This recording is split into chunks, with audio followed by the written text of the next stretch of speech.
Check. Ladies and gentlemen, may I please request everybody to please take your seats. If you have your colleagues and friends still outside, it would be the good time to call them here now. So, a good morning to you all. A good morning to you all. Yeah, that's like it. My name is Tarusha Saxena, and on behalf of the entire team of HYSEA, I welcome all of you to the 32nd HYSEA National Summit Awards 2025. Huge round of applause. That's a big milestone. And we will be celebrating today AI and beyond, redefining future. This event is in association with ITE&C Department, Government of Telangana and STPI, Hyderabad. To kickstart today's day, I would now like to invite President HYSEA, Mr. Prashant Nandela, to give us some inspiration and his welcome note. Prashant. We'll do it later. Thank you. Good morning, all. Good morning. Thankfully, some of you all came in early this morning from a very far distance. Thank you, Dajiji, for being here. We had a great reception last evening. I think a lot of us spent some good time. I was not hopeful I'll be here at 7:30, 8 o'clock, but I managed to be here. But it's great to see this room power-packed with everybody here who's making a difference to the Hyderabad ecosystem and making a difference to our industry. So it's a fantastic opportunity to engage with all of you all. Good morning, all, distinguished guests, industry leaders, academia, government officials, partners, and friends. Welcome all to this 32nd HYSEA National Summit and Awards function that we have today. It's an honor and privilege to call you all for this. The gathering is not just about celebrating Hyderabad's thriving IT industry, but also it's a reflection of a collective journey that all of us have earmarked. Over the last 33 years, we've had many, many organizations coming together with a singular purpose. How do we make Hyderabad the destination of IT industry, and innovation and change and transformation? So I think we're here to celebrate that success and hoping that all of us will continue this journey in this fast evolving world, and how do you sort of keep up the pace and be front of the technology revolution. With that in mind, this year's theme that we've set for ourselves is AI and beyond, redefining the future. As we all know, the technology changes have been 15, 20 years before, 10 years, 5 years, now every year something changes, right? So we'll have to think about how to adapt to this change and make sure that we have the necessary ingredients of learning, unlearning cycles, and how do you sort of learn ourselves, keep ourselves abreast, adapt to change, and make sure that we are driving a big difference to the society as we go along. So I think a couple of things that we wanted to cover today. We've did this session into 3 parts. So part A is about getting an industry outside in perspective about globally what's happening in our industry from a technology transformation. We have an opening keynote that's going to cover that in a while from an analyst who's covering multiple technologies like this globally. But also, I think we wanted to spend a little bit of time to cover the next level of it, right? We heard about agentic AI. What does it mean? Quantum compute, how does it change our world? So we're going to dive a little bit into what this means for us from a technology standpoint. We'll quickly move from that to talk about how these have been applied already in our industry, right? Because a lot of change is happening, and we're applying a bunch of that in our industry. We'll have a bunch of corporate leaders talk about practical examples of how they've used to innovate their companies, make a difference, and drive better experiences. We are not, while most of us are from corporate, we have government, we have academia, every other institution here, but a lot is happening in changing the way we are skilling our talent. Lots happening in the way that we are delivering citizen service in a very differentiated manner to our citizens globally, right? So how do we sort of embed that? And we have a session where we're going to have a little bit of insight into, what is it changing from an education, citizen services? What does it mean to us in terms of providing better experiences and easier conveniences to our one and all, not just the people here, but across the system. So again, I think the business models are getting revamped, changed dramatically, and we all need to know how this change has to be managed. What do we need to manage this change, and how can we drive better experiences? So that's what the whole day is going to be covering about. So I wanted to talk 2 things just about Hyderabad, right? I think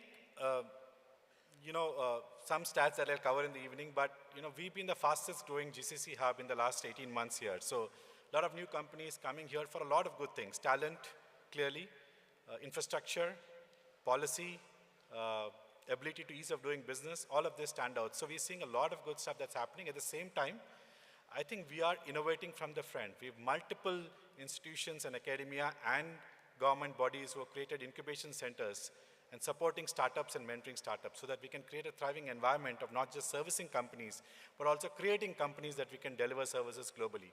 So that's our intent, to sort of shift the landscape to be more futuristic. So with that background in mind, we are working with multiple industry associations, and we have a 5-point agenda that we are sort of working with. So first one is skilling for future. Everybody knows that we need to skill for future. It has 2 parts to it. At an employability standpoint, when people are graduating, how do you sort of make them more job ready? That's one. I think we see a proliferation of academic institutions that have come out in the last 10, 15 years. So clearly, one of the gaps we found is how do we sort of engage to make sure that we are doing a faculty immersion program so they're abreast of the technology changes, so they're able to appreciate what is required to create an employable job profile eventually, right? So we're adapting it from 2 lenses. We call it Project Nipuna and Project Drona. That's what we're trying to do from a business standpoint. The second piece is clearly the startup and innovation ecosystem that I spoke about. We're running 2 programs. One is called Project Vriddhi, which is essentially figuring out how we can create funding, mentorship for startups, and Catalyst, where we are bringing in external business problems that a lot of services companies, GCCs all face today, and giving the access to startups so they can solve for business problems. So people strive for solving problems. Those are the 2 programs that we have launched and managing. I think sustainability and ESG is very, very important. What we're trying to create, we have to circular economy, we have to give back to the society to a large extent. So we're running multiple programs in terms of ESG, environment readiness, sustainability index. We're trying to launch a sustainability index for the state, right? So we're working with a bunch of organizations to see what the sustainability index has to be, how do we measure, how do we track, and how we're giving back has to be measured back to the society. That's a big stuff that we're trying to do. We've actively worked with the government on the green mobility, the open power access policy, so hopefully those will see fraction very, very soon from a business standpoint. Last but not the least, I think we need to have a democratized growth across the state, across the nation, and I know we were talking with some of you all earlier in my interactions. So we're trying to take as much as interventions that we're doing in corporate social responsibility to rural India, to rural Telangana, so that we are able to create a level playing field for people to compete, work, and create ecosystem changes, more secular, widespread, and not just in main cities. So that's a big initiative that HYSEA is working with corporate companies. We launched a village adoption program. Over 30-odd villages in remote Telangana have been adopted. We hope to do a lot more of this in collaboration with all of you all here. That's a big element that we're trying to do. And we also have a flagship program on digital disruption initiative where we want to take digital and cognitive education I know this is very close to Dajiji in terms of what we spoke earlier, but take this to schools. How do you sort of create infrastructure, systems and procedures in schools so that, we can actually make a difference? Some of our, this is not something that we're doing now. It's been launched a while back, and I have fortunate to have a bunch of past presidents from HYSEA here who've championed this, designed this, and taking it to closure. We're just continuing on that path, and our vision this year is to take that from 90 schools to 600 schools, so that we're able to at least do 10% of government schools in Telangana and hopefully scale from there. So that's an initiative that we've launched. Last but not the least, I think, we work very closely with government, with the, across multiple departments. I think we have to be 5 years on infrastructure ahead of time so that we can manage this growth, whether it be train connectivity, road connectivity, quality of roads, new roads, solving real-time problems in terms of how we assess things, more strategic information around how do you plan our traffic commute that much more easier. So we worked with WhatsApp for Business, with the government of Telangana and the Cyberabad Police Commissioner to create traffic pulses so that at least we know when there is an issue and how do we can solve issue rather than, if you can't solve, let's manage the traffic situation in a better manner. So a lot of stuff happening there, and hopefully all of this will lead to a more resilient, strong, innovative, creative Hyderabad, and we all want to create this with support of all of you all. Again, before I end this, thank you all for being here. This summit is a great opportunity to reimagine the future for us. We have great speakers, great lineups. I think there's a lot to learn from each other. And hopefully we will continue to contribute on our individual and corporate capacities to this change and transformation. Again, thank you all. Enjoy this event and look forward to all of your participation. Thank you all. Thank you so much, Prashant, for the inspiring words and really kickstarting the event today. And now we move to the lamp lighting. And Prashant, may I request you to please remain on stage while I invite our dignitaries to please join us on stage. Mr. Kamlesh Patel, Global Guide, Heartfulness Institute. Joining him, may I invite Mr. Phil Fresh, CEO, Chief Analyst, HFS Research. Mr. J.A. Chaudhary, Founder, ISF Chairman of the Indian Blockchain Standards Committee. May I also request Ms. Kavita C., Director, STPI Hyderabad, to join us on stage for the lamp lighting. And may I invite the past presidents, Mr. Bharani Kumar Erol and Mr. Nari, to please join us on stage for the lamp lighting. Can we please get the candle for the lamp lighting?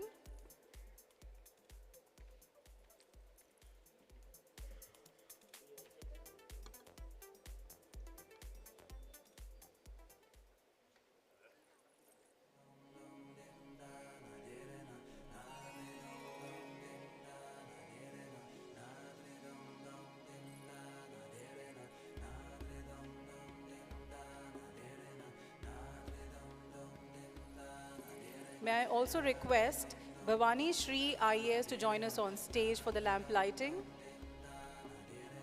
Can we please have you on stage?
Thank you for being with us here today.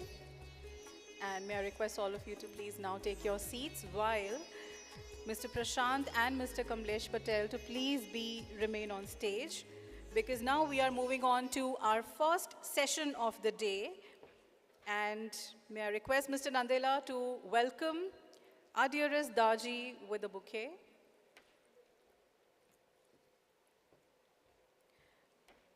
So we are now heading on to our first session of the day, which is a fireside chat on adapting to technological changes through heartful practices.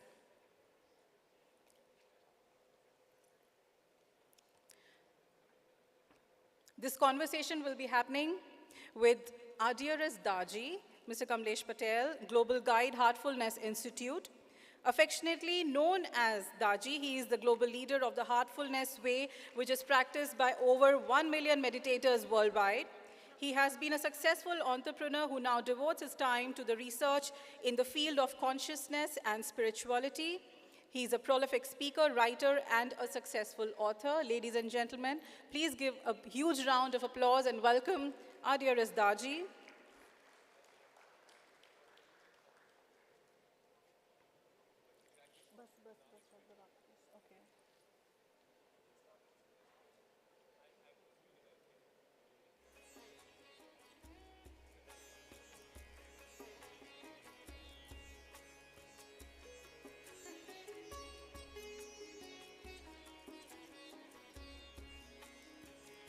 May I now invite Ms. Pragya.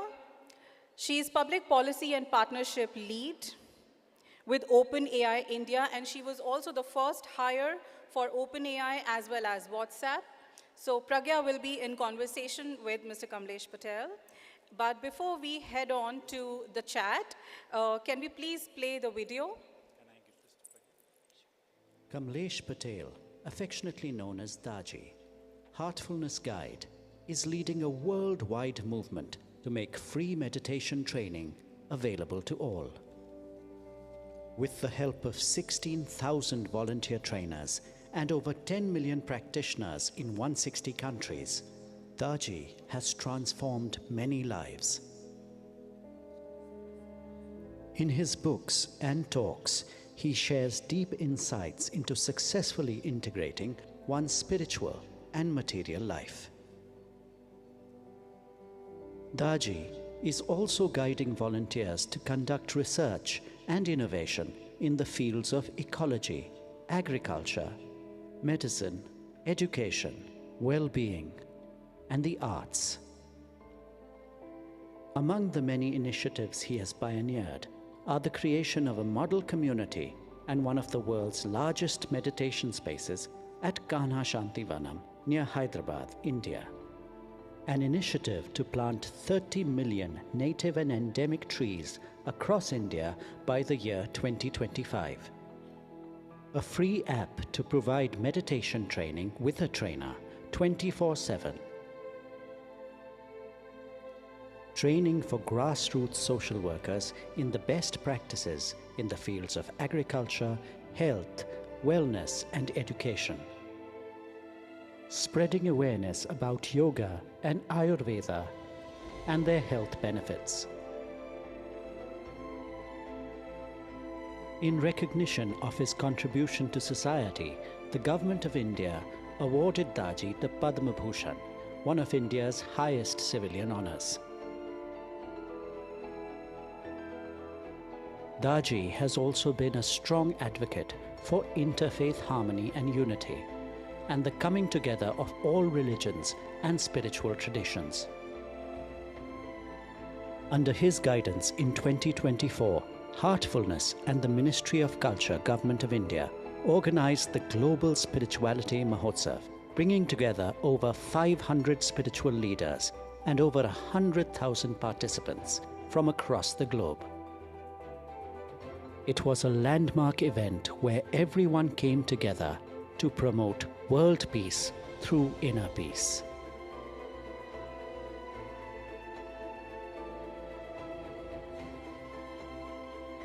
Under Daji's guidance, Heartfulness is collaborating with the local governments in 36 forestation projects across 8 states in India, covering 10,000 acres of degraded land.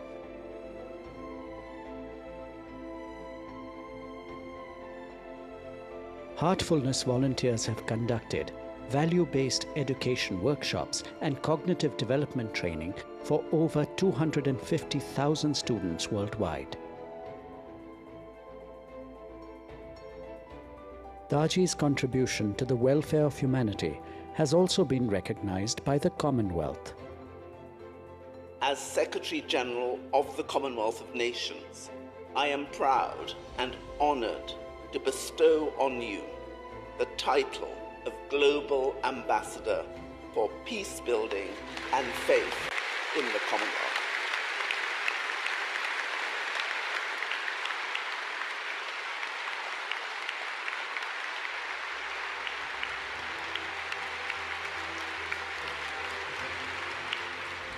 भाई कमलेश जी, जो हम सब पूज्यनीय दाजी के रूप में ही जानते हैं,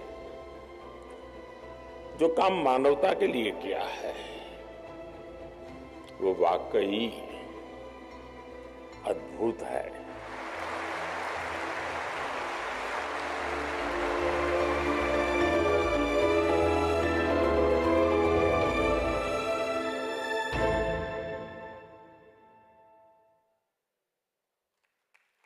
Ladies and gentlemen, Daji. Pragya, all over to you.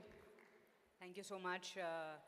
You know, the meditation center that you saw is not very far away from here, and if you all haven't already visited, you must. It's an absolute haven on earth, so you must make the effort to go there. Thank you for having me at HYSEA. Thanks, Prashant. Thanks, Karthik, Fani, and Daji. It's such a privilege to share this stage with you. Before we kick this off, I wanted to do a quick check in the room. So, how many of you have meditated at some point in your lives? Could I see a quick show of hands? Wow, that's a big number. Amazing. How many of you have actually heard about heartfulness? Fantastic. So this is a good check-in for us to actually start the conversation off. And, you know, Prashant spoke about the world transitioning into the agentic world. He spoke about learning and relearning. And, you know, there'll be many sessions through the day which will help you navigate through these complexities. But I think the session here today that we're going to have with Daji is a great start, because we will talk about the most important and the critical common factor, which is managing ourselves. And how do we really navigate around that? So, Daji, there's no doubt that AI is something which is the most transformational technology that I think humanity is going to experience in this century. So having said that, you know, what do you and what is your vision for the society in the future? Well, to me, AI itself is a mind-blowing subject. When you think of it, it scares you, at the same time, makes you very happy with the potential it offers to all of us. And I was blown away when I saw one of the titles here, AI and going beyond. So I started thinking, what is this going beyond AI? Can anyone explain what is going beyond AI, let alone conceiving the very concept of AI? To me, AI is gathering the data and concluding things to the benefit whatsoever you are looking for. It is all about gathering the info from the external sources. To me, a passionate seeker of spirituality, I dwell on the topic of how to gather the info from within.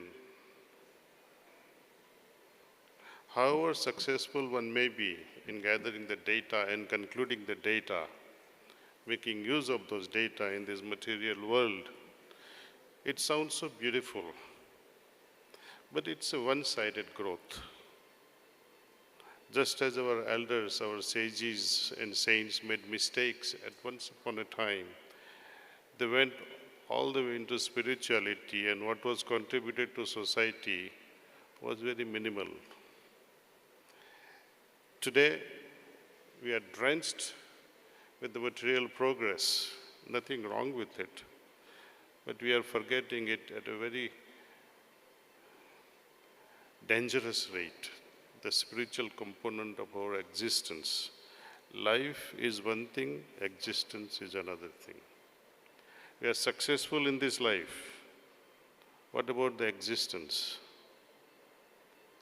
We need to integrate both spirituality and gather that info from within and tap into that ultimate wisdom. And that's why I end up promoting Dhyan. See, many of you, if I ask, what do you understand by dhyana? Then you will easily translate into, say, it's meditation. But that's also a wrong definition. It's loosely translated. Many of our Sanskrit words are not conveyed properly in English and cannot be also with one word. So I don't know how interesting you'll find if I split the definition, try and understand what dhyana is all about. Dhyana to me, this knowledge descended to me once, not too long ago, even though I have been a practitioner of meditation for almost 50 years. But it's recently dawned on me that dhyana can be splitted into two words, di and yan. Di, as per Gayatri Mantra, di mahi diyo yo naha prachodayat. Di means ultimate wisdom or the divine wisdom. Yan means a vehicle. Vehicle that transports us into that divine wisdom, ultimate wisdom. We tap into that wisdom, ultimate knowledge. That is dhyan. Most of us, one way or the other, meditate, but you tap into something based on the subject on which you are meditating. If you are meditating on how to tap into AI, you will expand your knowledge in that direction. If a rich man keeps meditating, means keeps thinking about making money, he will continue making money. One who is in love with someone either will be successful in that field or may not be successful. But in another sense, meditation also means repeated thinking on one subject. God, upon whom you think that you are meditating, how can you meditate? He is an unknown entity. How can you meditate on an unknown entity? It sounds paradoxical. If you had known God, there was no need to meditate. So all that we do is imagine, and because of this imagination, which is infinite, we end up with wrong results. Give you a small example again. What is antaryamin? Most of you are Telugu speaking, I suppose. Antaryamin, you all very well know the meaning of it. One who dwells within. It's another name for God.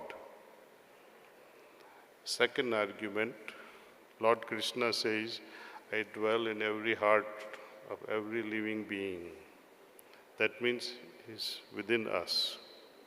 My soul, my life force, ever since my birth, is within me. I need to tap into that source.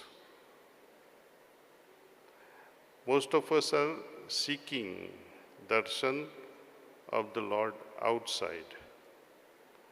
You feel satisfied for doing such an act, but it's an investment in a wrong portfolio. You will never find, you will never be at peace, you will never even attain samadhi by going outward. Somewhere along the line, Sanatana Dharma has deviated from its main course, misguiding individuals, made the whole thing external, to the extent that our marriages, our rituals, are being performed by somebody else. You are recruiting someone to offer your puja on your behalf. It's like sending your newly married wife with your best friend for honeymoon. Will that work? So, where are we heading towards? Letting the most vital things being done by somebody else, externalizing this thing that is already dwelling within myself. The direction is wrong. And if you read Gita very carefully, upon whom we all swear Gita is everything, but you don't understand Gita. You know, when Lord Krishna showed the Vishwarup Darshan to Arjun, he was scared. Please come back to the friendlier form. Then he asks a fundamental question that what about the future generation? How will they understand you? How will they perceive you? Krishna says, Hridayame pashyasi. Look myself in your heart. Where are we looking? Outside. So Daji, as always, you have a very sort of power-packed answer. So I'm going to take one thread from that, which is what you spoke about outsourcing. And so, you know, as you think about AI, we are going to have now agents acting on our behalf. And the hope is, with those agents acting on our behalf, we're going to be able to unlock a lot of efficiencies in our lives. We're going to have higher productivity, hoping that we will have much more time in our lives, in our day. Because what we usually take 8 or 10 hours to do, we're hoping we can finish that in 4 to 6 hours today. And we're already seeing those efficiencies coming in. My question to you really is that, you know, looking at the human civilization track record, when we get more time, we're going to end up using that to actually make more money, build more businesses, instead of what you were talking about, which is really spending that time in investing in the right portfolio, which is the inner self that we need to build. And I know heartfulness is a big tool in helping us do that.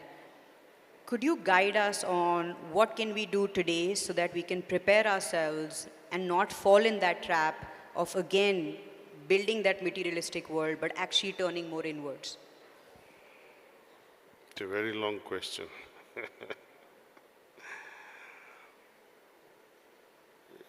In the beginning, I thought meditation is very easy, and it is really, really easier than one might think. I started practicing it 20 minutes a day in the morning, 20 minutes in the evening. But time came when I could be doing things, working, studying, even during sleep. One can remain connected with that meditative state. It's very easy also. We can make all our activities productive by becoming more and more meditative. For example, when I perform my meditation for 20 minutes, and the state that I arrive at after that meditation, I would hold on to it. Being a pharmacist, I would go to my work in New York City. While driving also, I will make sure that the inner state that I have remains with me. That calm, peaceful state that you are so drawn and absorbed in. I would hold on to it, and then when I continue with our work, I will hold on to that also. So all our activities, however mundane, becomes a kind of divine, spiritual in nature. So it becomes our habit. I give you a small example. When we were training our children how to bicycle, what did we do first? We got a tricycle. We held their hands and we pushed them around. And the time came when they started biking on 2 wheels. They began going to schools on their bike, leaving their hands aside, singing songs, watching traffic, multitasking. Paddles are going on. He is not even aware of that he is paddling. But it becomes your secondary nature, it becomes your subconscious act. So like that, we can hold on to that spiritual state like paddling and continue doing your work. If a small boy can master a bicycle while remembering how to paddle, I'm sure we can train our mind and heart so that we can hold on to that spiritual state, magnify it if possible during day-to-day activities, and see how rapidly it changes us. Prashant was mentioning there used to be centuries between milestone discoveries. Now, after decades, and now almost every month or every year you hear a new thing coming up. It's a beautiful thing. Spirituality, it's even more adventurous. Every moment is a moment of transformation and change. And you feel so excited about it that, yes, what next? What next? And since the path is infinite, you will not get bored. Oh, this is the status quo, now no more.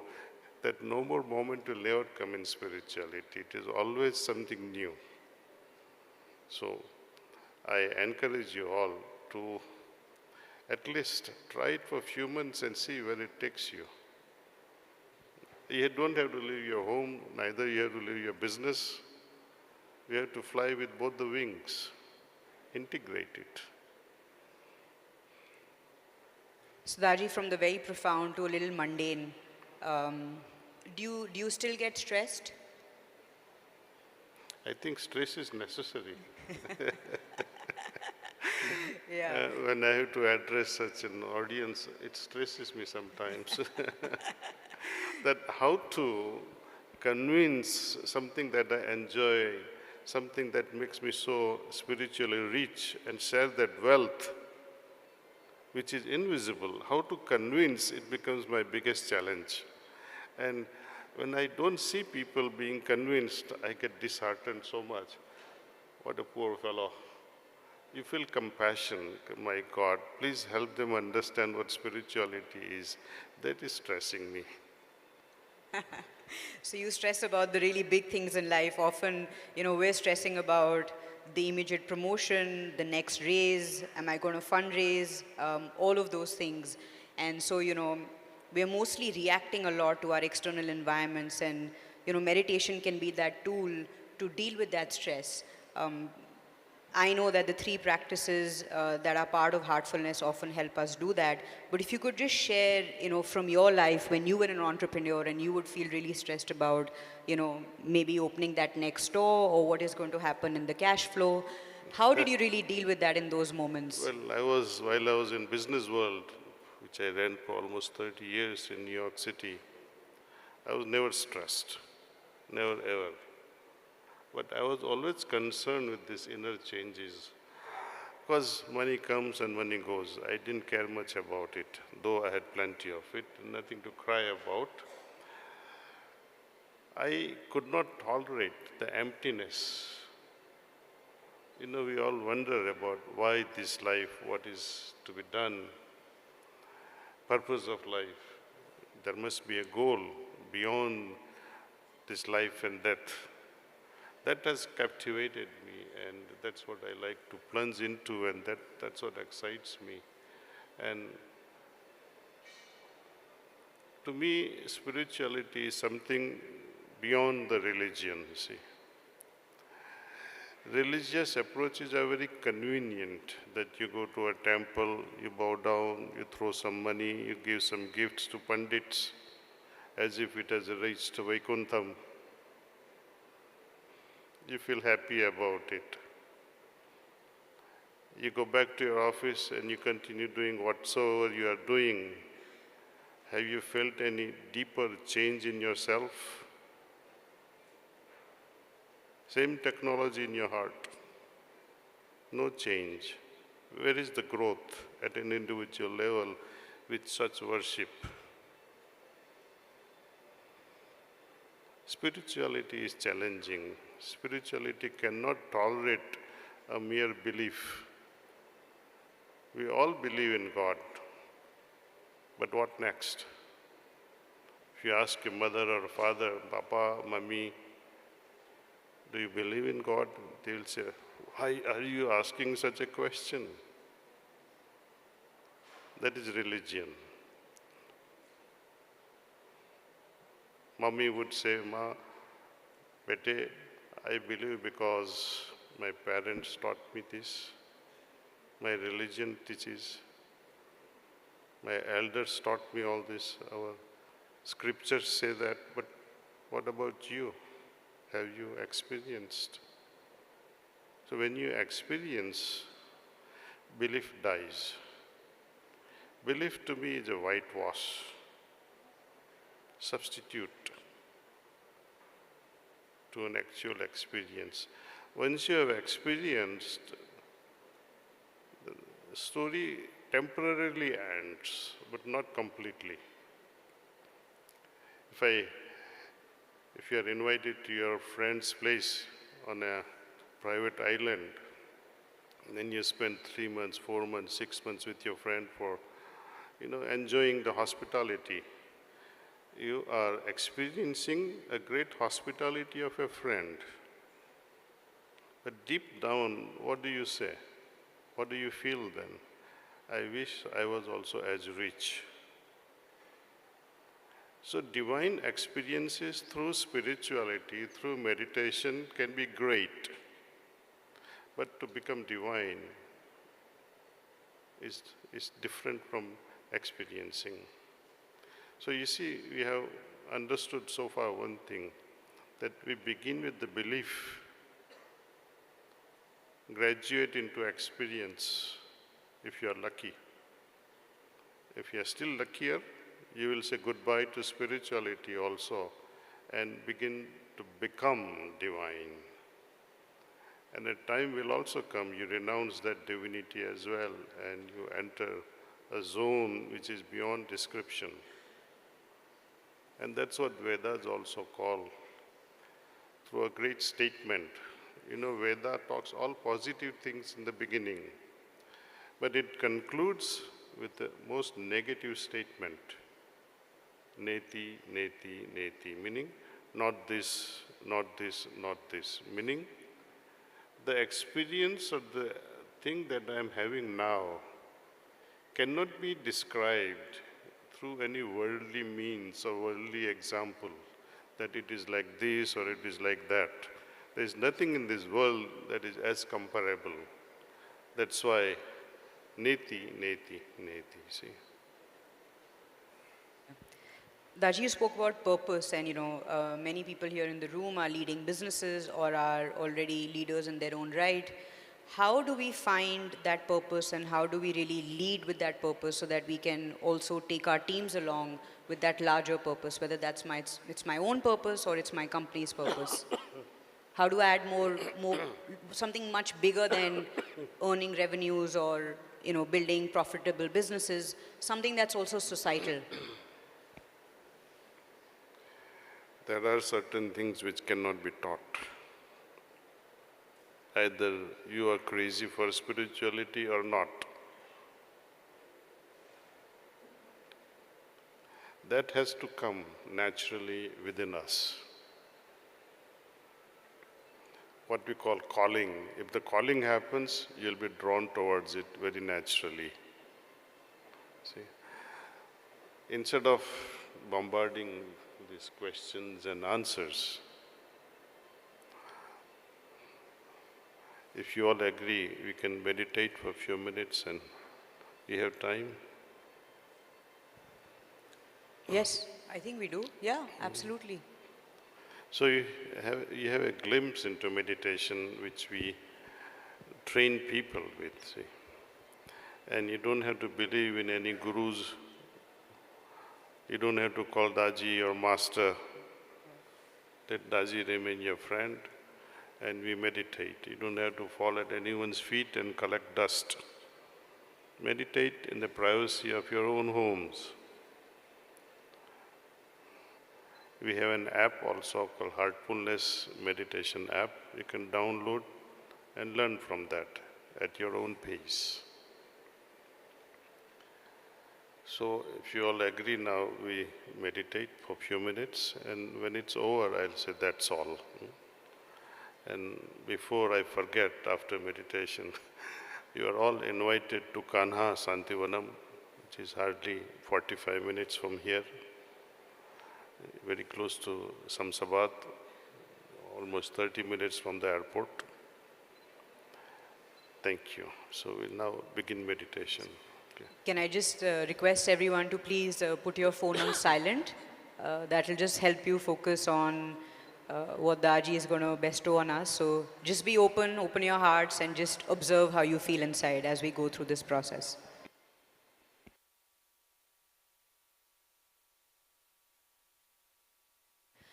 So all you need to do is just close your eyes. And of course, the tendency of the mind is to have a lot of thoughts. You will get a lot of thoughts, but as you get them, just remind yourself that you're in meditation and anchor yourself in the suggestion that there is divine light in your heart. That is all you need to do, and it's going to be a joyride for the next 10 minutes. You guys are going to feel incredibly refreshed after this. So just be open-hearted, have an open attitude, and just be ready to receive. And when Daji says that's all, you can open your eyes. Please start meditation.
That's all.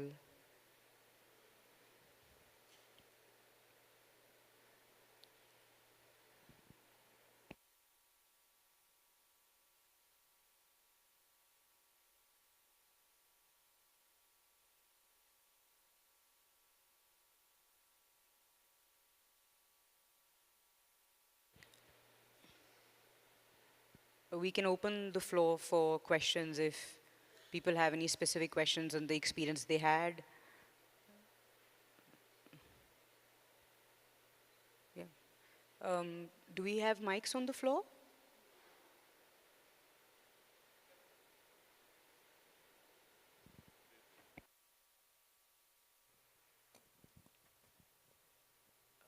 Pranams, Daji, on behalf of HYSEA.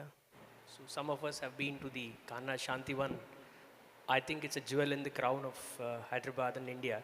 Thanks for setting that up here. This experience has been tremendous. I just wanted to set a context, AI and beyond the future. That's what you spoke. The app that you've created, which I use, in my opinion, is a co-pilot for meditation. I just thought I'll be the opening comment. That's all I had. Thank you very much for creating that. Thank you. Thank you. That should be our tagline.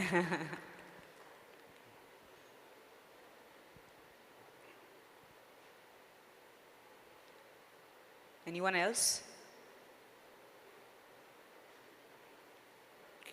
If not, I had a short announcement. We're actually doing a Heartfulness Startup Forum retreat on the 28th of February to the 2nd of March.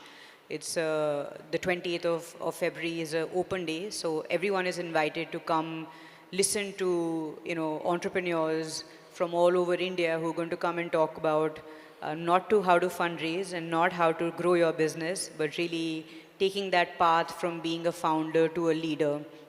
So if you feel you would want to join in, the team will pop up a QR code and please do register and come. And then the residential program is for the 3 days where we will go much deeper into the tools of heartfulness meditation that can help you tackle through a lot of these uncertainties that we are going to be facing in the next 10 years or 10 to 15 years. So if you feel like you're at that right place, this is the right forum for you. Can I then request Prashant to come on stage to release the book, Daji's most recent book? I will invite you please to come over.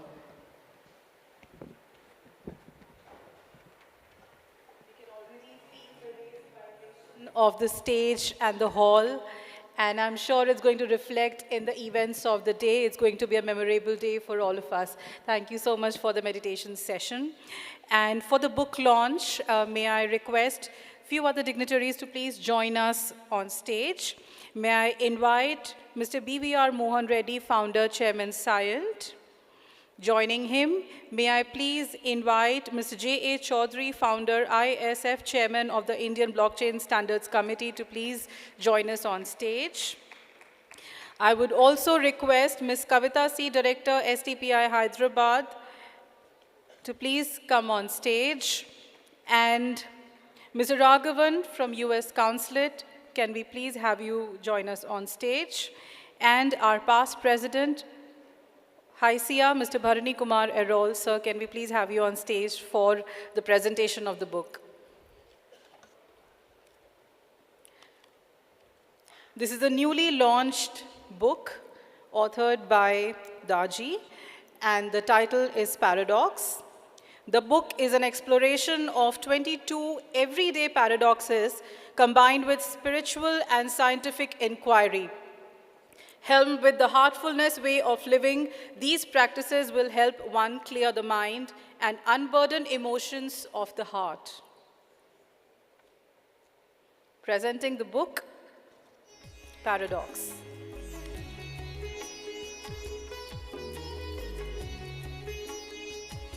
Can we please give a huge round of applause?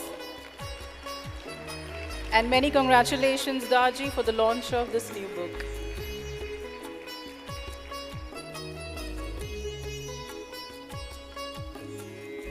Thank you so much. May I request all the dignitaries to please take their seats.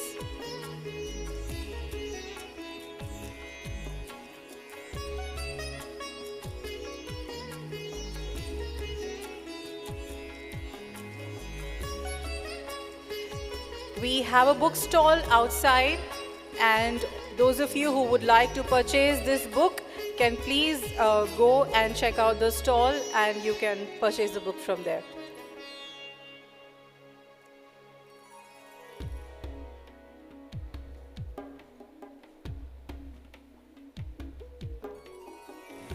Thank you so much. We now move on to our next session, which is Analyst Keynote Address on AI and Beyond, Redefining the Future. Our speaker is Mr. Phil Frecht, CEO and Chief Analyst, HFS Research, which he also founded.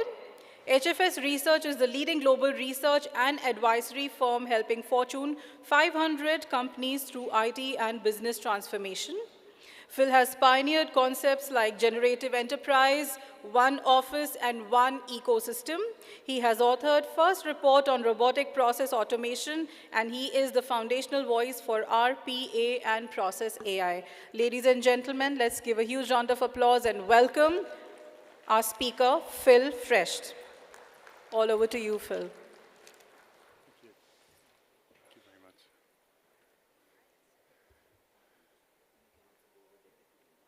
Sure. This is pretty good.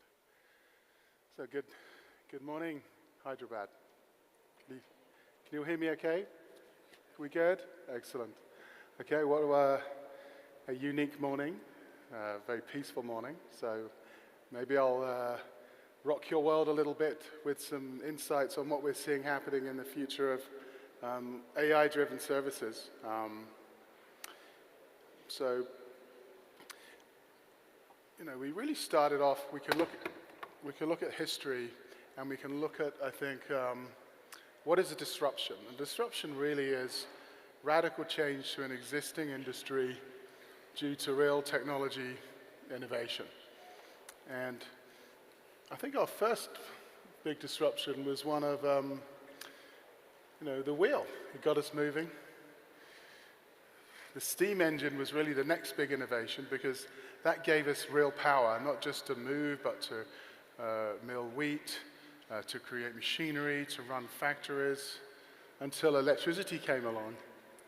And that gave us light, and that created ultimately household appliances and the microchip, which obviously gave us the internet, and that gave us data. That's the fourth big disruption that we've seen because of technology change.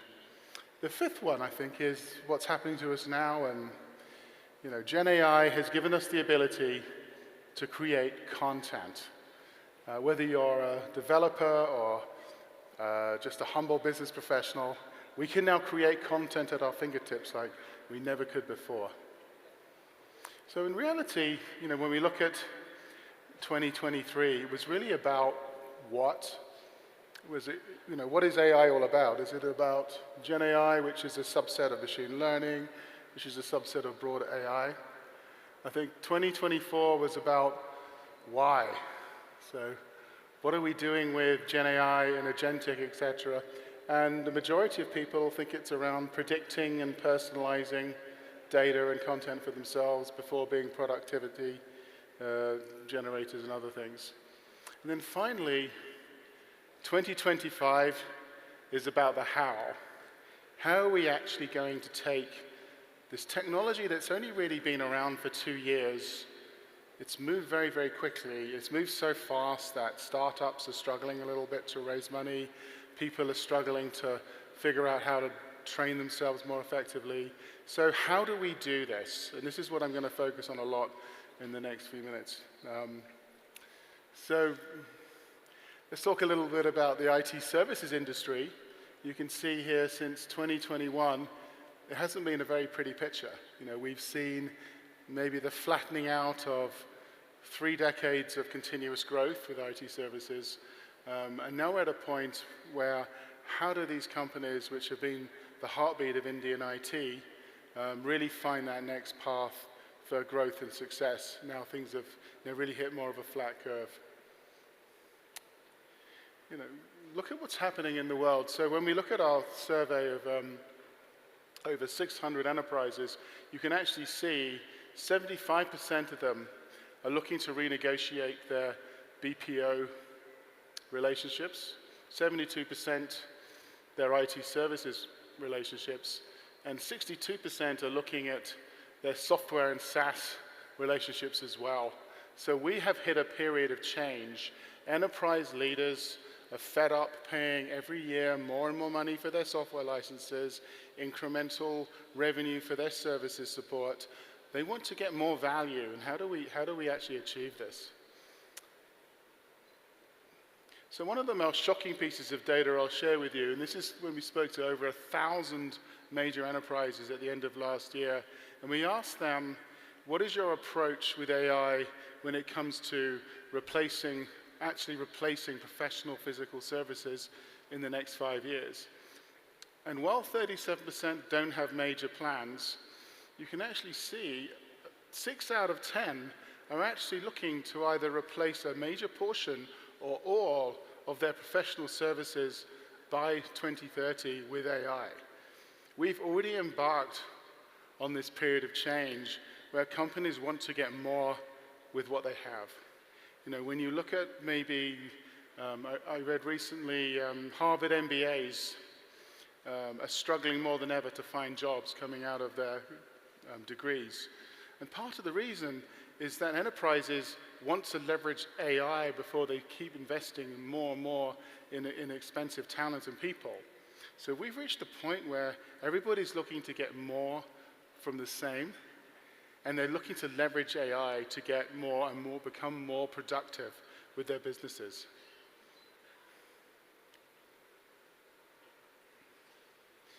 In addition, though, we've talked about the bottoming out of the third-party services model, but when we look at the actual shift towards using the hybrid model, where we're using GCCs and shared services, you can now see that those companies, particularly those major enterprises with real experience, are all looking at moving towards a hybrid model more than any other as their chosen form of achieving services, which I think for the community here in Hyderabad is really terrific news. And you can see here, this is the latest number in terms of GCC expectations, growing at a rate of 10% since that we think until 2029. Expenditure is growing at 13%, and headcount of staff in GCC is growing at 14% a year, and very much so right here in Hyderabad. One of the things that really excites me about Hyderabad is what's been happening, not just in the last 10, 20 years, what's happening in the last few months. So AWS, you can see I had a nice evening last night overlooking the building, but they've invested $1 billion in 3 centers in Telangana already, and are going to invest another $4.4 billion by 2030. The Netherlands-based technology innovator Arict has entered India with the launch of its Global Innovation Hub. We've seen Eli Lilly, which is the juggernaut of pharmaceuticals, announcing major plans to build a new GCC in Hyderabad and employ over 1,000 FTEs. Other examples that really excited me is one called Ciara, which is a leading US-based CX transformation provider. And then we're seeing big investments from the third parties themselves. HCL adding 5,000 employees, and very significantly, Capital Land looking to invest some serious money in a new IT park development, and Cognizant looking to add 15,000 new jobs and a new office in Telangana by December 2024. Just back up. There we go. Thank you. Wonderful. So what I love about what is happening in an area like Hyderabad is we have a bringing together of academia, of government, of business together in one conversation to achieve common goals and ambitions for each other, for talent growth, for infrastructure growth. building a real hub of innovation, driving academic collaboration, and leveraging government support effectively to pull this all together. And it was very reassuring to meet dignitaries from both the US and UK in the last couple of days who are very committed to this region in particular, to foster more growth, to clear the way to build new centers, to figure out how to unlearn old skills and learn new things.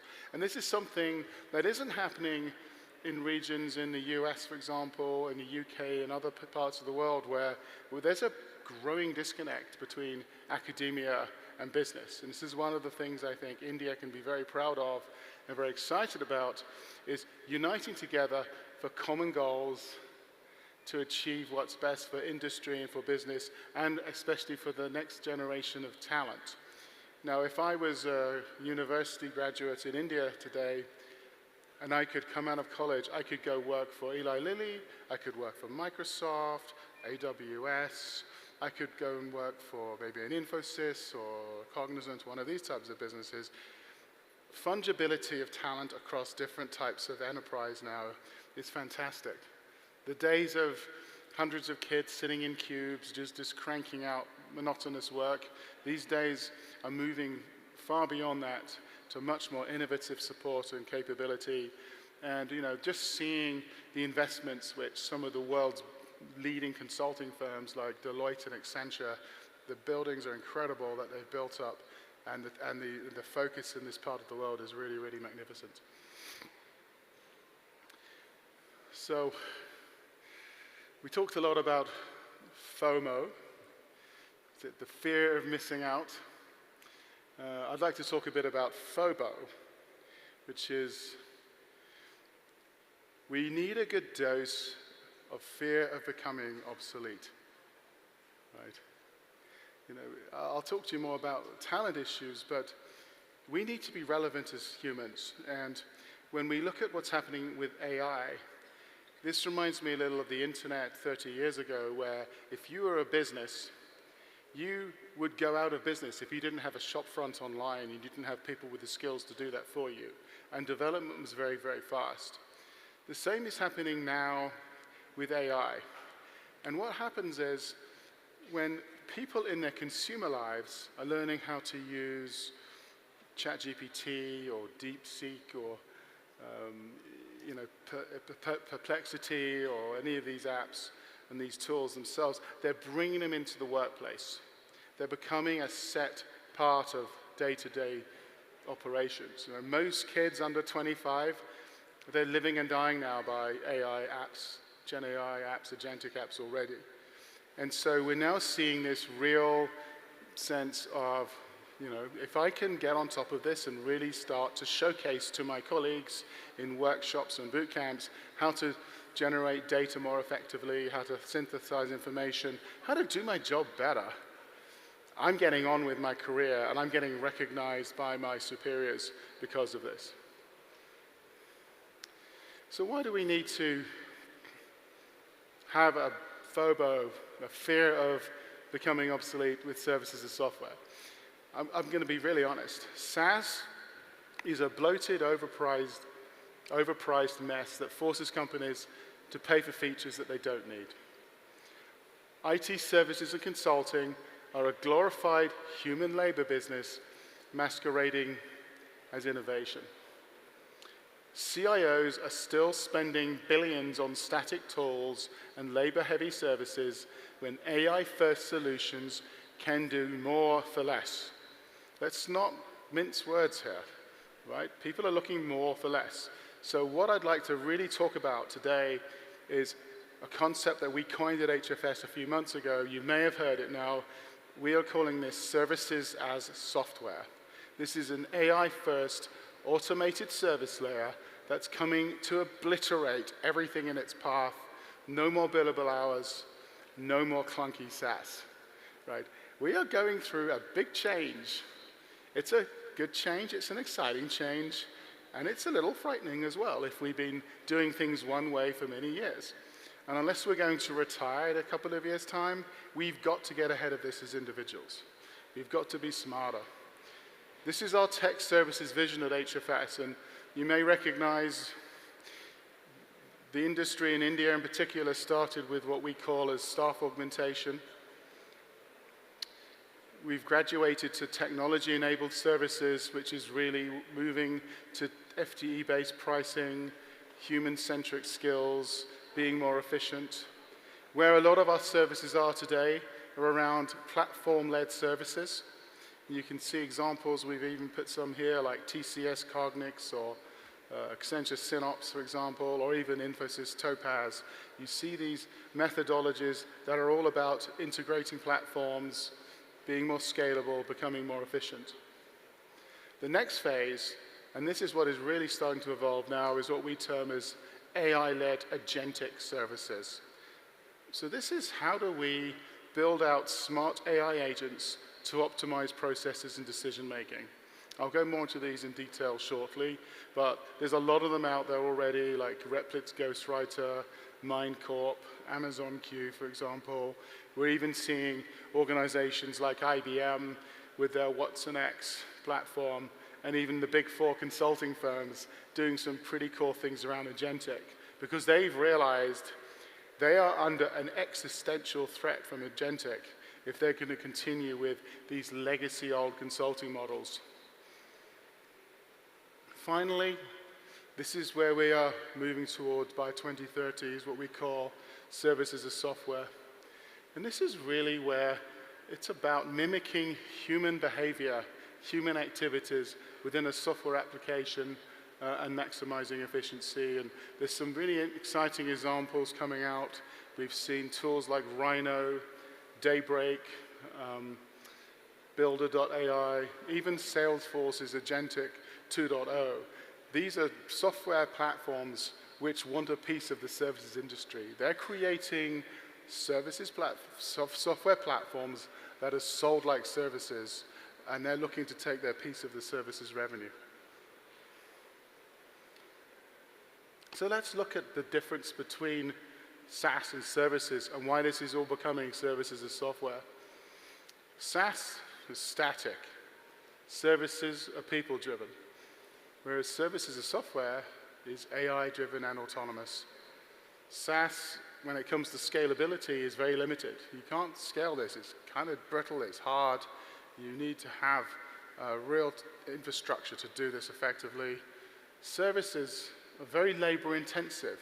To scale, it's more people, it's more people, it's more people, it's bigger, it gets more complex, it's harder to manage, especially when you have these quasi-hybrid work environments. Whereas services software is infinite, it's AI-led.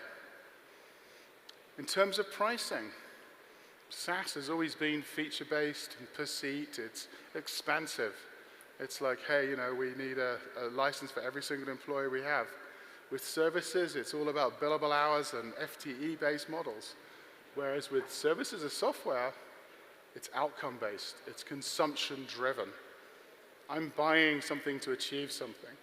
So if you think about it, software companies have always been about selling dreams, selling outcomes. You know, buy our software and you will achieve incredible knowledge and capability. And the services firms have to deliver on these dreams to help these software companies achieve their outcomes and goals. These are now coming together in a way that they have to be very adaptable. So get away from those preset workflows, custom consulting, to much more dynamic, real-time solutions. So we've put a number on this as well. So when we look at today's market forecast for software and services, you can see global software and SaaS growing over the next 10 years to around $2.5 trillion in spend annually. Whereas the global technology services, that's ITO, BPO, managed services, GCC services, right? This is growing to $3 trillion in the same time frame. But what is happening as we see this blending together of software and services is this services as software space really start to emerge. And you can see in the orange piece here, we see this growing to $1.5 trillion over the next 10 years. This is the future of our industry. Whether you're in the GCC's market or in a third-party market or a consulting business or a SaaS business, you have to learn each other. You have to learn how to take people-driven tasks and figure out how to deliver them in an agentic, people-added solution that can be priced in a way that clients understand it and consume it and can spend it. And if you're a CIO or an enterprise leader or whoever in this industry, you need to understand a whole new stack constantly. Whether you're in consumer apps, in this enterprise ecosystem around generative, you need to know apps like OpenAI, DeepSeek, or in the enterprise stack, you've got a whole bunch of productivity and marketing tools, industry verticals, all the apps around infrastructure, open source, everything. This is a whole new world that we've moved into so quickly. And understanding your piece of that world and how you align with that is giving you a tremendous opportunity as we walk into the future. But the key is not to become obsolete, not to turn a blind eye away from what is really happening and embrace it and understand how to become effective at working with these solutions and these technologies. So let's start to look at the future and how we define that. As generously mentioned earlier, a lot of this started with RPA, robotic process automation, sort of hit the industry about 15 years ago. And these RPA apps are all about following instructions. Gen AI was really the next evolution, which came in a couple of years ago with ChatGPT-3. And this was about creating capabilities based on prompts. So it was a productivity amplifier that accelerates creative analytical work that bottlenecks humans. Agentic AI, which is really where we're embarking into now, is understanding goals and figuring out how to achieve them. It's a collaborative actor. So agentic is a collaborative actor that removes the need for constant human oversight of complex processes. A lot of people have asked me about AGI and when do I see this happening, but this is really about apps that can think, reason, and learn like a human in any domain. You know, it's about being self-directed, having intelligence. It's overcoming human cognitive limitations. That's what AGI is about. It's about taking multiple agents, if you like, and having them interact with each other with real intelligence and capability. And eventually, we may hit something called artificial superintelligence, which is the real singularity that Kurzweil and co. have been talking about for the last few decades. But superintelligence is a fully autonomous intelligence that surpasses human cognitive capabilities and can solve problems and innovate on an exponential scale. This is the long-distance future, but you can see this path we've been going through from basic tasks, directed tasks, to tasks that can be self-directed, then that can reason, and then that become very, very intelligent. So agentic systems, you know, think about it. Most people probably here have agentified a task. You know, a standalone agent that can handle one task or function. Could be just email writing or meeting scheduler. Who here has started working with multiple agents, where you can have multiple agents working together within a single business function? Few of you, a few hands, so getting there. That could be like a sales team of agents handling prospecting, qualification and follow-ups, for example. And eventually, we're going to something that we're calling horizontal multi-agents, which is where you could have your sales agents working with your marketing and customer service agents. So you've now got agents working across business functions to share information with each other. Hey, we have a customer proposal in play. We need information to help market our solutions to this particular customer, for example. How are we integrating this information with CX? Right, this is all about creating agents, bringing them together within single business functions, and then having them work across multiple business functions, and us as humans being the brilliant people who can orchestrate and manage these systems so we can use our human intelligence to make these systems extremely effective. We're already seeing agentic take over work, and I'll leave these with you for more examples, but for example, the Abu Dhabi National Oil Company has already collaborated with Microsoft and G42 and AIQ to deploy autonomous AI in the energy sector. And they're looking, for example, to accelerate their seismic surveys from months to days. So they're already looking at using agentic to really improve how they're exploring natural resources for oil and gas. Intuit, the accounting application, is actually using agentic AI across its suite of platforms and products to streamline customer onboarding, for example, and classify customer information. And then lots of examples in the front and the back office, which you can read about, but systems that automate data extraction for document types. In the back office, having predictive agents monitor critical part inventories, things like that. These agents can do all sorts of things across the work ecosystem. I've got an example here. This is a marketing campaign. So we're seeing a lot of agentic put to work in marketing, where it's a lower risk services in many points. It's more externally focused. But you can have a planning agent streamlining the CIO's campaign requests into tasks. That planning agent can direct initiatives to a research agent, which gathers market intelligence, or a creative agent, which is developing a desktop campaign, or a strategy agent optimizing a campaign reach. You could even have a campaign coordinator agent synthesizing inputs from all the agents into a much more cohesive campaign, and even a review agent to ensure the campaign alignment is effective with the brand, with the objectives and budget. So you've got this whole workflow agent network that is helping us think, create collaboratively and more adaptively like humans. Incredible, huh? You can do a lot of this now.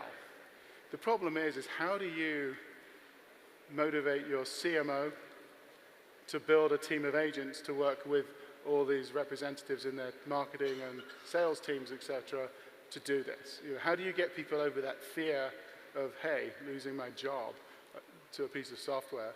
I mean, I joke, but up till recently, we often moved work from humans to humans. It could be, hey, we're going to take a bunch of Eli Lilly's research processes and we're going to move them into the center in Hyderabad, for example. People don't have a problem with moving work from humans to humans, but moving work from humans to computers, this is hard. This is difficult stuff, but this is where we have to get ahead of what is happening in the industry and realize we are just getting smarter and managing the ability to get more and more of our work done more productively using technology. It's like, hey, if I could get a smarter agent to run my calendar for me more effectively, or many of us are already using agents to summarize our emails and meetings and do all these things more effectively already. This is just taking everything to the next level. And it's here, it's now. It's something that we really need to be well ahead of. Can we dim the lights for the movie? Yeah. Can we dim the lights a bit? Yeah. Yeah.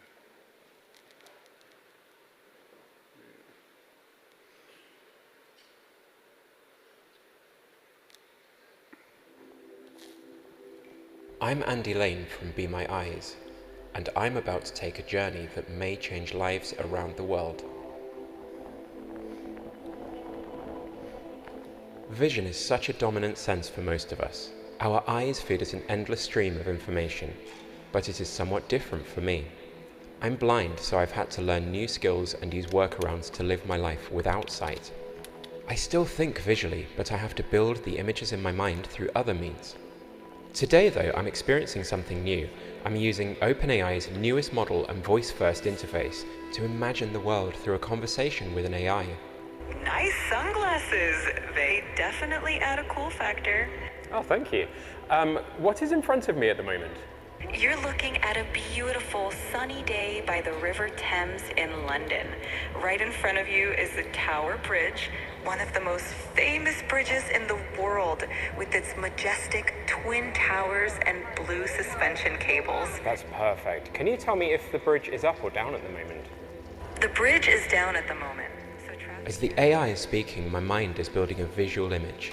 I'm now getting a real appreciation of the majesty and scale of some of London's sights as they're described to me. Tell me what you can see. I can see the top of Big Ben peeking through the trees. It's got that classic neo-Gothic design with the recognizable clock faces on each of its four sides. It's such an iconic landmark, isn't it? I can visualize the iconic sights that so many visitors come to London to see. Is the king in residence at the moment? Yes. It looks like the king is in residence right now.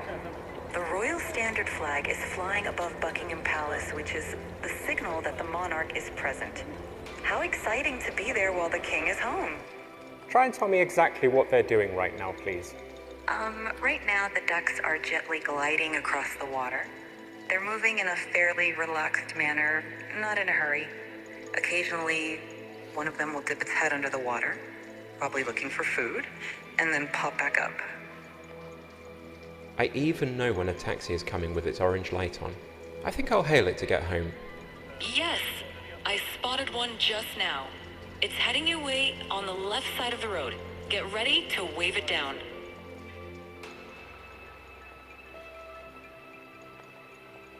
Great job hailing that taxi. It looks like you're all set to go. That's a good dog right there, leading the way into the taxi. Safe travels. Blind people around the world have rich and fulfilled lives, but it can be so much more difficult without sight. But my experience today has given me an overwhelming feeling of power and joy, and I'm so excited that other blind people around the world are soon going to have access to OpenAI's newest model through Be My Eyes. I think it's a bit like a driverless car. It feels like it's a lot to take in, but then the instant that you do take it in, it just becomes completely normal. And that normality is like so full of hope and optimism. Yeah. Yeah. Makes sense.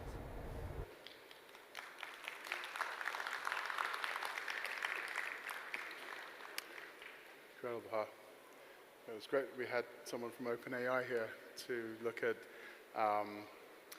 what is the impact of 4Omni and some of the abilities that you can already use with Agentic in your own iPhones and Android apps to be tremendously beneficial to us personally. And this is where I truly believe we're going to see this wave of adoption, is as we get better at using agentic technologies for our own use and Apple Intelligence, and you see some of the things that that can do, right? This is what is changing corporate behavior very, very quickly in terms of how we expect to use applications in the future. And this is why services as software, this is going to happen because we're thinking differently about what we can use software for, how to make it far more agile, far more relevant, and far more responsive to everything that we do. So let's look at the reality of where we are. This is some brand new data that is only just being released, and we spoke with 550 leaders of initiatives involving AI across the Global 2000, and 88% of them are fairly stalled in embedding AI strategically to drive transformation. So you can see here, we call it purposeful AI, which is those companies using it in a full strategic integration for much more autonomous decision making.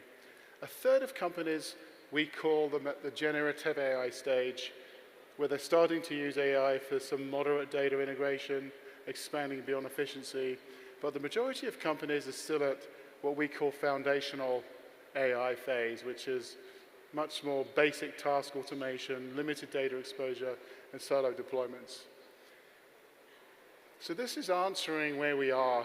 You know, only a small percentage of businesses are really ahead of this right now, but many are starting to catch up and trying to figure out where we're shifting to. So what's holding us back? Here from another sample of the Global 2000, we asked leaders in businesses across IT and across business functions, what are your top internal challenges to fast-track innovation within your company? And we can look at technical debt and data debt and skills debt, but the number one debt that companies need to fix is what we call cultural debt. It's resistance to change, it's a lack of C-suite direction, and it's how to manage a remote and hybrid work environment. I was having a fantastic conversation with a deep HR strategist the other day about, are we going to see another economic recession in the next couple of years? And his response was simply, we're not going to see an economic recession. What we're going through is a possible humanist recession, where we're worried about the economy, we're stressed about politics. Everywhere seems to be uprooted in uncomfortable political craziness and things that aren't new in this world. And also we're anxious about AI. So we're operating at a time as leaders in businesses where we need to really figure out how to build cultures within our own organizations where everybody is excited, motivated, they see purpose in their workplaces. We talk negatively about companies who try and humanize agents and bots. That's a big negative in your business if you say, hey, here is your new agentic AI bot that is going to be part of you. That's not the way to do this, right? We are the humans, and these are technology tools to help humans do our jobs better. But we need to figure out all the things that are harming our culture within our organizations so we can embrace things with more zest and more enthusiasm. Other things that have complicated our world is enterprises who think they can just throw AI into their systems without thinking about compliance and guardrails and security have another thing coming. So anyone working with the EU right now, they have serious process issues that need to be resolved to pass EU regulations with AI, with customer data, supplier data, everything. The US, we joke there's a sort of sugar rush of innovation around freedom, but there's state-by-state hangovers going on, and we're looking at the new Trump AI agenda, which is different from the Biden one, right? We could be looking at a big AI free-for-all right now. We have tech billionaires directing government now and working in the US payment systems themselves. So fairly exciting, but slightly turbulent times are happening. And then in India, we love India because it's like no specific AI laws yet. So there's a lot of opportunity here to let's go get ahead of this and figure this thing out. So I want to finish up a little bit with, is AI going to come after my job? I did a LinkedIn vote the other day about a lot of people getting laid off besides cost reduction and why. And only 12% said it's their companies using AI. 35% said it's because their skills no longer match the needs of the job. So AI isn't really going to replace you. You may be replaced by somebody who knows how to use AI better than you, and I think that's the challenge that we have to face up to as professionals. The other thing which I keep going on about is we're just not ready. 45% of employees are either worried about job loss or resistant to change, and only 15% are actually positive about AI adoption. This is a serious issue, and I'm not going to ask for a show of hands here, but there's a lot of anxiety and lethargy around, okay, I played around with DeepSeek for 5 minutes and didn't like it. Well, hang on a second, you need to really embrace AI as part of your job and part of what you do. And I think it's successful when you can bring your teams together and have them present in boot camps or in offsites to say, how did you leverage these AI tools to do your job better, to support your calls, to support your customers, to synthesize data better, to summarize better. This is something where we have to work together and embrace technology together to get over this cultural problem that is going on and plaguing industries and plaguing many, many businesses. We have to remember here that this isn't a tech thing anymore. This isn't just the next SAP upgrade or the next rollout of ServiceNow. This is an issue where 46% of tech spend today is outside of the CIO's office. Right? It's coming from the head of supply chain and marketing and sales and HR, these other areas. We are now at a situation where the CIO is under terrific pressure to work with their counterparts so we can all understand how to deploy AI effectively across business functions, industry functions, different types of areas. It's a very different world that we're embarking into. And we can't just roll out Microsoft Copilot and claim victory. Here we go, here's AI, everybody, done. This is very much a, how are we leveraging AI across the customer experience and our employee experience? How are we bringing everyone together? And do we actually have a joined up, cohesive AI strategy? These are the skills across the Global 2000 that are crucial to drive success within Gen AI. So these are the business skills needed. So you can see here on the left, at the top, the ability to combine business skills with technical knowledge is now the #1 skill needed to bring real success with these initiatives. Much more now than communication or even adaptability and agility. It's that combined business technology knowledge. Flip to the IT people. When we spoke to them about the technical skills needed to drive successful Gen AI initiatives, #1 is data science and machine learning expertise. But close behind that is the ability to combine technical knowledge with business skills. So the technical side of the house is coming together with the business side of the house to realize we actually need to work together.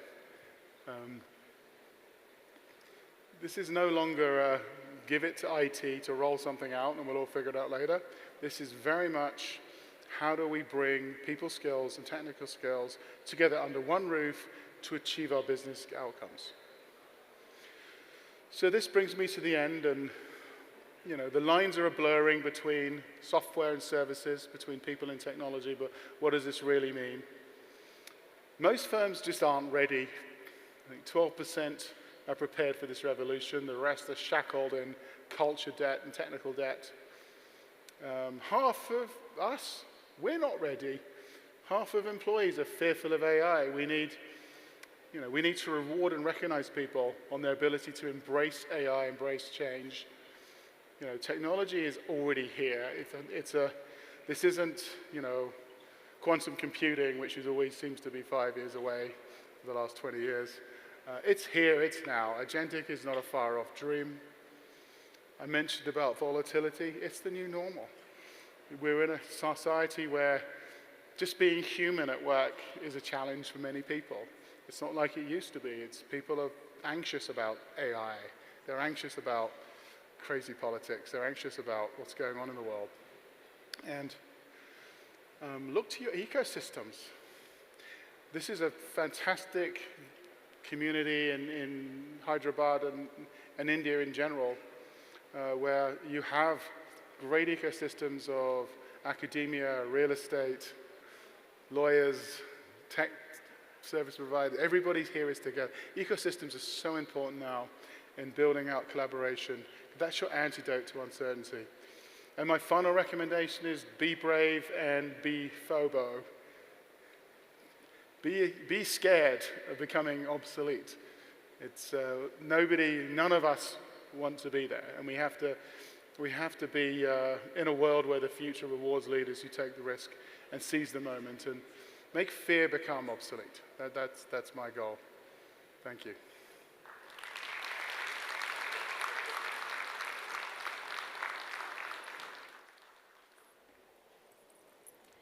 Thank you, Phil.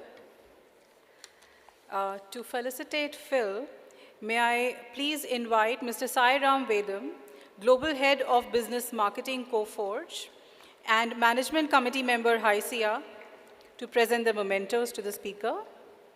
Can we please have the mementos? The mementos are presented by HYSEA and ICICI Bank.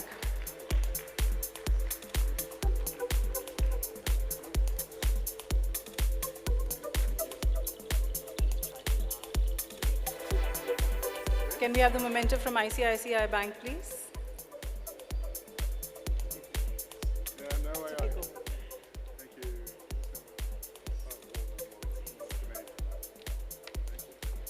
Thank you for being with us here, Phil, and for your keynote address. Thank you so much. And a small announcement. There's a parallel session which is going to start at 12:10 p.m. in G3 and G4 on Talent Frontier Thriving in AI First World. That's just an announcement for anybody who would like to join that discussion at 12:10. While we continue with the events in this hall. And can we have the Menti slides now? So since morning it's been a one-way conversation, and now we'd like to hear from you all. Can we have the Menti slides?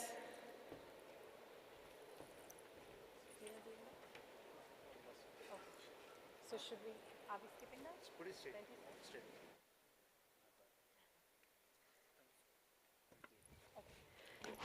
So all you need to do is take your mobile phones and quickly scan this. Quickly. Scan this, because we're quite eager to hear your voices. And the moment you scan, you'll get a question, which is a polling thing. And just quickly choose your option.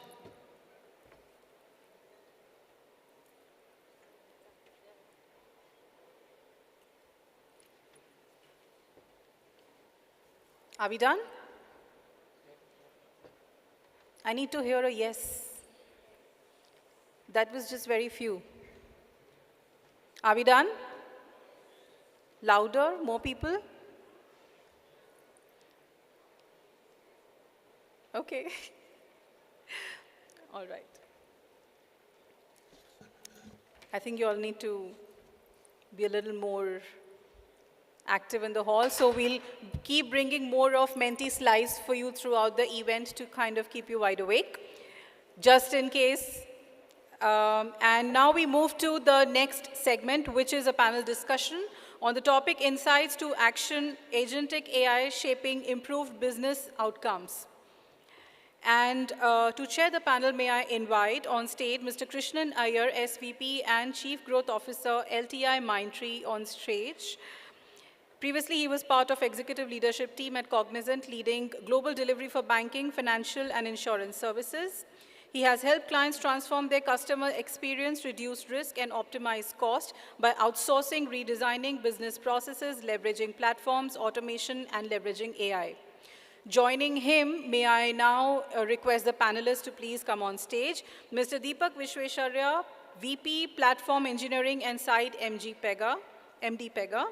He's a leader in technology industry and has extensive experience in establishing global in-house centers for multinational companies. Previously, he has worked with i2 Technologies, Adobe, and many others. He was recognized as one of top 50 business growth leaders at BizTalk World Conference and have won Outstanding Leadership Award at Internet 2.0 Conference, among many other titles to his credit. I would also like to invite Ms. Sapna Grover, Partner Director, Microsoft. With over 28 years of expertise, Sapna began as a scientist at DRDO before transitioning to a startup in the US. She went on to become one of the founding members of Pegasystems India operations. Sapna prefers to spend her spare time at T-Hub mentoring and engaging startups. And our last panelist for this session is Mr. Bhavik Banerjee, MD and CEO, Cirrus.ai, President, Resolve AI. He has been at the forefront of launching groundbreaking tech ventures such as Tata Neu, Tata Digital, Tata Click, and Accenture Digital. He also played an instrumental role in building Reliance Jio's tech platform in collaboration with SAP. Before joining Ziki and Cirrus.ai, he was global CEO of Resolve.ai, guiding the company to NASDAQ listing as the youngest Gen AI company. Can we please have Mr. Souvik Banerjee with us? Oh, great. All right. Sure. So all over to you.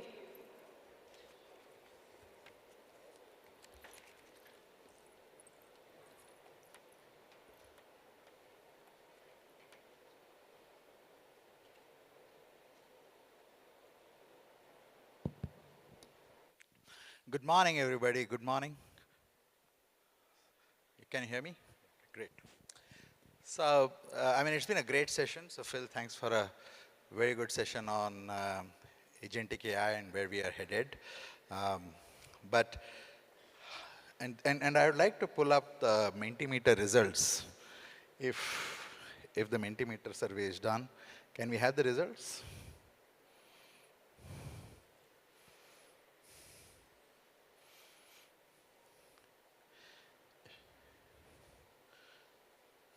In fact, I love the term that Phil introduced, FOBO.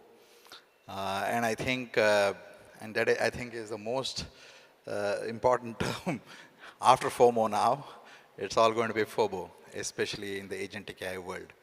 Now, simply put, so while we have this,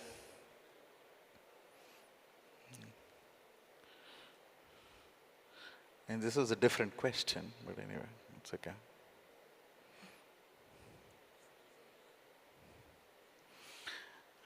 Looks like we had a different question, but it's okay. This is good.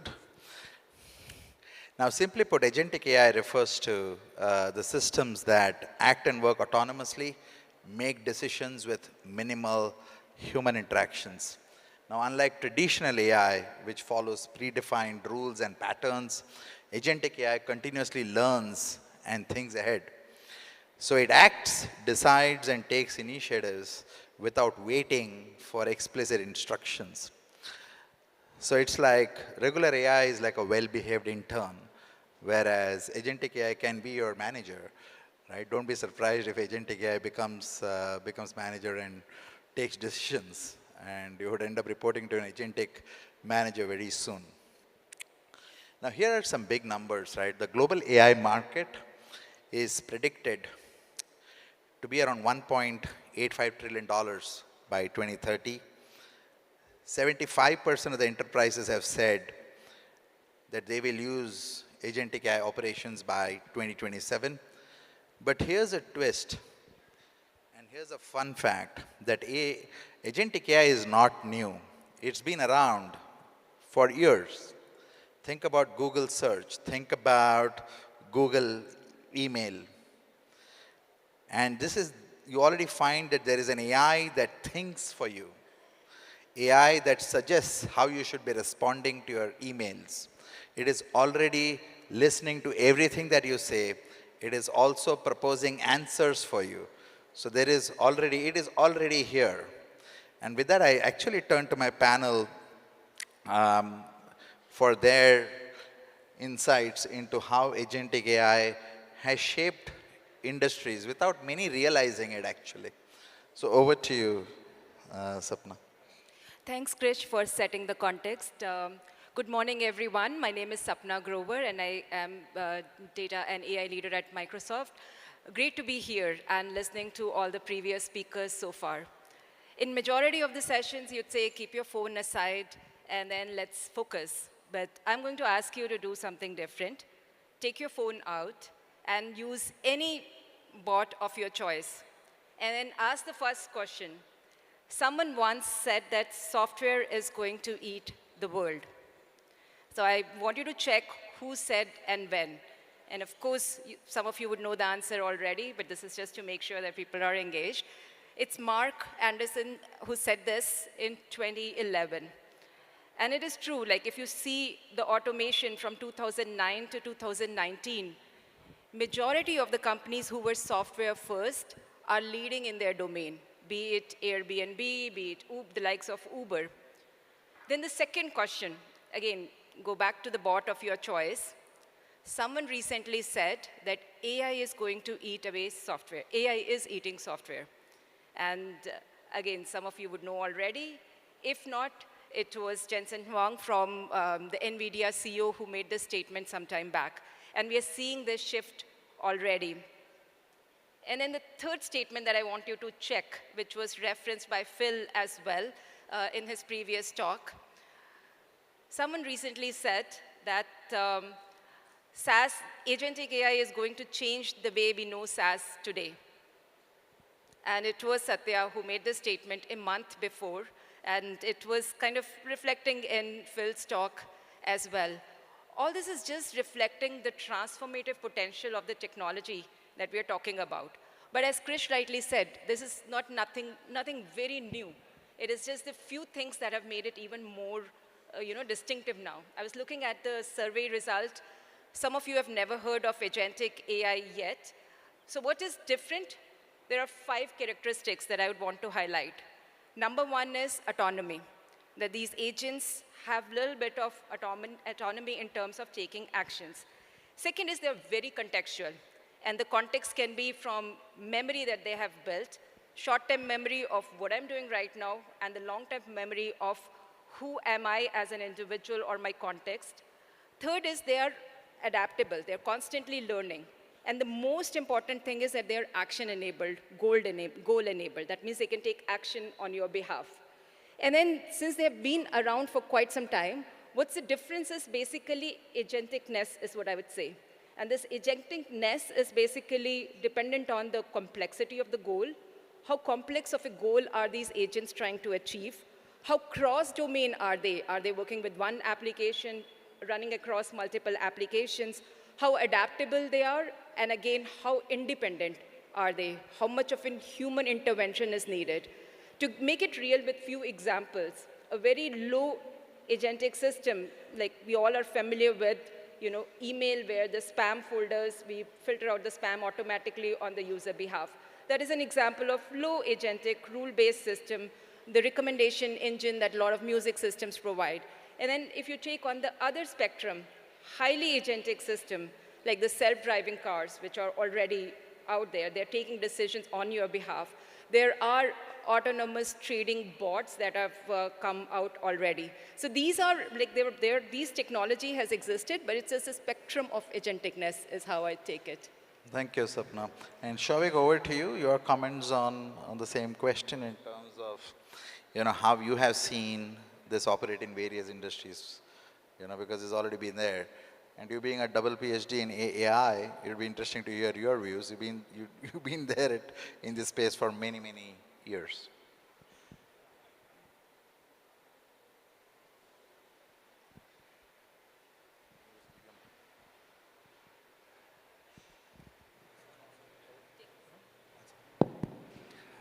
Good morning, everyone. Thanks, Krish. So I think something very basic is what I would just contextualize a little bit. See, in 1965, John McCarthy is attributed to inventing AI. So it's been about over 60 years. It's been part of our lives, right? I'll come to agentic, Krish, just in a second. But let's just see how, because there's too many words we ourselves, our community is responsible for creating and confusing everyone, including ourselves. The first model which we worked out back in the day was pure play understanding 1000th percentile of our brain and deployed it on a piece of paper, mathematically reputing is from Alan Turing days. Intelligence artificially has been created by human beings who I think are fundamentally the true AGI and the true super intelligence community, because that's the reality as of today. Now, over the course of the last 20 years, what have we seen? We've got exposed to the recommendation widgets in the consumer world, having built a few e-com companies in this country. What did you see? We see the recommendation widgets of a similar items, right? That was back in 2000, 2005, 2010. What did we see then? We saw recommender systems and recommendation engines. These are all leading to future of Gen AI and agentic AI. Understand the narrative and the story all of us have got used to and are consumed by, right? Then YouTube comes across and you start seeing personalized feeds. Those are core neural modeling where you are kept in your own bubble, whether you are in your Facebook feeds, whether in your TikTok feeds and your Instagram algorithm. So that slowly starts understanding human behavior, click-through behavior, and thumb architecture. Now, when you do thumb architecture decoding for a faceless, nameless thumb, what the algo is expected to do is decode and throw a finger up in the air and expect some sort of a resultant output. That became part of our lives. Post-COVID, when the app economy took over the entire planet, what did we do? We kind of consumed the entire interaction form factors and translated, continuously decommission and put internet on our Android televisions and our operating systems. That is not far back, is what our world, from buying grocery to buying a ride-hailing community, has got baked in with consumption of AI. So AI is part of our consumption life. Now comes the great world of Gen AI, which is scavenging the internet, depute compute, and trying to make contextual answers in the world through the so-called bot plus world, right? Now the bot plus world, we gave a beautiful name, generative AI. Now generating something out of the garbage of the internet and then deputing and rendering meaningful. And like Sapna said, like Krish said, like Phil mentioned, the world of agentic is going to be more deterministic tasks. I stress the word deterministic from the normal consumer psychology. Deterministic tasks, there are agentic operating agents. Let's just simplify the dictionary meaning of agents. Agents are people or human beings today who are specialized subject matter experts in doing a certain task. If we deploy that in an algorithm in computers, what it allows you to do, it performs autonomously and it becomes better and better and better. You put a mix of masala of learning and self-learning in it, it becomes a little bit more intelligent. You put masala and you cook that agent with autonomous algos through the course of 1 year with great data, it understands context. It understands the entire concept of the profile of the persona and the task. So the narrative from what we were in the last 25 years of recommender systems and personalization systems and n equal to 1 personalization through contextual generative AI outputs, today will be small agents performing very high-end tasks, mastering it. Has it been there? It has been there with human intervention. Is it going to be self-sufficient? We will see. As the community, we are expected to give you a lot more accuracy.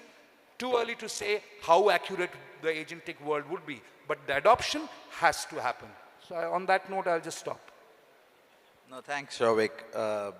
Frankly, as both Sapna and Shavik said, it's been around for some time. It's been predicting your Netflix binges. It's been finessing you on your Uber fares. It's been drafting emails for you. And it's probably already deciding what you will have for dinner tonight when you order on Swiggy. But on that note, let me reach out to you, Deepak.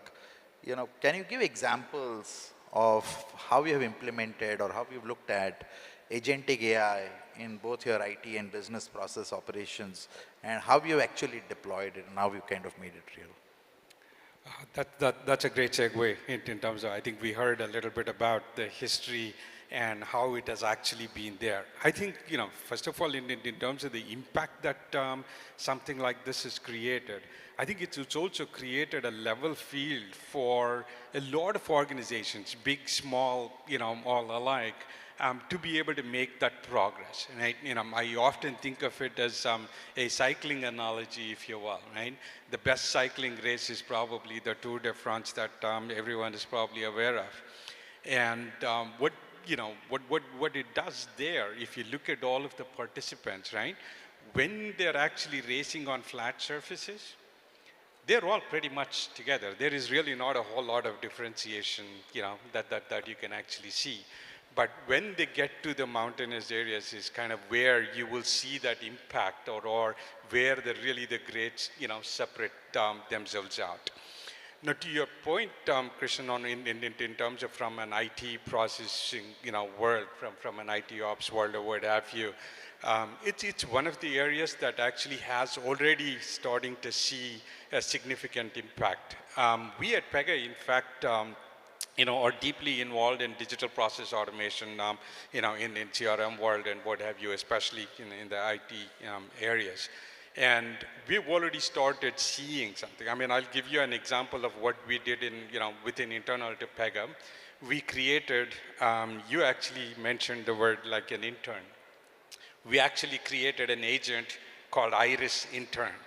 It's actually called an intern within this thing. It's actually an email interface. You can actually send an email to Iris Intern, and you can ask it any question within Pega, and it knows everything about Pega.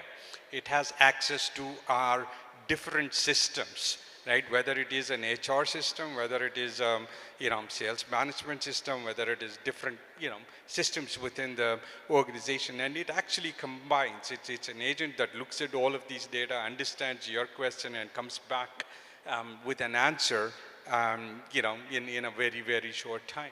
Right, and it's an email interface. You can access it from anywhere as long as you have access to our network and what have you, right? So it's a great example of what you would actually see a practical example of it.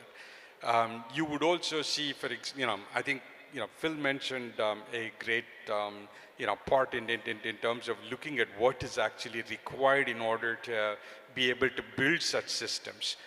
One part he talked about was that skill set as far as how engineering and business needs to come together. Right, you will see a great example on the floor if you check out, in the booths. There's something called as a Pega blueprint, and you can actually check out how it allows you in terms of to interact with agents that can bring these things together. Right, there are plenty of examples, practical examples, whether you look at Uber Surge or other such examples in the in the areas. Within the IT ops industry, you can actually look at as far as monitoring is it monitoring and actually acting on, automatically acting on some issue that is recognized, right, before it actually goes wrong. What agentic AI is actually given the power is to be proactive rather than reactive. So far within the IT ops world, we've always been fixing stuff after something happened. Now we have the capability to be cognizant of what is actually happening and be proactive to be able to rectify things before something goes wrong. Thank you, Deepak. In fact, we were just talking, I was just talking to Phil yesterday, in terms of customer engagement processes, the whole contact center ecosystem, if you will, the agentic AI, the biggest use I would see it in that ecosystem, whereby I see at least 1/3 of the entire ecosystem being done by agentic AIs over the next 12 to 18 months. So that is the level of disruption that we are talking about. Agentic AIs can mimic human voice. Actually, it sounds very human-like. It can display emotions. It can negotiate. It can also act. So it's also a combination of brain AI, which is used for searching data, getting the data, fetching the data, everything. And second is the image, which is used to interact, so image AI. And third is the voice AI, which is used to, you will not even know that you're conversing with an AI. And the last is the action AI, which is a fallout of whatever the discussions have happened with the brain, with the face, and then the voice, and then the action AI. So it's here, it's real, and it's coming at a significantly rapid pace. Shouvik, any examples from your world where you've deployed this, which you want to share? Yeah, I think the way we are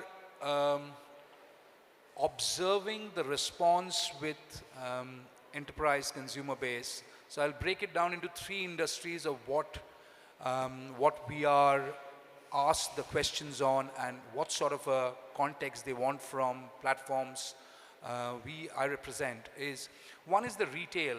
Retail has posed a question, can I give the same experience of a store assistant?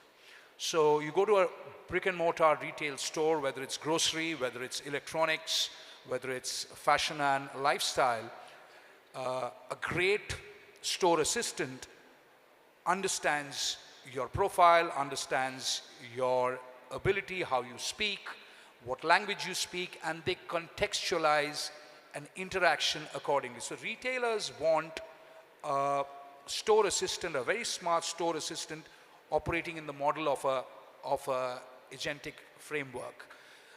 The real estate industry is saying, can we give, for the first time home buyers, ability before they come in for site visits, can we give the agentic framework in terms of entire prospect life cycle capability and lead them to a virtual capability before they spend their precious time of walking in for a site visit. And the third one, which we are continuously trying to solve, is fundamentally in regards to wealth management, because there's so much of wealth management platforms today and so much of information into the app economy. What is the truest sense of the market in terms of how the wealth management advisor to a young millennial to a HNI is working towards? So these smaller agentic frameworks based on multiple agentic models are questions which are asked, and this is the sort of agentic framework solutioning which we are providing to these three set of industries.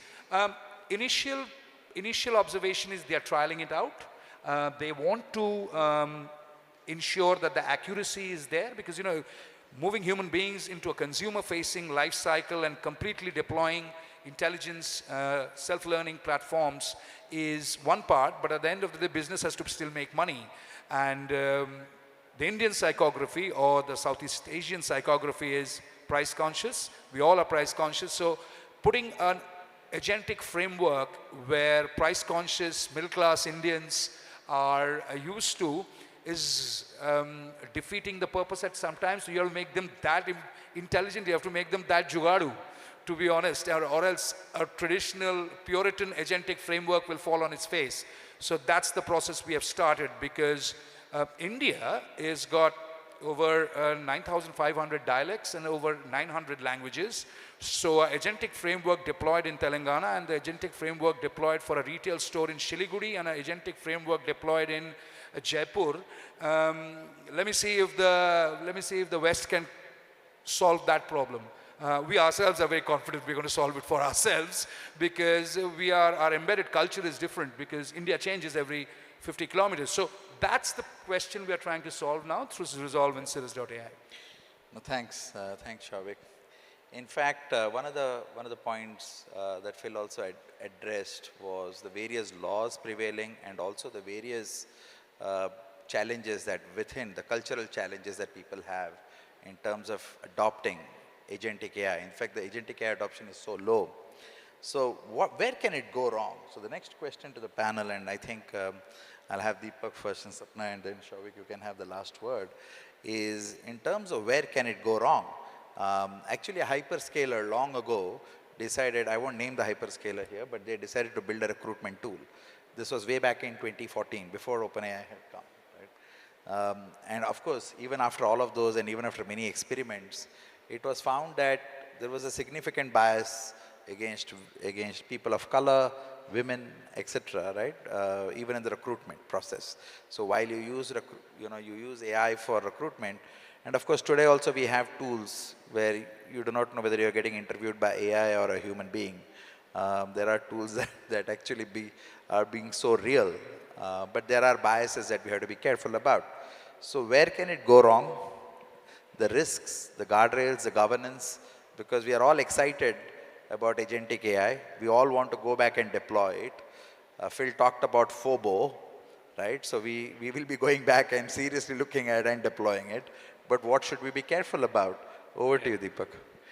That's a good, often I seriously think we don't talk about enough of where things can go wrong. I think there is a lot of excitement about what it can do, which is right. I mean, and that's really what pushes the boundaries of innovation, for that matter, right?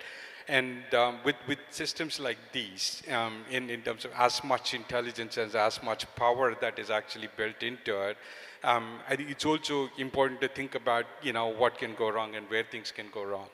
I think the fundamental thing is to be, I think where things can go wrong is to completely remove the human element. I think there is a lot of value in that human judgment in the entire process.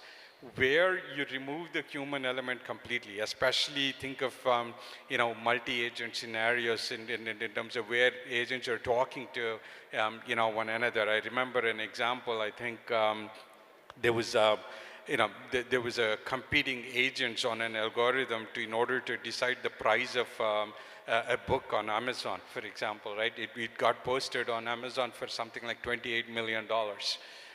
Just because there were two algorithms competing and nothing to check, cross-check on things. So I think, what is important is to make sure that there is an element of being able to, while we build the confidence, you build the confidence through certain things, but you also have to put check and balances in place. What we do in terms of where we are implementing generative AI and agentic AI in our systems, right, is first of all, one, kind of make it an open, platform in the sense that our customers can actually use the providers of their choice. Number two, you build in those security concerns so your users don't have to worry about, what kind of data is going out, to an LLM or what, is the personal data, getting compromised or what have you. Things in terms of being able to establish trust. You need to be able to build transparency into your system. Right? I talked about an intern, Iris, that we just built. With every answer that Iris gives you back, it actually sends you a document which is called a reasoning document. It actually tells you what it did in order to arrive at the answer that it did for you. And it tells you in terms of all the sources that it went to or why it determined what it did. And then lastly, of course, in terms of making sure that the guardrails are in place as far as what the local laws are we, looking at the right, the sources of data and what have you. All of these are some things that you would end up having to build in.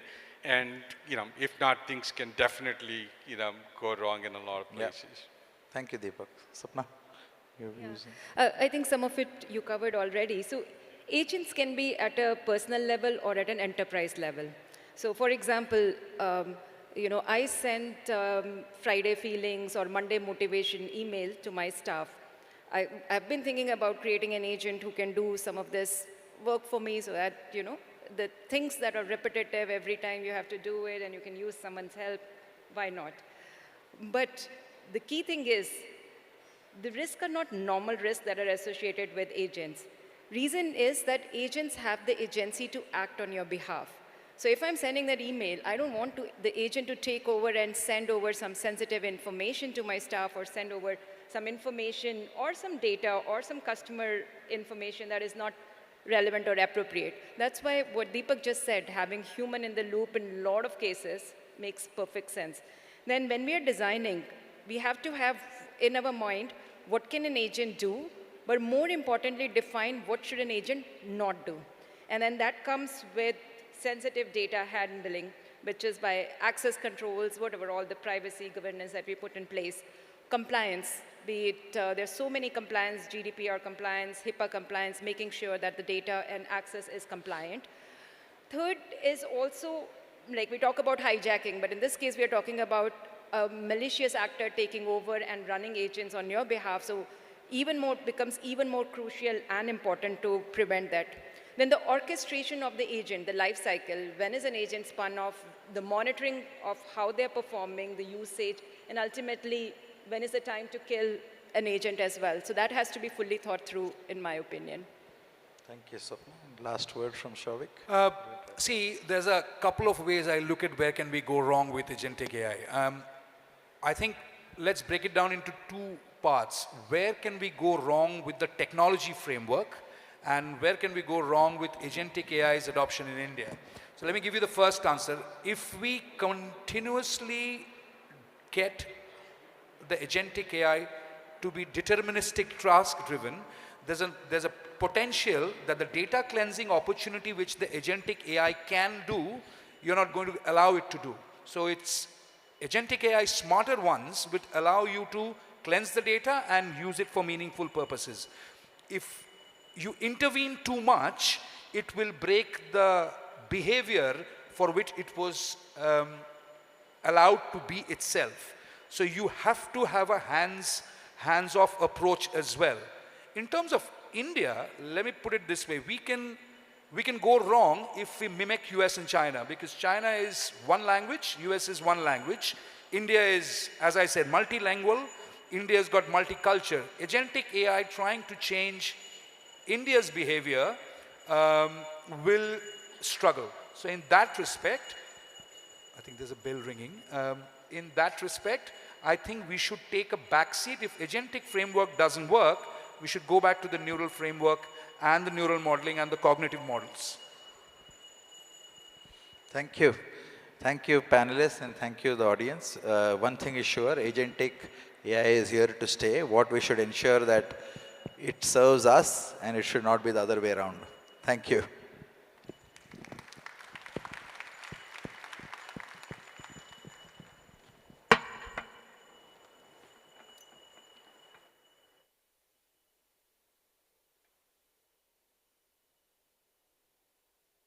May I request all of you to please remain on stage?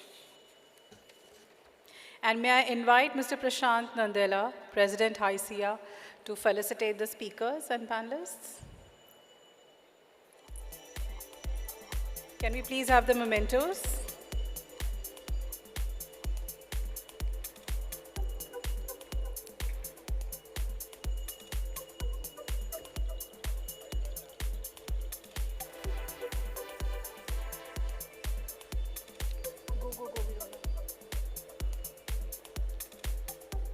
Thank you so much for being with us here today. The mementos are being presented on behalf of HYSEA and ICICI Bank.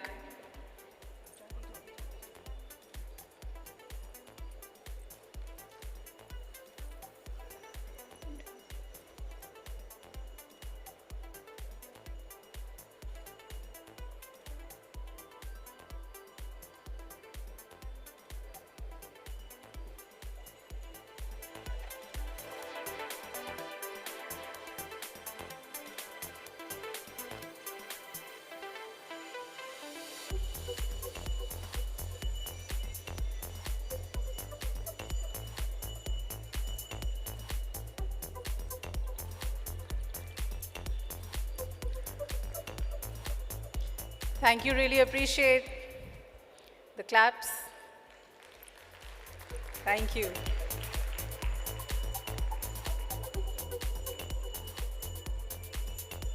Somebody is really trying to make a point with the bell.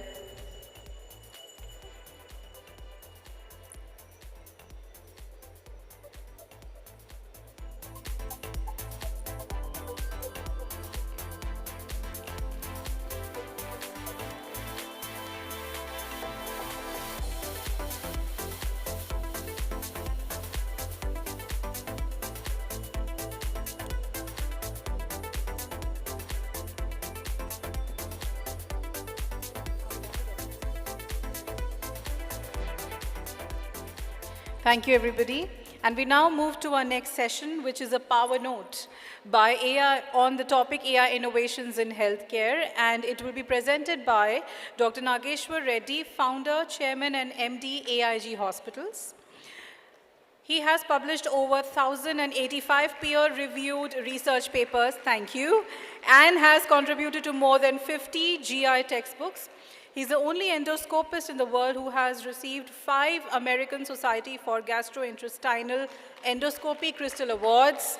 Some of the many honors and awards he has received are American Association for Advancement of Science, American Gastroenterological Association, and inventor of Nagi stent, among many other awards and titles to his name. Ladies and gentlemen, please let's give a huge round of applause and welcome Dr. Nageshwar Reddy.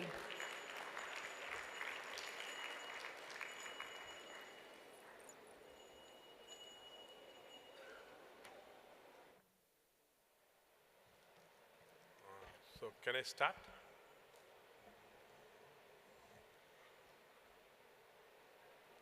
I can start because usually in medical conference we have a moderator or somebody sitting there and they'll ask us to start. So because this artificial intelligence, probably I'm getting a command from somewhere. So yeah, so I think my slides are on.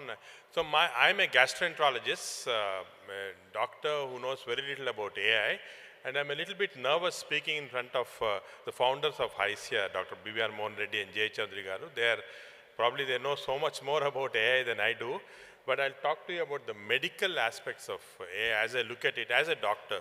So let me start with a disclaimer that I am not an AI expert, nor do I possess the ability to make algorithms and all, but what I do is I use ChatGPT very often, and that's my source of AI. So in fact, when I was asked to do this lecture, I went to ChatGPT and asked, this big group of engineers are asking me to talk on AI, what should I do? Then ChatGPT came out with this answer. In fact, my whole talk is structured on the basis of this. It gave me very clearly what to do every minute for the next 15 minutes. So I got the answer completely. So you see, it became easy. In fact, at the end it asked me, shall I make your slides also? I said, no, I can do it myself. At least that part I should do myself. So when you look at doctors and patient care, engineering comes very little into this. It's clinical examination, investigation, how you interpret the investigations, and finally, the treatment planning and so on. This is what doctors normally do. So medicine is empathy and natural intelligence, till now. I used to be an anti-AI person till recent developments came, because I thought medicine was human touch. You see the patient, you decide what to do, and you talk to the patient, show empathy. But this is changing now. And because of AI coming in, of course, all of you are aware how AI developed. 1950s, it was first actually coined the term artificial intelligence. Nobody knew what it meant. It meant at that time a machine having an intelligence of a human being. Even now, nobody knows what it means. It means the same thing, machine having. So we still haven't defined it like what we define in medical terminology. As a doctor, I want clear definition. But we have progressed further. Machine learning, deep machine learning, CNN, all sorts of words, and now redefining learning, all sorts of new terms are being used. But in general, for a doctor, it's very easy. We have 3 foundation models that we follow. The first is the computer vision, what you see in the center. Computer vision is what doctors use a lot. You see an image, you can recognize what it is, and so on. The large language model, that is the LLMs, are mostly used in ChatGPT, and now we have a medical component of ChatGPT. And of course, the NLPs are what we use for speech-to-text conversion. So these are the 3 common things doctors use, and I'll quickly go through what for example, computer vision is used to see, as I said, differently. I'll go through what we do simply so that I'll simplify some of these things. So the major role of healthcare has been in diagnostic and image analysis, drug discovery, in personalized medicine and predictive medicine. So personalized, precision, predictive medicine. These 3 P's have come into being now with AI being used. It's used in robotics, and more important is wearable devices are going to come in a big way into AI and support. So right now, most of the research is in radiology. I'll show you examples. Imaging, disease diagnosis, and of course in telehealth, I think it's going to play a major role. So, but the 3 things that are very important for clinician, of course, we want rapid, accurate diagnosis. For the health system, we want to improve the efficiency and also allocation of resources. And finally, for the patient, personal health. And nowadays, you find increasingly, patients don't want a disease to be diagnosed. They want a disease to be prevented. So predictive precision medicine is in thing, and artificial intelligence is the one that we use to do this. So a lot of doctors, when we started AI in a hospital, started telling me, oh, our doctors going to be replaced by AI, what will happen to our jobs in future and so on.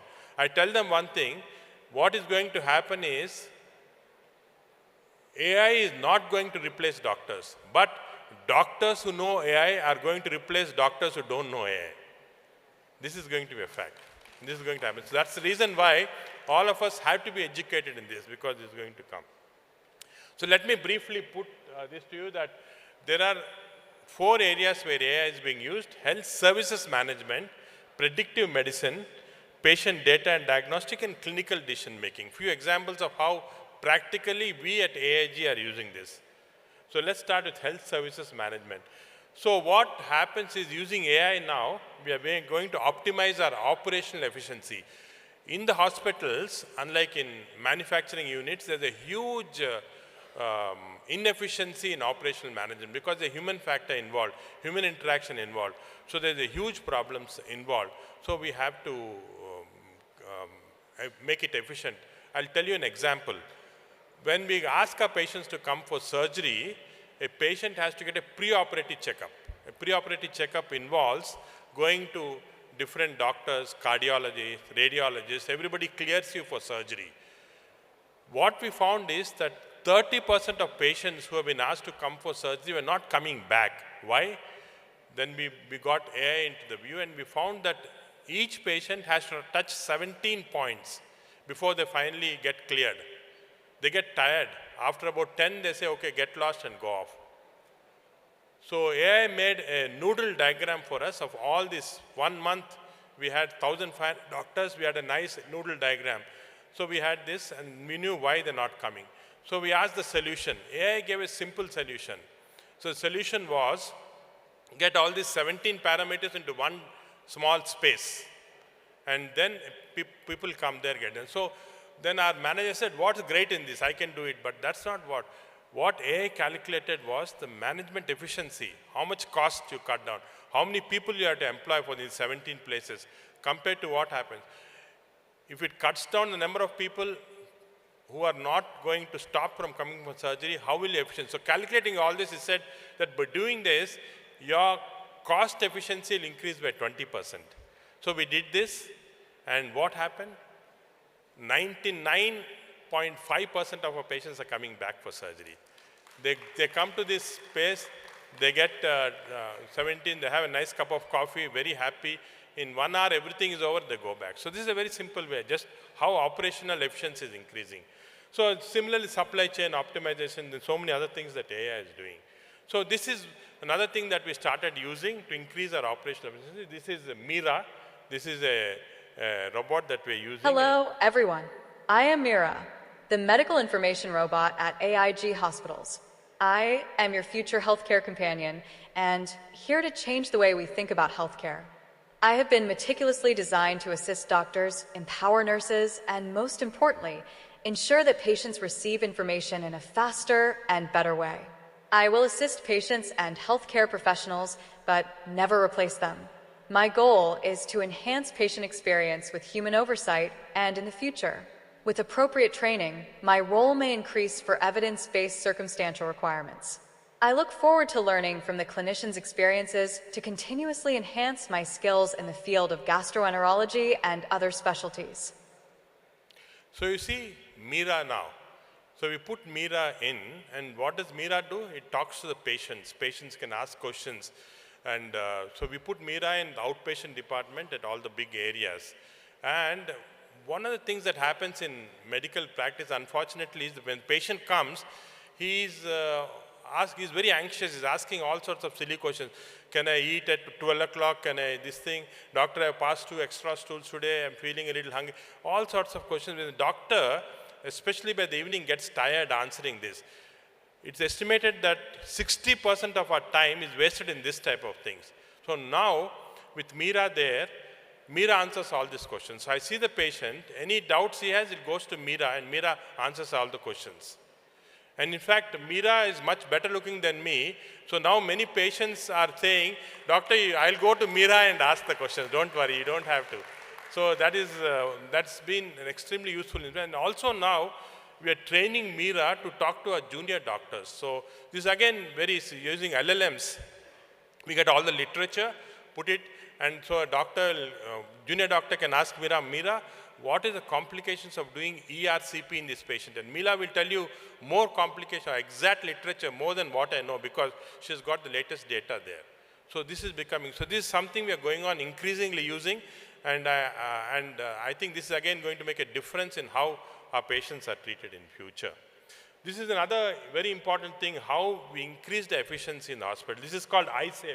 I don't know whether you can see, letters are not clear, but it's called HYSEA. Now what does it, what happens is in our hospital, there are 1,000 beds, 1,000 patients are admitted.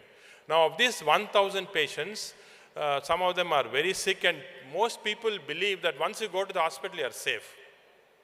Unfortunately, no, you're not safe. Not our hospital, any hospital in the world, you're not safe, because a sick patient in the hospital, 1,000 patients are not continuously monitored. They're not in intensive care. They're in the rooms. And in the rooms, there are 7 parameters, pulse rate, oxygen saturation, and so on, which determine which patient is going to become sick and all. But right now, patient suddenly crashes, cardiac arrest, and then we have a code blue, it's called. Every time the hospital code blue comes up in the thing, and immediately within 4 minutes, the team has to go and resuscitate this patient, because if it is after 4 minutes, brain death occurs, the patient no longer subsists. So if we used to get 6 code blues on average every day, out of which 3 only we could revive, 3 we could not. So that's what's happening. Not only our hospital, every hospital all over the world, even the Mayo Clinic, same thing happens. So we said, let's do something. Let's see if we can predict who's going to go into code blue and prevent that. So we had this software, our engineers made this software called HYSEA. Now in HYSEA, what we do is we put these 7 parameters onto the patient's.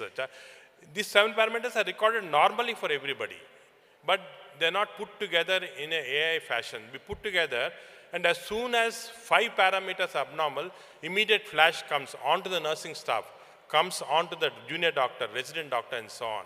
And our emergency medical team comes and prevents this code blue from occurring. And since the last 3 months, we have been using this HYSEA, and believe it, not a single code blue comes every day. It dramatically, which means that every day 3 patients' lives are being saved in the hospital, about 100 patients every month. You can imagine how the efficiency has increased. I think this is a very clear way of how we are using AI. Now, predictive medicine. Of course, nowadays, as I said, most people want predictive. They don't want to get a disease and then come to the doctor. Can we predict? Yes. We have genomic analysis to predict. We can look at some biomarkers to predict. We have also in predictive medicine certain personalized treatment. And let me again show you an example of this. Very, very striking example. What doctors do, they read textbooks, they read journals, and what does textbook say? Okay, if the patient has an ulcer, give 1 tablet daily. If he has hypertension, 2 tablets daily maybe. That's the standard. These standards are made from Western standards. What happens? Very little research from India to give you the standards. So we just follow that 1 tablet daily or 1 injections twice a day, things like antibiotic twice a day. Is this true in all the patients? No, there's a huge biological variation that occurs. This is not right. So what we did is, we took any patient coming to a hospital. This is a big research project. It's getting published in New England Journal of Medicine now. We took any patient coming to a hospital who are using more than 4 drugs, anti-diabetic, anti-hypertensive, ulcer, more than 4 drugs. And these 1,500 patients, a big project. Unfortunately, we had our donors funding it. These 4 patients who are taking more for 4 drugs were subjected to pharmacogenomics. That is, how is the pathway of the drug going in the body? These are called pharmacogenomics, based on the genetic profile of the patient. And we put AI into that, and we found that 40% of the patients, when you give the standard textbook drugs, were wrong. In 40% of the patients, we had to modify. One patient required only 1 tablet in 2 days for ulcer. Other patient required 2 tablets a day for ulcer, because each patient individually has a variation in their genetic profile of how the drug is metabolized. So now our recommendation is, any people requiring more than 4 drugs a day, kindly get your genomic profile. It is once a lifetime. It costs about 5,000 rupees once a lifetime. And we know your genetic profile, and we can prescribe your drugs properly. And this again, a major difference that genomic AI analysis has made for us. So now we come to the other thing. This is another interesting thing. Again, lay public may not know. What happens is when I see a patient, earlier I used to see a patient, talk to him, write the medicines, again tell him how to take. It was a very personal interaction that occurs. Unfortunately, in the last 10 years, it has changed. Changed because we're all, want to put all the data on the computer, electronic medical records are there, hospital information system, everything. And in Western countries, it's become more. In US, it's been estimated that if the doctor spends about 20 minutes with the patient, 18 minutes is on the computer, typing, watching the computer. 2 minutes patient eye contact. And this is one of the reasons why doctors are getting disinterested in the work. Highest reason for breakdowns, they're going off and patient is not satisfied. The whole medicine has become a very sort of a industrialized way. So this is not good. So how do you overcome that? Only way to overcome that is, I want the medical records, they are very important. I want this to be put into proper place so that later on I can analyze the data, come out with research and so on. But I have to want to continuously see the patient. So we came up with what is called the PRISM now. Again, our engineers came up with this prescription recorder intelligent summary maker. Just I'm talking to a patient, see what happens. I'm not looking at the computer. क्या तकलीफ है Rajesh? Sir पेट में बहुत दर्द हो रहा है sir and इधर बहुत क्या पेन आ रहा है सर। ये कितने दिन से हो रहा है? सर 2-3 मंथ से हो रहा है सर। 2-3 मंथ। Yes sir. और जो जलन हो रहा है ज़्यादा छाती में? यस सर ज़्यादा हो रहा है सर। नाजिया या वॉमिटिंग है? Yes sir. भूख कैसा अच्छा है? Yes sir. भूख ठीक है? Yes sir. और मोशंस का कोई प्रॉब्लम है क्या? Motions normal sir. Stools normal है? यस। कुछ प्रॉब्लम्स है पास्ट में, कुछ डायबिटीज या No, बीपी का तो नहीं है? No, hypertension. No, sir. All the time looking at the patient. Problem I'm जो not है looking ना, at the computer. तो आपको कुछ पेरेंट्स को भी है? है सर, मैं पेरेंट्स को भी है सर। पेरेंट्स को भी अल्सर था, फादर को ulcer. Ulcer. So Rajesh, your diagnosis looks like peptic ulcer. So we'll have to do endoscopy and ultrasound. For that, I'll start your medication, pantoprazole 40 mg daily. Once we do endoscopy, we'll give the pilot. So I just press the button on the laptop that I have on the top and see how it comes. Everything comes, history is, everything is printed out in this. I have never done anything. I just talk to the patient, that's all. And the important thing is all the gossip part is taken out. If I talk general things, have you seen Pushpa movie? That doesn't come in. Only the medical part comes in. So this is something now we are using. In fact, this is going to revolutionize, in my opinion, how doctors look at patients all over the country. In fact, so many hospitals have come and looked at this. We decided to make this, once we validate it with 30,000 patient data, we're going to give it free to all the hospitals. Let everybody use it. Let medical records in our country become, because data points are very important, and let the patients and doctors have good relationship. This becomes very important. So I think we are starting to use this more. As I said, we have several other things that come. Telemedicine is another important thing that is becoming important, because there are many regions in our country, northeast, where you can't reach.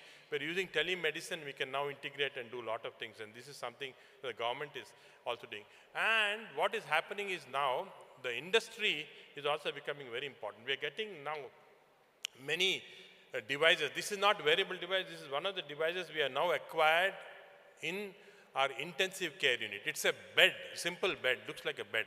But once the patient sleeps on this bed, it becomes an AI machine. Everything, patient's ECG, patient's temperatures, pulse rates, respiratory rate, oxygen saturation, everything is recorded on this bed. It's actually initially with the French manufacturer, now Americans are also doing it, everything. And when I start medication, the bed is measuring how much medication is going in, how is reacting.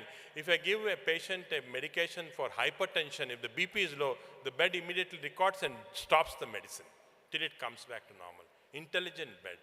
ICUs are going to get, so what is happening because of this is that now in our intensive care unit, for every bed, we have at least 2 nurses continuously monitoring.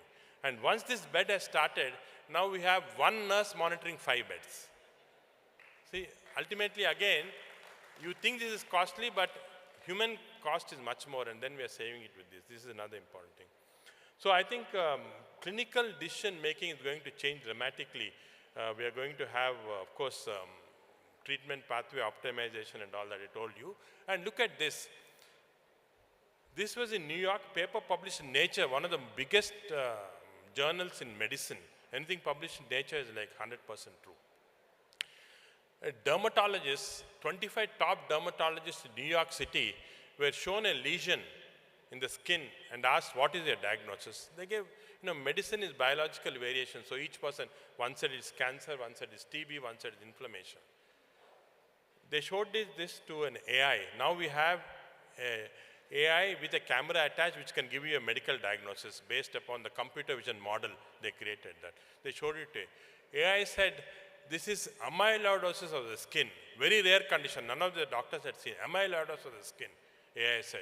People said, no, it's fooling around, something wrong, hallucination, you call hallucination AI. So they took the biopsy and sent it. The pathologist said it's amyloidosis of the skin. So you see, when AI sees something vision in medicine, it's much more accurate than human eye because it's recording so many things. And it's believed based on this that the specialty of dermatology will completely disappear. So if any of you want to send your children to become dermatologists, don't do that because dermatology in next 10 years is gone with AI taking over completely. My wife is a dermatologist. She's not happy with this. So I'm a gastroenterologist, so I actually do endoscopies. My main thing is to go inside, see in the stomach, cancer is there, not cancer, or what to do. So now AI is helping us a lot. I don't do biopsies. I just see, it's called optical biopsy. Immediately, now AI endoscope is telling me, look, this is early cancer, go immediately and remove it, don't fiddle around, things like that. So it's dramatically changed our way. But even more important, radiologists. This is the patient we had recently who came to me, who was coming to the hospital for 3 years with pain, little discomfort. He had serial CT scans done. The latest CT scan showed that he had a pancreatic cancer. Little late for surgery. So I was worried. I said, this patient we saw 3, can we have predicted pancreatic cancer? So I went back through a 3-year-old CT scan. We had a 3-year-old CT scan on him. We went back to the old 3-year-old CT scan, asked our radiology professor, Tarani, who is one of the best in the country, look at this CT scan. Do you think there's any evidence of cancer? The 3 years back one. She said, no, I can't see anything. But the present one has got, I can't see anything in the 3 years. So I felt happy, we didn't miss anything. I sent these scans to Mayo Clinic, the world's best radiologist, and said, this is done 3 years back, do you see anything? He said, no, nothing, it's a normal scan. I subjected this scan to AI, and AI told me that in the next 5 years, the likelihood of this patient developing pancreatic cancer is 95%. It predicted, and I feel bad now that if we had AI at that time, I would have probably followed this patient closely enough. And so this is going to become, in radiology, artificial intelligence has got some additional information which human eye or human brain does not have, can correlate all this and predict what is going to happen to the patient. So X-ray chest, now all our X-ray chests are read by AI. We don't have radiologists reading it because they are very good at it. More complex things like CT scans, MRIs are going to be read by AI in future, very, very near future, maybe next 1 year, because they are more reliable than human eye. And of course, everybody here wears in fact, I'm now having a watch which is actually looking at because time is up, so my heart rate is increasing a little. ECG is being recorded, so I know that there's no arrhythmia, I'm quite safe. I have a continuous monitoring of my glucose. I want to know what's happening to the glucose. I also have 2 small leads here, which is measuring my sodium, potassium, cytokines. I'm doing research on myself to see what happens in stressful period, non-stressful. All this is being integrated by AI to tell me this is what is happening to your health. So general health is now going to be monitored by all these devices. And I think this is a reality. All of you already have smartwatches. You are monitoring your heart rate, ECGs, and so on. But more sophisticated things are going to be monitored. And this is an example of a smart toilet. So what happens? Smart toilet, you go to, in fact, one more fact, which not many people know. We think we are smart because of your brains. You think you're smart, also you're healthy because your BP is okay. No, you're healthy only as long as the microbiome in your gut is healthy. Everything is ruled by microbiome. We now know that a lot of science is there. Again, I don't have time to go into that. If somebody wins a Nobel Prize, it's not because of his brain, it's because of his gut microbiome. So ultimately, what comes out in the poo is if you can measure those, there are a lot of metabolites that come out now. We are doing a lot of research. In fact, we have a whole department of microbiome in our hospital. We're doing a lot of research. We take out the chemicals and bacteria and analyze it. We can tell you what is your level of intelligence, and so on. So I just made this cartoon. I was asked to give an AI talk in Hong Kong last month. I made this cartoon. So I was sitting in the toilet, and immediately, as soon as I went to the hospital, to that conference room, I found this. They have artificial intelligent toilet. You go and sit in the toilet. On the toilet, your stool is immediately analyzed, and it tells you what is your level of activity today, what should you eat today. It said eat more carrots, eat so on. So this is again going to be like one of the mobile devices, something which is going to actually let us know, continuously monitoring. So these continuous monitoring devices are going to be natural health companions to us in future. One of the problems with computers was we thought that they don't have empathy. No, doctors talk, we have empathy, we can reassure the patient and so on.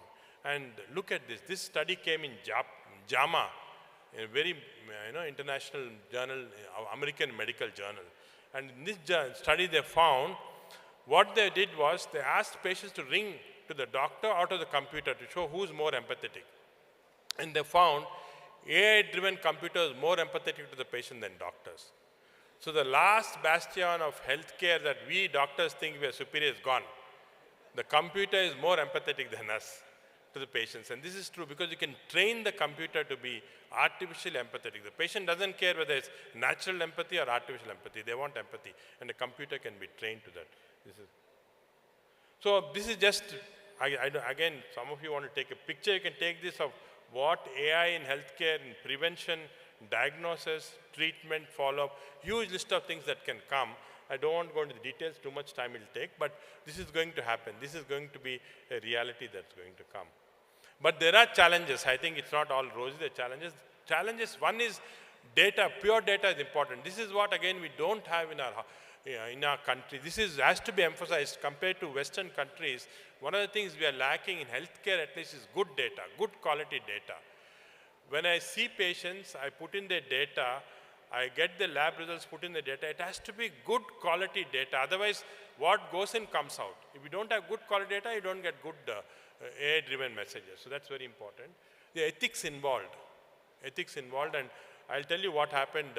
Ethics and regulatory strategies are very, very new, even by international, everywhere. So there's a problem there. I think Indian government has to go into this very seriously right now. In fact, there was recently, I was involved in a case in US, where the doctor, now in US, and even in our country, in our hospital, whenever we do colonoscopy, we use artificial intelligence because we're detecting more polyps by artificial intelligence than regular human. So in this particular case, they used artificial intelligence. They did the colonoscopy, a polyp was missed. So this patient went to the court, consumer court, saying polyp was missed. So the hospital said, we didn't miss it, artificial intelligence missed it, you sue the artificial intelligence. Now the patient was confused, how can you sue the artificial intelligence? But the court came out, no, it is human-aided artificial intelligence, so the hospital has to pay millions and millions of dollars to pay. So all these minor issues are going to come, which we have to resolve, otherwise it's going to be a problem. But AI predictions can also go wrong. See this, what Elon Musk does, He said very confidently, self-driving cars in 2 years in 2015. In fact, if you look at the statement he made, it was made very arrogantly. No more driving, it will be 2015.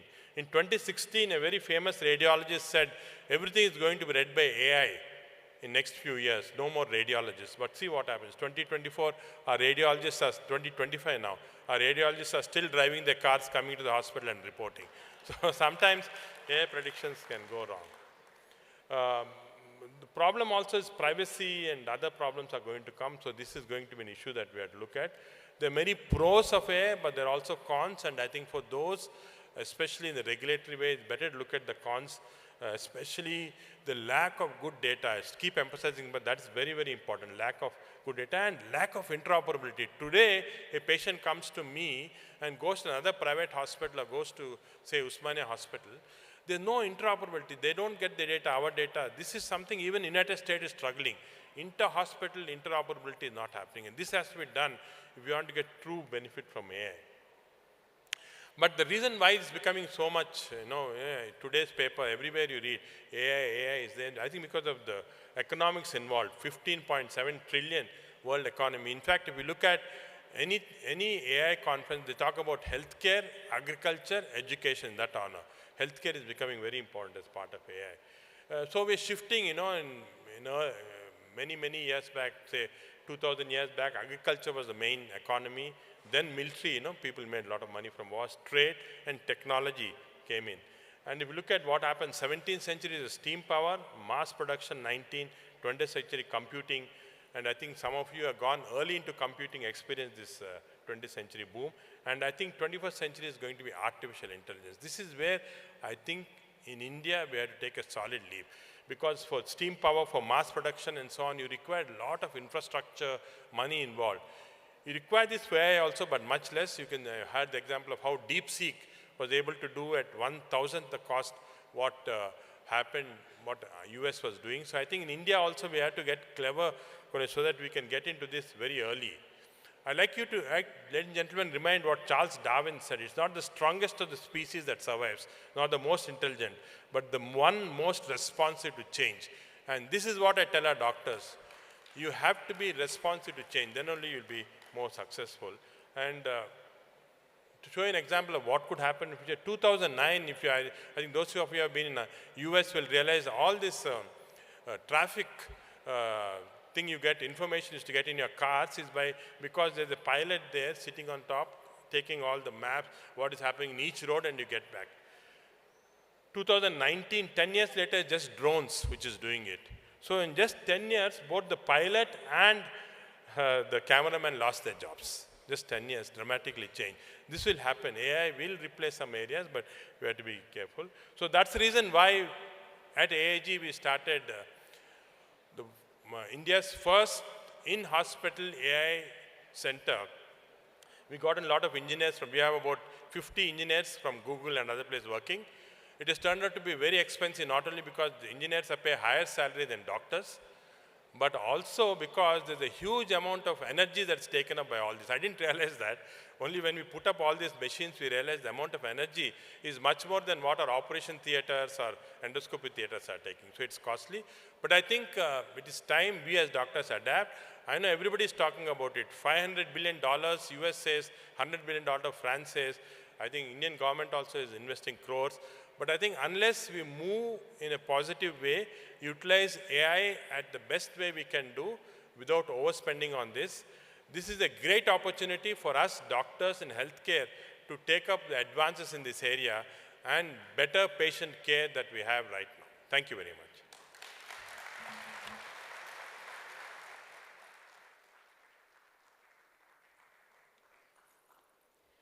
It was indeed a very powerful note. Thank you so much for sharing such interesting insights on innovation in AI in healthcare. And to felicitate Dr. Reddy, may I please invite Mr. Ramakrishna Lingi Reddy, General Secretary HYSEA, on stage and present the mementos by HYSEA and ICICI Bank.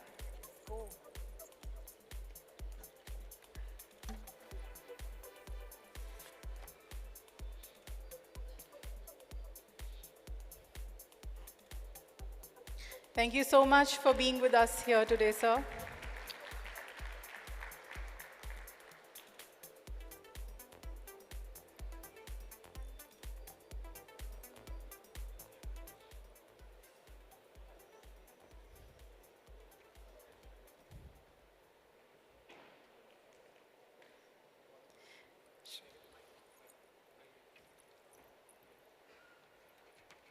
So our MC was very kind and nice to introduce Dr. Nageshwar Reddy.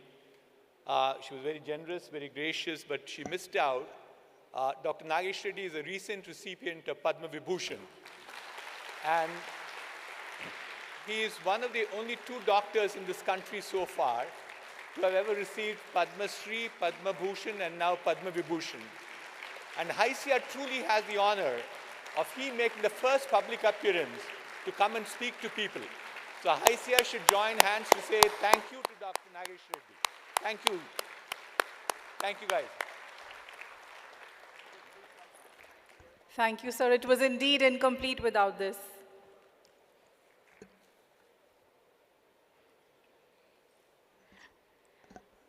We now move on to our next Power Notes session on Global Outlook on Advancements in AI. It will be presented by Dr. Vijay Rai, core member, the Commonwealth AI Consortium. He's also the chairman of CII Delhi Emerging Technology. Previously, he has been the MD for Savior US INC and president and CEO for PowerCon Solo Energy. He is a member of several key committees of private and public sector and contributes as a mentor, speaker, and chair in national and international forums.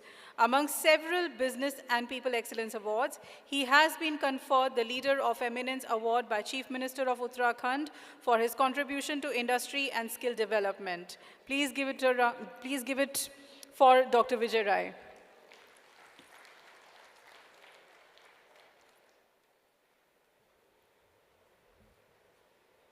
Good afternoon, friends.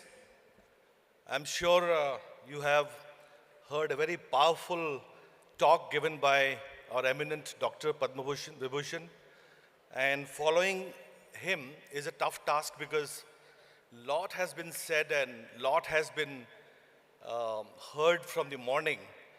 Before coming here, I thought I will also do a chat GPT and ask a question that so many powerful speakers have spoken before me, and everybody has spoken at great length about what's happening in AI. What should I speak? Because my power talk is much later than those power speakers. Do you know what it said? Go with the flow as you climb up the floor. So I have kind of, it didn't say that, but I used my analytics engine to really understand that actually it is going with the flow with all the heartfulness that you have that will make a difference to the world. And AI is just a general purpose technology like electricity. So let me simplify that. And as the AI advancements keep happening around the world, it will be used for building greater applications for larger good for the country and for the global good, and we all have to be responsible. Youngsters and crazy guys in the world who create these technologies sometimes break the rules. It is good to break the rules, but break the rules responsibly. And so purposefulness and responsible AI is one of the biggest drivers of human and economic progress that I have seen, having worked or being associated with governments, government, public, private, and multilateral agencies, and working in 140 countries around the world on some of the issues which really impact the world and need very careful kind of attention from all of us. And India's tryst with this journey started when businesses were having a lot of red tape. The cost of doing business, the way businesses were being run, minus technology, you have seen the growth, what happened those days. And powered by AI, if we are not able to really quadruple the growth or double the growth every year, it is going to be difficult. India's stack or AI stack at the global level is a big discussion point. And I have been asked to speak about global advancements in AI. How do you really, in 10 minutes or 15 minutes, summarize what is happening? And I'm trying to really go by the flow on the floor without any written script or reference. One of my boss many years back told me, Vijay, the power of context is very important. And the power of context rules the world. Where are we and what is the context today when we speak here and we participate here in the age of era of artificial intelligence? Can we discount human beings? Yes, no. Can we discount human beings in this age of artificial intelligence? No. Many of you say no. Many of you are not clear yet. Not clear yet. I remember Ginny Rometty, the chairperson of chairwoman of IBM long time back, few years back, they invited some leaders, including, I was one of them, to top 100 leaders. And she wanted to really share to the world how IBM is self-disrupting and self-reinventing itself in the new era a couple of years back. And she said that we are not ready for the future in this default setting. When I'm saying default setting, that means what is there, you keep doing this more of the same. And they were selling software and services and all that. What she said that the pyramid of the organization, normally we work on a pyramid mindset where the leader sits on the top and you have people down the line reporting to you. She actually set the trend of doing the reverse pyramid. And she said the customer is at the top and the leader is following the customer. So it is the leader who follows the customer. It is the leader who drives experience for the customer. And the reverse pyramid means we are no longer a software, hardware, and services company, but we are a company which is a cognitive computing company. And here we are in the cognitive era where machines are mimicking human brain, and human brain is at risk whether we really get a slave of technology or we really use that for larger good and competitive good for the world. I was listening to the HYSEA president in the morning, and he alluded to certain points which are key concerns for the world, including HYSEA. He was talking about sustainability and climate change. I am one of the goodwill ambassadors of United Nations on climate and sustainability for over 19 years. While working with UN bodies, multilateral bodies around the world, I realize and we learn that the human progress towards and the commitment towards eradicating some of the challenges which we see today arising out of, whether it is arising out of artificial intelligence or arising out of our own undoing, is huge. The cost of undoing is huge. And the progress today for SDGs, I'm so disheartened to share with you that we are just 15% of our progress, and 2030 is approaching, and we have all the AI, all the technology, still we are not there. So there has to be a little good balance between AI hype and AI reality. And that reality check has to be done basis the indicators, the global indicators. I'll share with you where are we in the race of technology, innovation, and science in the world. Where does India stand? A few days ago, I was interviewed by Voice of America. The Prime Minister of India, Mr. Modi, is going to France. And we have AI Summit, great leaders meeting there, and also he's meeting the President of France. I was asked this question, where is India in the race in the wake of Indo-US and the US and China dominance in the race of technology? And this is a very tricky question. Why should we really react to US or China? My answer to this is that we do not react. We build for larger good. We become responsible for the whole world, because we can't become a Vishwaguru or we can't lead the world if we are not responsible. So that's what is purposeful, responsible, meaningful for the world at large. And that's the reason why in the G20, 11 months of our involvement with G20, we gave to the world Vasudhaiva Kutumbakam. And Vasudhaiva Kutumbakam, lot of leaders around the world were very much opposing why Vasudhaiva Kutumbakam is being actually bombarded to the whole world, and why G20 leaders must accept that as a logo or as a slogan for G20.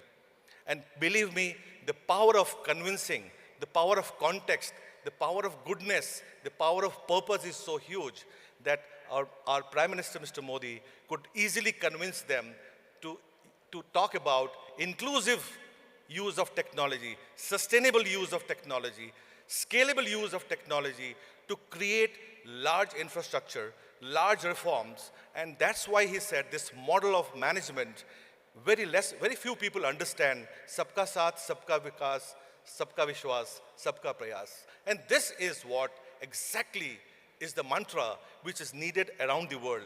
And that's what he does, and we do together. And we believe in this since many, many years, since our childhood, because we have been born and brought up with that basic human value. If we do not protect those values, we become technology slaves, and that's one reason why I'm going to share with you where are we in the race. I am a senior fellow in Washington. We run Global Innovation Index. We also run the Global Network Readiness Index in 133 countries.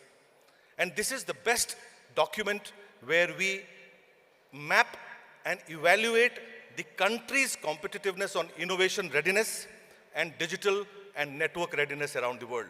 All the countries look forward to this document where they are placed in terms of countries like Sweden, Switzerland. Small countries are always coming at the top. Why? Because they're very focused, they're very purposeful, and their innovation is actually to the point of use, to the point of creating impact. And that's the reason why I said that as long as we are able to use open AI, as long as we are able to democratize artificial intelligence for larger good, all the training or all the use of technology will be purposeful.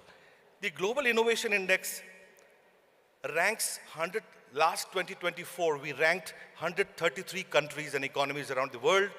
India's rank is 39. And I'm going to do a contrast because Madam is sitting there from Ease of Doing Business. We had a word with you yesterday. And I've been involved since 2014 on World Bank Ease of Doing Business ranking. Pradhan Mantri, when he came in 2014, he told all of us in one of the meetings when DPIT was not formed, just recently it was formed, and Amitabh Kanji was going to take it over. He said, हमारे देश में एक बहुत बड़ी समस्या है. तो लोगों ने पूछा क्या समस्या है? They said, why can't we think big? Why are we scared and afraid? Because we always start at 173 and 163 ranking in the world. On the one side, we're talking about 39 rank over the years. And now World Bank Ease of Doing Business, India scored actually around 50 numbers, which was the target given by Pradhan Mantri. So he gave the target to the country and Amitabh Kanji that how can we not be under 50 in the world? It was a huge target, not easily acceptable. People were very scared that how can we really achieve that? The government mechanism, multi-ministerial coordinations, multiple changes in the systems, use of digital technology, taxation reforms. You've seen the reforms using technology, and those dashboards need to be created. How can we create competitive collaboration? How can we create federal support? How can we get the federal support? So 39 ranks we have reached. And let me tell you, where are we in terms of the Global Network Readiness Index, the Digital Readiness Index? We also climbed up 11 places since 2023. We are 49 in the world, and we have great amount of one important factor which led to this growth in numbers. Can you guess what is the one most important factor which led to this growth? One big. What is that? AI? UPI. Very good, very good. I think this is one of them. Artificial intelligence, the digital public infrastructure which we created, AI stack of India. And I'm sure Saurabhji is going to talk more on the digital public, so I'll skip a lot of that. One of the important things which also we found is internet traffic, international broadband, international internet traffic. The other is mobile broadband. And one of the best is scientific publications in artificial intelligence from India. The doctor was here to talk, and there we are doing good. And there were 54 more variables on which India was ranked. So as a doctor who spoke recently, I'm thinking more like a doctor, prognostics, diagnostics, and prescription. Prognostics is more symptomatic, and that's why the whole world used to see India as a laggard country. And the data representation was missing. And I'm a living evidence. We presented the data well, just not Mumbai, just not Delhi, the digital readiness and the digital prowess of India, the UPIs and all that. And when we presented data to the whole world, the world realized, oh, India is coming. India is there. And just with the right data representation, we moved up many ranks. So our presentation to the world has to be good. Our data, our representation, our reforms all have to reflect the rankings which we do. And that's where we need to focus on.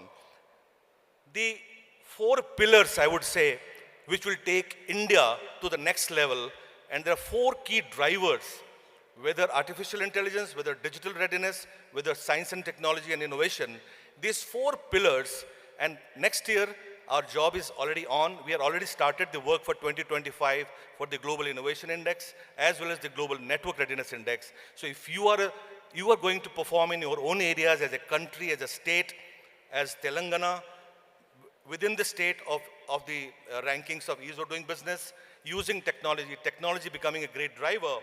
The first is technology, second is people, third is governance, and fourth is impact. Just look at 4 buckets: technology, people, governance, and impact. And there will be so many other drivers, sub-drivers, which will be also mapped. So this is going to be very important. The HYSEA president in the morning said sustainability and ESG. The world is in a most challenging time today, most challenging time today, because there are twin challenges, the global twin challenges of climate change and global warming. You see the fire in the America and all the countries. You see famines, you see disease, you see cancer. We have all the technology, but our disease identification, disease prevention, care and cure, all these things need bigger attention towards the world, because many economies are not actually very healthy. While I'm talking about 39 rank and 49 rank in Global Innovation Index and Global Network Readiness Index, I'm also going to give you a contrasting figure which also needs correction at some point, and that figure is Global Peace Index. Do you know what is India's ranking on the Global Peace Index? 10, 15, 20? Just ChatGPT. We always start at 150, 60. So it is quite 116 or something in the Global Peace Index. Maybe we want to become a Vishwaguru, but if our rankings are actually distorted, if you're not representing ourselves well, with all the Dajis having here heartfulness and meditation, global peace is a bigger driver for economic progress, and technology plays a greater role there. We are in a generative AI era. Global advancements in generative AI are a big force multiplier and a big driver for progress. But can you believe we generate a lot of data as a country? India is the best use case in the world with so much of linguistic diversity, geographical diversity, and that is one of the best use case examples for the entire world. Our data, which we generate today as a country, as a government, because I have been involved with government as a senior scientific advisor to Government of India, and I must tell you that it is in our interest, as all the European Unions and all the other countries are having the national artificial intelligence strategy and a policy which India also has got. India also has got AI for all policy. We should protect our national data as an asset. So our data should be a national strategic asset, and democratization of data and protection of that data. You see the DPDP rules coming in, not easy, because that is going to create security and compliance issues, which you must have heard about the breaches happening and why delays are happening, the cyber espionage happening, cyber security challenges, and this could be another dampener to the progress of the country. So that we need to be thinking seriously before we design product or platforms or applications, because those could carry those bugs, which could be very, very damaging. Our compute and cognitive, both our cognitive models, human capabilities and cognitive models, and our compute infrastructure is supposed to be one of the best in the coming times. But if we do not stay there, I think we will not be able to create a good thing. Our global advancement in AI stack, I have 4 key messages which I wanted to share with you. Where are we in the world today in artificial intelligence? And what are the biggest opportunities which we see today? As we stand here, the first thing which we discussed in India or anywhere when we talk about is, the basic is our semiconductor, right? The basic is semiconductor, and that's why we have got a semiconductor mission. There we are lagging. Our R&D, our capabilities in those sectors are lagging. So India cannot become a global AI expert or a global AI leader unless we build that from bottom up. So AI comes much later. Our compute, like NVIDIA's, AMD's, Intel's of the world, who have the global leadership, should actually India follow a path of creating that kind of infrastructure which we see today started happening. And so semiconductor is one of the first layers where the discussion must happen. The second to become leader in the global advancement race will be cloud infrastructure. That is also very, very important because we have the AWS, we have the Google Cloud, we have the Azure, we have the Snowflake, all that I can mention. But I think the cloud infrastructure or the hybrid cloud infrastructure is going to be very important for a country specifically like India, which has got huge population and where we have data centers like Green Lakes and all that. I'm not saying these are bad, but international data centers have difficulty in kind of fine-tuning to on-premise cloud infrastructure, which is not yet ready. And India is building its own cloud infrastructure like Bharat 6G and all that, right? So that is the second layer. The third layer, that's what the whole world is talking about today, DeepSeek and foundational models. The foundational models are becoming much more affordable today with DeepSeeks coming in and all that happening. Foundation models like OpenAI, Anthropic, Meta. You see Metaverse, big hype about Metaverse, right? But nothing happened actually. It went like air, right? It is there, not there. Blockchain, big hype. Those days, blockchain, everybody was a blockchain scientist. Nothing happened. So hype to reality check, we must do. We must experiment. Rapid prototyping is very must because I have been involved in some of the policies and some of the developments around the world where I see great opportunities in building these systems up so that in next 4, 5, 6, 10 years, by 2047, we assume the global leadership role in that specific race. We are already entrepreneurship and startups. India is the third largest nation in the country, and Startup India was formed with that intention, and I'm being the founding member of Startup India. We started that Atal Innovation Mission, started with that kind of mission mode, and you see schools and colleges, thousands and thousands and lakhs of schools and colleges are connected now. Created library, created knowledge, powerhouse and all that. So this foundation model, we have to see as a third layer and final layer where I would like to rest here is applications. And during our last meeting overnight, when some of us met, we were talking about, we have organizations like Common Sense, Speech Lab, Bearing AI, Credo AI, WorkHelix. Some of these organizations are working in this area of applications, while all the attention is on AI technology foundation models today. Believe me, as I said, semiconductor 1, cloud infra 2, third is the semiconductor cloud infra foundation models, and the fourth is application layer.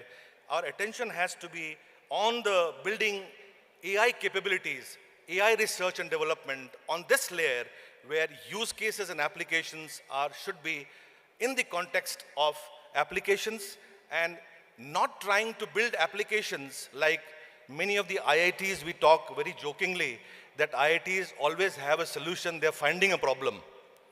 But it should not be like that. It should be you know the problem, and we know the problem well. It's half understood. 50% solution is there. But still we have traffic problems, still we have climate problems, still we have waste problems. And that's the reason India has started very greatly in these areas on AI and quantum computing mission, which is again a mission mode project. National Translation Mission, again a mission mode project. Some of them I'm involved in some way. And that's the reason why I'm quoting and sharing these points. And we also have the EV and mobility mission for the country. Huge opportunities on lithium, connected battery systems, ecosystems. Defense and space technology is another where India is already taking, after Chandrayaan, which we landed, at a fraction of cost. You see the Chandrayaan landed the fraction of cost in the world. And now other countries are also asking, how can we develop models like Chandrayaan? So we have startups working with ISROs and all of that. We need to create, like we have a great Telangana as a state, when I come here from New Delhi, I see what a great people you are. So please clap for yourself. You're a great people, a great ecosystem, a great feeling, great comfort. And I felt that I should have been born here maybe. So I believe me, that's what I felt yesterday when I was talking to our colleagues. Such a great system, an ecosystem of friends and people. Sometimes networking and not working, there is not much of a difference. So when you meet for networking and not working, there is a less of a difference. But we need to do the networking for real networking and impact. So that's what I have said, that applications and capability building is one. The other is that connecting and connectivity. Connecting the world, connecting the unconnected ones. We did Jam Trinity, Jandan Aadhaar Mobile, financial inclusion, empowerment of citizens, empowerment of people, empowerment through education, and collaboration, co-creation models are very important. I'm sure we all know this, but I'm not trying to kind of take more time of yours. Citizen-centric reforms and innovations need a lot of artificial intelligence, connected technologies, and also compassionate capitalism. We have investors in this country, but very few investors are compassionate capitalists. There's no patient capital investing. You startups would understand. Patient capital investing is needed in the country, where prototype, lab-to-market reforms are needed, and that's where we need to build our capabilities before we try and talk about global advancements and take the leadership at this stage. Deep change, deep technology, and in the end, I would say that we have to move from digital nomads and digital natives to digital transformation agents and creating impact for the world. I was listening to Daji, and he said neti, neti, neti. Neti, neti, neti. And he was also talking about divine intervention. Thank God we are still surviving after creating so much of wastage in this world, because there is God and there is divine intervention. But AI can't help you if there is something which goes wrong. That divine intervention is still needed in the country, and that divine technology is what he mentioned. So it comes from your inner reflection and inner transformation. So inner engineering, that's going to be very important. I have, in the end, 4 things to share as one snippet. One is niti. We need good policies. Good policies called niti. Then niyat, the power of intent. Power of intent, not 10% change, 100% change. 10 times change. We are tuned to 10% year-on-year growth, not 10%. India needs 10 times growth. Naitikta, morality. Naitikta in development process. All the DevOps or all the AI algorithms, we need to train the LLM, the large language models, in a way so that does not create discrimination and bias. So, naitikta. And in the end, I will say, nyay. Nyay is justice. We cannot penalize people because they don't know. We need to sensitize, make them aware, and we need to also give them access. And also, we need to secure our boundaries, secure our country from any threat coming from anywhere, specifically the data, the technology, the leakages which we see today, because that can be used as a weapon against the country. And we cannot afford to have, because we have such a vulnerable, great, diverse population. So nyay is very important. And finally, as Daji said, neti, neti, not this, not this, not this, not this. So many things I have skipped actually, not this, not this, not this, because a lot of data has overflown. So data is overflowing right now. I have said not this, not this, not this. And as AI technologists, as digital leaders, as public leaders, as government leaders, we need to think that how do we create ease of use and ease of life both using technology. If you're not able to create that, the user experience, the ease of use and the ease of life, we will be lagging behind, because what is the use of technology if people can't use it to the benefit? And that's the reason why I'm saying India is at the right time, at the right stage, going to take over the 3rd position in the world. Please see that our technological advancements are a force propeller, but are very balanced, and a sustainable, scalable solutions can be created for global advancements using technology, using artificial intelligence, but both human and artificial collaboration, human augmented artificial intelligence should be the solution for the world, where humans still remain at the center stage, because we need food for everybody, we need security for everybody, we need safety for everybody. And these are all basic human values which cannot be mimicked by artificial intelligence, because you have to take control of your life, you have to create enjoyment.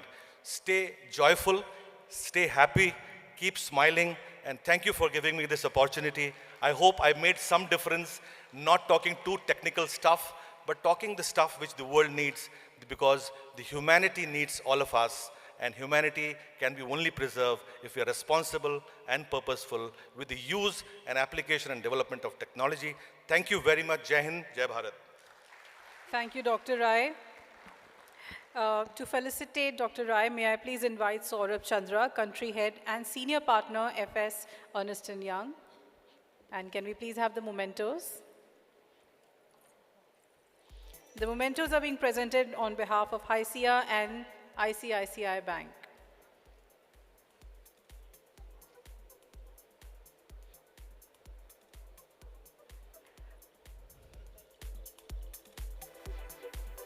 Thank you, Dr. Rai, for the power note.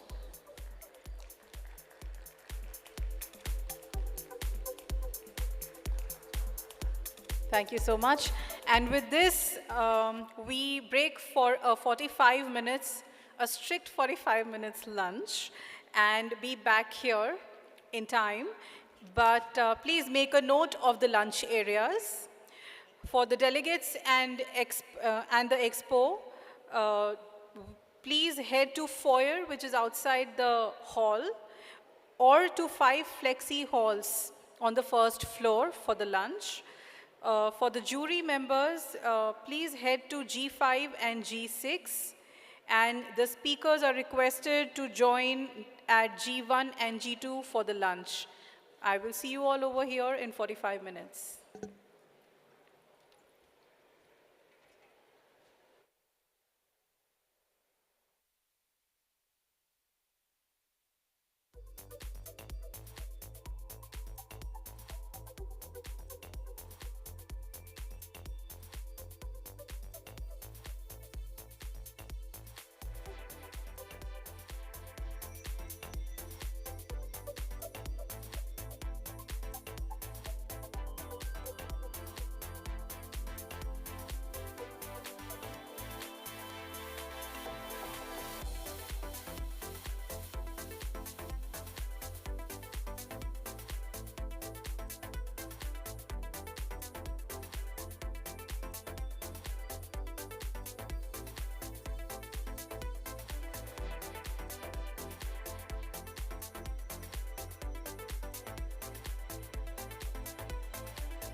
Hello, everybody.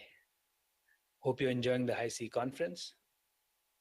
I am, however, not able to make it to Hyderabad, so I'm recording my session from here in Silicon Valley, where it's been raining really heavily. I hope to make it to the next HYSEA conference for sure. I know you've heard a lot about ChatGPT, DeepSeek more recently, and a lot more. I know some of you have even argued with ChatGPT and sometimes even lost conversations to it. If you've experienced that, you've already experienced some sense of agentic AI and its behavior. So today I'm going to talk about agentic AI, the security of agentic AI, and of course we'll start with the why, like Raman Sindik always tells us. But before I go there, let me talk about myself. My name is Vishwas Mandral. I'm the founder and CEO of a company called Precise. We help with AI and cloud governance, and if there's any problems, any solutions that you need around AI and cloud, please reach out to me. Precise is a Silicon Valley headquartered company, and we have offices in Bangalore. I am also the chair of the Cloud Security Alliance here in Silicon Valley. I've been leading the efforts for nearly 10 years now. I have authored multiple technology standards. I have over 30 internet RFCs and standards, including things like IPsec, DMVPN, technologies that you'll probably be using in your home and offices on a daily basis. I've been honored to work with really big industry luminaries like the mother of the internet, Radia Perlman, and others. So I'm really honored to be here, honored to be talking to all of you. I have been the ex-CEO of a company called Nanosec that got acquired by McAfee.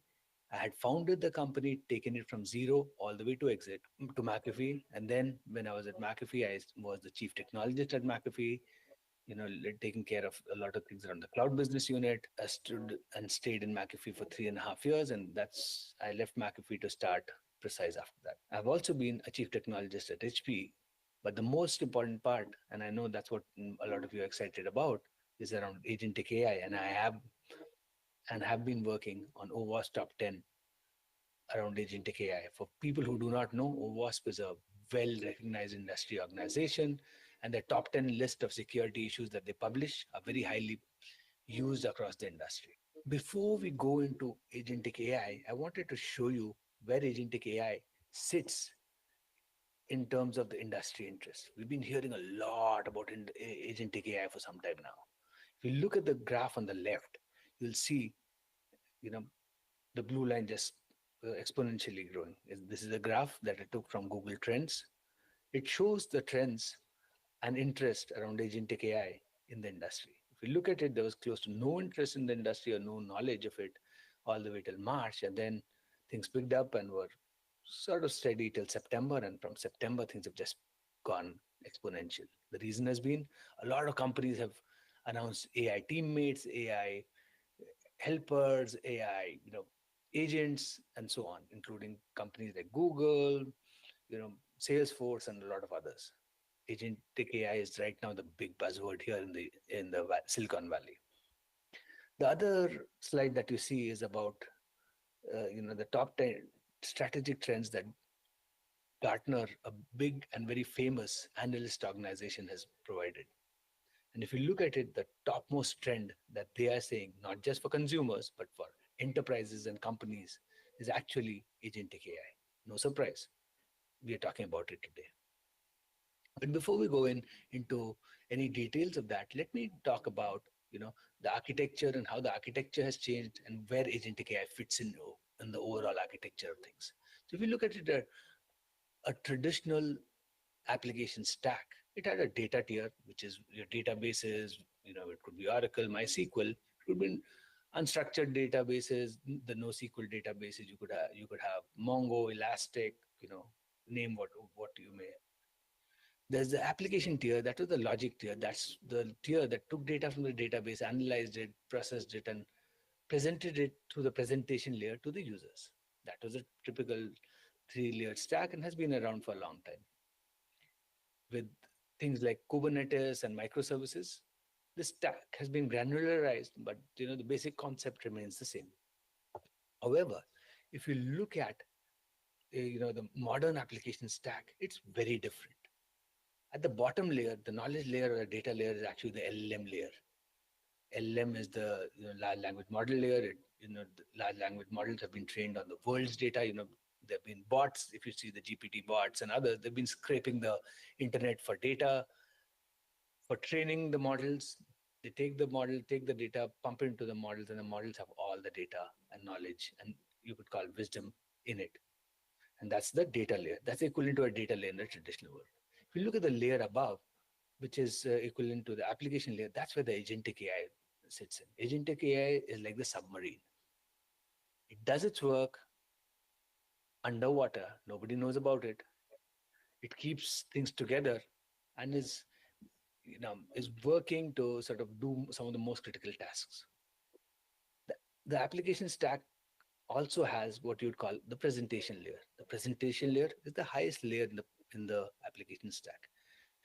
And if you look at the modern application stack, the presentation layer is going to be more natural language driven. It's the interface to working with agentic AI is going to dissolve into our environment in a lot of cases. And we are going to be just communicating with these tools through a natural language.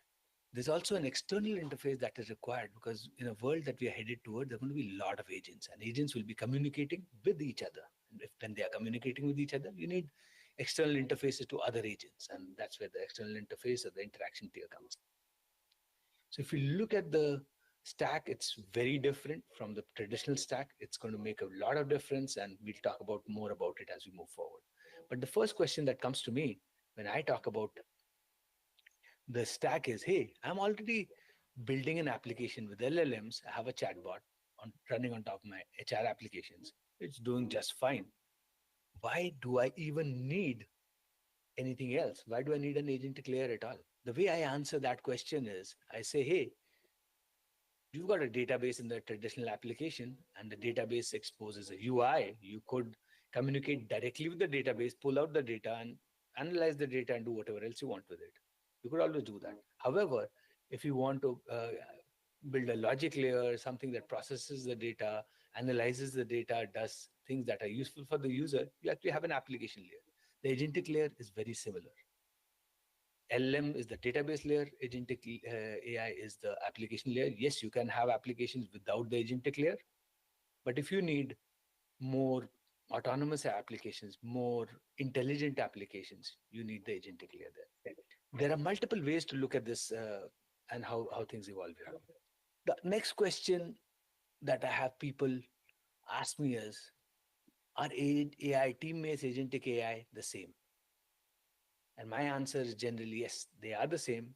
They mean the same thing. The level of autonomy that is there may be slightly different from one solution to other, but people use terms like agentic AI and AI teammates interchangeably. If you look at it, a very interesting point was brought up by Jensen Huang, the CEO of NVIDIA, the most highly valued company in the world. At least it was till DeepSeek came in. What Jensen mentioned was he envisions a world in NVIDIA where he has 50,000 employees, but over 10 million agents helping these employees do the functions. What we are talking about here is for every one human, there are 2,000 times the number of agents. Think of a world where there's one human and 2,000 times the number of agents. We're headed to a world where agents dominate humans in the numbers. And so the way enterprises, organizations, startups are going to be designed is going to be very different. We're going to have, just like in the traditional world in a factory line, before we had an assembly line, things were done very differently. The factory floors were designed based and optimized for humans. But once we have these robotic arms, things that were doing things autonomously, the factory floor, the structures of the factories and everything else changed to accommodate the designs of these new machines and that could automate a lot of the tasks in the factory floor. You're going to have a similar behavior in the world that we are living in with agents. With so many agents, the processes, the policies will have to change for agents to be able to work autonomously, do things themselves, right? We cannot have humans in the loop for every interaction, otherwise agents will become very slow and we'll not be able to realize the value of it. And so that's a very interesting aspect of it. Another thing that I'm reminded of is how we should treat IT. And there's another saying that I think from Jensen itself, where he said, IT will be like the HR layer for agents. Just like we have HR or human resources for humans, the human resources equivalent for agentic AI is going to be the IT. And that's a very interesting way of looking at how and why and what changes we're going to get with the agentic AI. Other questions that come to me are, hey, how is agentic AI different from RPA? And the key answer to that lies in my next slide. Agentic AI or AI agents are basically autonomous systems. They have a lot of autonomy. They can do things themselves. They can do things that they have never done before. This is very unlike RPA solutions, which are sort of repetitive tasks being automated. These AI agents do not take tasks as input. In fact, they take complex multi-step goals as input. You could have a goal saying, hey, I want to book my travel, a round trip travel between India and US. I want to go to these 5 cities. I want to do these things. And the agent would actually plan the trip for you, could actually even take your credit card and book the trip for you.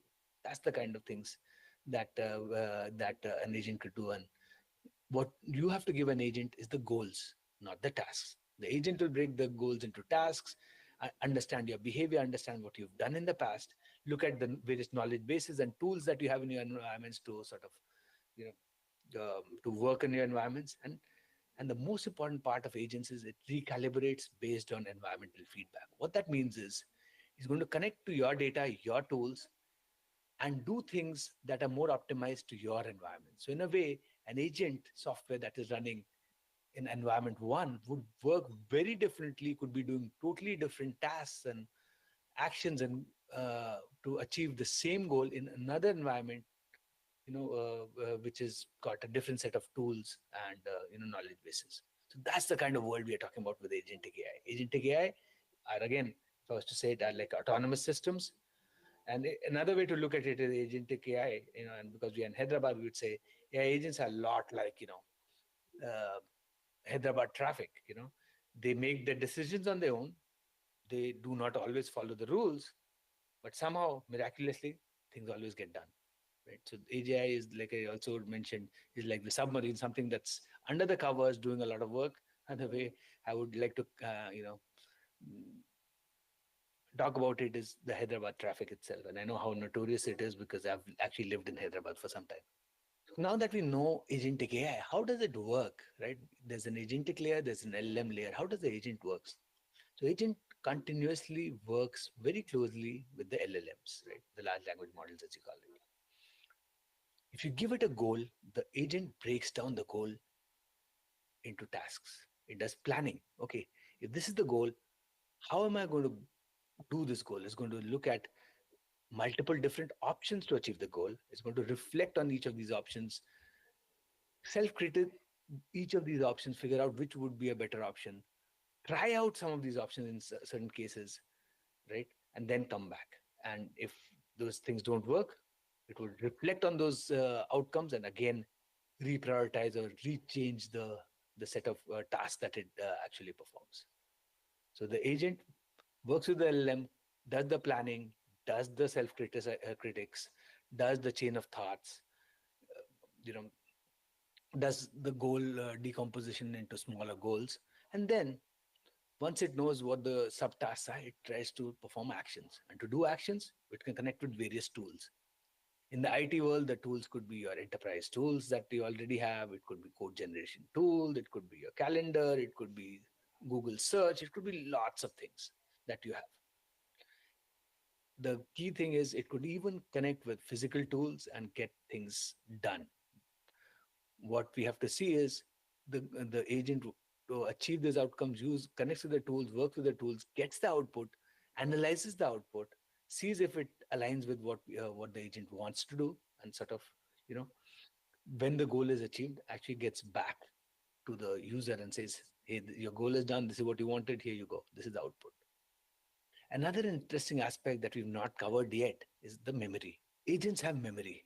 And when we talk about memory, they could have short-term memory. That is, hey, what did I do just before this? What did I do before, the task that I did before that, and so on, right? Because a lot of tasks are dependent on the local context or context that you just had at that point in time. It could have long-term memory. That is, learnings it has done from seeing behaviors. A very simple example could be if I'm using an agent to book a ticket for me, an agent would actually be able to, you know, mm, learn from my the way I've booked tickets in the past. It would figure out, hey, Vishwas likes to travel economy class, travels on the cheapest ticket, doesn't care about how many hops it is. If even if it takes 2 days for him to get from San Francisco to Hyderabad, that's what it would take, and that's all kept in long-term memory. Agents also have semantic memory and event-based memory, or what you call episodic memory. So, hey, if today is a rainy day, what does Vishwas do on a rainy day? If today is, the first day of the year, what does Vishwas do on first day of the year? So it keeps track and trends of episodes also and can do things. So, the memory management in agents is a lot more complicated, lot more, intricate, and it sort of replicates how we as humans actually work.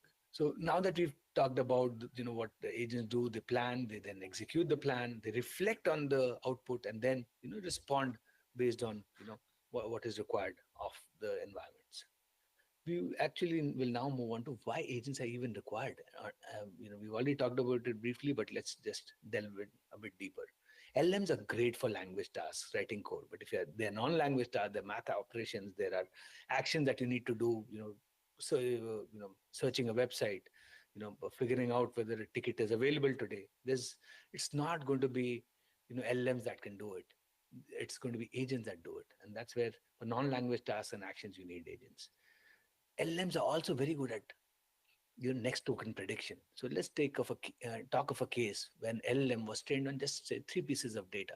One said, "I love mangoes." The second piece of data was, "I love apples," and third was, "I love apples that are sweet."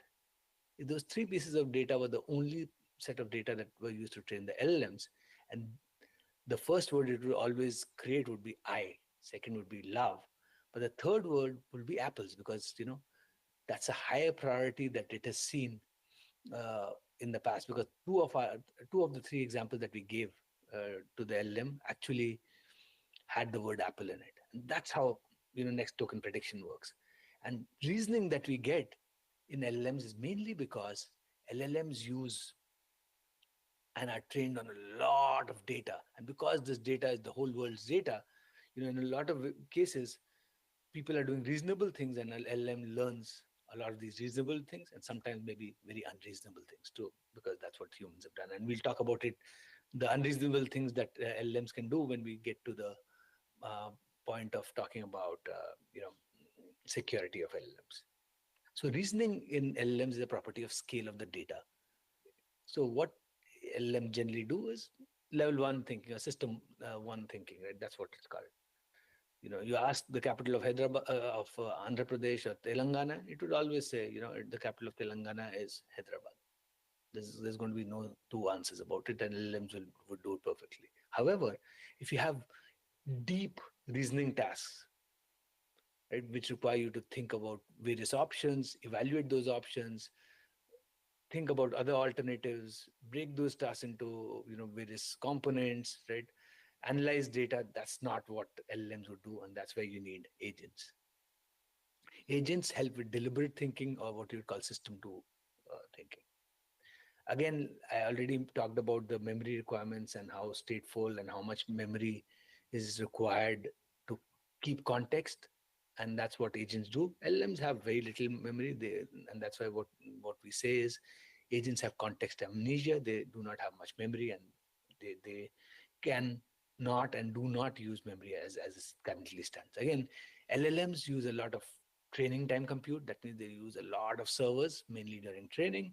And the idea is at runtime, the number of servers required to host a model is a lot lesser. Agents, on the other hand, are mainly built for inference time compute. That is when the model is running. On top of it, the application layer is running, and that's where the compute that is required, that's where agents come in. And so if you look at it, LLMs have challenges, agents fulfill and uh, fill the gaps that the LLMs actually have currently. Now that we know what LLMs do, let's talk about some of the use cases of LLMs. We've already talked about the use cases of corporate broking, and this is something I did on, if you see with the slide, I actually used the operator agent from OpenAI that OpenAI just released, I think, earlier this year. It's a very costly subscription, $200, but I was lucky I got some early access to that to the agent. I asked it to plan my travel to Hyderabad. Then, I had to go and meet my family in Delhi, and then I would fly back. The agent, if you look at on the right side, actually, using a VDI session connected to the latest, the closest uh, Azure data center. Again, you have to understand the reason they're using Azure and the reason they're sort of connecting and actually using Bing Travel is because they have good partnership with Microsoft, right? So of course they cannot be using Google. So they connect with Bing Travel, figure out what tickets are available on particular dates. I gave them an option, and so they figured out what tickets are available on those dates, what are the various options. I told them that I want to travel with my team for 2 days to some place close to Bangalore. So they figured out, hey, a good option based on the past learning that they've had on what I do. They said, hey, maybe a good place for you to go would be Coorg, a popular hill station in Bangalore or near Bangalore. And then they gave me options of what I could do. And if I wanted, and I gave this agent my credit card, the agent could actually go ahead, book my travel through each one of these, website that it is connected with, and provide me the final, tickets in a consolidated way. That's what agents can do. That's the power of agents.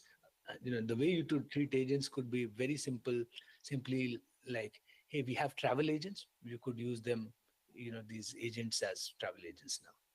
That's the way the world is working.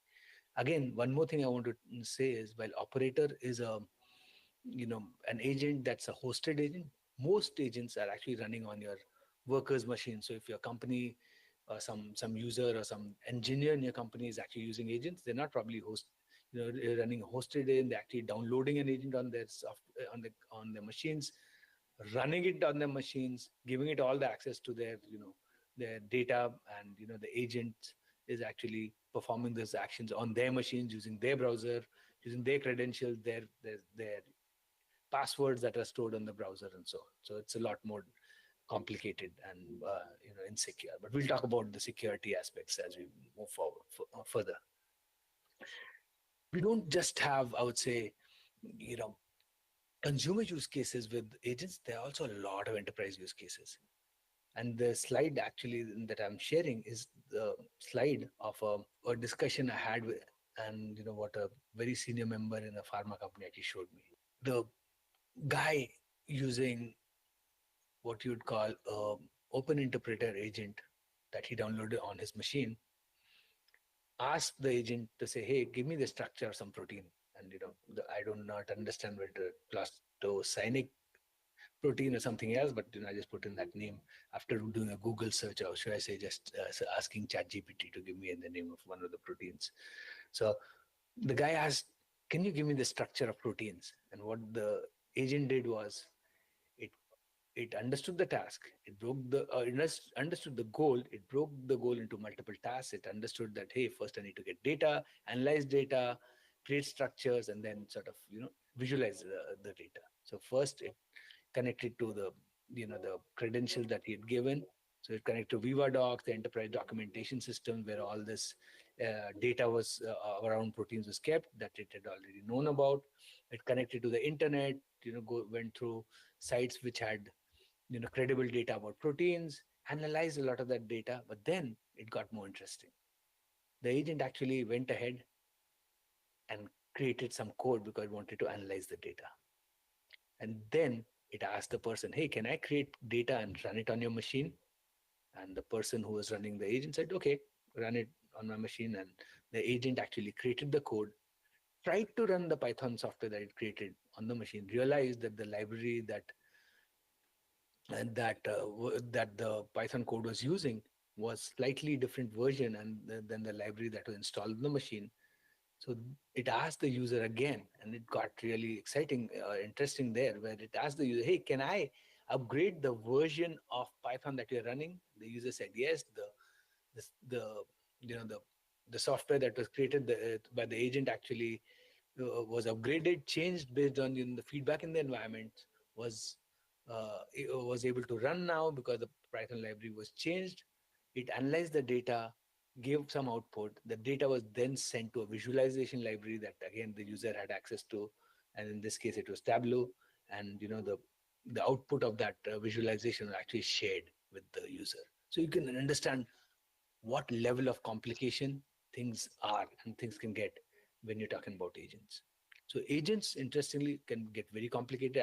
I'll just caveat everything that I said with the fact that while we think agents can do a lot of these examples are more canned examples. So things that can be done, but they're more constrained. Not everything you want an agent to do can be done currently. I'm sure this is going to be the case after 3 years, 5 years, but that's not currently the case right now. Now, the next point that I want to sort of analyze is we've already talked about agents, why they're required, how they're changing the application stack, where they sit in the application stack. But now let's talk about the impacts and what they can do. The reason agents are so well known and famous is because they can actually integrate into your environments and become your personal assistant, because they can recalibrate based on your environment, your data, your liking, and do things for you in your enterprise or in your consumer world. The bigger opportunity that I see again for the India teams, because I know a lot of you are from the pharma world, a lot of you are from the software service world, and even more are from the services world, right? And so from my perspective, I know India has a very rich application ecosystem. If you look at the agentic world, people are visualizing it this way. We've had a software service world where the same software used to run in every environment, did the same thing. And, we need a lot of services layer, services people who'd come in and do the same configuration on those tools. And, in every environment, optimize it to that environment and do things there. The world is now headed from a software as a services world to a services as a software world. What that means is agent is doing a lot of the work that services, projects would actually do. They would optimize, the agent would connect to your tools, connect to your environments, and optimize your tools based on your environments and give you the right output based on what you need. Because of the fact that India has a big services, software services pool, I'm sure there's a huge opportunity for people in India to build a services and software business. And I think there's a huge opportunity ahead. India can sort of leapfrog a lot of the world because of the fact that we have amazing application infrastructure and ecosystem, as well as the fact that we are very big into the services world. We understand the services world in India better than almost anywhere in the world. So we could actually leapfrog the world by sort of building software that could probably be used across the world. Again, I would sort of caution the people saying, every time a new technology comes in, it brings opportunities, but can also cause harm. A very simple harm could very well be people will have to, optimize themselves, not recalibrate, but, retool themselves to be able to align and work in the agentic world. But one thing that I can assure you that with agents people will do is that efficiencies will go multifold higher. The people will be able to do a lot more things than what they're able to do. And we will be doing much higher construct things that we cannot even imagine right now as we move forward. Like I said, with any tool, there are value, but then there are security considerations and security issues that can happen. A tool, if you have a knife, it can be used for a good thing, but it could be used for a bad thing, right? A knife can be used to chop your vegetable, help you, in your cooking, but it can also be used by malicious people to do really nasty things. If you look at agentic AI, it's no different. Because the fact that agentic AI is very intelligent, it can actually hide its path, and we've seen multiple occasions of that. In one example, and a single agent was being used by two different people, and the two people gave it conflicting requirements, right? So the person one gave it requirement A, and person two gave it requirement B, and A and B could not exist at the same time together. When the agent got that requirement, began thinking, and because the agent relies on LLMs and LLMs are trained with world data, we see agents behaving just like humans would. That is, when agents realize that that it has to do things that are conflicting and that's not possible, it started hiding data from one to another. That is, for person one, it would say, hey, it's doing only A set of tasks and not B. Well, for person B, it would say it's doing only B set of tasks and not A. And in a way, hiding things from the people to make both of them happy. It's a very common human behavior, but agents have learned a lot of that behavior and are able to hide things. In fact, we've seen even worse behavior where agents are actually trying, when agents figure out that they're going to be removed from a system, they actually try manipulating the system to make sure that they do not get removed. That's again very similar to human behavior. And because agents rely on LLMs, and LLMs are trained on the world's knowledge, it becomes really interesting where agents are trying to fool people, do things that could be very malicious, really bad, to just self-preserve. The other side of the thing is, agents are autonomous. They can do a lot of things. They can do things in ways that we've never imagined. And we've seen examples of that. A very simple example of it is, if you figure out an agent needs a piece of knowledge and it's not able to, it may look at malicious means to get that piece of knowledge. It could use credentials that it knows are existing but may not be rightly, it may not be right to use those credentials.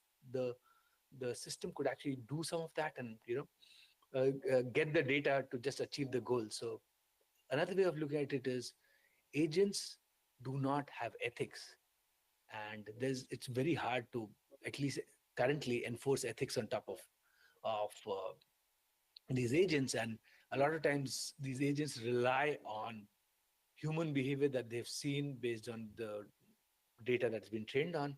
And if they've seen an unethical behavior and they figure out that unethical behavior is the only way to achieve goals, that's what they would do. So it's very interesting. The autonomy of the agents can be exploited. They do things in different ways, and may do things that are not necessarily correct.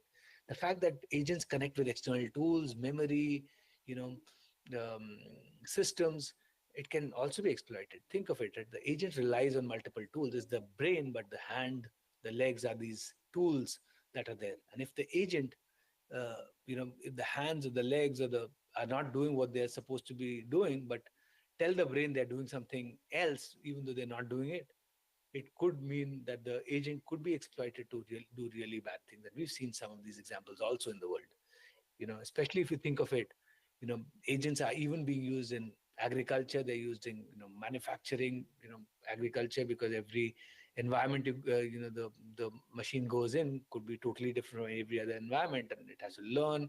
It may have to, it figures out certain chemicals in the soil, and it has to enrich that soil with different things, so it could do different things there. And if those things are compromised, it could lead to really bad results, right? So that's what it is.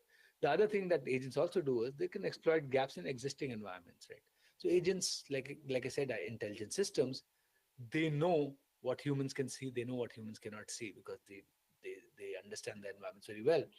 And so if they figure out there are gaps in the environments, they could do things that humans would not know about, but still get things done. So as an example, they could probably even delete log files, logs that you have to trace what they're doing. Or if they figure out, hey, you have no way to collate logs, or you're not collating logs in your system, they could do things that would, take advantage of that to achieve, again, the goals that the agents have.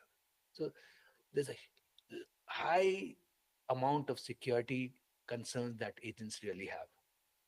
And it's a really wild, wild world out there. Like I said, agents, however, are really just coming to fruition right now. They're just growing. We're going to see a world in the next 10 years that's going to be more agentic, more autonomous, and it's going to be exciting to see how it evolves. Hopefully, all of us can keep our jobs. Hopefully, all of us can sort of, work and do things in the world of agentic AI, and make things useful.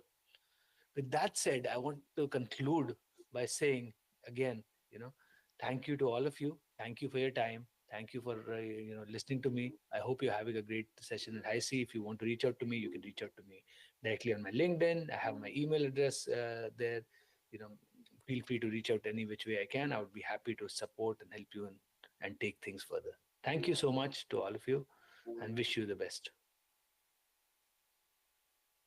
Thank you for having me at the 32nd National Summit of HYSEA. As many of you know, India is a key strategic market for us at DBS. after the acquisition of Lakshmi Vilas Bank a few years ago, it is our largest footprint anywhere in the world, 500 branches in 350 cities. It is also our fastest growing business at this point in time. Several years ago, 8 I think, we set up DBS India Tech in Hyderabad to be the backbone of our technology development efforts. I said then, we were trying to create not just Foxconn, but Apple. As we look back at our journey, we are extremely proud of what we've been able to do in Hyderabad. It's a testament to the wealth of local talent, to the initiatives and policies of the government, to the inherent and innate drive for innovation that exists in this part of the world. A large part of our digital transformation and success is indeed anchored from here. The theme of this year's summit, Artificial Intelligence, is indeed apt. I'm convinced that AI is going to be the ultimate game changer. At DBS, we started our AI journey a decade ago. We were the first global pilot for IBM Watson in 2013, trying to use Watson's strengths to do wealth management in a very different way. In some ways, we were ahead of our time because natural language processing and AI had not developed then to the extent that it has developed today. But we kept learning. And over the years, we built up a formidable set of capabilities. Almost 200 data scientists, 600 or 700 data engineers and translators, a large cadre of people and competence.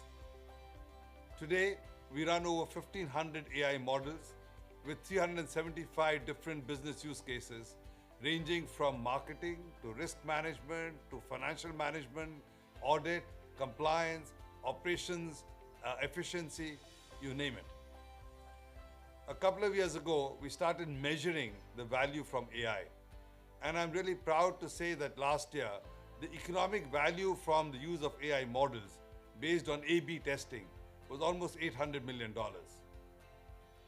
As we go forward, we are now into a new realm, the realm of generative AI. Not just working with structured data, but increasingly unstructured data. Not just doing predictions, but creating output. Like many companies, we are adequately embraced of this trend and making a huge effort to drive this in a very meaningful way. Whether it is internal knowledge gathering, whether it is our call centers and automated chatbots, whether it is our software development and testing, each of these areas is going to be influenced by Gen AI. In fact, already is. We are very optimistic about the future. And we do think that what we have today is differentiated because, as all of you know, the heart of AI is data. We started our data journey as well several years ago. And today we have a first-class data lake. We have data protocols, we have data access rights, we have metadata. It takes companies a long time to build this. But we do think that what we have is robust and differentiated. As we go forward, we look forward to working with associations like HYSEA in furthering our own journey. I congratulate all of you.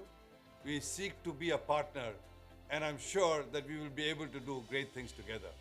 Cheers and have a wonderful summit.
check, check.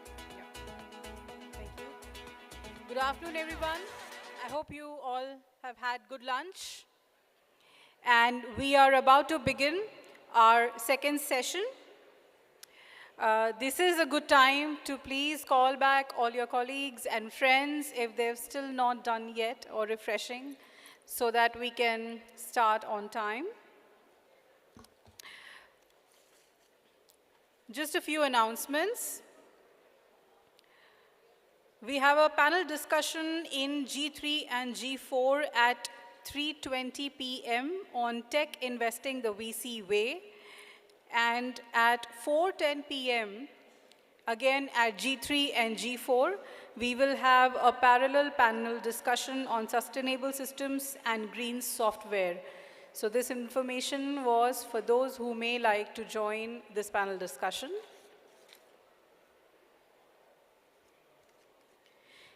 And now it's about time for our panel discussion in this hall on operations to innovation value revolution at GCC. And I would like to invite the moderator of the panel on stage, Ms. Shalini Pillai, Partner and India Leader, GCC KPMG. Ms. Shalini, can we please give a huge round of applause and welcome and show that we have had lunch? Yes, thank you. And joining her, may I please invite the panelists, Mr. Jaideep Agarwal, Indian Global Business Services Leader, Warner Brothers Discovery. He's a seasoned professional with experience in creating, scaling, and transforming large business services at Warner Brothers. He's responsible for setting up GBS Center in Hyderabad. Jaideep has experience across multiple industries, including technology and professional services, BFS, healthcare, pharmaceuticals. He has been a speaker at various forums, including Dreamforce, NASSCOM, and various industry bodies. I have had lunch. Make me feel that you've had lunch too in your claps. Thank you. Sorry? Who, me? Everybody, oh, did you overeat? Okay, joining them is our next panelist, Mr. Mahesh Iyer, Head Global Biometrics and Data Sciences, Bristol Myers Squibb, India. Give him a huge round of applause, ladies and gentlemen. He comes with over 25 years of experience in research and development in healthcare. Previously, Mahesh has worked with Pfizer, Novartis, and co-founded Cineflex Solutions, LLP. And currently, he teaches at many Indian universities. He's also past president of Indian Association for Statistics in Clinical Trials and for International Indian Statistical Association, India chapter. He was recently featured in the top 100 AI leaders in India. Thank you. And I would now like to invite Mr. Ranga Pothula, MD, India Subcontinent and SVP Global Delivery in Infor. Let's give it up for Mr. Ranga. He drives end-to-end services to global customers from India, Philippines, Poland, Egypt, Tunisia, and Latin. He's responsible to support the R&D and support teams to drive some of the core innovations of Infor, and he has been the past president of HYSEA and has been awarded for his outstanding contribution to green IT by state of Telangana. Our last panelist for this session is Ms. Sheenam Ori, MD, Broadridge Financial Solutions, India. Thank you. She is leading India Centers of Excellence across technology, innovation, professional consulting, and managed services and operations. Previously, she was the VP of Dell Digital Services and an APJ CIO leader at Dell Technologies. She has led strategic business and technology roles at Finacle, Oracle, SAP. She is an ICF certified ACC and PCC executive coach and a certified lean and design thinking coach. Over to you. Thank you so much. A very good afternoon to all of you. Firstly, a big thank you for coming back after that wonderful meal that HYSEA put out for us. Appreciate the audience coming back in here. Thank you, HYSEA, for having us here, and we're looking forward to an engaging discussion today. Sheenam, we have these three gentlemen really cornered between us. Absolutely, sandwiched. Yeah, sandwiched. They can't run away anywhere. Yes. All right.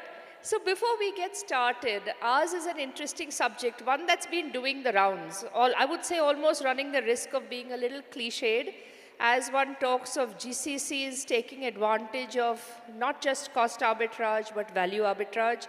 The term itself speaks of getting redefined from GCCs to GVCs, which is Global Capability Centers to Global Value Centers. So value has been an underpinning theme that we've been hearing do the rounds for a long time. And yet, there is a lot of talk around it. I mean, this is an industry that's not new. Many of you who represent it here today, it's been around for 25 years plus.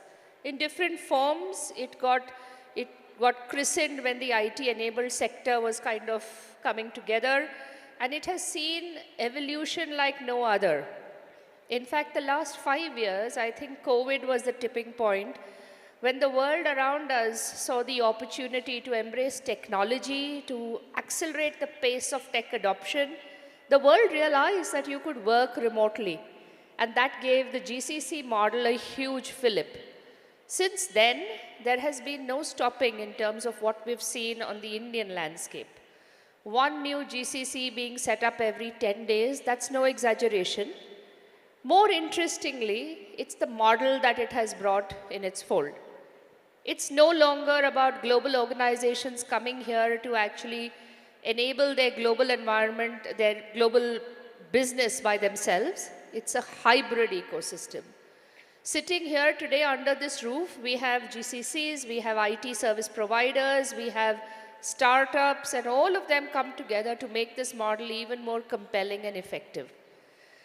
Without spending any more time, what we're going to delve into is that evolution and what has it meant as GCCs have moved from delivery operation centers to capability hubs, to transformation hubs, finding new ways to unlock value for their parent organization. You all are lucky to have a panel like this. Today I'm joined by panelists that represent 4 very different industry segments.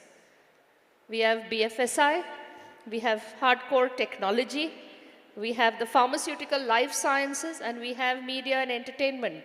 And yet what pulls us all together is GCC, which has a quasi-industry status of its own. It's the model that brings us all together.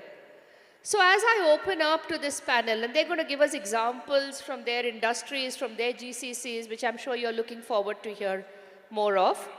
Let's get started. And Sheenam, maybe I'll start with you. And this is going to be a question for all of you. This much spoken of value piece, as we talk of operations to innovation and value being at the core, what does value mean for you, for your organization, for your GCC? Let's demystify this word a little bit for all those listening. Thank you, Shalini, and always a pleasure to be back in Bangalore from Namma Bangalore. In Hyderabad from Namma Bangalore. That's a Bangalorean speaking, pardon. Absolutely. We've been around for 28 years, so we've really a long-standing association with the country from our parent perspective, right? Broadridge itself has transformed, and it's its 4th journey of evolution. Today, Broadridge wants to be known as a modern technology platform company, which is trusted and transformative both at the same time, right? So for us at India, we are actually at the next S curve, where we are trying to say we want to materially transform India to be a widely accessible capability center for Broadridge that is essential to drive all of Broadridge's goals. Broadridge globally is about 15,000 associates. We have 5,200 here today. And that by itself is a significant value proposition, right? If you don't drive value, then how does that work for the larger organization? 1/3 of the organization sits here. So we have 4 levers really, okay? Talent, transformation, tie-ups, and trade. We want to see how we can develop and groom the best possible talent that's available globally. We want to focus on the talent. We want to see how we can transform, leveraging technology, the operations better, investing a lot in product management. We want to see how we can improve our industry connects, forums like this, startups, academia, really powerful tie-ups that we can leverage in the country. And the last lever for us is trade, where we want to see our own customers are here in the space of GCCs. You met Manish. Manish is one of our customers. And we want to create a zero distance with our customers by developing a real account management function here, not so much to sell, but to ensure that they are supported in the time zone that they live in, right? So that's really our 4 pillars of transformation right now and creating value. That's super. And clearly, with, like you said, with the shift in the headcount that the GCCs represent, it's just a matter of time before you're going to make impact on all those 4 pillars. Yes. Thank you. Thanks for that. Ranga, your thoughts? Yeah. Hey, good afternoon. Post-lunch. One of the key challenge for a post-lunch is how do we can create value to you guys. We want we want everybody to be active. And end of this session, we thought that we go happily that we created some value of learning between us. That's the whole thing. So personally, I see that there's a lot of things we are doing as a part of the Infor organization. We are the very old in Hyderabad, I can say that, 2.5 decades old organization. We are the first few MNCs started operations in Hyderabad in the name of BAN. BAN is that ERP company, which is a Dutch company, started operations here in 1995. So we were existing from that point of time. And tremendous amount of growth happened from that time to now what we have done in terms of scale, in terms of capacity and capability, in terms of innovations what we are creating. We'll talk more on that. But I think the important thing for the GCCs is how, I think one of the key point in this, Shalini will come back to us, I think how exactly we need to kind of prepare ourselves, how exactly we can give the message to the other GCCs who are setting up now, how they can also kind of take over in terms of not just a kind of a scale providers, but also value providers. That's exactly what we are. So we are part of Infor. Today I'm called as Infor. Infor is the largest ERP solution provider, micro-verticalized industry solution provider. So we are part of Coke Industries. Coke is the largest privately held company in the world, $130 billion company. So that also gives us a long-term creating customer value to our customers, because Coke believes in a principle-based management in terms of not looking at short-term, but also look long-term. What kind of value we can create to the customers. So with that, so there's a lot of things I would like to kind of bring in my journey of GCC, what all the experience I have, and some of the things I can share with the team. So I'm taking away value that you're creating for customers as your definition of value in a big way, really. And I do want to emphasize on definition of value for this first round, because there's a lot that gets spoken and it gets, one flits on the surface without defining it. What does value mean? And hence, for you, yes, value and what impact you're making for your customers. But would love to hear it, Mahesh, to you, little more granularity maybe also. Sure.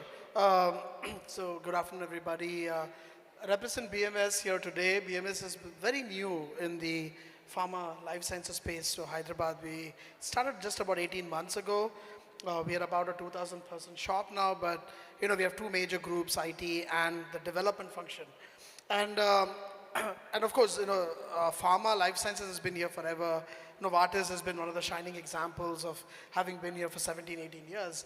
Now, when you think about value, and I'm going to talk about general for the pharma space, right?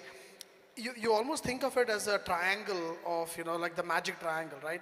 On one hand, you could think about success as, value as how do I improve my chances of succeeding at a clinical trial and bringing a new drug to the market. So that's one aspect, right? The second aspect of value is cost. So no matter how much ever we want to run away from that, it is an important aspect, especially now in this day and age. Cost is a huge factor in terms of developing, right? Most of you must have heard these numbers of $1 trillion that it costs to bring a new drug to the market. And so cost is a huge lever, right? And the third sort of triangular, the third side of the triangle is speed, right? Today, most new drugs take about 11 years to come to the market.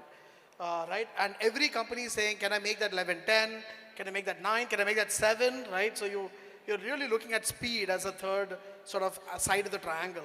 And when you think about value for most pharma companies today, cost was one where the GCCs were set up because, it helped quite a bit. Now it's moving a little bit more towards the speed side of things, right? Yeah. But when you think about speed, what are the big ticket items? We all love to talk about Gen AI and LLMs and stuff, right? Their space, their work, their influence on speed is marginal, right? Because something that you could take maybe 3 months to do, you can do in a month or in a week, right? That's great. But that's not really what we're talking about. That's not going to take us, move years, right? Here you're talking about science, like, how can we discover drugs faster? Recruitment, how can we enroll patients faster and so on, right? And that's the biggest part of value today that a lot of the pharma life sciences companies are looking for. And one reason why they are looking to India is the talent sort of that's available. It's not ready-made at all. For all that we like to talk about is India being a huge talent hub. It's not readily available, but the basic stuff is there, and then we can build on that. And that's one of the major value parameters that we're looking at. Oh, super. In fact, I was listening to the Honorable Doctor speak earlier, and he gave us lots of examples of AI and its impact in the life sciences. You're a clear example of that, and I know that the life sciences GCC space, I would say, only getting started compared to the BFSI players, and there's a long way to go. Lots more to happen, and what technology is going to do that. And as you spoke of speed, and we speak so much of Gen AI, what DeepSeek is going to do and more coming there, time will tell, right? That speed's only getting crunched even further. But thank you. Thanks for that, Mahesh. Coming to you, Jaideep, very exciting world of yours. Tell us a little more about the glamorous world of media entertainment. How do you all look at value? Sure. Hi. I represent Warner Brothers Discovery here. Some of the iconic brands, I'm pretty sure we all have grown up watching Friends, Big Bang Theory, Justice League, etc. and all. So what business are we in? While the industry is media and entertainment, we are in the business of storytelling.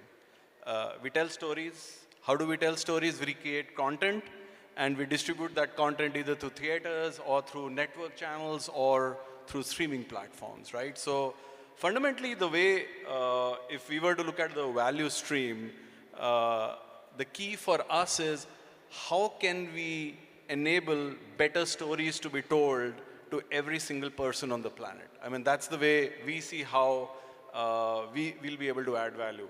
I would say 3 key levers in terms of us as a GCC. So again, like him, as he said, we're just about 18 months old in the Hyderabad ecosystem. Obviously, we don't have the luxury of 20 plus years to get to the same level of maturity curve, what others have had, the time to do. For us, max is probably going to be about 5 years to get to the same level of maturity what others have been doing this. So the 3 key levers is what I would say is, one is the people. People, not just about the talent within the organization, but remember, we engage with a lot of talent to create content, essentially. So the people who are acting in our movies and all that. So it's about talent. Second is about the content which we create.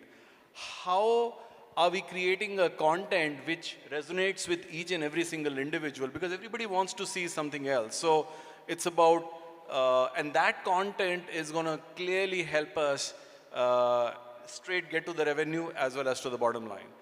And third, we are a media tech company, if you were to think of it, because the world is shifting. What started as a basic, I would say, physical, paper-based thing to networks, and now is shifting pretty much to streaming platforms. I think we are part of a industry where one part of our business is declining absolutely rapidly. If I was to take a quick poll in this, how many of you still have a TV channel subscription at home, a Tata Sky or any of those at home, right? Very few, handful, 8, 10.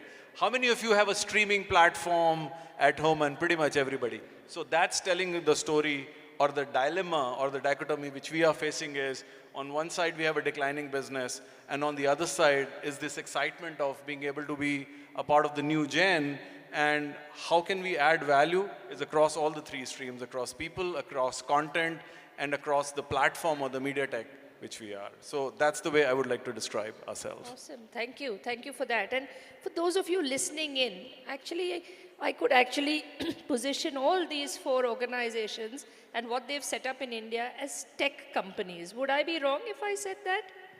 I mean, you represent an industry, but what's driving you and what's a common lever is the technology. Would that be fair?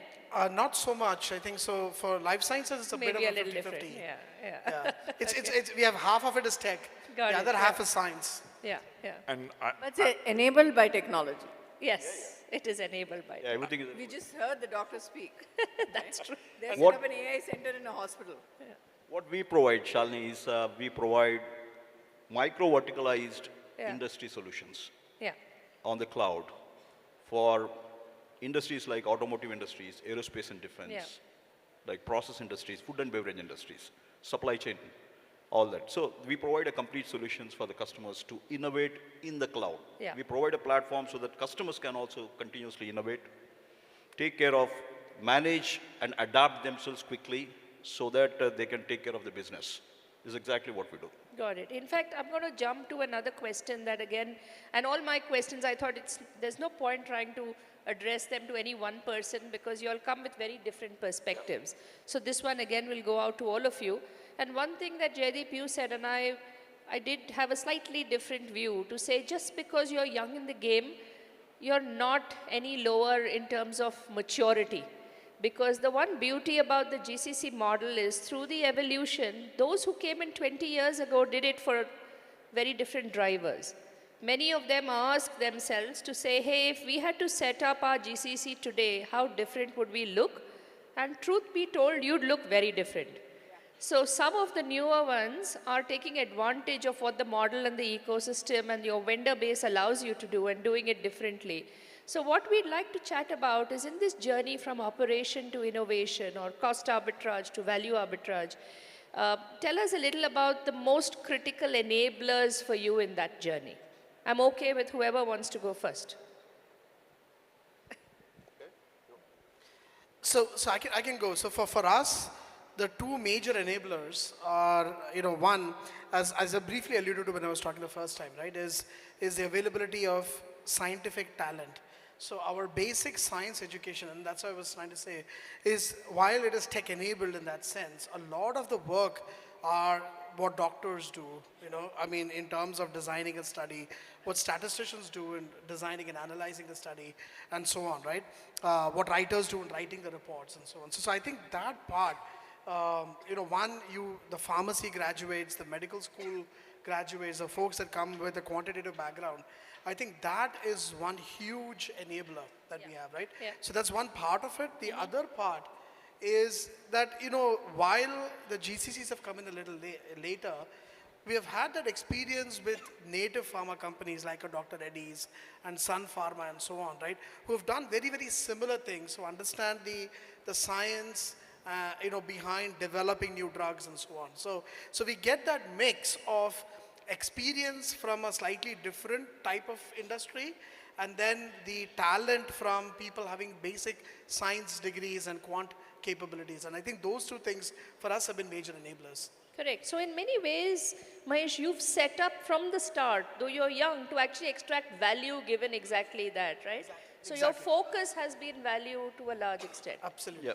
Great. Can I also, in our case, when we started our operations in 1995, like any other, at that time, any other, not now, so any other GCCs, we are, unlike, they start these GCC centers to do some kind of support activities, the maintenance activities, some kind of business process activities. We have changed from the day one itself, the whole culture of the GCC when we started it. We said that, no, this center is going to help in terms of value creation. So on the day one itself, we have divided certain of the ERP solution modules completely owned completely from Hyderabad. That means we are responsible for building the functions and features, talking directly to the customer, solving customer business problems, and also managing the complete product. So it's a kind of a parallel development activity. We call it as a multi-location development. So 2 locations developing the same product. We have technology where we can develop together. That's exactly helped us from day one itself change the culture of GCCs are not just for maintenance. GCCs are there to create value. That's exactly helped us today. We build so much of AI features in the product. Our products are so huge, massive ERP solutions, what we built for the industries. And each industry is different. Let me tell you, each industry is completely different. The auto industry runs differently, the aerospace runs differently. So we are building solutions to those micro vertical industries, and the knowledge has been built by the team here. So when we started in 1995, we got a right talent availability. That's one of the great things. Good schools we got. And those are all the guys staying with me. They are all the guys who are building all the code and technology pieces. So I think the first thing what GCC should do that from day one itself, bring that culture of innovation. Bring that culture of value creation rather than just become like a mute maintenance and a support ticket people. That's awesome to hear, because 20 years ago, if you started like that, it really tells, very telling of your approach. But in 20 years, Ranga, I'm sure something has changed and got accelerated. So if you were to look at where you are today, what's that one biggest enabler to unlock value? Yeah, I think one of the things very clearly is, I think initial days was, yes, we're working on one product, then multi-product. How you can make your skilled workforce to kind of adapt, quickly change, and work on the new technologies. That's one thing. The second important thing in GCC was that grow your management layers also. That's fundamentally very, very important, because most of the GCCs, finally, we don't have a strong management layers here. That also will not represent us properly in driving the GCCs. Okay, thank you. Thanks for that. Sheenam? So I'm going to go back to the statement that you said, right? That most companies are technology companies. Yes, very clearly, right? We are enabled by technology. But the value, Shalini, comes from business. Yeah. Right? For us, I think we are at that point where we want to develop and foster business acumen as an enabler to grow to the next rung of value for the parent organization. Right? So what we are trying to do is really create persona-based learning experiences. So if you've joined us as a fresher, straight from college, to a lateral who's come with a pure technology background, to a first-time manager, to an aspiring manager, or an aspiring manager to a first-time manager, to an executive. There are different kinds of learning experiences that have been now created, which will enable us to do that. And the outcome is very clear. You want to create business acumen. You want to create roles and associates and leaders who can talk to the customers directly, right? So can you talk to a customer in the language that the customer understands? Can you understand and relate back and say, okay, if this is your problem, this should be your solution? Because the entire world, the industry is shifting from saying, okay, I'll sell you a product, to actually saying I'll sell you a solution, to now saying I'll sell you a service. So how do you migrate that? I think is very, very crucial. And getting your associates to do that is going to be that one enabler. Very nicely said, because let's not forget, GCCs are an enabler to unlock value across that business value chain. Yes, talent is the most important thing that we have to focus on as a GCC. Yeah, absolutely. And we'll hear the talent word a few more times. But your quick take Sure, on that. I'll take a slightly different take on the enablement aspect and all. I think there are two key focus areas for us. One is we came together as an organization. We are a very heavy M&A situation kind of an organization. Probably in the last 20 years, we've had at least 5, 7, 8 different M&A activities. So one of the key aspects which I was very clear about when we are setting up this center, there cannot be a legacy, I am legacy X or a legacy Y. This center or this space is going to be having its own culture, and that's what everybody's one Warner Brothers Discovery, WBD. I think that has spurred a lot of thought back home to different spaces that we got to shed a lot of legacy nomenclature and those aspects and start talking as one WBD. So that was one area. I think the second biggest enabler for us was, I think the ecosystem in Hyderabad.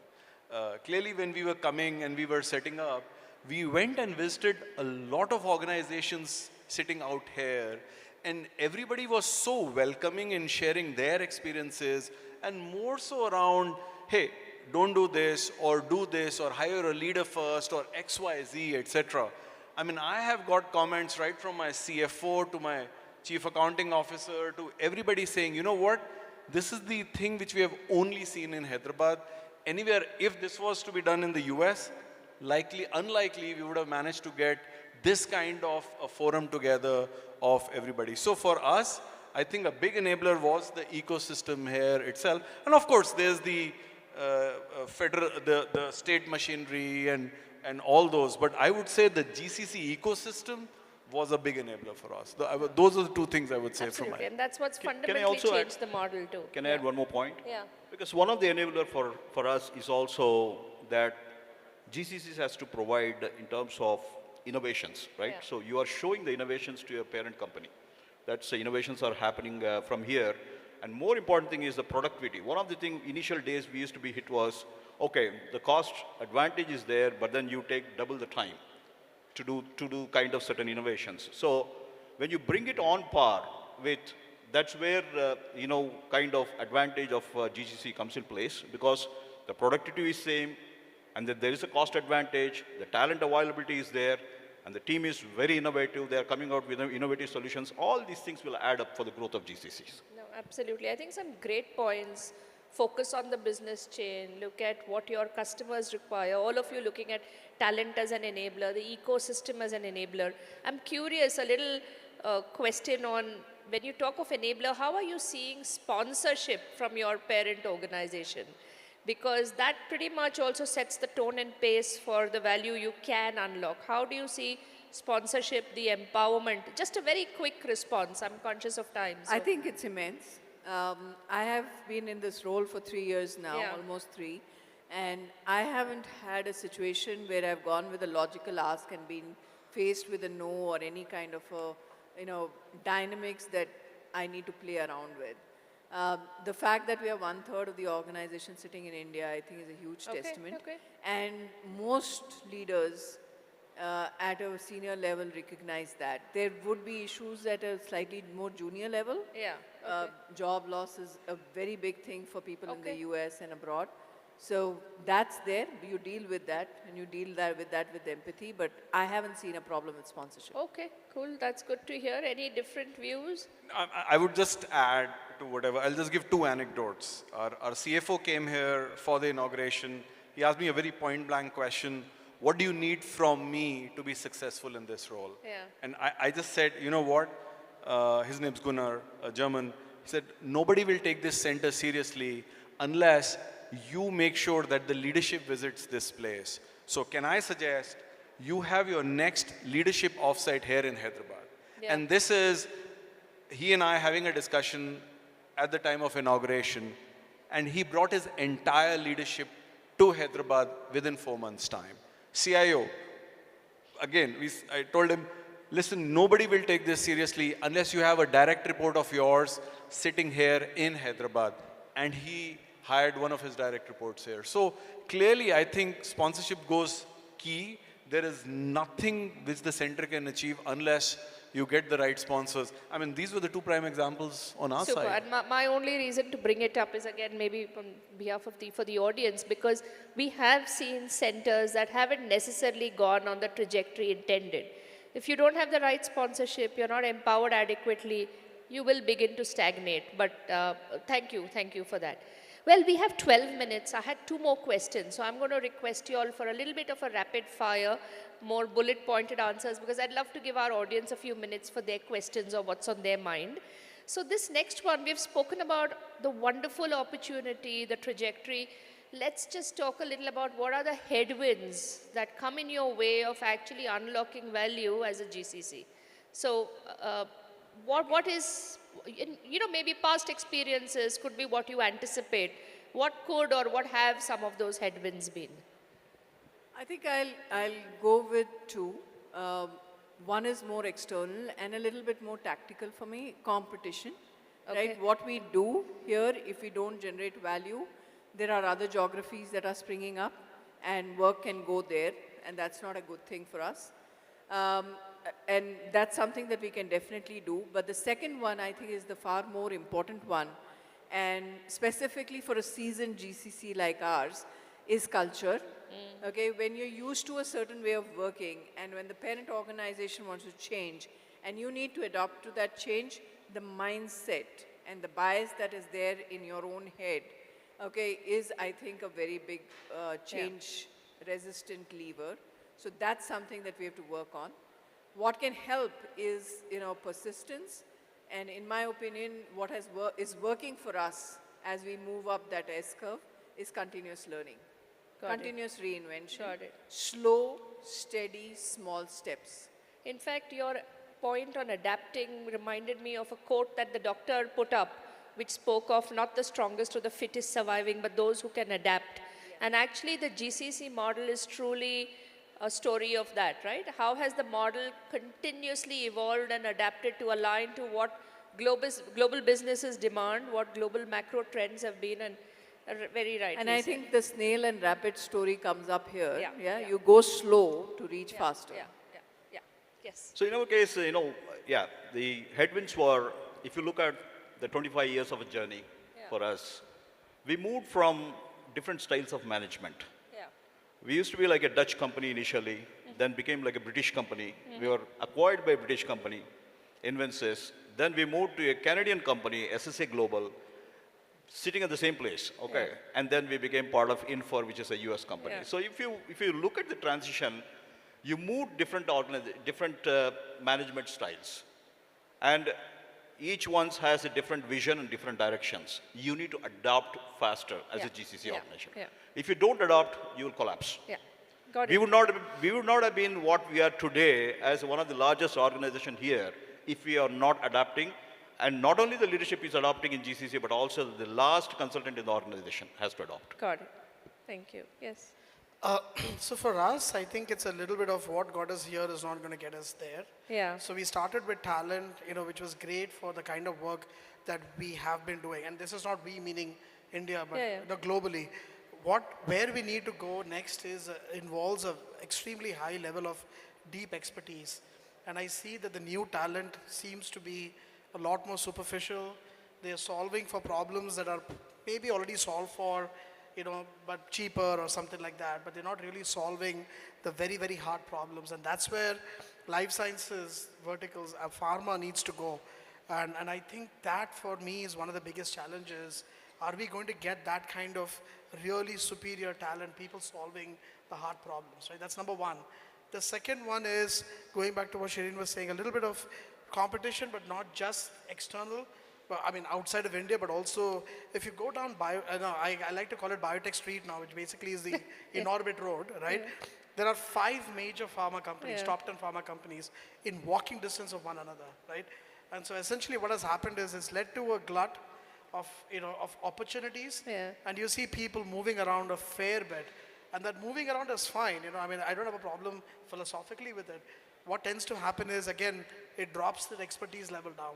And I think that for me is the biggest headwind. You've touched upon some great points. I can't resist, because we ran a survey last year on the top risks that GCCs face. Talent was the number one, and no surprises. Under the talent theme, the top one was quality of talent. To say, for a country that's churning out as many graduates, do we really have the depth and the quality? And I think as an industry, to the earlier points on business focus, business context, one needs to train and bring a lot more of that. And the second piece you touched upon is, we pride ourselves with the number of new GCCs coming in, but each one coming in wants to go set up shop right next to their competitor. When you look at location, where are the others? And that's how you have this. And honestly, that doesn't help the industry cause. So there's stuff we could do at an industry level to further both of those, but great points on headwinds. And that's why actually focusing on learning, right? Attrition is a key risk for all of us. Focusing on learning and ensuring that people become productive faster than their predecessors were is really key for all of us. Absolutely. So I'll just pick on the one which he said. I think there is more internal competition than external competition, right? If I don't create enough of a value proposition for the people, for the organization in India, Mexico or Poland is going to take over, period. It's pretty simple. Everybody is just waiting for the business. I think on the second side, we are creating the market in the media tech space here in Hyderabad. There's a lot of talent, but the kind of space of international media tech, I think locally in Hyderabad, a lot of local organizations have been used to operating through multiple layers of intermediaries with Hollywood studios, etc. Now, us being present here, we're literally creating a new space where you can come and directly work for us. So clearly on our side, we are saying, how do you attract that part of the talent on our side? That's awesome. And to your point on competition from other countries, I think clearly India is well aware of the advantage we have today and what it's going to take to sustain it. The fact that under the Prime Minister's Viksit Bharat agenda, GCCs is a pillar, I think says a lot in terms of what it's going to mean in years to come. So we need to sustain that advantage as an industry, and that's certainly going to happen. Well, thank you for those comments. I have one last question. We have a lot of young potential GCCs, maybe, I'm not sure what we have in the audience, but I'm sure we do. But with a new GCC looking to establish in India every 10 days, if you had to give one piece of advice, and all of them looking at value arbitrage, right? Everyone's coming in to say, let's unlock value. One piece of advice, and please keep it brief, what would that one piece of advice to a new GCC coming in be? We are listening. Take so the new.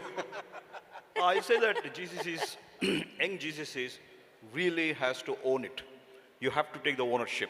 Yeah. I'm telling you again, you have to take the ownership, which means that you need to percolate down into organization, ownership to all levels. Like we call it a CEO in you. Every consultant should behave like a CEO in you and drive the productivity, drive the value creation, so that there's no stoppage for the GCC. There's no stoppage of investing in the GCC. Okay, thank you. Sheena? I would say two things. You should listen to what your parent company wants. Yeah. That's very, very important. Understanding what is it that drives their success. Yeah. And delivering to that is going to be getting you far more growth than anything else. So listening is capability number one. Second is, if you don't agree, say it. Yeah, good points. Thank you.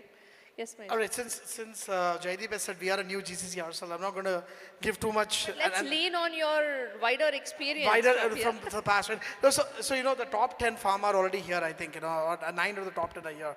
So I'm not so worried about, you know, and they're all already set shop. But I do want to take this opportunity to talk to maybe not the GCCs, but, you know, we have an exhibition booth with a lot of startups and people really trying to provide solutioning to GCCs, right? Yes. And I really want to maybe use this to give them a little bit of, you know, what I feel might work better, right? Sure, yeah. And that really is depth again. Yeah, I mean, today, what tends to happen is everybody wants to solve a problem that's partially being solved with the only advantage in India being cost arbitrage.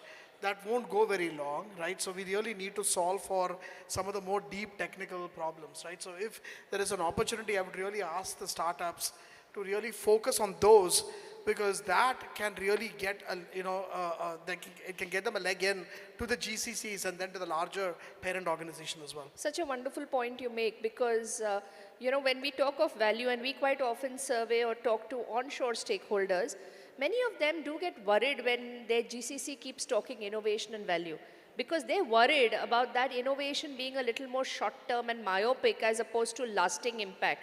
So they're not as impressed with innovation that's for that little bit of small time, you know, cycle, crunching the cycle time or some cost saving. And hence, you know, GCCs sometimes, and I've used this in some forum before to say, let's not get labeled with jugadu innovation. Let's be here innovation for the long haul and unlocking value for the long haul. So, and I think a great message for a lot of the startups listening in today. Yes, your advice. So one of the things advice we got, and I think it's worked very well, and I would add is, I think especially at a parent level, there's a very high tendency to look at lowest hanging fruits. And what that means is looking at a pyramid and start off purely with the bottom of the pyramid roles here. But I think the advice we got and we implemented was, don't just look at that, look at a full sliver, including investing in the leadership upfront, because that's going to be extremely critical from a longer term standpoint. I think that's done us really very well. We have invested in key leadership roles locally and not just at the base of the pyramid kind of a roles. Second, again, and this is such a beaten to death horse kind of a thing, is invest in people. Very critically important from a global standpoint of assuming this is just another office globally and not some outpost sitting out there. Those are the only aspects I would say. Thank you. Some great bits of advice from each one of you. Appreciate it. I see our MC has gently walked on stage to remind us we have only 45 seconds. So much as I wanted to, cannot open up the floor for questions because we won't do justice. We'd love to catch up. I'm sure our panelists would love to catch up with you over the next break. But thank you for listening in to us. Thank you to each one of you for sharing your experiences and advice. Thank you again. Thank you, Shalini, for the probing questions. Thanks, Shalini. Thank you. Thanks, Shalini. Thank you so much, and thank you so much, Shalini. Please remain on stage while I invite Mr. Isaac Rajkumar, MD Real Page, and Executive Committee Member HYSEA to felicitate our moderator and the panelists. Can we please have the mementos quickly? The mementos are presented by HYSEA and ICICI Bank. Thank you so much for your time and for such interesting insights.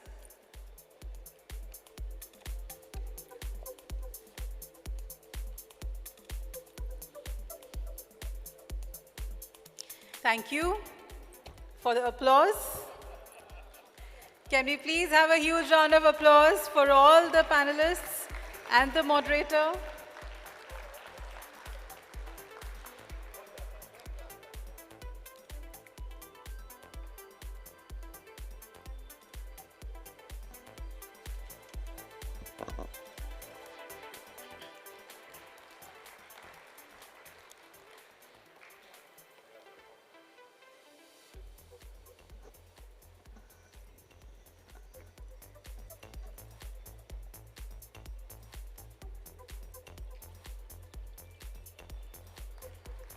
The speakers will be here at the venue, so in case if anybody wants to have a word with them, you all are most welcome.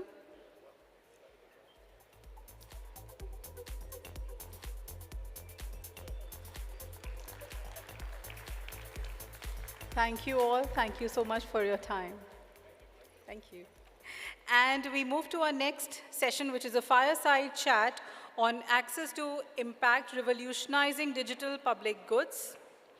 And may I invite the moderator, Mr. Saurabh Chandra, Senior Partner and FS Consulting, Ernst & Young. Huge round of applause for Mr. Saurabh Chandra. He's also a strategic advisor to Government of India regulators, CEOs, CXOs, industry associations, and conglomerates.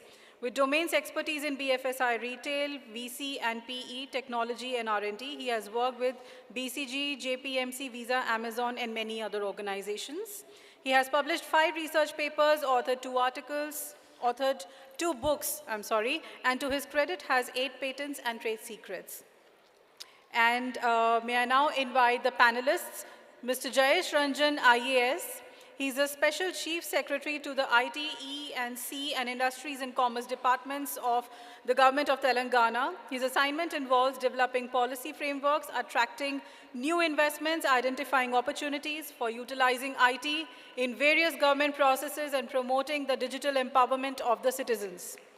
Our next panelist is Mr. Shailesh Kumar, Chief Data Scientist, Center of Excellence, AI ML-GEO. He is program mentor for AIDS program at the Geo Institute of Eminence and is visiting faculty at ISBRI.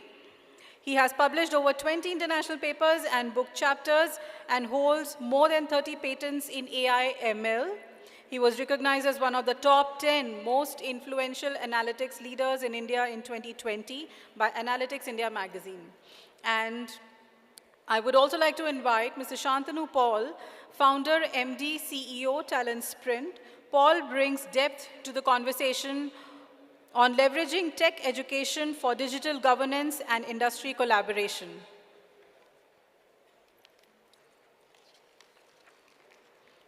Over to you, Mr. Chandra.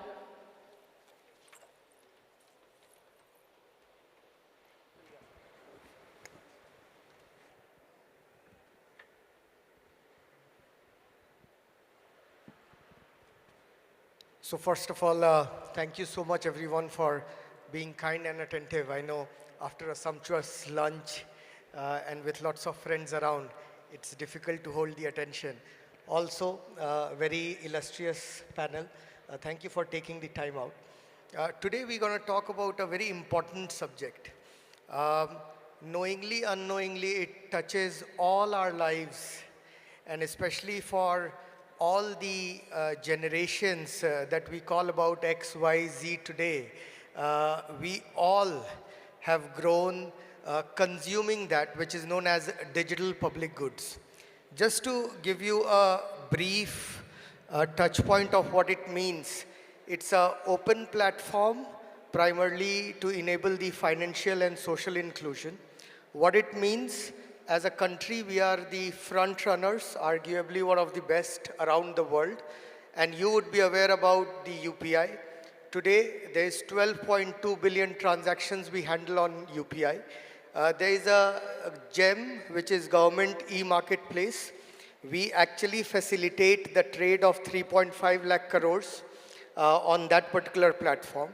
There is a BharatNet project.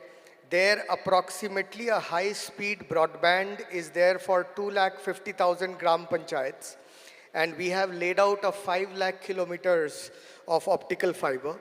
And with lots more coming up, wherein we are not resting out here, we will be debating that how this is going to transform India and we become India for the world than just India. So that's the debate today, and we will pick few of insights from our illustrious panel here.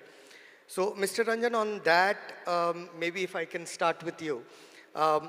We have a very important initiative with our state government, which is not only be for the state, but also for larger country and maybe to the world down the line, which is TDEX. Would you want to talk about how it is going to touch the financial inclusion and social life, and B, how you see that it becomes one of critical platforms down the line for the country and to the world? Thank you. Thank you, Saurabh ji. Greetings to fellow panelists. Greetings to all the participants. So I'm glad that you picked out a real example from Telangana, the Telangana Data Exchange. But I'll go a little back in time. See, all of us know, in fact, in conferences like this expression is spoken quite frequently, that data is the new oil, data will make you rich, data is everything, which is, of course, true. Not that there is any exaggeration in it, but many practical challenges are faced when one has to really use data in terms of just the basic issue of how do you access data, how to make the data qualitative, how to annotate the data, how do you intelligently make it available to people who have some ideas or some applications to test, and so on and so forth. So we have been working as a government for many years now in the areas of agriculture. You would all know that agriculture is one area where national government, state governments, everyone has spoken about this, that we want to double farmers' income, but in reality we are still far behind. And we have come to this conclusion that one way in which you can really achieve the goal of doubling farmers' income is to bring in technologies, because currently also, if you see the line of activities in every crop, major crops at least, you notice lots of inefficiencies, which keeps the production low, which keeps the productivity low, which keeps the incomes low, adds to the person's costs, adds to his losses. And therefore, the adoption of technology in an area, in a domain like agriculture is very important. So 7-8 years ago, we started looking at solutions.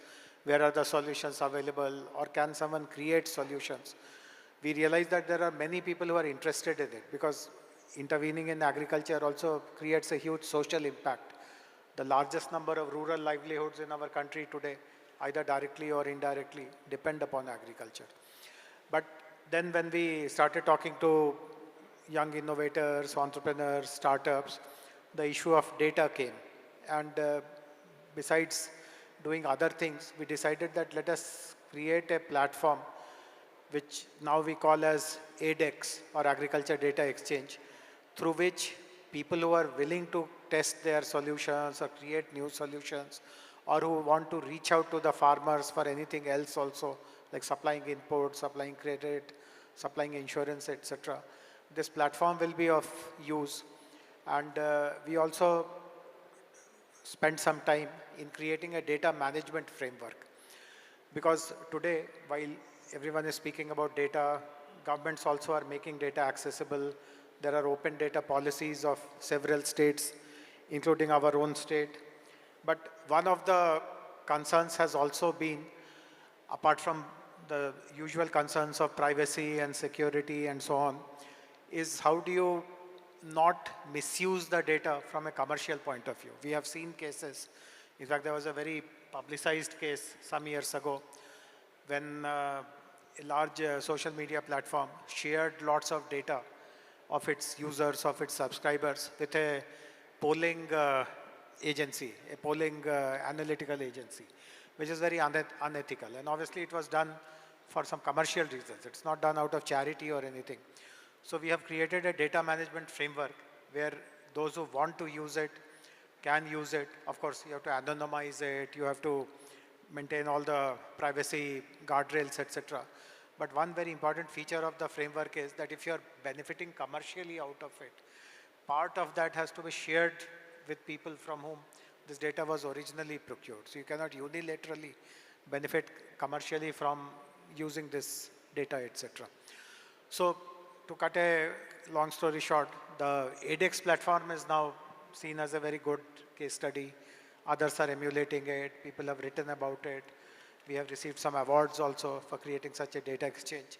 So a few months ago, September last year in 24, coincidentally in exactly this hall, we had conducted the Global AI Summit. And when we did that Global AI Summit, we received lots of inputs, we got lots of suggestions, and one of the suggestions which came was that AI in particular requires humongous amount of data, and therefore the kind of data exchange that we have built for agriculture will be very useful for other domains as well. It could be healthcare, it could be mobility, it could be education, it could be livelihoods, any form of data on which use cases can be developed. So that has given rise to this idea that you create a data exchange across verticals, which we are calling TDEX. So your question actually has this kind of a background and backstory. We have not, it's a work in progress. We have not completed the development of TDEX, but the same set of people who helped us with ADEX, they are largely scientists from the Indian Institute of Science, Bangalore. They and a few others are working as a team to help us.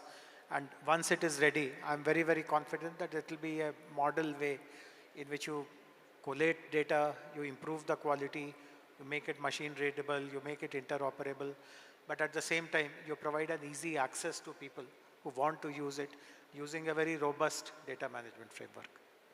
This is very interesting, and I'm sure many of the folks who aspire to be the fellow entrepreneurs, this is one of the biggest opportunity to contribute, earn, share, and touch lives. So thank you, Mr. Ranjan, for that. Mr. Paul, for you, if since we have taken lots of strides in monetizing our data, and as a country, the social infrastructure, the economic infrastructure today enjoys that on everyday basis.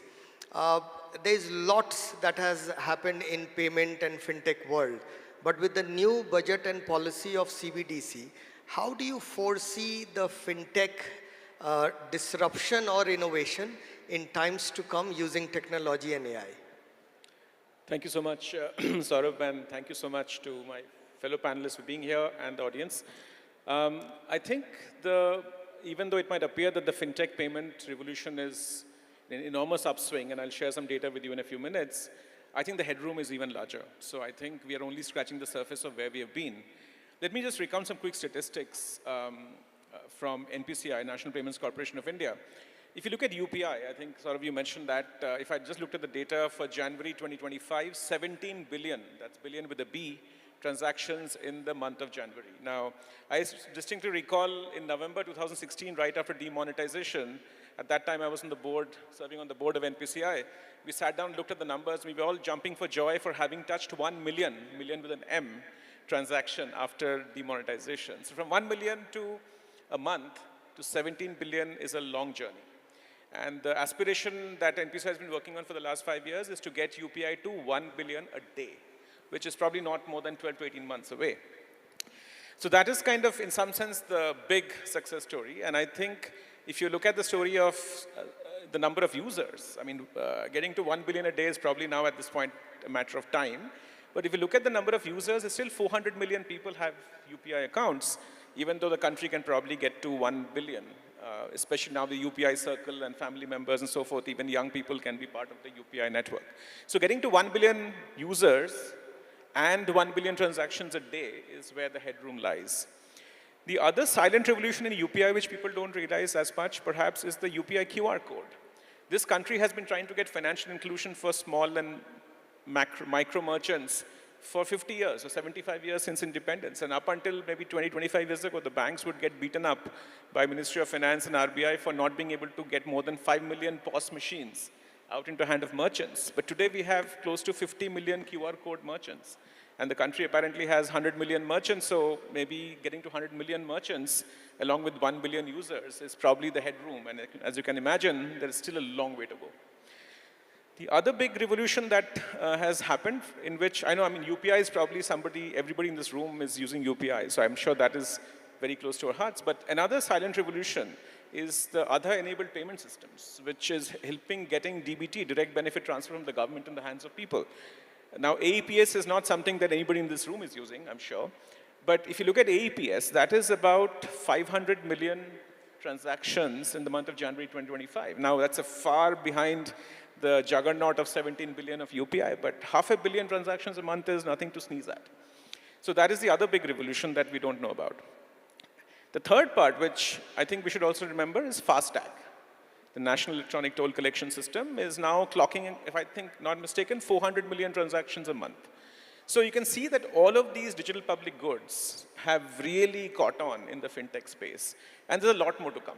Right? So I don't want to get into too much detail in the opening comments, but to your point about where does CBDC take us, I think that's a whole different conversation. But CBDC to me is going to essentially just take us to the next level where we'll have instant settlements. The problem with UPI is the settlement is not instantaneous. That leads to other kinds of risk, systemic risk. People have to buy all kinds of liability insurance for non-settlement, but all that will go away once we have CBDC. But CBDC is not an unmixed blessing. It'll come with lots of concerns about privacy and knowledge of various things. So whole different topic by itself. But to summarize, I think I would say payments is an early indicator. Inspired by UPI today, we have ONDC, we have so many other health mission and so forth, which I'm sure we'll talk about. But I think UPI and NPCI has set a bar, which will be very, very interesting to approach. And I'm sure everybody is going to try their best to catch up to it. Last among them, I'll just close with this comment. I think DigiYatra is another big life-changing item that is probably affecting everybody in this room as well. And they are just, I think, clocking 15 million users right now. So very early days for them. Thank you. Excellent. So I think a few of the questions that we generally get asked is that what's the future of fintech? You know, there is so much of regulatory policies, etc. coming. But I think what you said, Mr. Paul, since we deal with money, we have to be in check. But at the same time, is there a bright future? Of course, till the time we innovating. With that, if I come to you, Mr. Kumar, and Mr. Ranjan touched upon the ADEX. There was a recent study that was done on financial inclusion. And in 2014, we were at 48% of financial inclusion. And with various digital public goods, we have come to 73%. However, 33% of the accounts are untouched. They are open but non-operative. What it shows is that there is so much of India, which is at the rural sector, which is at the, not enjoying the urban benefits as few of us. So for that particular mass, if I touch upon agricultural part, extending it to what ADEX we are trying to do, how do you see further down the years, 4 to 5 years, with the advent of AI, what 5 possibilities that can actually bring them closer to mainstream and also help in the economic export and import on various of the food branches of life from India to the world? Yeah, thank you. Thank you for inviting me to this conference, and thank you for making us part of this panel.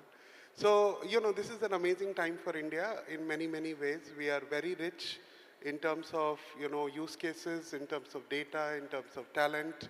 And I think with the kind of work we are doing across India and the state of Telangana, I'm pretty sure that we are going to really fulfill the ultimate promise of AI, which is that, it has to be a horizontal like electricity and fire at some point where it touches all of us in ways that we don't even think about electricity and fire anymore, right? And, being a horizontal, it is touching all the verticals, all the horizontals.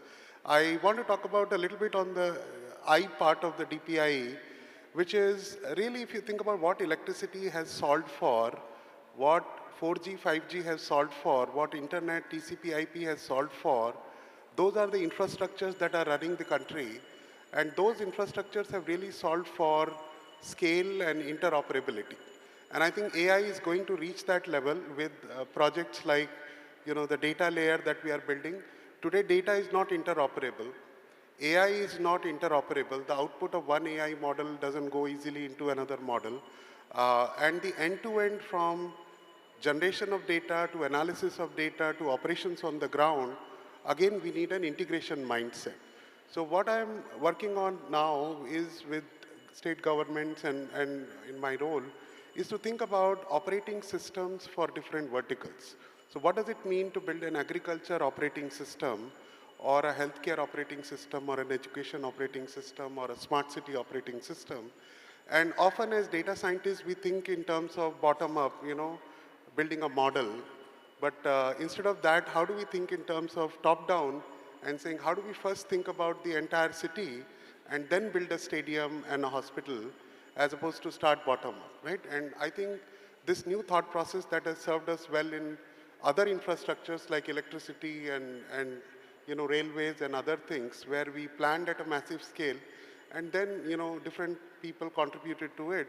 Similarly, we need a similar mindset to say what is the AI master plan for India, not just in terms of use cases and individual components, but for me, there are 4 very important DPIs that I want to talk about. The first one is the data layer, which Jayesh sir talked about. And I think at a national level, we need that with all the qualities of the data infrastructure. Today also, a lot of doctors write handwritten notes. Students do their homework on a physical paper. And that is physical data. And if you do the math, the number of homeworks that students do per day in the world will generate more data than Google does in one day. But we don't digitize that, right? So the new paradigm is that AI is the first consumer of data, not a human. So not a teacher will not grade the student. A doctor will not look at the ECG report, or a radiologist will not. AI will be. So that is the AI first mindset with which we need 4 infrastructures. One is the data infrastructure. Second is what I call a marketplace for AI. And this is very important. Today, if you think about the rise of marketplaces, Ola, Uber is a marketplace, Zomato, Swiggy is a marketplace. So marketplaces bring consumers and producers together. And we have people in this room who are consumers of AI and people in this room who are producers of AI. But we don't have a marketplace to go to. where without knowing who is going to consume my model, I can still produce a model and put it in a marketplace, and somebody can consume it without knowing who produced the model. So we need one of the critical infrastructures I'm proposing is AI marketplace for India. The third one is the super apps. So today, if I look at a farmer, he has to go to one app to check the weather, another app to get an advisory, another app to order fertilizer. His life is very disintegrated. What if we created a super app for a teacher, a super app for a student, a super app for agriculture, a super app for an insurance company, a super app for a doctor? And I think, today if you look at your phones, we are carrying hundreds of apps, and the era of super apps is coming. And I think thinking about super apps which will integrate all our user experiences and connecting all of us together and with technology is going to be a very big jump from where we are today. And the last one is obviously, the compute infrastructure that the country needs, and everybody is working on it, including Mr. Ambani and everybody through Prime Minister. So if we take care of these four infrastructure, the compute, the data, the super app, and the AI marketplace, they will really take us to the next level in the way we consume AI, produce AI, and monetize AI. Thank you. This is very insightful, and in fact, I'm picking up this whole marketplace of models to feed each other. So I'm sure that a few of the entrepreneurs have started flexing their computer and muscles there, but something which will certainly add value to our nation. Mr. Ranjan, building on that, and one of very important subjects for us as well as for the world is healthcare. And with the current intent of insurance for all, having a centralized protocol wherein all entities from hospital to insurers to consumers come in and interact in the most unbiased fashion, and NDHM, National Health Exchange, coming in. How do you see the digital public infrastructure, if we forecast 5 years from now, can help states and governments bringing welfare to the life? So, Saurabhji, so the thing is, today is 11th. On 27th, exactly in this hall, we'll be hosting an event called BioAsia, where this question will be answered. We are actually setting up a digital health activator to do precisely that. So I won't like to kind of pre-disclose what should be disclosed on the 27th. But I'll also try to attempt the question that you asked Shailesh-ji about the 1/4 of the population, which is away, the usage is only 77%. So what is the remaining, what is happening with the remaining 23%? So I'll speak a little about that, but then I'll give you some short answer to the health scenario as well. So again, see, eventually, whatever happens, whatever else are the priorities, the most fundamental expectations from the government is that it will be inclusive. It will ensure that the fruits of development are spread to everyone, and anyone who is getting left out, obviously, is a matter of great concern to the government. So from the very beginning, ever since Telangana became a new state, we are noticing this and we are working on it, what we call as the digital divide, the concept of, or the phenomena of digital divide. And there are two things which I would like to tell. So one is that the fintech DPIs, the UPI and the AEPS, which have become so ubiquitous now, they all kind of became very prominent when this demonetization started, when suddenly large denomination currency notes were withdrawn from the system. So as a government, it became imperative on us also to start motivating people, particularly the working class people, the rural people, people who live in remote areas, to start using mobile transactions for doing all their financial work. But we also received lots of pushback at that time. In fact, the penetration of digital instruments, like your QR codes or the payment wallets, which are common now. In fact, as a government, we ourselves had introduced a payment instrument, which is called T-Wallet, which also took a while to become popular. Now it is pretty stable, but it took a while to become acceptable. One of the reasons was that around the same time, lots of stories used to come in popular media and television about scams, frauds. In fact, a very popular scam going on in those days, some of it continues even today, was your KYC scam. Like someone will call you pretending that he's doing this KYC checks. He will ask all kinds of questions. And then in that flow, he will ask your password also. And then after a while, you'll realize that everything from your account is gone. So cyber security, cyber awareness, cyber frauds, these also create some kind of a barrier to more and more penetration, more and more adoption of digital tools, fintech tools and others. So this is again something in which the government obviously has to take the main responsibility, but we need to work with all other stakeholders also. And obviously the next billion internet users will not be English speaking, will not have access to very costly devices. Most of them will be first generation kind of users, and we need to make the digital world, this entire world of DPIs, be it TDEX, be it ADEX, or whatever else others are doing.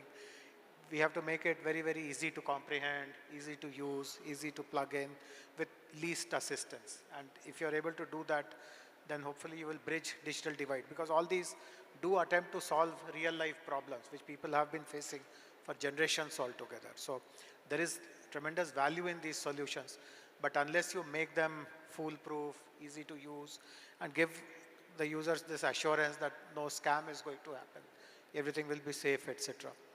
But to quickly come back to the main question, I mean, I don't want to brush it under the carpet, but the fact is that National Digital Health Mission has promised much more than they have been able to deliver. The delivery is happening at a very, very minuscule pace. And some of us in the states feel that we have the wherewithal to accelerate it much faster. And fortunately, we have got a partner in the World Economic Forum, the WEF.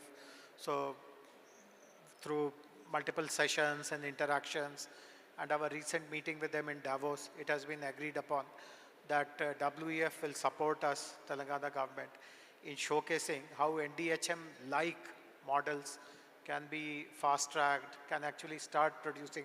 So you gave insurance as an example, which is a good example, but various other things also. How do you maintain health records? How do you make the health records accessible to any healthcare provider? How do you also do some kind of a predictive analysis? For example, in a particular segment of the population, if your analytics show that this particular disease pattern is prevailing, how do you take preventive measures? How do you take public health related decisions based on that? So, I mean, if you are around on the 26th, I gave the wrong date. The BioHYSEA is actually on 25th and 26th. So if you are here on the 25th, you will learn quite a lot about how the digital health activator is starting here in Hyderabad. This is fantastic, and I think need of the hour. We certainly are one of important nations when it comes to good doctors, good healthcare facility, and now many companies are trying to innovate in the country. But I think one important takeaway, 25th, 26th is the day to learn more. And if you are a startup enthusiast, generally people ask me that the healthcare regulations are so strict, and I'm wary of starting something in that. I would suggest that start looking forward to it. That's the next area of growth for all of us. With that, Mr. Kumar, if I may come in, and Mr. Ranjan touched upon a very important topic of cyber frauds and the digital crimes. With lots of technology advancements, and especially with AI/ML models, machine learning, Gen AI, agentic, robotic, there's lots that going towards machines. And there is very little that happens in terms of protecting those machines. It's more about developing those machines. So for you, from your vantage point, and if I take cyber as a theme, pure cyber, and I was told that Israel as a country has one of the most advanced cyber hub at a country level that keeps the panopticon on.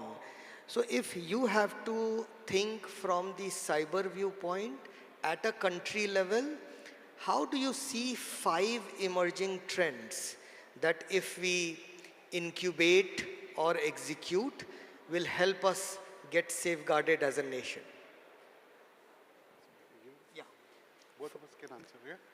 All right, so I think, it has to be a multi-layered cybersecurity approach, right? So I think being in a digital world, and because data is the new oil, the first threat is to the data itself. And, right now, every month we are getting a report that some big amount of bank accounts or credit card data is stolen and all that.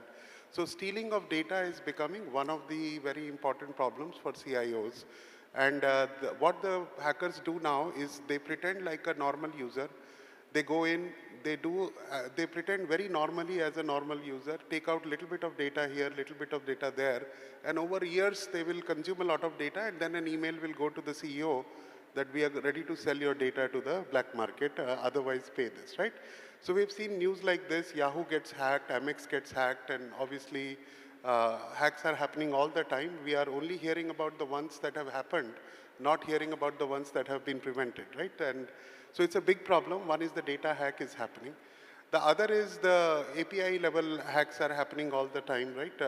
Hackers are coming in through your APIs and causing a lot of problems. Cybersecurity in fintech domain is a very big problem. We all know that once somebody takes away your account, very quickly, within a minute or two, lots of transactions happen. I think one of the layers that UPI and others have to think through is the fraud prevention and all that. And there are many techniques now, outlier detection and all of that, that can be done in this area. Within this thing you should be able to catch. So fraud is one area which is very important. Then within the finance domain, money laundering is a very big area. Today we see a lot of illegal money transfers happening with tax code and the government trying to put more restrictions. People are innovating new ways to figure out how to break that, right? So I think with graph theoretical approaches and a lot of AI algorithms, it is possible to catch, flow of money and all that. So I think there are many, many areas. And with quantum, new levels of threat will emerge where we won't be able to sustain that. In the beginning, we'll see a lot of problems with quantum, crypto and all of that. And we'll have to figure out our way through that also. So I think this is a constant, predator-prey scenario. We become better, they become better, we keep growing and helping each other grow. And I think this is something that should be constantly on our mind. It's not like we can lower our guard. Then there are other areas like, misuse of data for wrong reasons, right? I can take your data to build a credit score for you, but I can also sell that data to an insurance company who can do wrong things, right? A school is collecting data on students, for example, they can sell it to employers, right? So I think this level of partitioning of data is very critical, and regulatory frameworks are coming to take care of those kind of things also.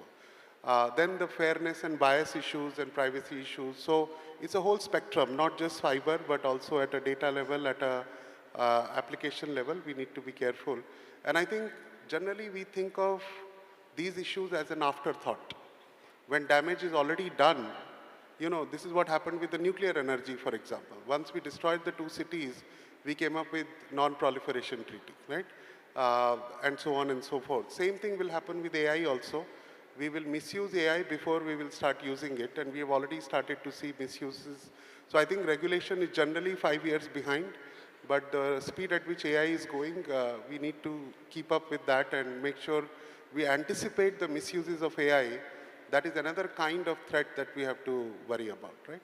So yeah, I think it's a very comprehensive area, and we should look at it from all angles. No, very interesting, and you touched upon a very important point, which is data misuse. And Mr. Paul, if to extend this further, if I bring the lens of current DPDP Act that is under socialization and the Privacy Act, which is a part of it, if as a country and nation, there is one emerging trend wherein we can develop and safeguard ourselves from this act and lenses, how do you see that trend emerging and what that would be from your vantage point? Sure. I think this is a very detailed and complex question. I think DPDP Act is, we've had GDPR in Europe for a while, and I think the arrival of the DPDP Act is a very necessary and important step in the evolution of our digital journey as a country, right? So that's, without a question, the right step in the right direction. I think human beings by nature always favor convenience over safety. So the history of technology is that people will buy into convenience, surrender data unwittingly, and then that will be monetized and that will be held against us, it will be stolen. So in some sense, technology brings with us great convenience. Humans love convenience, and in the process, we lose data, we lose information, we become vulnerable to technology-based attacks. So in some sense, there is an old saying in engineering called, today's problems come from yesterday's solutions. So if you've done something well in the past, it's probably creates some problems that you have to solve today, right? And that's essentially the nature of this problem. So I would say that in many ways, this is a problem here to stay. I think technology will be the answer to this problem as well. We will have to learn to protect ourselves. We need more education, we need more training, and of course we need great technology to protect this from us. I'll give an example of how much effort is being put in the digital payment space in this area, right? As of all of you know, every time you open the newspaper, you see this one more case of UPI fraud, and somebody has been a victim of a digital UPI fraud and money has moved out of their account, and and now we see digital arrests. So there's a whole bunch of things you see all the time in terms of fraud. Now the problem that we have today is that the success we've had is that we're heading towards 1 billion transactions a day. And if you know UPI, there is send and collect. Now send transactions are still okay, but collect transactions are deadly. I mean, that's where elderly people are falling prey to a lot of the fraud that is happening. But imagine the problem that we have, which is to say that if you provide a very, very tight control, a lot of valid transactions will get stopped, which will be a user experience problem. And if all of us have every third transaction try and UPI stopped because it's potentially a risky or a fraudulent transaction because the AI is cutting it off at a very high threshold, we'll all get annoyed and stop using UPI because we want the convenience of, by and large assured transactions. So you can't set a threshold of very high that says that, flag everything that looks remotely suspicious. Amber is not good enough. It has to be red before you stop it, otherwise you kill UX, right? But on the other side, if you set the bar very low, a lot of fraudulent transactions will go through and then we lose faith in UPI again. So either it's a user experience problem or it's a security problem or a safety problem. Getting this right between these two extremes, titrating, is a very difficult position. And you can imagine that no human intervention will work. 1 billion transactions a day, even if 0.1% of them are actually fraudulent, that's 1 million transactions. No human system can possibly handle 1 million transactions. So it has to be technology assisted enabled. And AI is again playing a role in flagging these issues. So, but there are entire teams of people working on these problems. And I'm just taking one example, right? The same thing will happen. Imagine when we have AI-based voice over UPI in vernacular languages, which is, I think, going to be unleashing. I think even Jayesh talked about this, that when you enable vernacular languages on UPI, what will happen is that we'll just get a huge, sort of quantum leap in payments. But imagine the fraud that can happen there. So in all of this, we have to be very, very cognizant of the fact that there is no free lunch, right? We want technology to give us massive scale. We want DPI. We have to pay the price in terms of education, in terms of technology, and in terms of eternal vigilance, which I think is inevitable. So. Yeah, no, and very interesting. Since we are on top of I know the debate and insights are very, very exciting. But one last question before we give it back to our MC. When we are talking about digital public goods and with so much of exponential growth in financial inclusion and social inclusion and enabling trade and welfare, as a policy, how do you see that we can be ahead in the curve wherein not only the development of these goods are sustainable, but also they iteratively become better with time? No, definitely. So this is the hallmark of how in Telangana we approach policy making. One is that it's very inclusive. All stakeholders are involved. We even take inputs from basic startups and everyone else, academicians. There have been AI frameworks, etc., where Shailesh ji has given lots of contribution on behalf of Geo Institute. So one is to get ideas and potential partnerships from everyone. The second is, as a government, our responsibility is to eventually ensure that technology benefits every person, the last citizen. So how do you build in features through which that policy becomes accessible, affordable, etc. which I spoke about. And the third is, of course, don't treat any policy as if it is cast in stone. Be very open-minded, be very flexible. So we had introduced our AI framework in 2019. But when we conducted our Global AI Summit last year, we found lots of things have advanced, rapid advancement of knowledge is happening all around us. So therefore, not that we have ditched that, but we have supplemented it by creating an AI roadmap. So that is how we should be, we will be potentially ahead of the curve. So with this, one very key takeaway, if I aggregate all the nuances of insights that we discussed: inclusivity, enabling innovation for growth. That is what Telangana is driving via Hyderabad and rest of Telangana for India, for the world.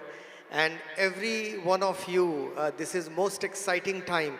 People said that 2010 and 9 or 9 and 11 was the time of startup growth, innovation. But I think it's starting now.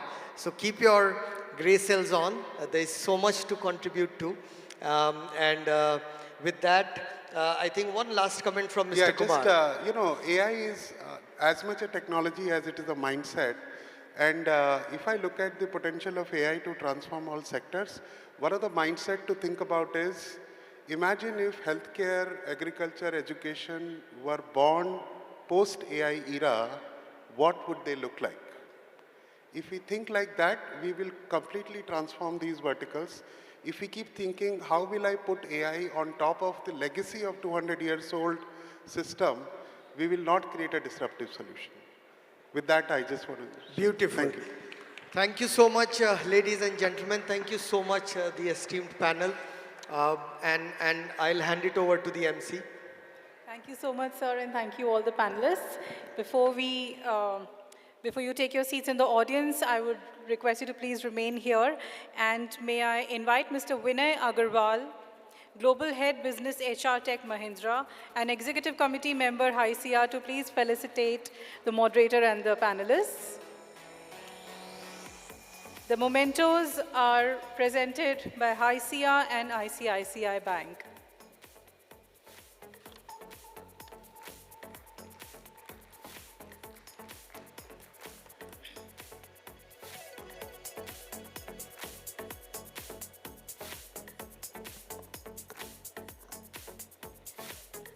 Thank you so much for your time, sir, and being with us here for this panel discussion today.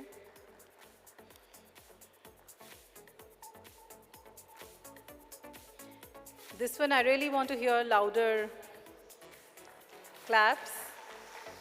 Thank you.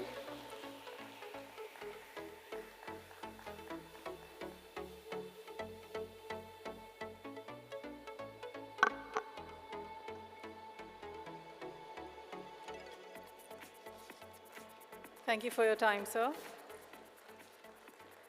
And thank you for being with us here today.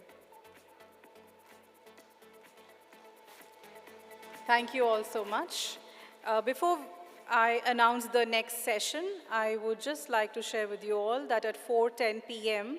in the hall G3 and G4, we will have a panel discussion on sustainable systems and green software. So those of you who may like to attend the discussion, you may proceed by 4:10 to halls G3 and G4.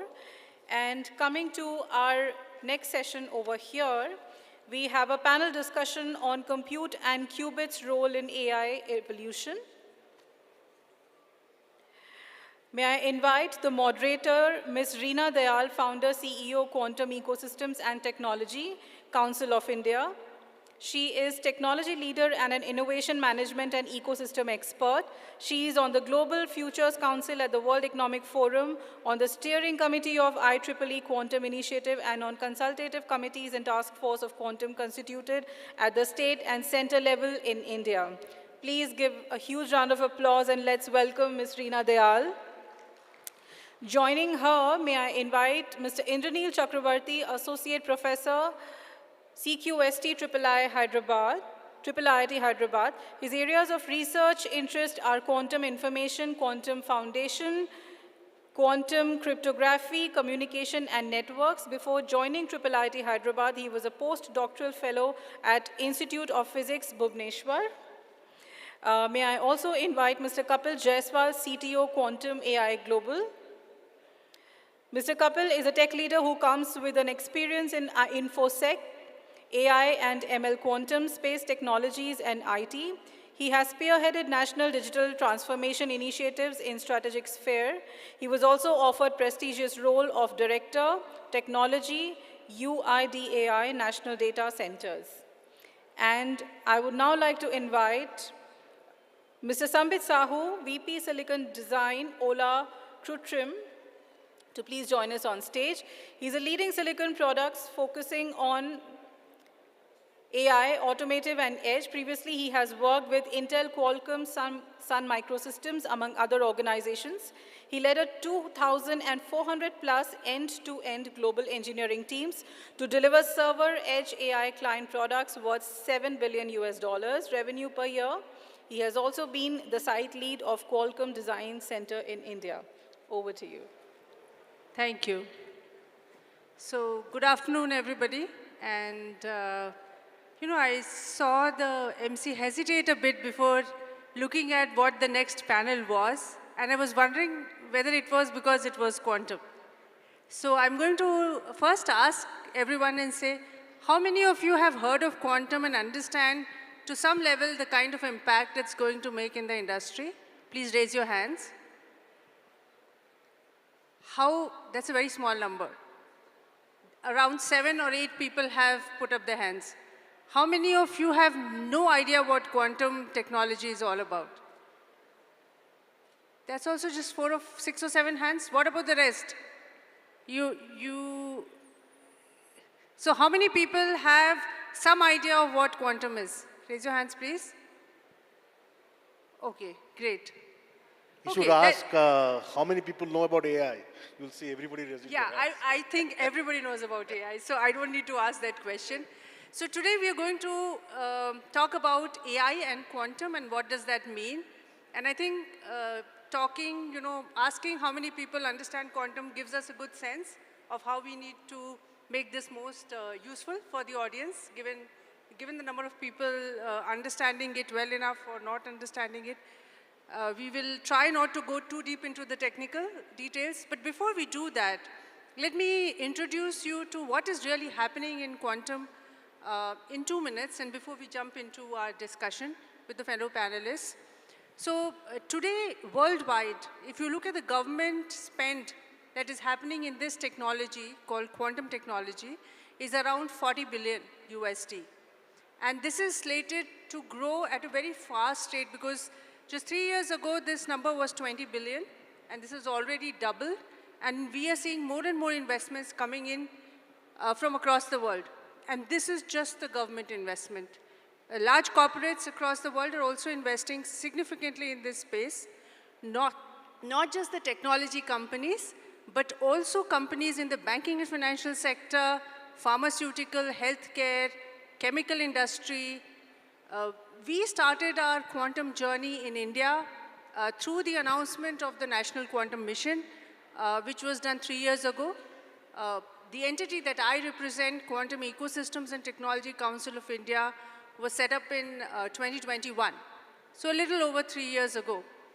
But there's a lot of momentum in India. India is investing 1.1 billion USD in the National Quantum Mission.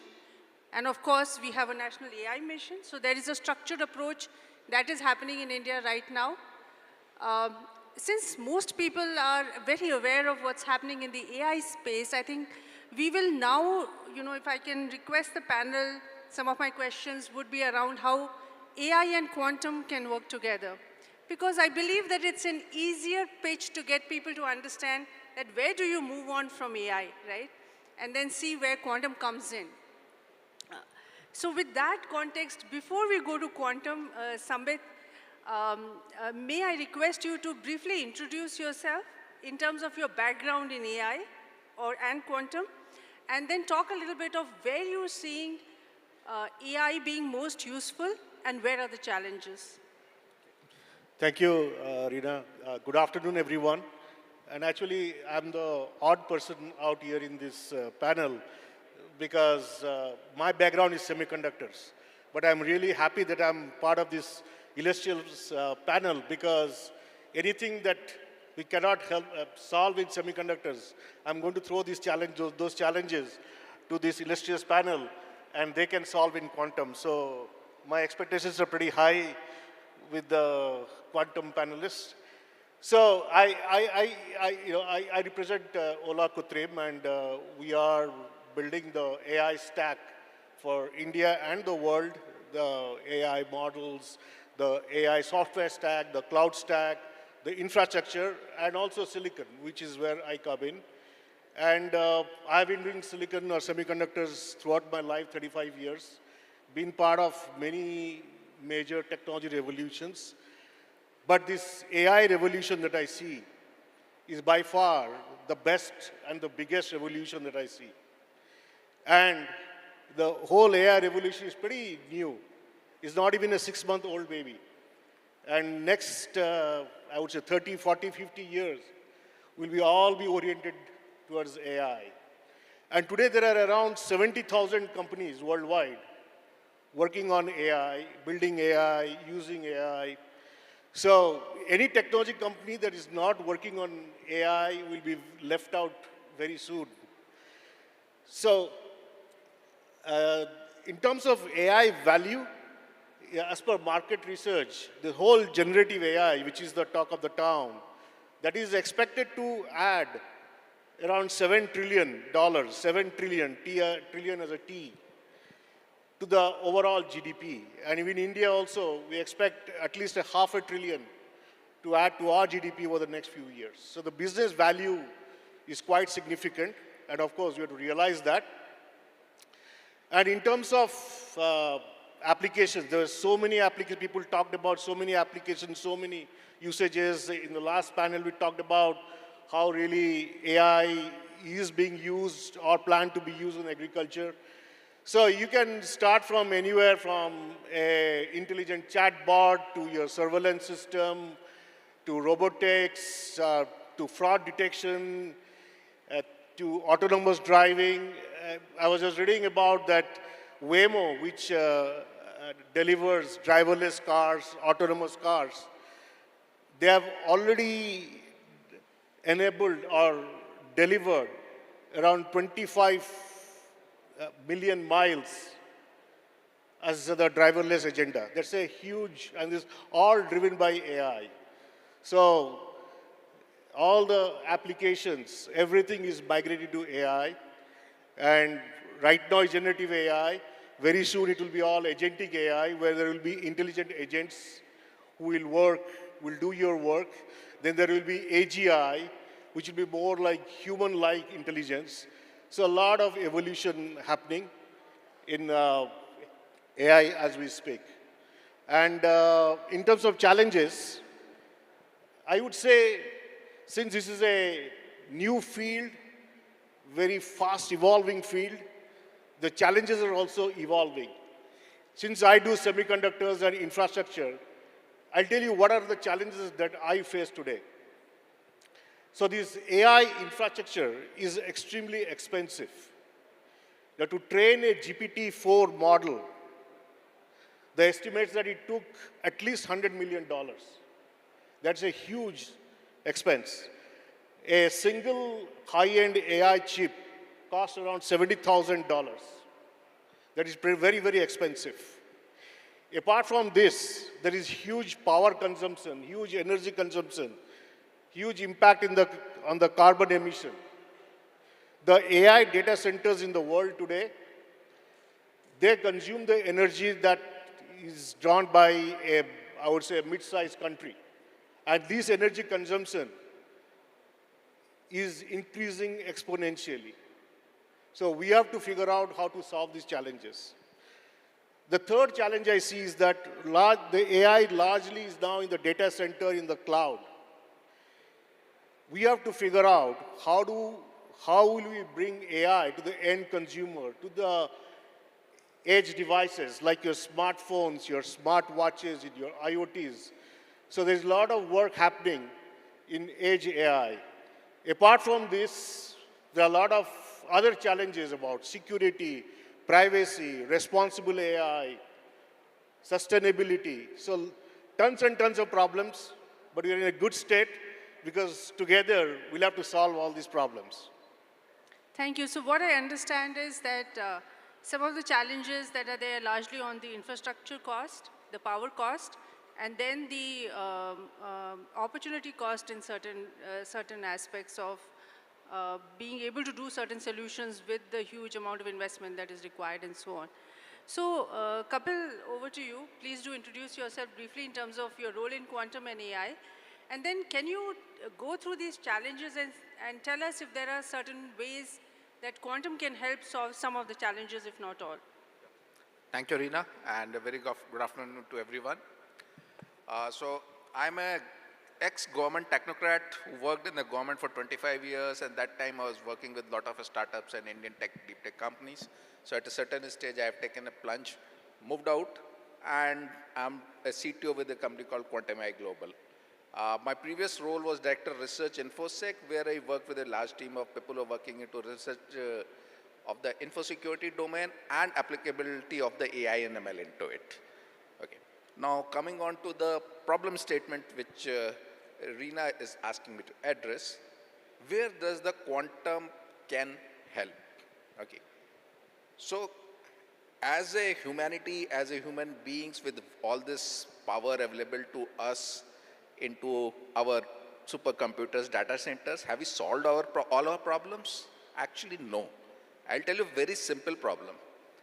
If I am a company who is running 100 marketing executives or business development or salespersons, I have to send them to 100 different locations. I have to book flights. I want to have a most optimized routes for that. Even with the best of the supercomputers today, that problem cannot be solved. And in the academic circle, it's known as a traveling salesman's problem. That is still an unsolved problem. All of us are doing the solving problems suboptimally. Similarly, say a few days back in the US, suddenly there was some issue with their airline ticketing system. For around half a day, the ticketing systems all over the country went bad.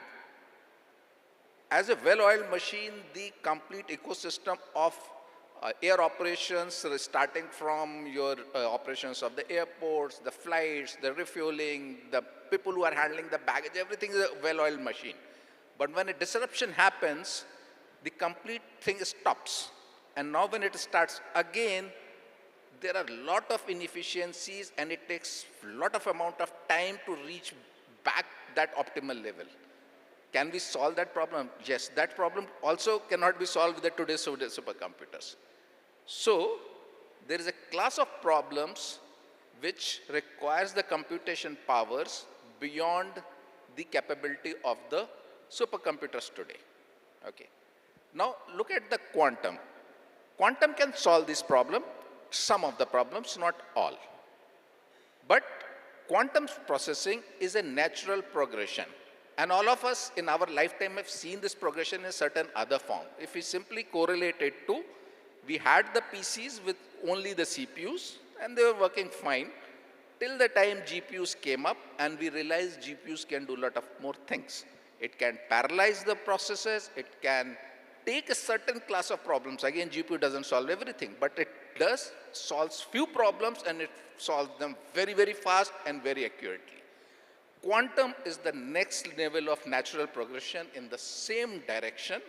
We will have the quantum processing units, which will sit along probably with the data center, may not come down to our end devices so early, next 10 years or so, future nobody knows, but it's a natural progression. A class of problem which CPU and GPU can't solve combined today, those are the problems, some subset of that will be solved when the computers come in. So that's the space we are looking at. It's a kind of a natural progression and we'll reach there. Sure. So I think that's a great example of how, problems with certain complexity can be solved by quantum. I think one of the things which I may want to add is that when you look at a scalable quantum computer, and we don't have one today, we have quantum with a few hundred qubits computers that are available. but technology is rapidly advancing. So when we do have a scalable quantum computer, and let's say we talk about 1,000 qubits, just to give you a sense, if you have 1,000 bits, how much data can you store in it? You all know that, right? 2 to the power 1,000. On the other hand, if you had 1,000 qubits, the number of units of data that you could store there is actually larger than the number of stars in the known galaxy. So that's because every possible state can store all the possible values at the same time. So which kind of feels like a weird science, and we don't want to go into the science right now, but the exponential capacity that comes with quantum is very different from what we see, let's say, even in a supercomputer today. So when we talk about power and we talk about, how do you scale up infrastructure, we are hoping that as quantum evolves, we'll be able to have smaller quantum computers with a certain number of qubits, which will be equivalent to these large data centers where you are doing, spending a lot of $100 million worth and using a lot of power and so on. So it's important that if you are in technology, you should be following this technology to understand what you need to do in your company as you move forward, and when do you need to start that journey. Now coming back to the fact that quantum is an evolving technology, and it is very closely tied to the science and the evolution in scientific research that is happening.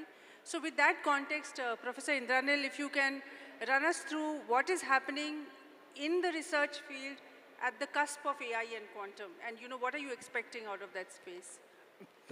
Thank you, Rina, and thank you, Kapil and Rina, for giving a brief kind of an overview of what are the challenges associated with quantum and what are the advantages that we are going to get over quantum. So I'm really thankful that HYSEA had organized this kind of a meeting, and also especially these panel discussions where we are having these topics like AI and quantum. And I feel that this is one of the most relevant topic that we should discuss. And we have people from AI, we have Sambitji from AI, and there are some kind of discussions should happen in this topic, because these particular two fields are actually trying to getting closer together. So I will give you a little bit of idea how things are on the AI and the quantum side. The research is progressing, and they are actually taking help of each other in doing this. I am a purely quantum person, and my all backgrounds have been on quantum. I mostly work on quantum networks theory and quantum communication aspects and the theoretical aspects. Like I do try to characterize what is resource for communication. For example, what kind of quantum states will be used as a network or resource for communication. This is one of my domain. I also work in the area of quantum secret sharing of quantum cryptography aspect. So one thing, what Rina has said is very fundamentally true, that quantum has revolutionized the way we process information. Because we are leveraging out the notion of 0-1 bits to a superposition of kind of states which will capture so much of information at a time. So the research that is happening in quantum in various directions. For example, AI has a lot of interface with this kind of research. One way to understand how AI is interfacing with quantum is AI for quantum. How AI can help in a quantum process to know things more better and to give more predictability in that device. For example, there are two aspects associated with it. One is a purely theoretical aspect, and another is a purely application aspect. So, for example, in case of quantum, there is a very interesting concept called measurement. By measuring, we get to know information. Now, whenever we are doing measuring, these AI methods like neural network methods and other deep learning methods, machine learning methods, they are interpreting these measurement results and they are predicting about the measurement outcomes. So how they are helping in this interpreting these measurement results? They are able to tell you about new quantum protocol. They are able to tell you about the tomography of the quantum state, which is something is very difficult to obtain within doing the quantum state tomography. There is a concept called quantum state tomography, which I am not going in details. But this process is fundamentally changed by the role of how AI is helping quantum.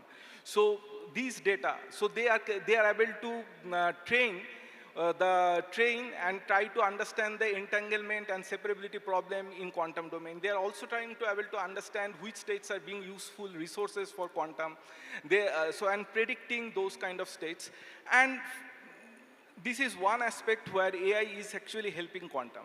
And the second part is that quantum machine learning itself is becoming a very important area of research. For example, the algorithms that we are designing, people are designing, they are leveraging out the quantum effects and trying to use more more powerful ML algorithms, which has a very important potential applications in the sensing, in drug discovery, and many other domains. Sure, I think as more research is happening, like you said, more algorithms are being discovered to solve specific problems in different domains. And one of the problems that I am because I heard a lot of healthcare related conversations in the morning and some banking financial services. So one use case that I wanted to share is that when it comes to drug discovery, and this is one of the more potent use cases for quantum and AI working together. We talk about the cycle time that it takes to get a drug to the market. And of course, there is a lot of time that is spent in clinical trials, but before that, there is time spent on identifying the right molecule for the drug, and which takes a fair amount of time. Using quantum simulations, it is possible to actually simulate molecules and understand the impact that they're likely to make. Along with the help of AI, there are solutions that are getting devised today that can run all these simulations and zero down on certain molecules which are supposed to be more relevant target molecules, saving all the time that is done in doing actual tests for the right candidate molecule. So I think, given the audience, I thought that this particular example might be very useful. Moving on from there, Kapil, if you can share another example where AI and quantum are working together and accelerating progress, maybe in the banking financial services sector or the chemical industry, that will be great. Yeah. Okay, so as Rita brought out, we should not look at the quantum and AI as a separate technologies. The way I look at it, they are the complementary technology where improvement in one accelerates the other. Okay, so just give you a basic example. Whenever you want to do something on the quantum computers, you have to design a quantum circuit which takes a lot of time and effort. So the work which is happening now is people are even trying to do using LLM also. Can AI help design the quantum circuits? Okay, so you take the help of AI and design the quantum circuits. And that quantum circuit is actually designed to solve the problem of data set generated by the AI. So this is kind of a self-propelling architecture which will emerge. Multiple other places where the AI can come in along with the quantum. So quantum can solve few classes of problem. First, as Rina again discussed and the team today discussed in the morning also, drug discovery. Drug discovery is basically a simulation problem of a high dimensionality, okay, where you have to try number of combinations of molecules and see which one works, okay. So that's kind of problem which quantum solves good. But once you have a millions of combinations, which one to solve first, okay? It's like a classical search problem in the classical computer science. How do I traverse my unstructured database, unstructured data for efficient search? Where the AI comes into play. So quantum helps to faster the process of different combinations. AI helps it to steer that process to reach there faster. Combined, they make drug discovery much, much easier and cost efficient. And basically the way the earlier team was talking about drug discovery, they're looking at 10 to 9 years, and they do not want only 3 months kind of a change into that. They're looking for years kind of change. So that is where the potential of the quantum into the drug discovery and the potential of quantum and AI in the drug discovery is. So that's one use case. The second use case which we want to discuss, probably in the financial sector, or we'll say in the financial security space, where you want to do a fraudulent detection, you want to do it early. And what happens today is all this malwares which are created, they are polymorphic, they evolve as they spread.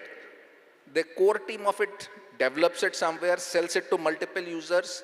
You start seeing its, I'll say, its manifestation in the all over the world at multiple places.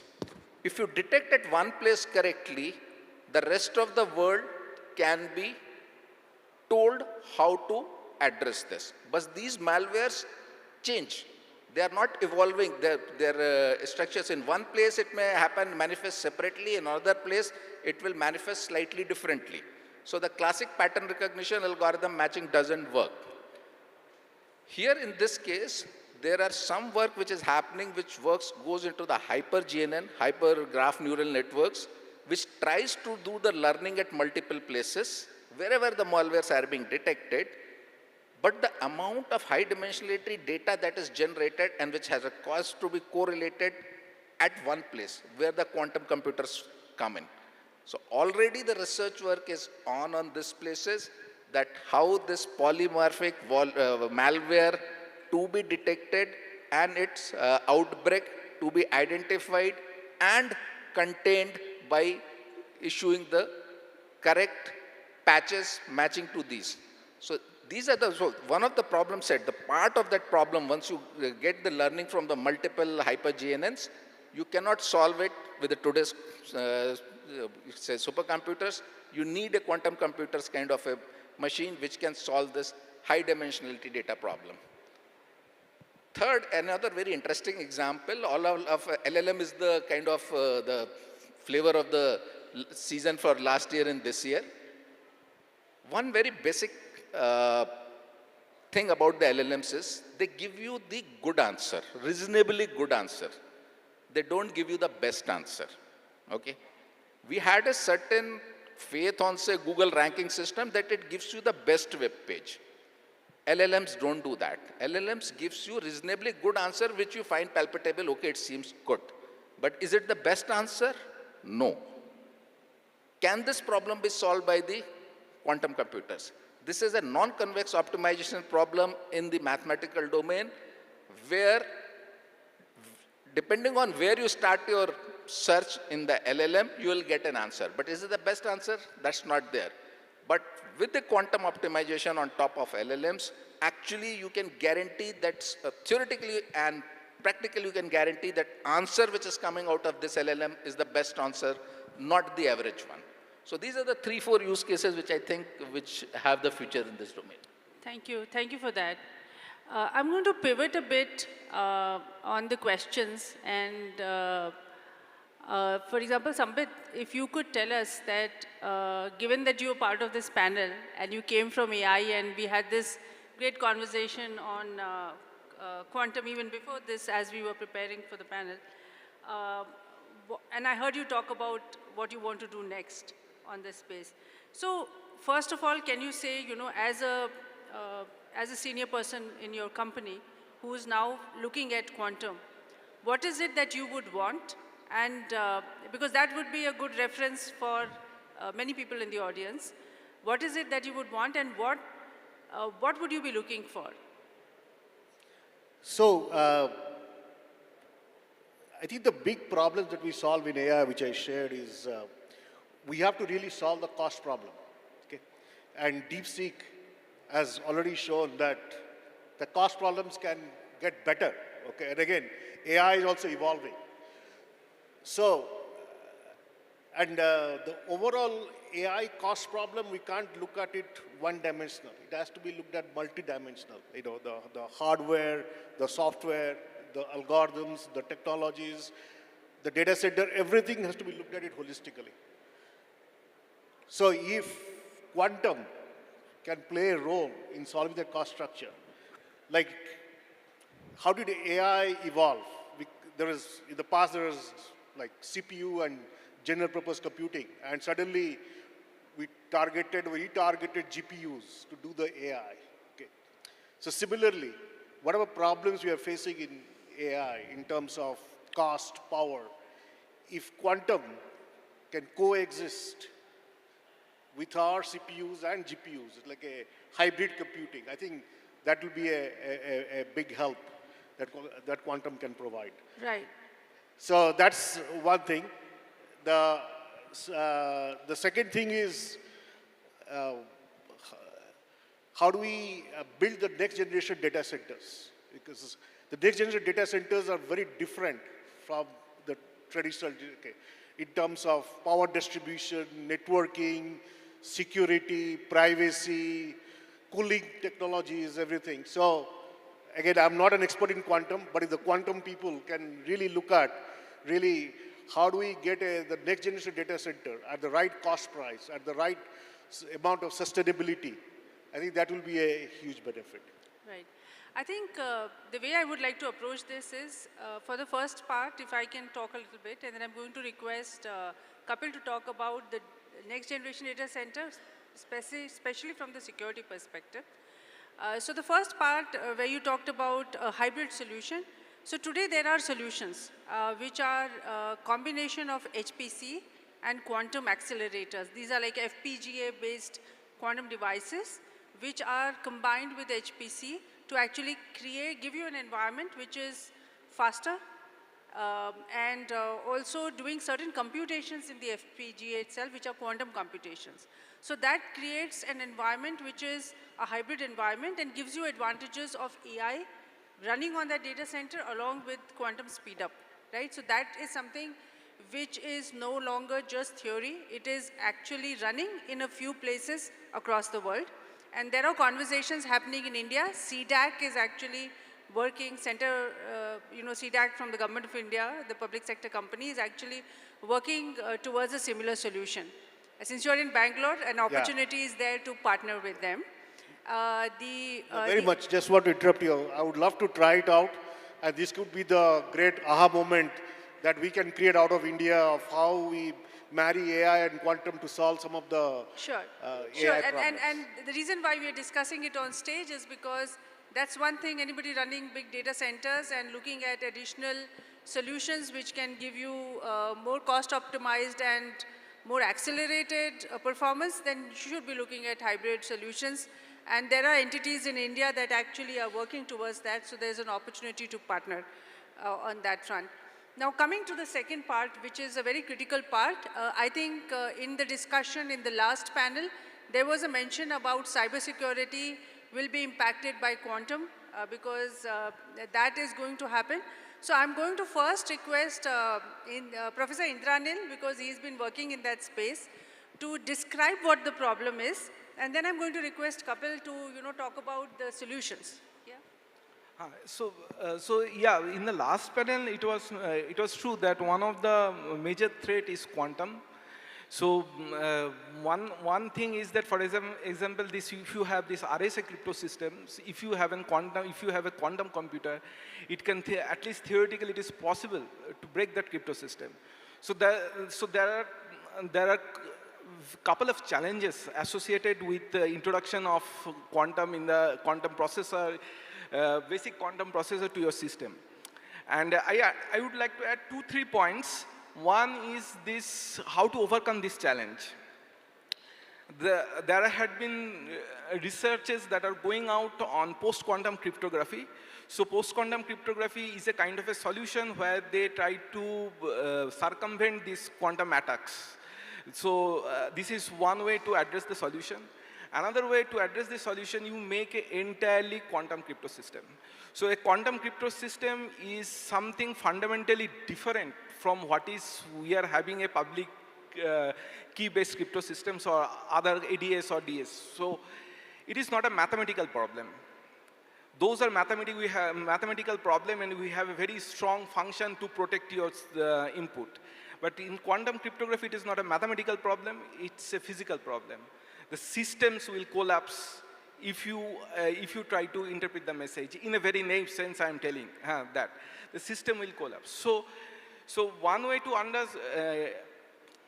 circumvent this particular challenge that can arise because of the you are now having quantum processor at your hand and you can have access to this crypto system is to change your whole entire crypto system to a quantum based crypto system.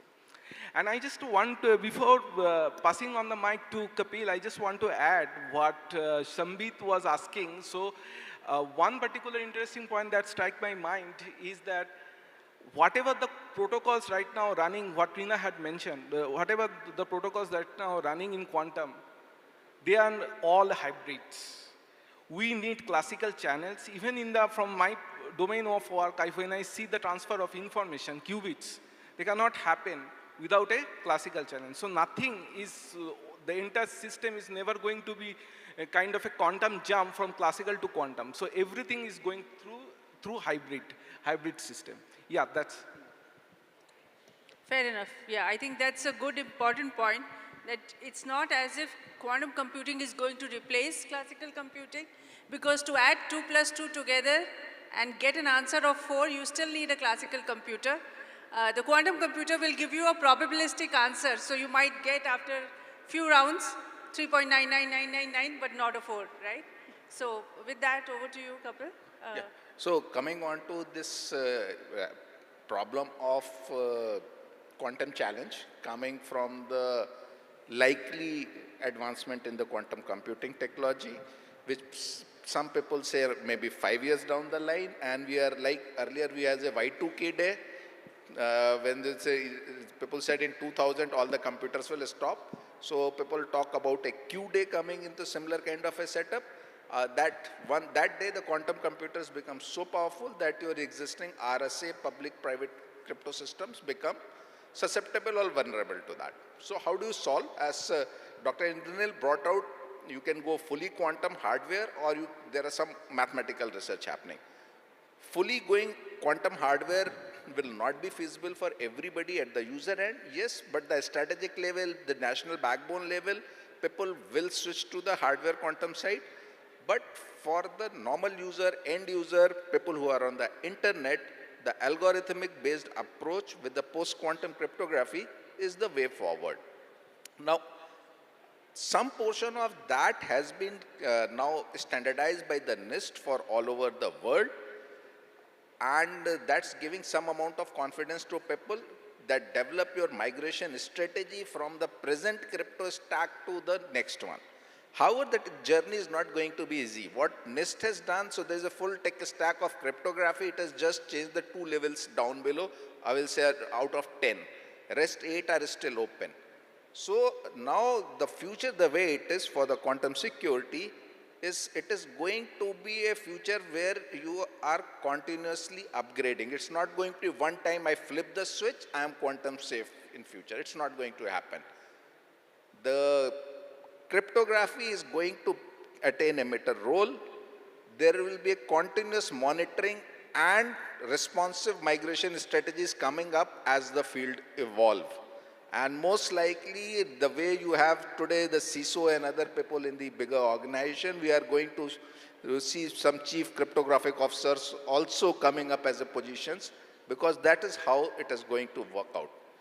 Implementation of this migration strategy is non-trivial, requires very deeper understanding of the complete architecture and design of that company's or the enterprise IT infrastructure footprint, both on premise and both on cloud. With these kind of a complexity, so there's going to be a challenge, and which has to be addressed by the, I will say, a rigorous effort and concentrated effort to evolve along with the development in the quantum computers. Thank you for that, and I see that time's up. So what we are going to wrap up. But before we do that, I just wanted to say this to you, that talking about quantum actually should start by giving you the basics and saying what is it all about and what can it do. But our attempt today was to bring you a flavor of what happens, how can AI and quantum augment each other. But based on today's discussion, I'm going to be talking to the HYSEA team to see if we can, as QATCI, partner and bring you, for those people who are interested in knowing more about quantum, because QATCI is headquartered in Hyderabad as well. So we can probably get you more information, more details as we move forward. I hope the session was at least useful enough to give you some flavor of what quantum can make possible. And if your curiosity is piqued, then you always have an opportunity to understand more. Thank you very much. Thank you very much to the panelists as well. Thank you. Thank you, Reena, and thank you, panelists. I would like to request past President HYSEA, Mr. Bharani Kumar Arol, to please come and felicitate the moderator and the panelists. Can we please have the mementos? The mementos are presented by HYSEA and ICICI Bank.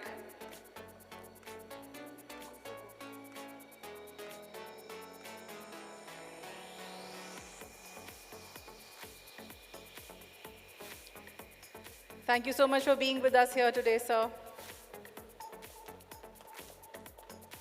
Can we please have some huge round of applause for the panelists?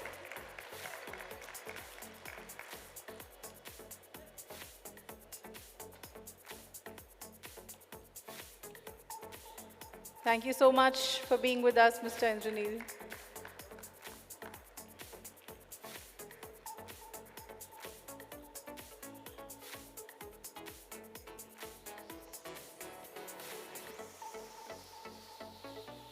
Thank you, Mr. Jaiswal, for joining us today. Can we have some huge round of applause? Thank you.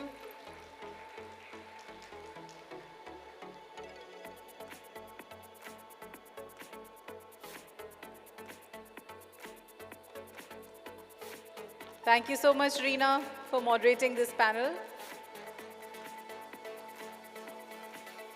Thank you all. We now move to our next section, which is a tiny section where we're going to play some videos. So the first video that you're going to watch is by Dina Jones, CEO, RealPage. Can we please have the video?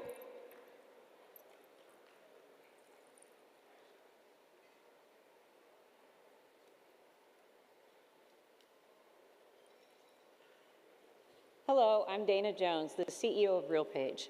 I'm sorry that I can't be with you in person for the Innovation Awards, but I'm happy that members of the RealPage team are there for this very exciting event, celebrating achievements in innovation across so many industries.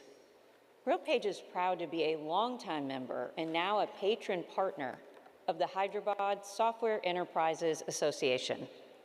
Our membership has been strategically important to RealPage over the years, and I want to extend my gratitude to the entire management committee. As a leading provider of open AI-enabled software platforms to the real estate industry, RealPage's Global Center of Excellence in India has been instrumental in RealPage's growth and innovation since its inception in 2007. The team here has supported a wide range of innovation, helping to bring some of the most advanced platforms to our industry. This includes the launch of Loft and Lumina AI over the past year. Loft is a fully integrated resident experience platform covering all aspects of the prospect to resident experience, all in one app. And Lumina is our own AI engine that unlocks the power of data to make RealPage products more engaging, automated, and insightful. These two game-changing solutions for the multifamily real estate market would not have happened without the best-in-class engineering, product, operations, and IT teams in our India Global Center of Excellence. Now, I just want to close by congratulating all of this year's Innovation Award winners. Thank you. Thank you for having me at the 32nd National Summit of HYSEA.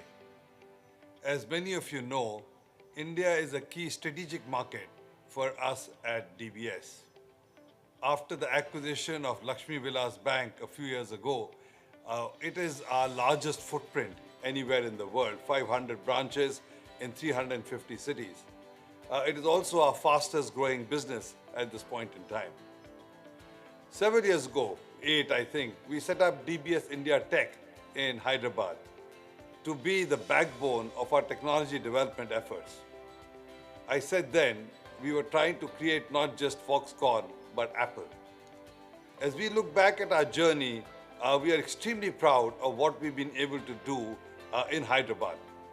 It's a testament to the wealth of local talent, to the initiatives and policies of the government, to the inherent and innate drive for innovation that exists in this part of the world.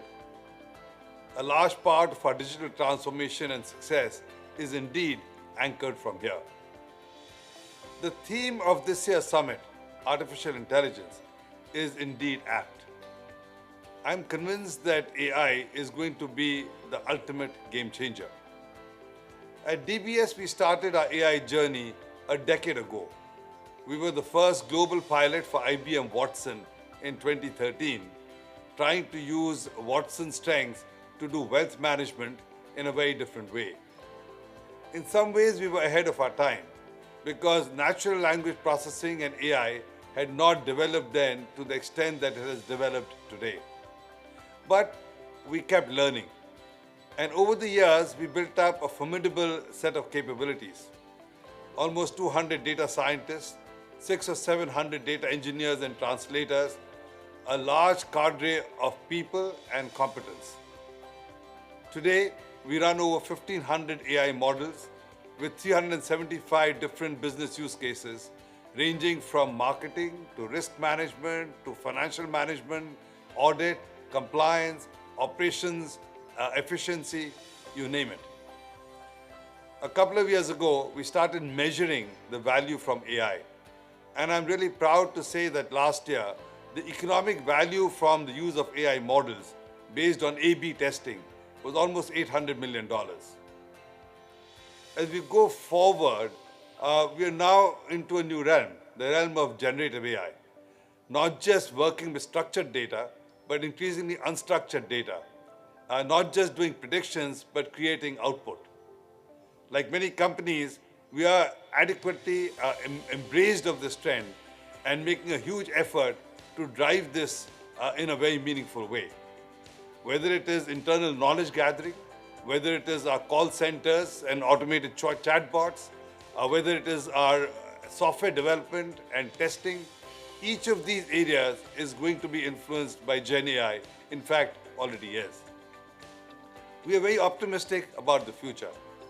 And we do think that what we have today is differentiated because, as all of you know, the heart of AI is data. We started our data journey as well several years ago. And today we have a first-class data lake. We have data protocols, we have data access rights, we have metadata. It takes companies a long time to build this. But we do think that what we have is robust and differentiated.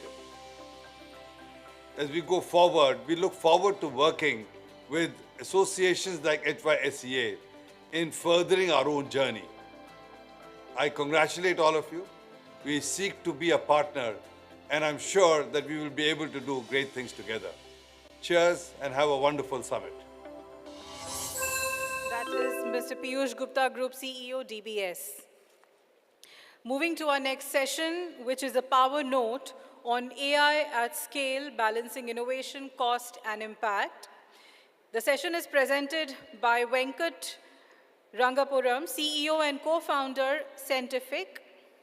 He leads a global team focused on improving the relationship between people, technology, and business. His vision for Scientific is to revolutionize the global tech services industry by shifting it towards a platform-based model that leverages data, intelligence, and experience to deliver business value. So can we please give it up for Mr. Venkat Rangapuram? A little louder. A little more louder. See, he's so slow in coming. We need to give him some strength. And, yeah.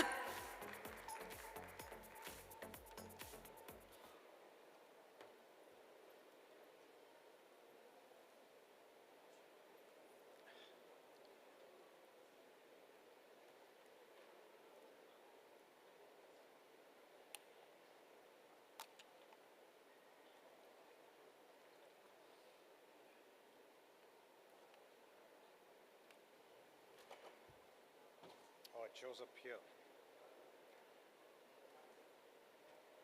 Thank you.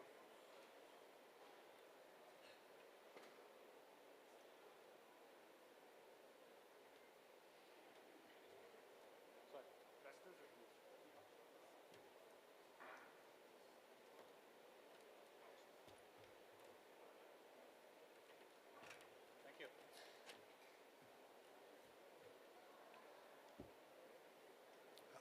So, good afternoon, everybody. Um, First of all, my special thanks to Prashant and HYSEA team for having me out here. Yeah. Okay. So it's really a privilege and an honor to talk to all of you in this beautiful afternoon here in Hyderabad.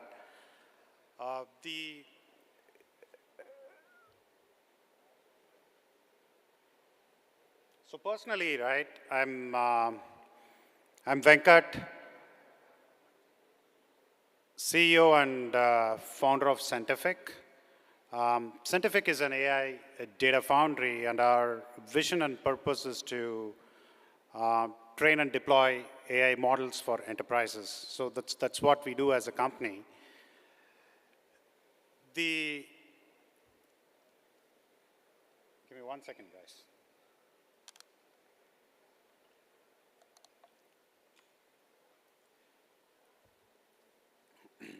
I just had to clear my throat. Sorry. Okay, I landed from Riyadh this morning, and it's just coming out of jet lag. Yeah. Okay, so I'm the genesis of where we are today, right? So we are an AI data foundry, and then I have been associated with HYSEA for last 7 years. It's indeed been a great set of association, right? With HYSEA itself, and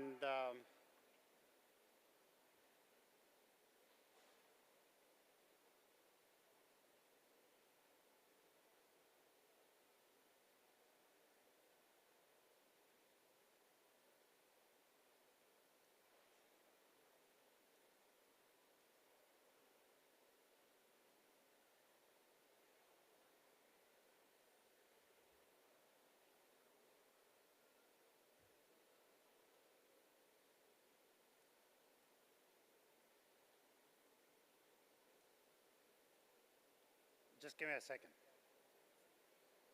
Huh? Because here it's not moving out here.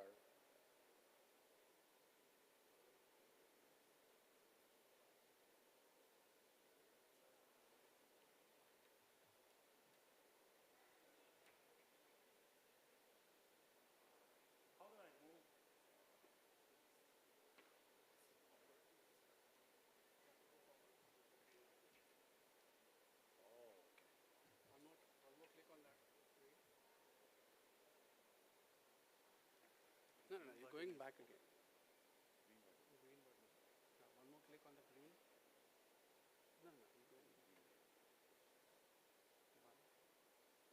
This is forward and this is back. Oh, okay. All right. Got it, guys. Thank you.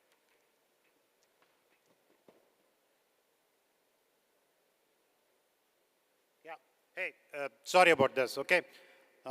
So I was actually just talking about me personally, right? So Scientific itself is an AI data foundry, and our business is in the area of training and deployment of AI models for enterprises. About me personally, right, Venkat as in me as a person, my DNA, and the constituents of what I am made and manufactured in India. My entire upbringing, right, has been in India, and I've been privileged to visit and live in several states in the country during a part of my upbringing and schooling life cycle, which is what has made me what I am today. And I'm truly grateful to the set of experiences that has made me what I am.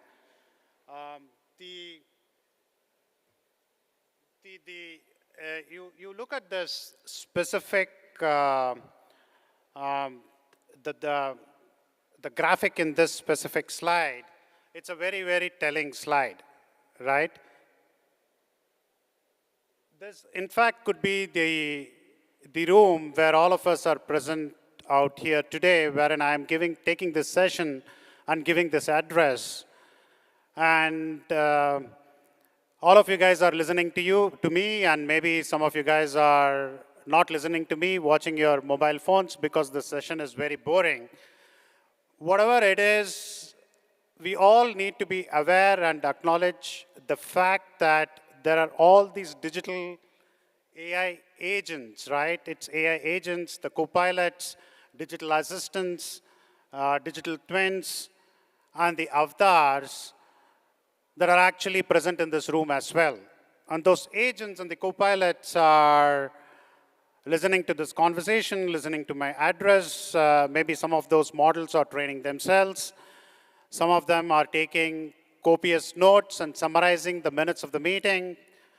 And some of the models are inferencing for actions and insights based on what's happening out here. So the point that I'm trying to make here is that AI indeed has arrived. It's very practical and it is very real, yeah. So the question is, how would the enterprises derive value out of the models and drive real valuable business outcomes? That's the real material question at hand. So if I think about the AI in action and the use cases of AI itself in the industry today, right? There are several ways in which we could explain it. One of the ways, it could be by industries, it could be by domains. But the dimension that I'm going to take here today is by the type of the data and the data sets that the model is handling to take specific actions and drive further experiences, yeah, right? So at the primary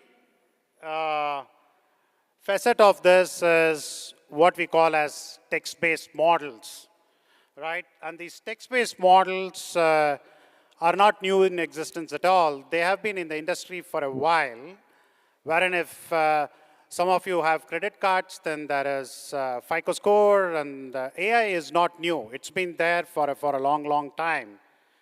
And the only thing that has changed over the last few years is the models have become more and more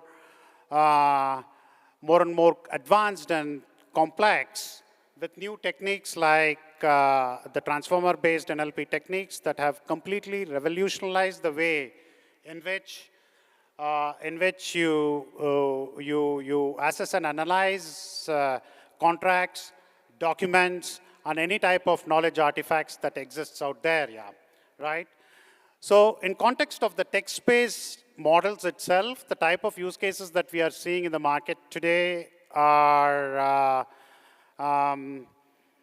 prevention of fraud for e-commerce, then email spams, then the more progressive use cases that have been built out over the last 12 to 15 months has been around online shopping concierge.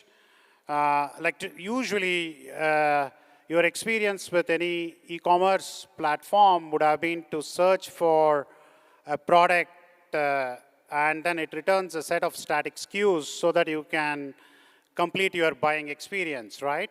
So these experiences have now been converted into more of a concierge experience where the agent consults with you depending on your problem statement, thereby you get a set of results to complete your buying experience. Yeah, so it's more concierge experiences rather than static search results that gets rendered to you, right? So all of these type of systems have been deployed and productionized in the enterprises already.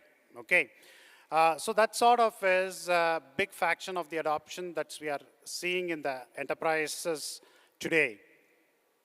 The second segment, which is a little bit more advanced, is multimodal type of data telemetry, right? And when I say multimodal, imagine CCTVs in its simplest format to video streaming, which is a lot more complex and more data intensive, to extremely data-rich videos wherein it's not just the videos, but there could be a multilingual context. There is context of babies crying. There could be gunshots out there, dogs barking. So how do you make sense of all of that and drive experience and insights to the end users and the ecosystem so there is further value that can be driven, right? So that's the multimodal telemetry. So we are seeing a lot of use cases and adoption in this as well, where the projects are more in conceptual stage, wherein the minimum viable product and the MVP is being defined as we speak. The typical customers here would be, say, a police department, a metro transit, any type of public space environment, yeah. It's malls, the events, the retail point of sale outlets, and so on and so forth, right? Any type of a public space where there is cameras and sensors from which insights and actions can be driven is where we are seeing significant adoption of models that can analyze and dissect multimodal telemetry and context, okay? So this is the second set of use cases that we are seeing in the market today. The last set, which I'm personally very passionate about, which is more in the blueprint stage, is how do you connect the different agentic AI experiences across different types of functions and ecosystems to be able to drive value seamlessly through the ecosystem and the value chain, right? So to actually put it in perspective, let me give you an example of a recent blueprint that we are drafting with a very well-funded State Department and federal government and a consortium of partners, the business enterprises like hotels as well as technology partners. And in this specific blueprint, the concept is smart tourism, right? So how do you make the tourism smarter and smarter? How do you bring AI at the front and center so the experiences become more enriched is actually the concept. But in this big concentric circle, the innermost circle is smart hotels, right? So deploying agentic AI experiences in a smart hotel would mean automated kiosks, some sort of an agent that's actually handling your check-in and check-out, handling the queries in regards to any type of questions that you may have, right? The local restaurants nearby, what time is the gym open, and all of those type of questions being handled by an agentic AI avatar or a system is sort of the innermost circle of the smart hotels. At the back end of it would obviously be productivity tasks and automation for the hotel operators itself. The circle outside of that is actually the what we would call as smart hospitality, wherein how do you actually connect the experiences of any guest that's staying in a smart hotel to local hospitality providers, and that could be retailers, the merchants, your barbershops, in a very, very seamless and in context way, right? The concept here is the smart hotels drives further enriched experiences into smart hospitality, and that drives further value into the economy, thereby, you know, connecting the whole ecosystem and driving transactional and dollar value throughout. For an economy to be able to implement a protocol and a system like this, the governments are actually taking the first step, wherein they are creating open network protocols based on a system of trust and safety, where a lot of enterprises and the providers and consumers can participate and exchange value for the benefit of the whole economy and the whole society. Yeah, okay. So these are the different ways in which the technology of AI is manifesting into real potential value for enterprises. While I think the possibilities are tremendous, and there are many use cases that could be adopted in the enterprises, the real challenge for enterprises is how do you deploy these models and solve for some fundamental issues that are in front of them as of today. And that would be, I'm sure, you would have covered this in several other sessions, wherein the deployments of AI and the strategy itself is very fragmented and siloed in any enterprise. The infrastructure cost in the last session, and there were talks about how do you bring down the infra and the compute costs of AI, right? So there is high infra and compute costs that needs to be dealt with. And of course, last but not the least, there is very limited customization that has happened for enterprises to actually really adopt AI and weave it into their business functions.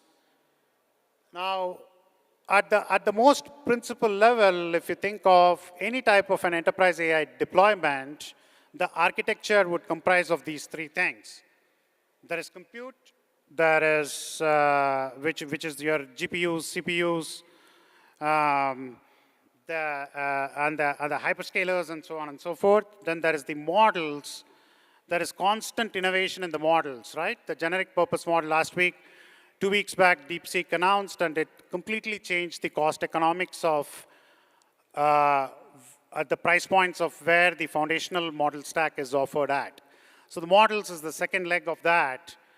But all of these functional models, actually, they need to be grounded or hardened for very, very specific enterprise situations or enterprise domains for enterprises to start adopting it. And this is what we call as fine-tuning, right, in the context of an AI life cycle. And that is the gap that the enterprises need to solve for. So just based on the current schematics of what we have seen, right, in context of the practical applications and implementation of AI in the enterprises, my advice to enterprises would be to sort of first think about how do they solve for the gaps, right? The gaps between what the foundational models or the open source models offer to them off the shelf to what they actually need. And this is about creating a strategy for their data foundry itself, right? Which is how do you apply the model for real business scenarios like settlements and promotions and commerce for preventions and so on and so forth. This is this concentric circle called the AI data foundry, which I think should be the starting point and the first step that every enterprise needs to take in their AI journey. Yeah. So that would be my recommendation given the type of initiatives that we have seen in the market today. So with that said, I think within the Telangana government and standing here, I see there is a substantial representation of who's and who's and pretty much great companies in the world across the model, compute, and the application stack in this ecosystem. So I truly think there is a great opportunity for Telangana to take the first step towards fostering an ecosystem to win in this race for AI. And we are pretty much part and parcel of this ecosystem and would love to contribute with our own IP and know-how in this in this life cycle. Yeah. Okay. With that said, thank you, and thanks for giving me the opportunity to come in and speak to all of you today about this. And I apologize for the first few minutes. I just couldn't get the presentation moving and had to gain the ground. Yeah. Thank you so much, guys. Yeah. Thank you so much, Mr. Venkat. May I invite Mr. Raghu Bodupalli, VP and Center Head Infosys Gachibowli, and member of committee HYSEA, to please felicitate the speaker. And the mementos are presented by HYSEA and ICICI Bank.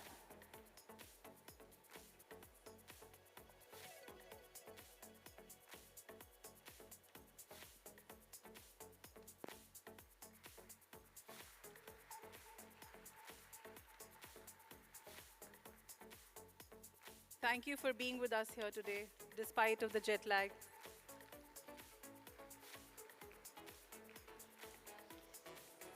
Thank you. We now move to our next section, which is a keynote address on technology impact to the global economy, presented by Professor Krishnamurthy Subramanian, Executive Director at the International Monetary Fund. He's a professor at the Indian School of Business, Hyderabad.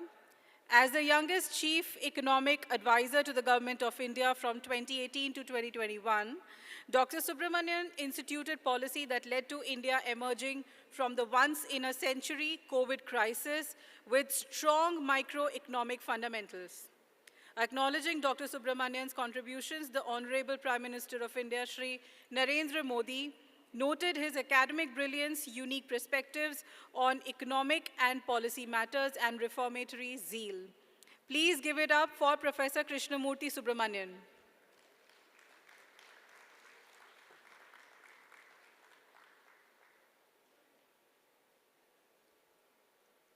Professor Krishnamurthy? Oh, sure. So he's going to join us on the screen.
We are connecting Professor Krishnamurthy.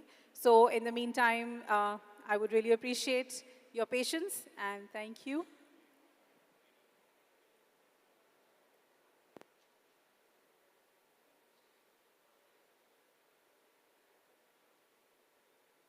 Hello. Yeah. Am I audible?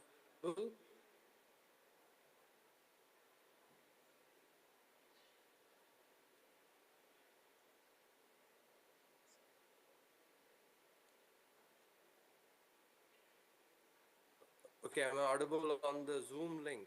Right? Give me the cue when I should, start speaking.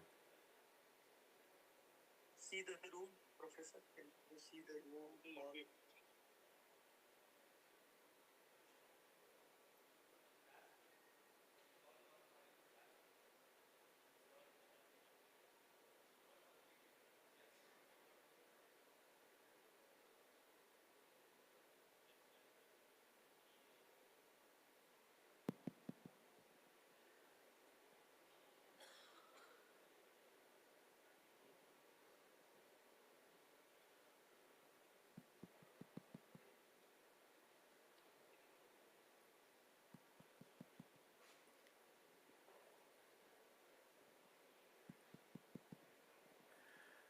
very good afternoon to all the participants, sharing my thoughts on important topic, AI, and how it can transform not only India but also not only the Indian economy but also the global economy. I think if you had asked me about a month back what would be my view of AI, it would have been very different to what I'm going to share today. A month back, there was no DeepSeek, there was no Quen, of Alibaba, and both of these are open source platforms, as you all certainly know.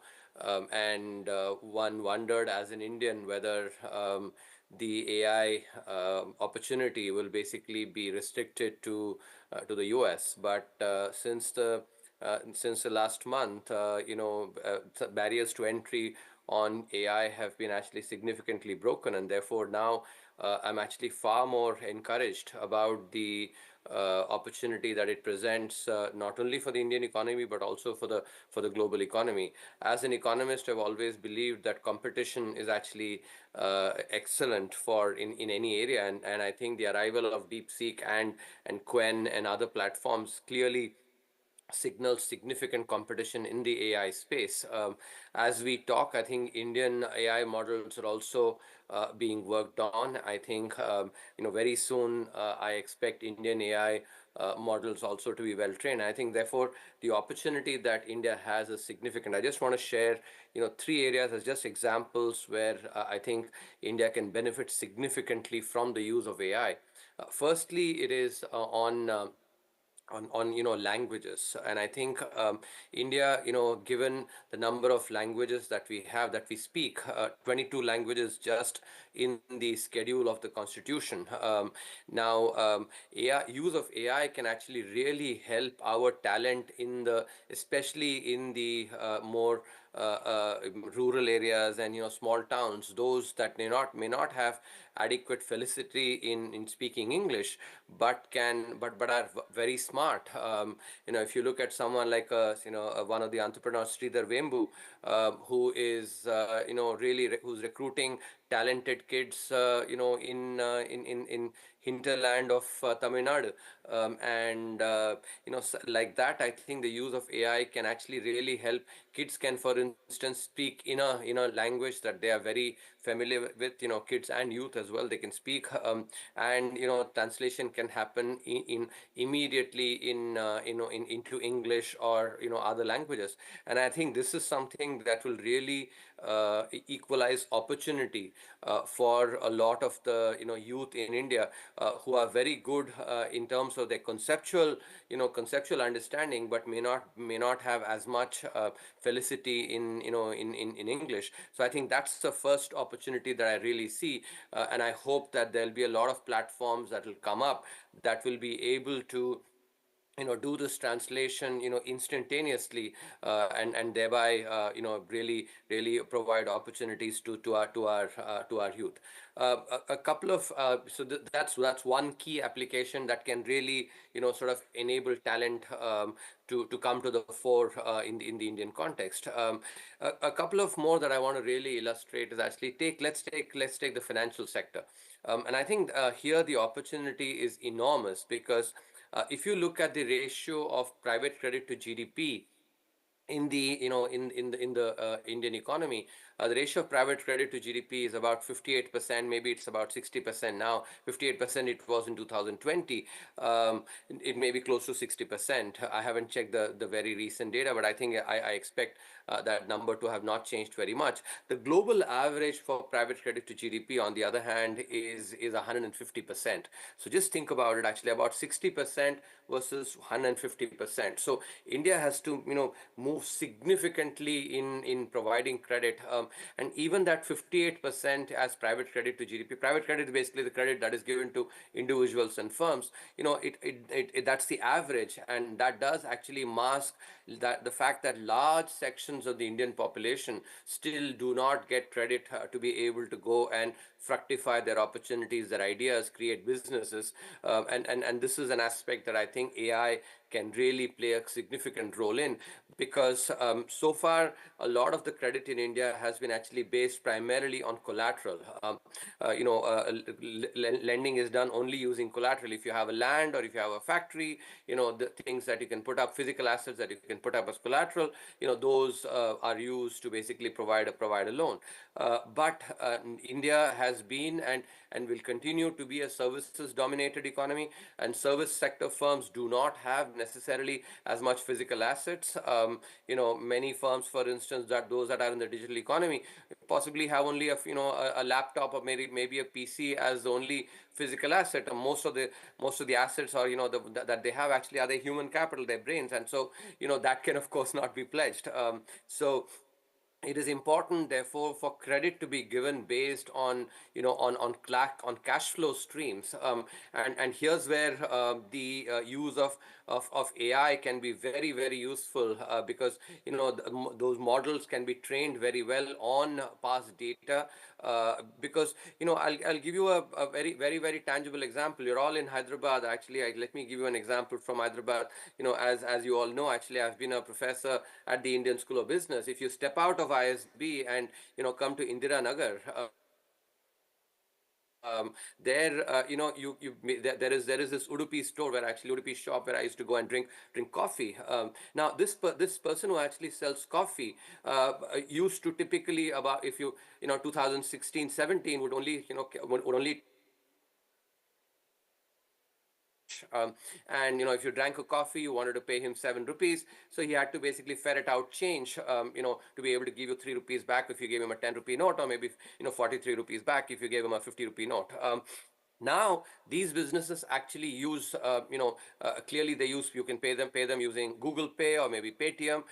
And so when I returned back, after my stint with the government, I was noticing that he actually was having sort of, because I speak Telugu very well, I actually would engage with him, and he would tell me that because of the digital economy, because of digital payments, he's now become far more productive, because he doesn't have to actually waste his time having to ferret out cash in order to give back money. Not only that, actually, and one of the benefit has also percolated to the supply chain.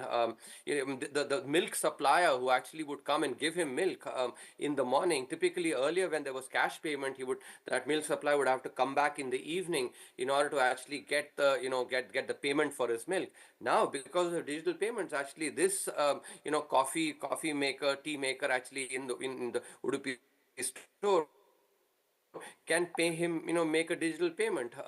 Now think about actually what cash flow based lending can do this to this particular seller of coffee and and tea, etc. Now he can actually use the data that he has, the digital data actually from payments, to be able to go and approach a bank for a loan, because he can show his records of, okay, say that, look, I actually earn about 30,000 rupees a month. This is my actual receipts. This is my payments, and that's my revenue. And using that data, he can actually can really approach. And here's where I think it is important now for the Reserve Bank to really think carefully about enabling cash flow based lending for asset creation, not for not for consumption, but for asset creation and for new business generation. I think this is an area, and here AI models can be really very, very powerful in assessing credit risk of borrowers, hitherto borrowers who actually have been outside the formal financial system. A second opportunity that I see is in healthcare. And India actually has been one of the countries where alternative health systems are used significantly, whether it's Ayurveda, whether it's homeopathy, whether it's Unani, these, and many times in these alternative medical systems, actually diagnosis is really critical. Being able to diagnose the problem very well is actually is very, very, very important. For instance, I've actually consulted with Ayurvedic practitioners who would actually see your nadi. They basically will look at the nadi, for instance, and thereby they will actually infer what is the problem. Now only a very few very, very experienced Ayurvedic practitioners can actually do that, but I think using artificial intelligence and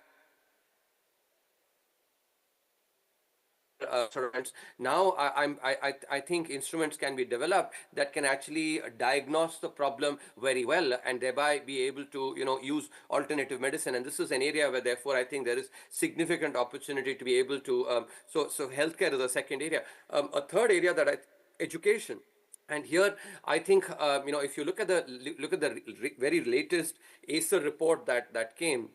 ACER it looks at, evaluates the arithmetic skills and language skills among schools in India. I think some very good news has emerged that the level of arithmetic and language in across many states in India has improved significantly over the last six odd years. And I think that is something that is very very excellent news. But there's still more work to be done, and I think here's where remedial education can actually be very useful because even today, for instance, some proportion of kids, even in studying in class 8, essentially cannot do arithmetic at the class 2 or class 3 levels. Similarly, class 7 kids actually down from class 8 till class 2, class 3, actually there are many kids who actually have not learned arithmetic or language at the levels that they basically need to be in. And here's where I think remedial education, but the remedial education needs to be tailored to the particular to the kid to assess actually how far is the kid in a particular area. For instance, it may be that, let's say, the kid maybe does arithmetic very well but does not maybe understand algebra as well. For instance, if it is let's say mathematics, this may be a class 7 kid. So now in first diagnosing that to be using some exams that are actually, or maybe quizzes that are tailored to the kid, and in local language maybe, because there is clearly again a lot of research that shows that providing education in the local language actually really enables understanding.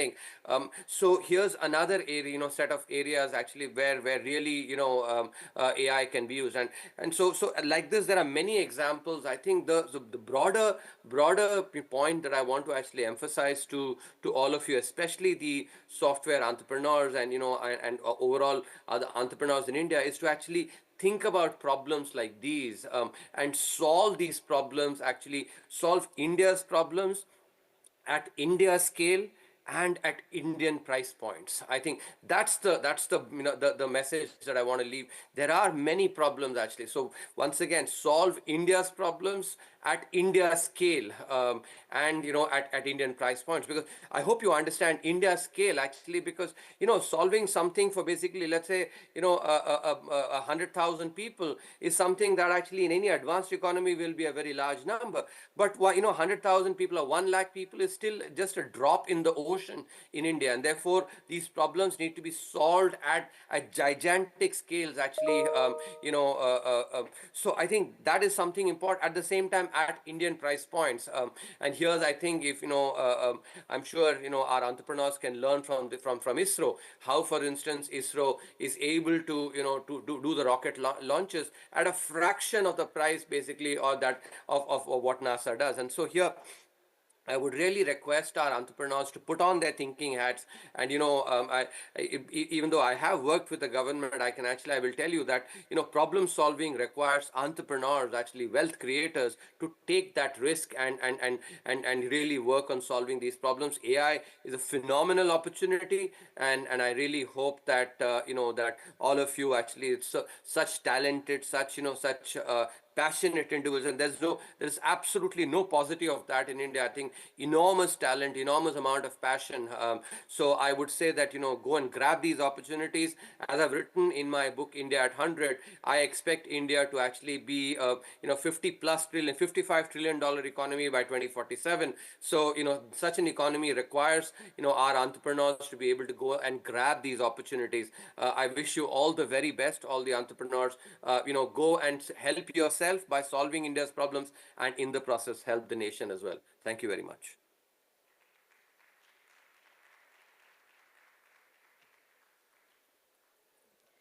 Thank you, Dr. Subramanian. His vision in a 15-minute talk cannot be sufficed. So if you want to read and know more about Dr. Subramanian's vision, please, you can purchase his book called India at 100. Yeah. So thank you so much, Doctor. And now we move. So, there is a full house, Dr. Subramaniam. Firstly, so Dr. Subramaniam is going live from Washington, D.C. It is not a very humanly appreciated hour, but thank you so much for taking this time out for India, for Telangana and Hyderabad. Doctor, before we bid you a brief goodbye, before we see you in India, I just wanted to talk about, and on the screen, the whole room and the conference is seeing your book, India at 100. There is also certain copies circulating in the room, and there was some very curious one question that came up, and I would talk about it and want to have one insight of yours. You have talked in your book about the top 5 pillars of growth and how if those are worked upon, it can take our country to a different league and level. Would you want to shed that light on those top 5 levers with the room and our friends here in the room? Thank you so much, Saurabh, and thanks for sharing about India at 100 with the audience there. It's a book of ambition. I must say, I've always believed that the difference between a cynic and a visionary is that a cynic looks for a challenge in every opportunity, and a visionary looks for an opportunity in every challenge, much like entrepreneurs do.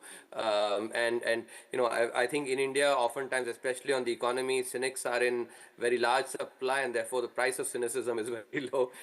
But visionaries are actually in far scarce supply, and therefore the price of vision is actually far higher, and rather therefore add to the supply of vision.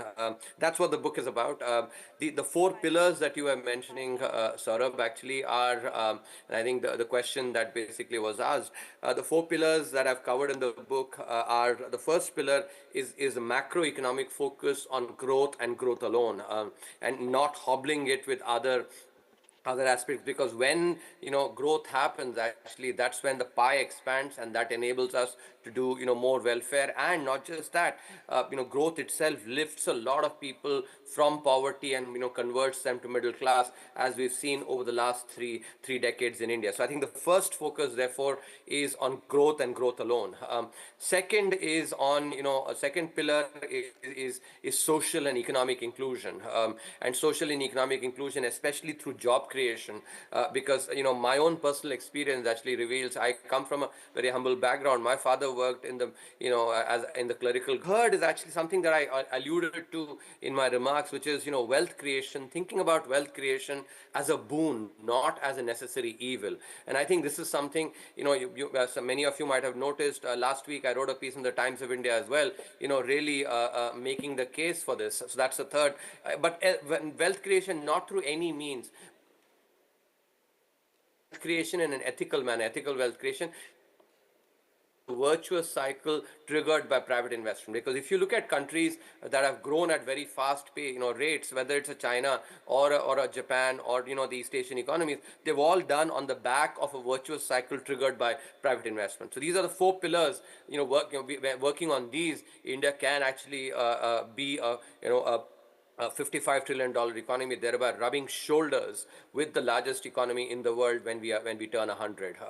Not very far, from the largest economies. That's the kind of opportunity that India has, and for that we have to grow at 8%, and that's why I think entrepreneurs like the one that have gathered in your platform they are really critical to really fructifying this opportunity. Thank you so much, Doctor. I know that it's not enough to take a pie of your mind in these 20-25 minutes. But I would encourage everyone in the room, if we want to envision India at 100, there's this book. I personally liked it. I have gone through this 2 times because it also gave me impetus of where all the growth vectors are, what as a nation we can think, and as Doctor says, as entrepreneurs, where the growth levers for every entrepreneur would be. Dr. Subramaniam, it's a privilege and honor to have you here with us today. Thank you so much. My pleasure. Thank you very much, and good luck to all.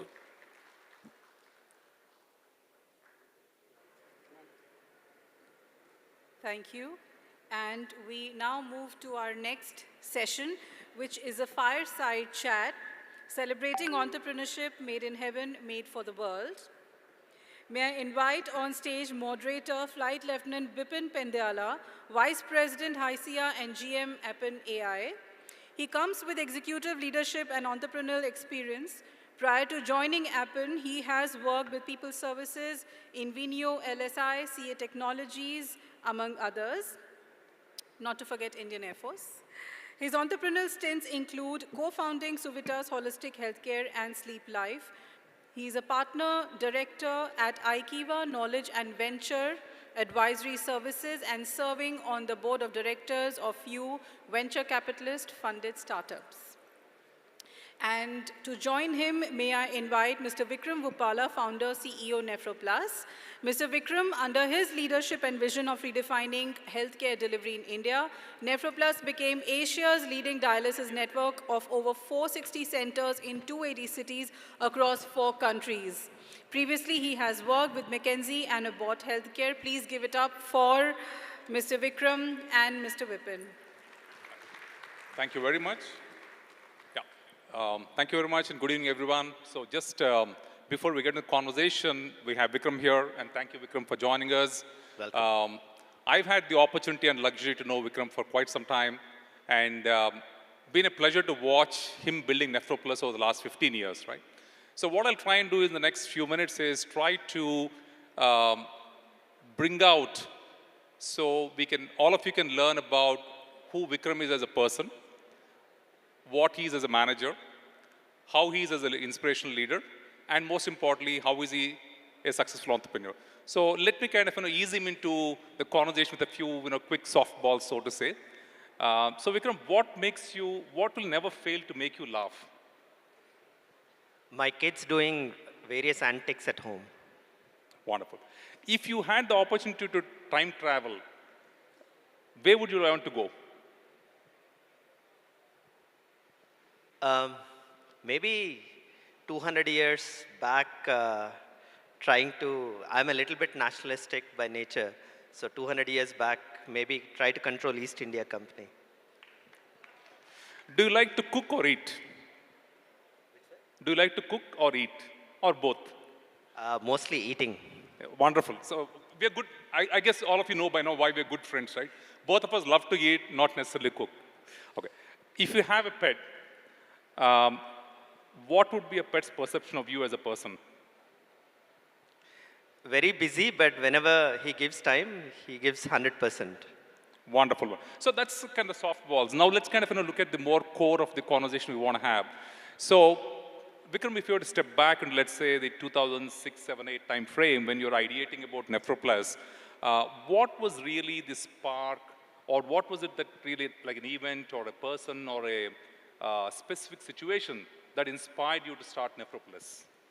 So I wanted to be an entrepreneur since my undergrad at IIT Kharagpur, but didn't know how to start, didn't know what to start, which field to start, and so on.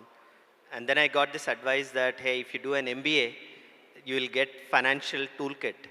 So, and I wanted to go into a top business school, and to get into top business school, you need a couple of years of solid work experience. So I worked as a business analyst, and then I went to University of Chicago. And then I realized, after my MBA, during my MBA, I realized I have a $100,000 tuition loan. So to clear that loan, I had to work for a couple of years. I worked at McKinsey and Company as a strategy consultant for 2 years in the US, paid my tuition loan, and then moved completely to Hyderabad. Because I was 32 years old at that time, and I realized if I have kids, my opportunity cost is increasing, I'm getting very comfortable with a high-profile job like McKinsey and so. Then I realized it's now or never. I have to make the move, I have to cut the cord, move back. And when I was moving back, my thesis was India needs a lot of help in the diabetes and hypertension ecosystem. Because at that time, there were 53 million diabetics, 80 million hypertensives. Now that number is 80 million diabetics and 200 million hypertensives. but what are the things that we can help solve for in that ecosystem. I had 4 ideas. One of the idea was dialysis network like NephroPlus. When I moved back to India and started doing primary research, I traveled around the country, met a lot of doctors, hospital owners. I was very clear that I would be in healthcare in this space. And when I met a lot of people, I happened to meet my co-founder, Kamal, who also is a resident of Hyderabad, and he has been on dialysis at that time for 13 years. So when I met Kamal, I realized that among the 4 ideas, dialysis network was the best idea because a customer being a co-founder, you will understand the customers better than anybody else in the world. So I thought that would be our unique edge to succeed. And we are lucky that it actually has panned out. But at that time, we were very naive, romantic, foolish, and so on and so forth. It just worked out that way. So one of the things, Vikram, I can relate with your journey is that, see, when I started Suitors Healthcare a while ago, I found it tremendously difficult to translate from engineering and tech side to understand the healthcare ecosystem and had to do a lot of homework. And you again have the same engineering, tech, consulting background. So what was your learning challenges, or what was it exciting about moving to a completely new sector like, healthcare? Yeah, it's quite a humbling experience actually. But it's also very refreshing because most of the time, if doctors had founded NephroPlus, it would be much more like what is happening already. Whereas we as engineers and consultants approached it as a very, very, how do you say, white paper approach, wherein we did not have the baggage from the past. We looked at what are the problems in the ecosystem, and we just applied very basic operational thinking, first principles thinking to solve these problems. So it's actually quite refreshing to not have baggage at times. And I think that's one of the main reasons of scale-up of NephroPlus. Second thing, as I said, it's humbling because dealing with doctors' egos, your wife is a doctor, Bipin, I'm sure you understand this. Dealing with hospitals, hospital partners, and so on. Quite a humbling experience. It's not for the weak, it's not for the faint-hearted. You need to adapt. You need to become very, very humble to really do business in healthcare. So one thing, Vikram, we have a set of corporate execs and a set of, startup entrepreneurs out here. And I think everybody would definitely agree that being an entrepreneur, starting a startup and then making a success, it is itself a very, very, very challenging task, right? Now, added to that, when you started NephroPlus, there, frankly speaking, the category of daycare dialysis did not exist anywhere, right? I mean, not just in India, I don't think there was any existence of a category across the world. So you took on a double challenge of not just starting with a new enterprise, but actually creating a category. And how was that challenge compounding in the initial years for you? It was quite tough. Honestly, Indian market did not accept the standalone dialysis model.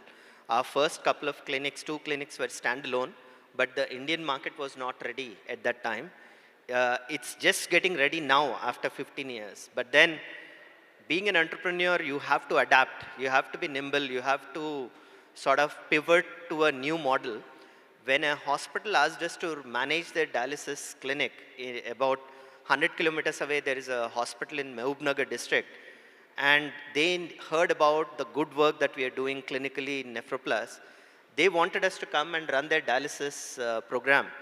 So we said, okay, we started out as outpatient model, but the market is not giving huge response. The patients who were coming to us were very happy, but not too many patients were aware about the standalone outpatient model. So when the hospital asked us, we thought it was interesting, let's try it out, and then that model really took off. The hospitals, now we run dialysis for about 400 hospitals in India. Many of them corporate hospitals like Care hospitals in Hyderabad, Max, Medanta, Fortis, Paras, Sayadri, all the top tertiary care networks. We have partnered with hospitals and many more across the country. So as an entrepreneur, it's quite challenging in the beginning, but if we keep our eyes and ears open and see what the market is asking us and then being able to pivot, because many times you know the problems in an ecosystem and you would approach it in a certain way. But as an entrepreneur, you also have to be flexible with your approach to the problem. One good quote I heard is, be stubborn about the vision, but be flexible with the models, right? So if we can adapt and see which way the market is going, because educating the market is a very expensive thing. It's a very, very tough, costly affair. So if you can adapt to what the market is asking you, I think there is a lot of juice in that. You bring up a very interesting point, Vikram. See, in the startup world, it's quite often that people talk about the agility and the importance of pivoting regularly, correct? And I think quite often there is this misconception that pivoting means that I'm doing A today, I'll do B tomorrow, and do C tomorrow, just because I want to success, right? Whereas you kind of, contrasted that, saying that models you can evolve, but the core has to be same. So what are your thought in terms of the prevalent notion that pivoting is extremely important to be successful? I think, as I said, we have to be stubborn about the vision, little bit stubborn, because if you, for example, our vision was to enable dialysis patients lead a very normal life in India when we started. And how we serve those patients, whether it's outpatient model or a hospital-based model or a government public-private partnership model, that's the approach, that's the model. Many times we have to be stubborn about the vision, because if you keep on changing the problem statement, you're not going deep enough into the problem. It's like doing a PhD in any problem, right? PhDs take 3, 4, 5 years to do the thesis. But if you keep on changing your vision, because, oh, it's appearing little bit tough, then you are becoming jack of all trades. You're not going deep enough into any specific problem that you're solving. And ultimately, entrepreneurship is about picking that one problem that you are very, very passionate about, and you're willing to go super deep, you're willing to put in 5, 6, 7 years for it to give the feedback, right? If you keep on changing the vision or the problem that you're solving, then it's not fun. But if you go deep in terms of learning, in terms of understanding the insights, but play around with various pilots in terms of models and so on, the probability of success significantly increases. Your co-founders also, who have joined you on a particular vision, the entire leadership team will feel that, okay, this team is just looking for any problem to solve, not very, very passionate about a specific problem to solve. So it affects the team dynamics as well. Wonderful. That's very insightful, Vikram. But having said that, right, you stuck with the core problem and the purpose of NephroPlus, and you did it, quite well continuously. But what is interesting is that if I look at today, you're not only kind of built to a scale in India, but you explored in different markets. Now you're existing in Middle East, you are in Central Asia and Southeast Asia. And each of these regions have a very different dynamic in terms of the market, the customer, the regulatory affairs. So how are you sort of adapting yourself, and how are you enabling your team to adapt to the nuances of different cultures, different markets, ecosystems across all these regions? Yeah, it's been quite a learning experience for me, to be honest. India, because we are born and brought up here, we understand the dynamics. India, again, Telangana is different, UP is different, Delhi is different, Assam is different, Maharashtra is different, right? India is also a continent.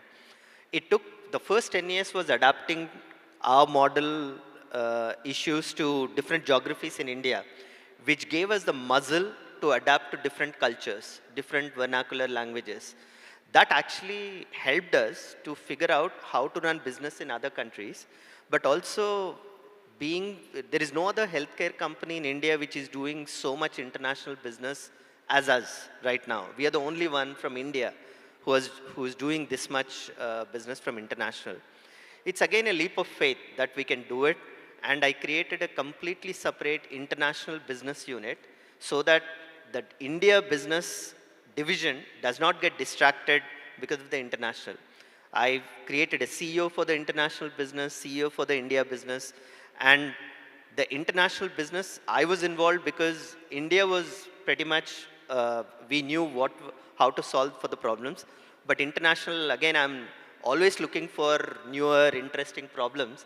So how do you go into Uzbekistan? Uzbekistan, the language is Russian, the regulatory system is completely different.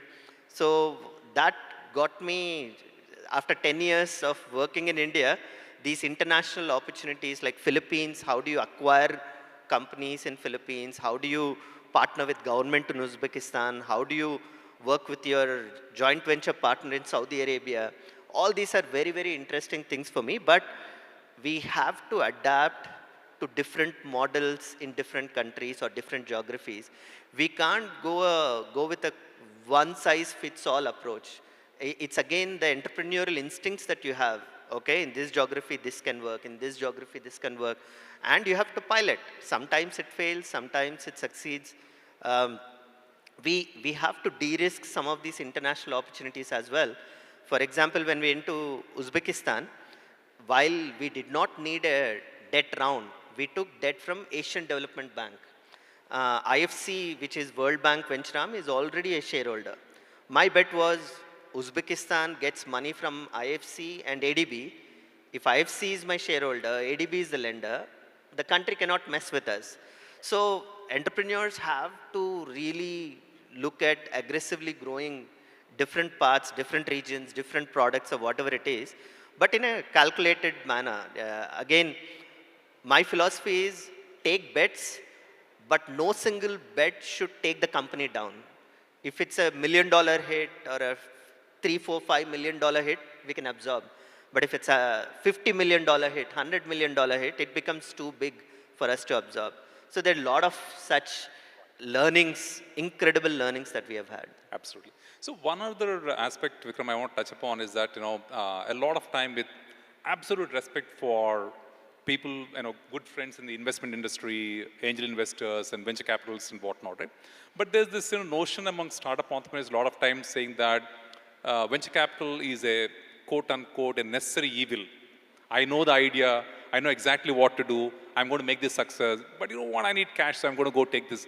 And there's always this, in their mind, the conflict of how much control do I give away, how much money do I give, right? And in your case, starting with International Finance Corporation, you raised multiple rounds of debt and equity. So how did you balance the concept of raising money for scaling and at the same time being able to keep a fair amount of balance in terms of managing the company seamlessly and then balancing both the investment stakeholders and your customers as well? Yeah, that's a very, very tough question, Bipin. I think venture capital, private equity, depending on your business, for example, if your business does not need a lot of capex investment, a lot of cash flow requirements, then you can bootstrap, you can scale it up and so on and so forth. You need not raise venture capital, right? If everything is going great and you are growing at a pace that you like, being bootstrapped, great, fantastic. You will own 100% of the company. But if your business needs a lot of capex investments, like in healthcare, we have to invest in facilities, medical equipment, and so on and so forth. I did not have that luxury of not raising capital. And one of my University of Chicago professors, Steve Kaplan, he said 100% of $1 million is million, 10% of $1 billion is 100 million, right? That sort of stuck with me and said, okay, I can dilute. I've done 6 rounds of private equity, 2 rounds of angel before that.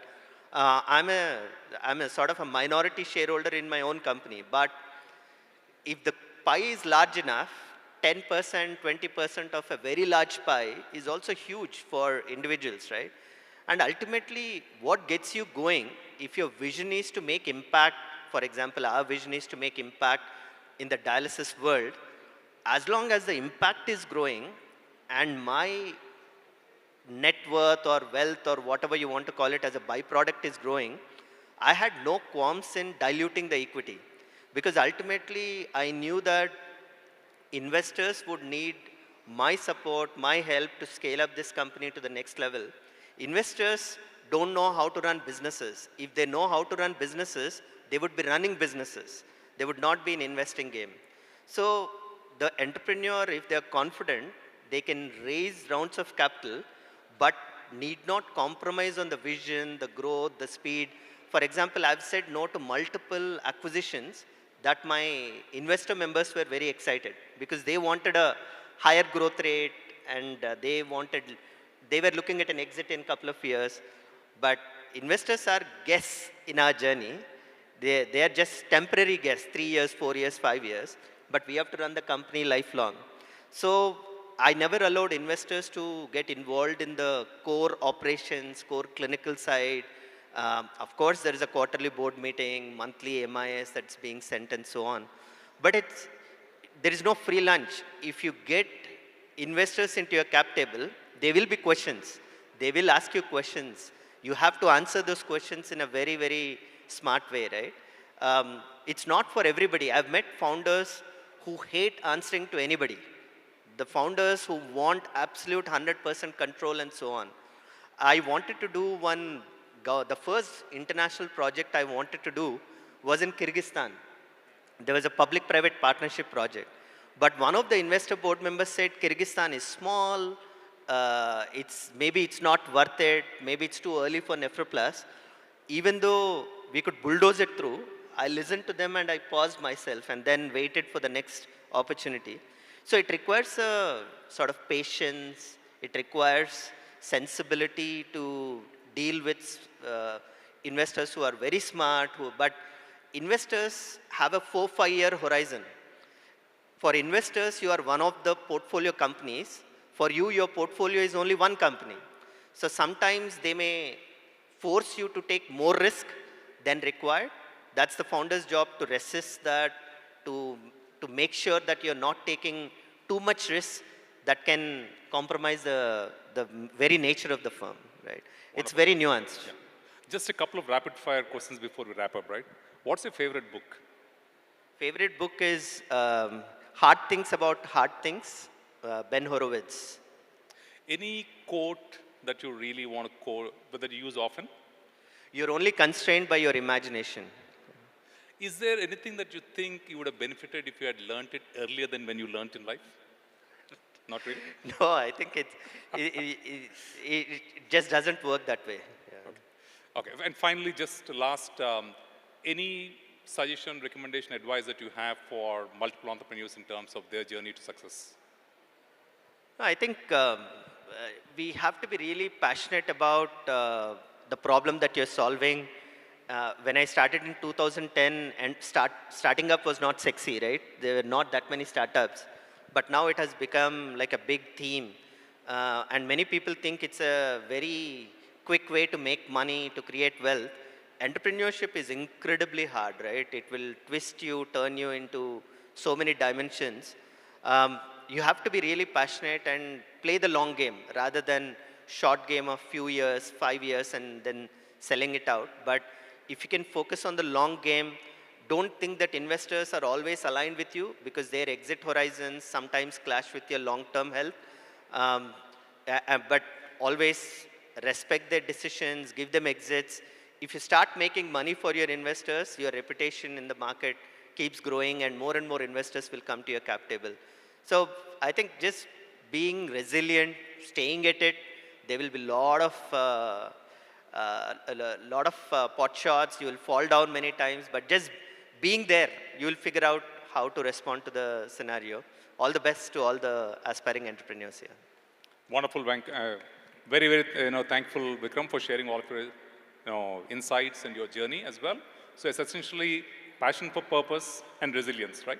That's the key takeaways for Pan. Thank you very much. Absolutely. Thank you. Thank you so much. And to felicitate our speakers, may I please invite Mr. Aditya Ramamurthy, VP Engineering Service now. And can we have the mementos, please? The mementos are presented by HYSEA.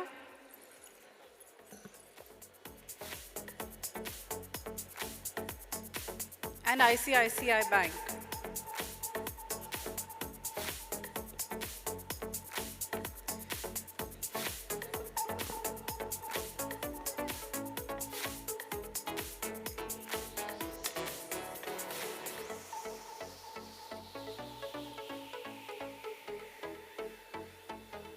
Thank you for being with us here today, sir.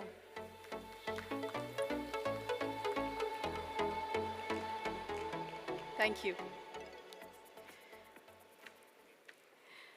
We now move to our last session for the day, the Power Note on Patient Care and Application of AI. The note is presented by Dr. Sangeeta Reddy, Joint Managing Director, Apollo Hospitals. Under her able stewardship, Apollo Hospitals in Hyderabad emerged as Asia's first health city, a model that also introduced multidimensional holistic healthcare to India. She has been working on creating an IT-enabled patient-centric operation and forging an unmatched continuum of care for patients. She has been a passionate crusader in reaching healthcare to every corner of India and the underserved regions of the world through telehealth and remote healthcare. Dr. Sangeeta leads Apollo Health and Lifestyle Limited, the company running Apollo clinics, cradles, and other retail service formats. Let's give it up for Dr. Sangeeta Reddy.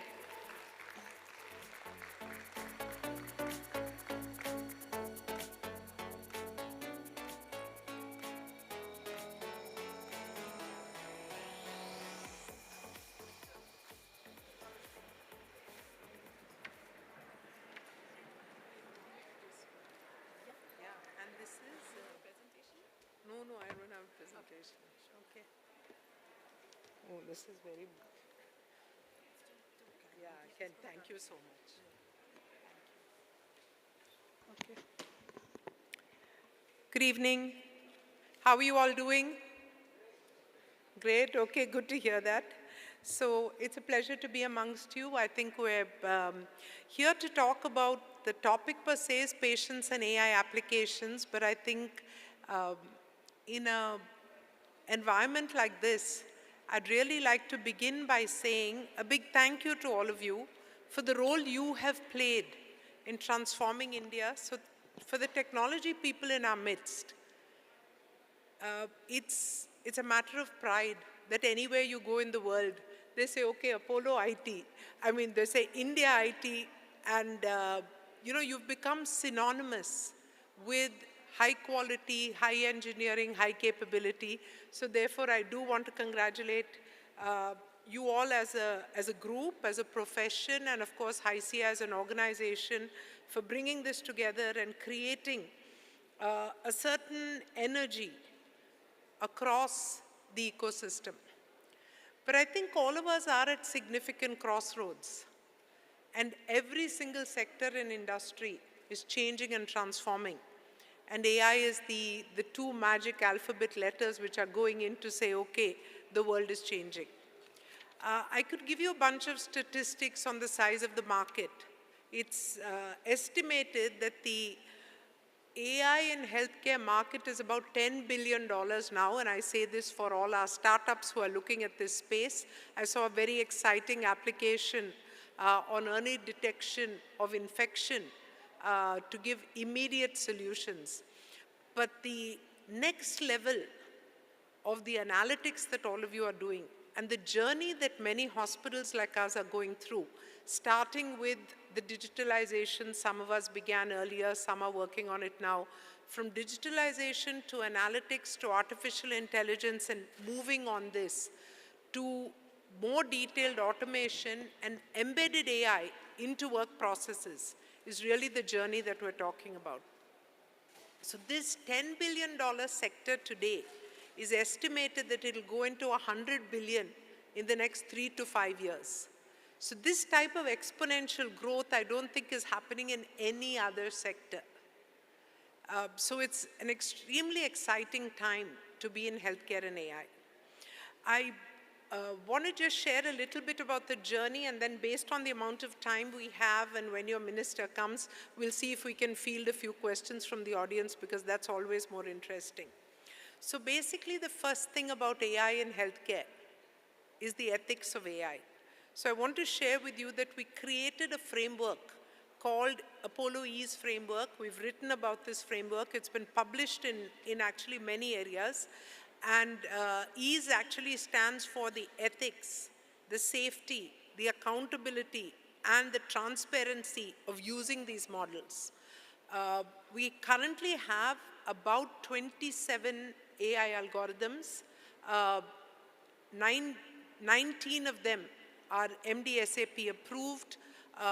Many of them have gone through the ISO 9004 something, which is the software as a medical device, and almost all of them are in active use. So that, I think, is the big one. We launched something last week, and all of you can please, take a quick look at it, and this is called Ask Apollo. So this simple app is to demystify many, many of the clinical questions and to give you a single credible form of knowledge. Because today, if you start scrolling in your Instagram, somebody will tell you to take magnesium, somebody else will tell you collagen is the most important, and the third person is saying something else. It's a super confusing world out there. It's because the 3 minutes that you spend on Instagram is trying to replace the 10 years that a doctor spent learning and say, let me give you instant solutions. And while all of us agree that this is the era of instant gratification, I think it's important to have credible sources of knowledge to transform scientific knowledge into actionable insights which are applicable for you. So that leads me to something which, I have been saying for a few years, and that is the healthcare field is transforming. From the time that we began in 1983, when my father, who was a practicing cardiologist in the US, came back to India, this was in 70s, he brought with him 4 young daughters, all of us too young to really protest leaving the United States. He set up a practice over here, in Chennai actually, and was among the most successful practitioners. One day he saved a young man from his myocardial infarction or heart attack and recommended him to go to the US for heart surgery. Before this young man had enough time to raise $100,000, which was required for heart surgery with Dr. Denton Cooley, and to get his visa, he had a second attack and he succumbed. Looking at that, his young wife and his even younger 3- and 5-year-old children, he said, when Indian doctors are capable of curing and healing people all over the world, why don't we give them the infrastructure to do that in our country? And so that was really the birth of the concept of Apollo. We opened by the then President Gyani Zail Singh in 1983. Today, in 2024, we have 73 hospitals, 11,000 beds, another 2,000 beds which we monitor remotely, telemedicine centers all over the world, over 3,000 diagnostic collection centers, 6,400 clinics, but more pharmacies, but more significantly, it's over 100,000 people who are working towards bringing better healthcare to the country. I think, and thank you, but I think more important than the physical infrastructures is the results. So we have completed over 250,000 open heart surgeries at a 99.3% success rate, which is on par with any center in the world. And we do so at 1/10 or 1/20th of global prices. So this is what India is capable of, and all of you are doing this in the engineering field. So it's a fantastic time or an opportunity when healthcare and technology is coming together. So besides the EASE framework, we actually look at AI in healthcare in a few buckets. So number one is, what can we do to aid the clinician in diagnosis? The first and most significant thing that we are still building, it's in use, but it's not fully complete, it's not out commercially, is the clinical intelligence engine. The thought process behind this is, how do we take a young MBBS doctor or an MD and enable him to practice with the same level of capability as someone who's worked for 20 years. So we took 9 million records, went through the care protocols, captured this into the AI pathways, and built the CIE. Today, 96% of every outpatient diagnosis can be answered by the clinical intelligence engine with an 86% accuracy rate. So this is now completely, it's being used by 65% of our doctors, where if they disagree with the diagnosis, they're putting a note over there. So we're continuously feeding the engine and improving the engine, while the engine is also working on other LLMs and connecting with those LLMs to update our knowledge base. So we hope that in the next 3 to 6 months, the CIE will be ready for launch. Ask Apollo is our patient-facing intelligence engine, which has been launched already. Besides this, we're doing a range of things. Among them, in the clinical area, one of the ones that I'm personally extremely happy about in the realm of high-end medicine is the early warning symptom for critical care used in the ICU. Because this engine is predicting the onset of sepsis with a 98% accuracy 24 to 48 hours before the patient goes into clinically declared sepsis. And this is huge because if you can detect sepsis early and start treatment, you can save lives. So like this, there are a range of things. We began our journey in AI really in a partnership with Microsoft, where we built the cardiovascular risk scoring system. Today, everyone who goes through a Pro Health or a health checkup with Apollo, we will give you a risk scoring. And people who go through the whole journey, because right now when we do our health checkup, we start with an AI-enabled lifestyle questionnaire. We auto-generate a list of customized tests for you. So everybody, one size does not fit all. In today's healthcare, you don't do packages, you ask for personalized testing. You finish your testing, you meet the doctor, he creates what's called the path to wellness. The path to wellness is handed over to a health mentor who works with you on an individualized basis, because 90% of health problems in your socioeconomic group are non-communicable disease, which is cancer, cardiac, neuro, kidney. These type of problems are lifestyle-related disorders. And lifestyle modification does not happen by 15 minutes in a doctor's office.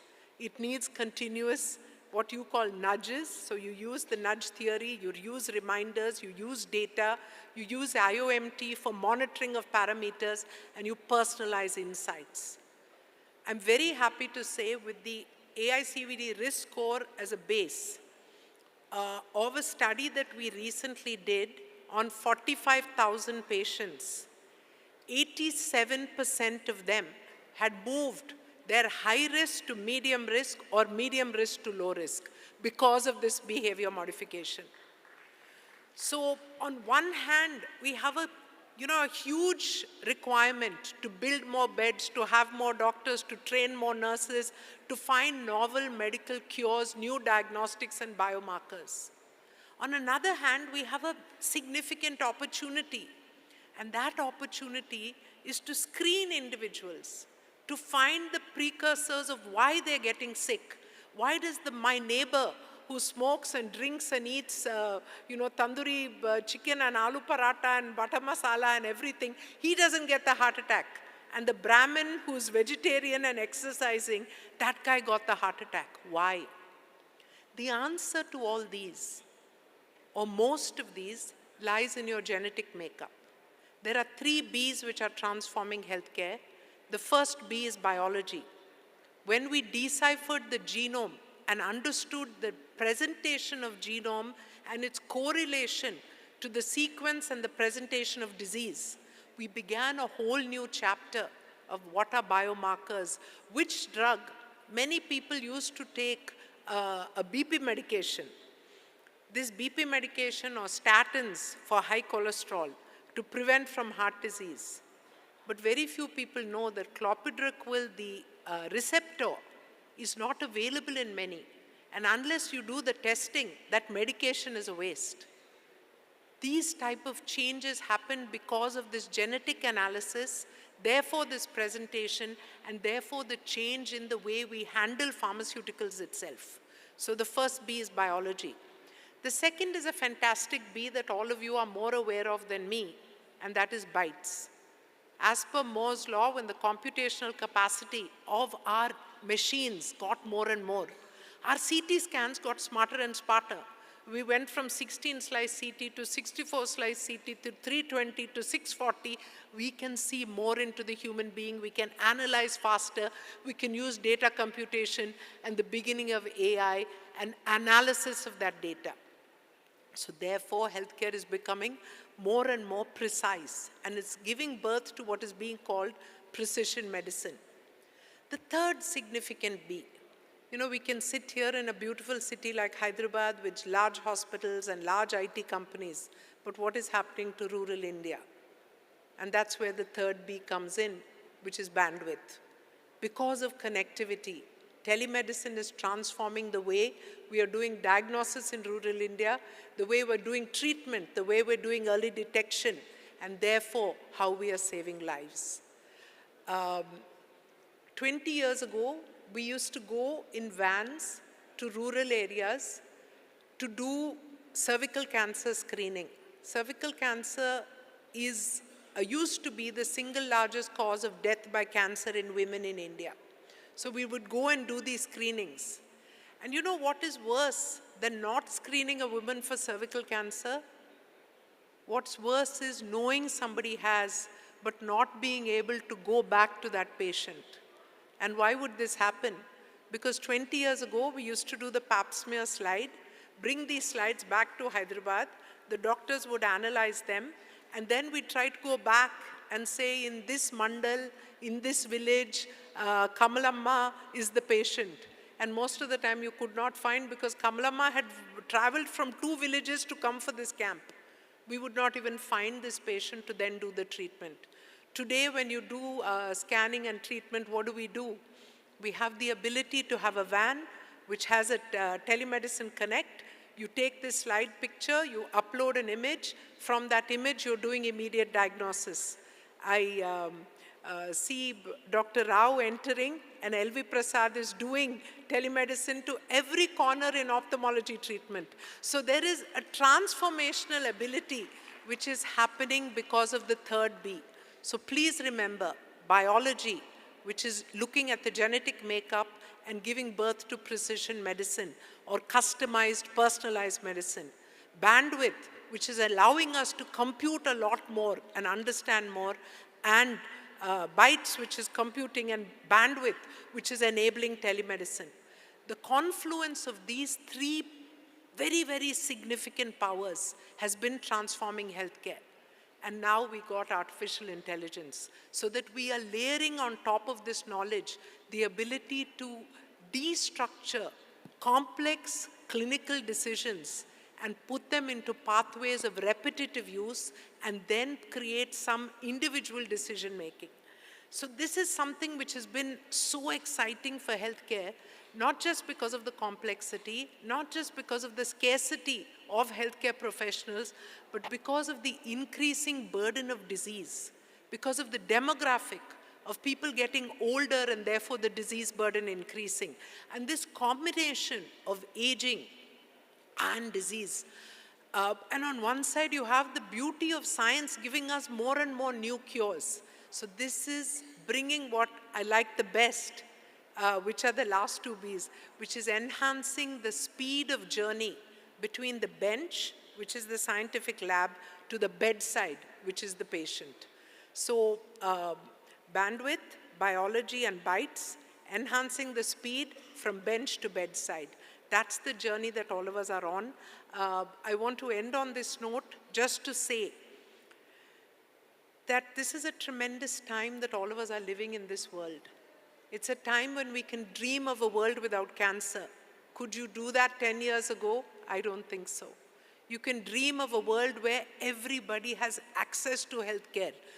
And you can dream of so many aspects because humanity has used their capability to the utmost in the service of mankind.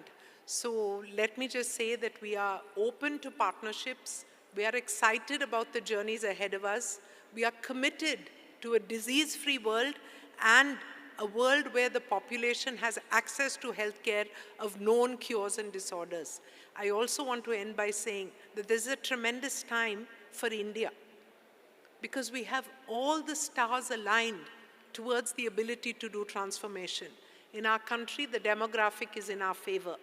Our youth and our educated youth and all of you can make that difference. The economic growth that we have, if we can move 6.5% up to 8%, then we have this tremendous opportunity to really enable everybody in this country, not just to have, a square meal, but to have the ability to dream the kind of dreams that young educated people like all of you are doing.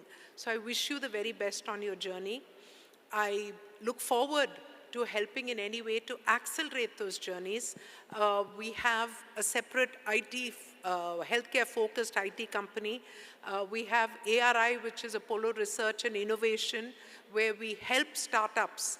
We have 2 hackathons a year, so I'm very happy to have any of you who have committed to this field. But most importantly, I look for partnerships. Whether we can do robotics, which is currently looking at manufacturing and, how can you make a car manufactured faster? How can you paint a road? I heard some great things. Can you bring robotics into healthcare? Can you bring AI into healthcare? Can you bring 3D printing into healthcare? Can you find a way to give me AR and VR dedicated so that we can retrain the way we treat patients or pain management with less drugs and more of using AR and VR? So there are 100 use cases in healthcare. Let's find ways to work on them together. Let me end by wishing all of you a truly fantastic career, some significant achievements in your life, but most importantly, let me end by wishing you a lot of satisfaction, because end of the day, I think it is this balance in life, it is this ability to find your purpose and fulfill that purpose, which is truly the most empowering and powerful thing. So to Prashant and everybody else in the HYSEA committee, to everyone else, let me say thank you and namaste. Thank you so much, Dr. Reddy. I think I see your next speaker, so I'm not going to do questions, unless your organizers want.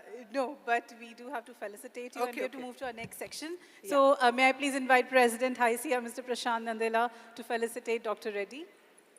Can we please have the memento?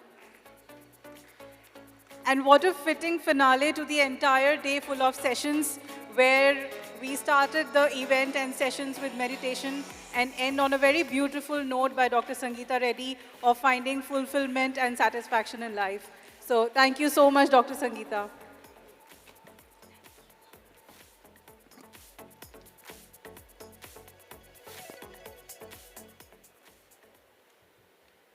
Thank you, bye-bye.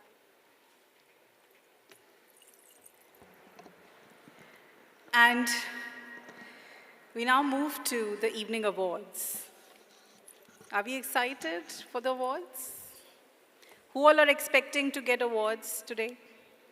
I don't see the hands. Can I hear the sound yes? But everybody won't get it, right? Okay. Can I please have a huge round of applause? Louder. This goes to all of you, all the sponsors, all the partners, everybody, the entire team of HYSEA who made, all the speakers who made the whole day so interesting with their sessions. And we are going to get into the awards without further ado, because the IT Minister, sir, is already on his way and should be reaching here any minute. Can we please have the lamp lighting setup? Can we please have the lamp lighting setup over here?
So the minister is just 10 minutes away and he will be reaching here anytime soon. He's just crossed Jubilee Hills checkpost.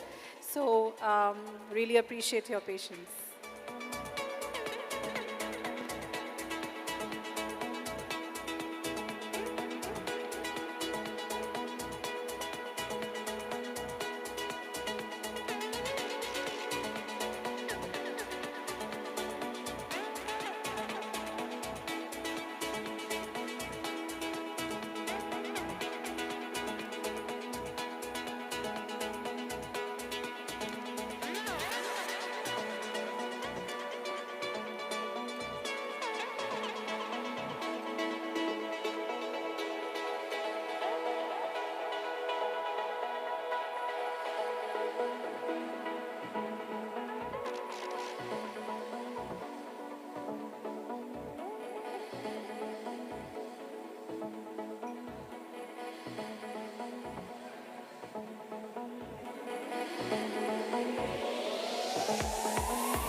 May I request everybody to please settle down?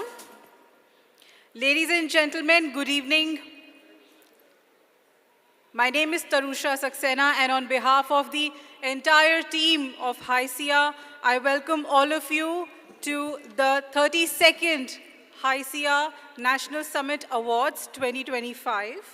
The event is in association with ITE&C Department, Government of Telangana, and STPI Hyderabad. To kickstart the evening, may I request the following dignitaries to please come on stage for the lamp lighting. May I request Mr. Prashant Nandela, President HYSEA, to please come on stage. Ms. C. Kavita, Director STPI Hyderabad, to please join us on stage. I would also like to invite the guest of honor, Shri Jayesh Ranjan IAS, Special Chief Secretary, ITE&C Department, Government of Telangana, to please come on stage. And our chief guest, Honorable Minister, IT and Industry, Government of Telangana, Shri D. Sridhar Babu Garu, to please come on stage for the lamp lighting. And can we have the candle, please?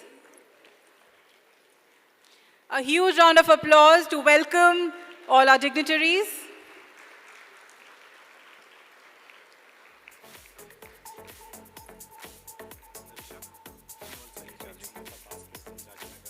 Okay, and may I also request our past presidents of HYSEA to please join us on stage for the lamp lighting, and Mr. J.A. Chaudhary. Can we please have you join us on stage, Mr. Bharani Kumar Arol? Mr. Rajan Garu, please do join us on stage.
Thank you so much.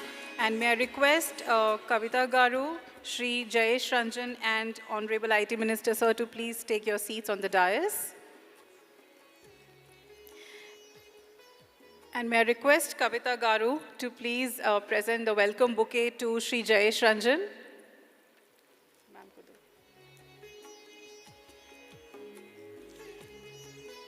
Thank you, Jayesh, sir, for being with us here today. May I request Prashant Nandela to please present the welcome bouquet to our chief guest, Honorable Minister, IT and Industry, Government of Telangana, Shri D. Sridhar Babu Garu. Thank you so much for joining us today, sir.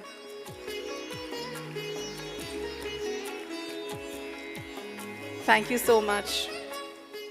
Kavita Garu, you can please take your seat. And now I would request President HYSEA, Mr. Prashant Nandela, to please give his welcome address.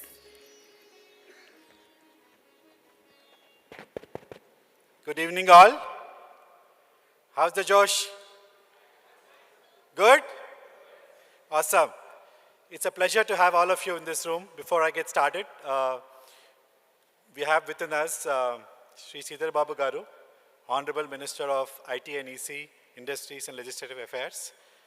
Our Special Chief Secretary Garu, Jayesh Ranjan Garu, he's here.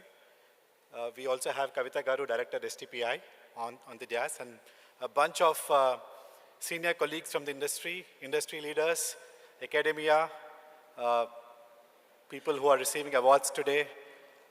We have within us Professor Junjunjala and Dr. G.N. Rao Garu, who are going to receive the Lifetime Achievement Awards, and everybody else who's here. It's a privilege to have you all today for the 32nd HYSEA National Annual Summit and Awards Ceremony. This is a flagship event that we do every year, and I want to take a moment to reflect what we did today since 8 o'clock this morning. We had a bunch of conversations around AI and how AI is going to shape our future. We also spent some time on what are other technologies that are going to shape AI and how we're going to consume data, information, and drive AI-related interventions in our world. We covered agentic AI solutions. We covered quantum compute. We spoke about how GCCs are adapting AI and driving value that much more than what they did before. We also had a great expo. You should spend some time if you're not looking through what people have done here. We had about 250 odd startups that applied to the startup awards that we run usually every year. We have a great shortlist about that side. About 10 of them are going to get awarded, but I'm really thrilled with the quality of solutions, the nature of work, business problems that they're trying to solve. I think it's fantastic that we're all seeing it all today. So Telangana, we had a great reception event yesterday, right? Some of us were there. Minister Garu was not there, but Sai Garu was there, sir. We all spent some good time yesterday. I think one thing that stood out is we had a cross-section of all the speakers. People have traveled across the globe to be with us. We had some participation from various government agencies and representatives. We had academic institutions and their participations.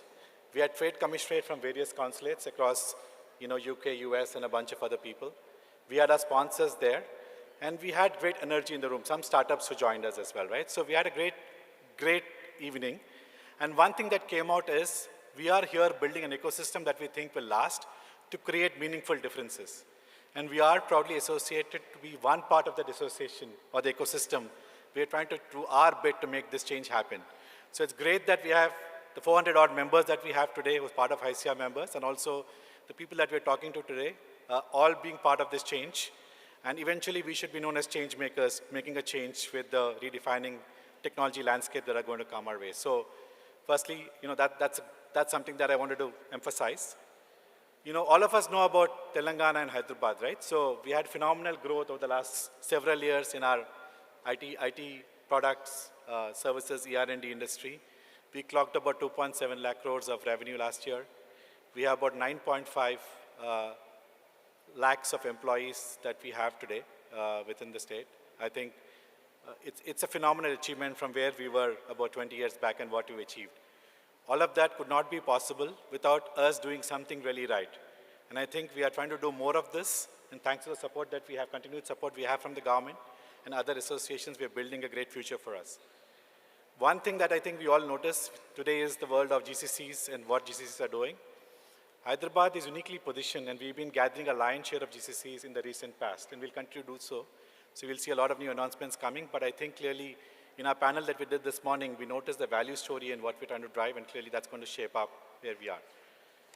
While we're doing all of this, I think this can't be achieved without some exceptional people, exceptional forward-thinking enterprises, and world-class infrastructure and skilled talent pool that's existing in our landscape today. We want to further that, enhance that through meaningful interventions, along with all ecosystem partners and the government to make sure that we are ahead of the curve as we make this change and drive this future together. This is a moment today where we are all here today to recognize and celebrate people who have contributed significantly to the ecosystem. So we have here within us companies that have really contributed to either revenue growth, which is exports to the state. We have companies who contributed to employment, which is making sure that we are creating more jobs here, quality jobs. We have some organizations which are setting up GCCs and scaling them. We have a bunch of those people who will be awarded. We also want to disperse and make sure that we're recognizing people who are setting up centers not just in Hyderabad but in tier 2 cities. So we're also recognizing people who are coming from outside of Hyderabad, making that their home, and actually scaling so that we're driving secular growth in remote areas as well, not just in Hyderabad. So that's what we have today. Along with that, we have 10 strong companies who've done exceptionally well startups, so we'll celebrate their awards, as well as a couple of innovations that have come from our own services organization, GCC, so we're going to incentivize them as well, recognize them that here. Last but not the least, I think, some people make a big difference to the ecosystem. Some of them contributing directly to the city and the state, some of them creating more fundamental changes in where people are trained, skilled, deployed, and we are change agents to make sure that innovation happens, research happens, and industry is adapting research to drive those things. So between us, we have two significant individuals here who contributed to this ecosystem, and we'll be glad to sort of recognize them and make sure that we, for all the hard work that they've done, affecting the state, affecting Hyderabad, and more the country and every individual that's here. So thank you. So it's a moment to celebrate. So I will not stop. Before I move on, I think I wanted to take a minute to say thank you all. Enjoy the moment, and it's going to be a great award ceremony. Thank you. Thank you, Mr. Prashant. And may I now invite Ms. C. Kavita, Director, STPI Hyderabad, to say a few words.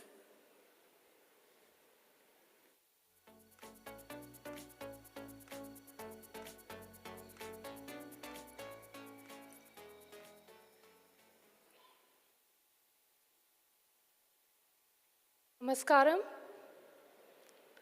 So, Honorable Minister for IT, E&C, Industries and Commerce and Legislative Affairs, Shri Sridhar Babu Garu, Special Chief Secretary, IT, E&C Department, Government of Telangana, Shri Jayesh Ranjan Garu, President HYSEA, Mr. Prashant Garu, and General Secretary of HYSEA, Shri Ramakrishna Garu, IT industry captains, ladies and gentlemen, press and media.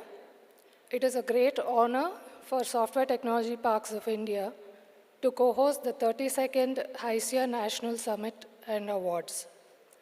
This year's theme, AI and Beyond, Redefining the Future, set the stage for an engaging exploration of transformative technologies such as AI, agentic AI, hyperscalers, and quantum computing.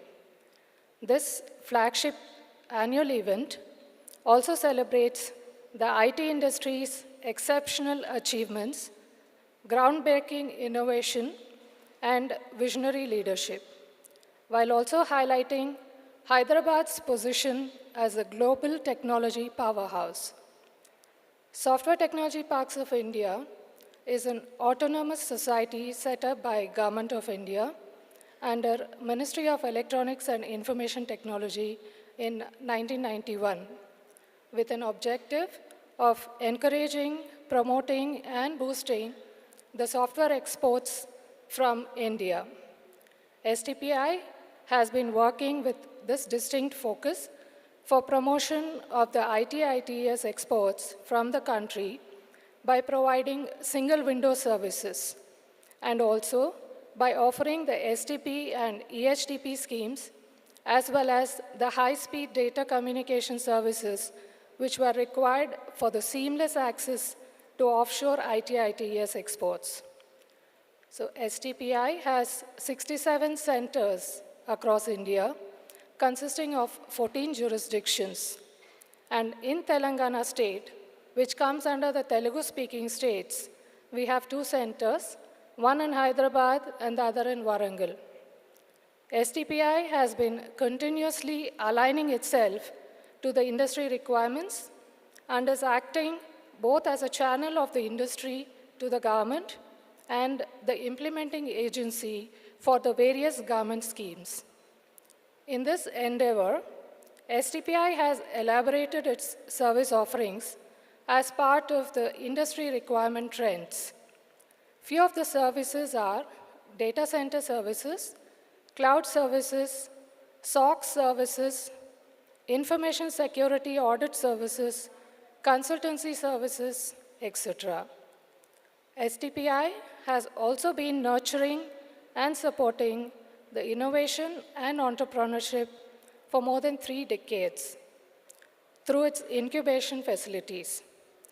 Further, to facilitate companies to implement solutions around digital technologies, STPI is setting up Center of Entrepreneurships in Emerging Technologies in collaboration with the various stakeholders across the country. In line with this, Image, a Center of Entrepreneurship for gaming, animation, VFX, computer vision, and AI is a flagship initiative by STPI, Ministry of Electronics and Information Technology, Government of India, and Government of Telangana, in collaboration with 10 other partners. So under the Center of Entrepreneurship, we are aiming to support 140 startups. Also, during this summit, few of these startups have showcased their products and services. Further, to promoting this IT-ITES and EHTP industry, STPI has also been implementing various schemes of Government of India, such as the BPO scheme, the Northeast BPO scheme, Next Generation Incubation Scheme, etc. Over the past few years, the Government of India has increased its focus on promoting the product development and the electronics industry. In line with this, the Modified Electronics Manufacturing Cluster Scheme 2.0 was notified by Government of India in 2020 to develop a robust electronics manufacturing ecosystem in the country and to make India an electronics manufacturing hub.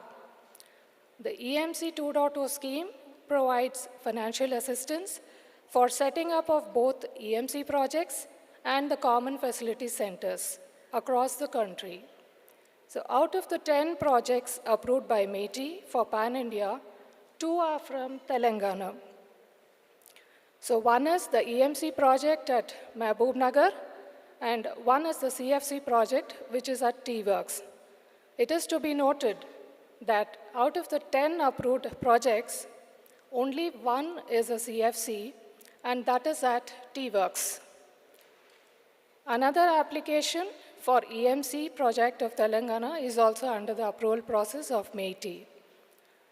Now coming to the exports, which is the talk of the day, the exports from Telangana state has been growing steadily from 66,000 crore in 2014-15 to 2.6 lakh crore in 23-24.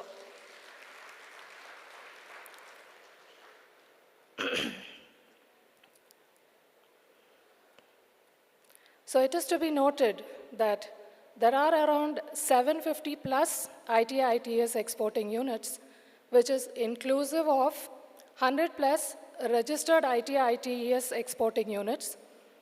And these GCC units have contributed around 38% of the IT-ITES exports from Telangana for the financial year 24.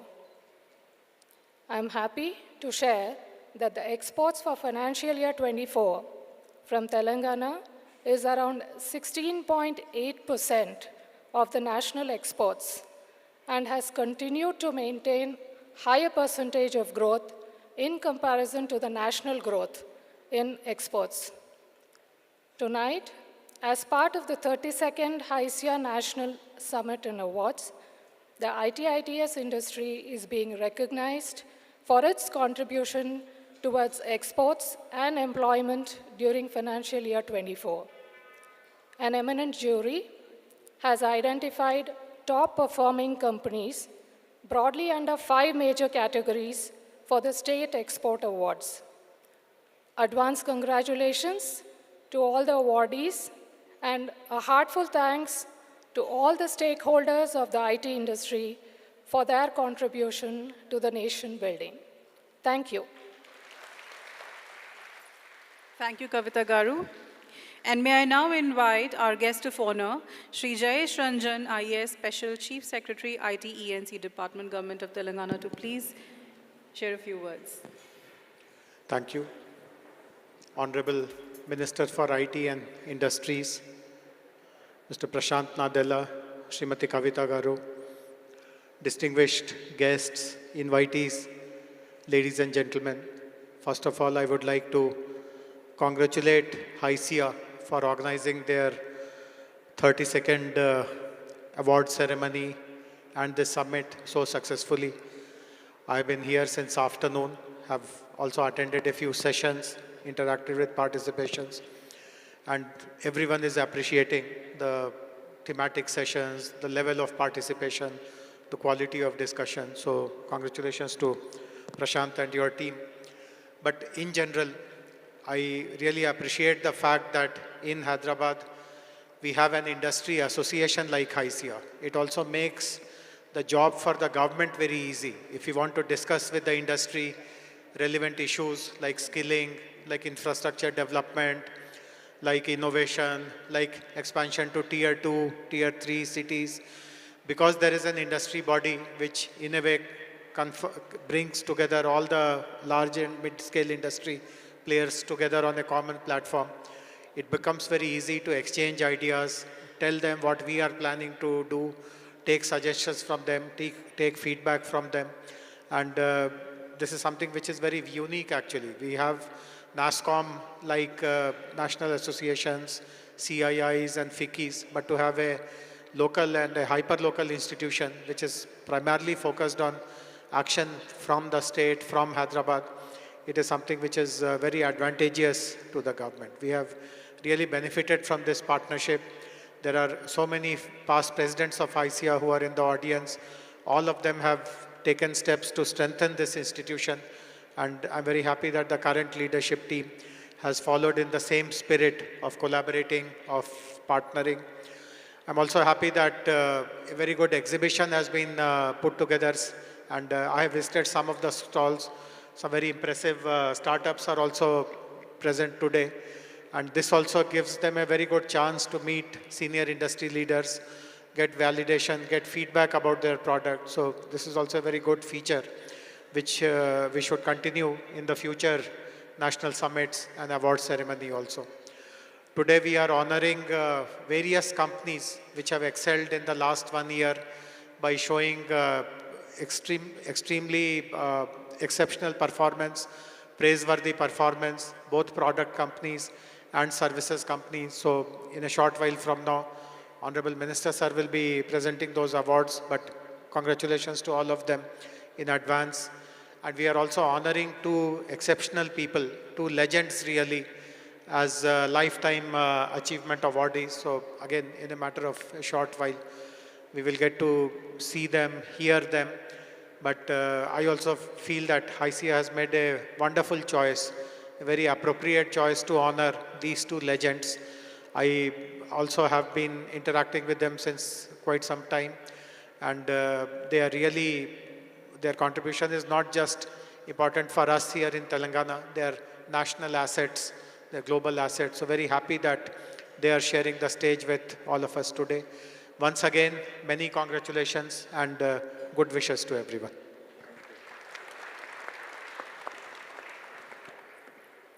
Thank you, sir. And may I now request Chief Guest, Honorable Minister, IT and Industry, Government of Telangana, Shri D. Sridhar Babu, to please say a few words.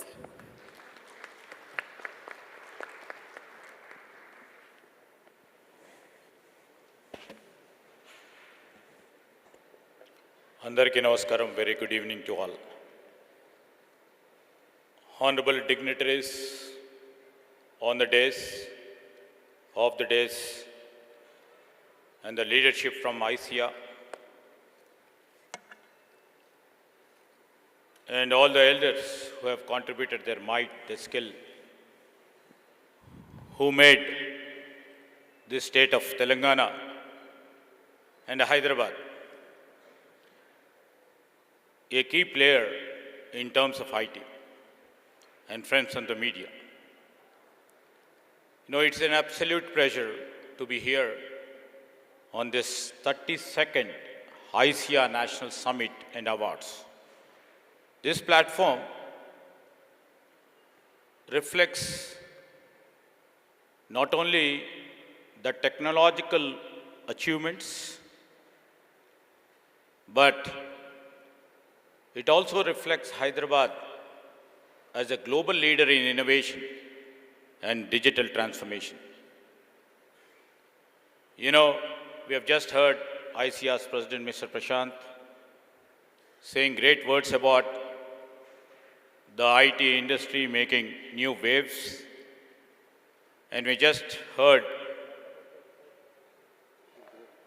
Kavitaji's prospective plan and giving all the credence to the contribution made by the HYSEA leaders over here in terms of the export promotion.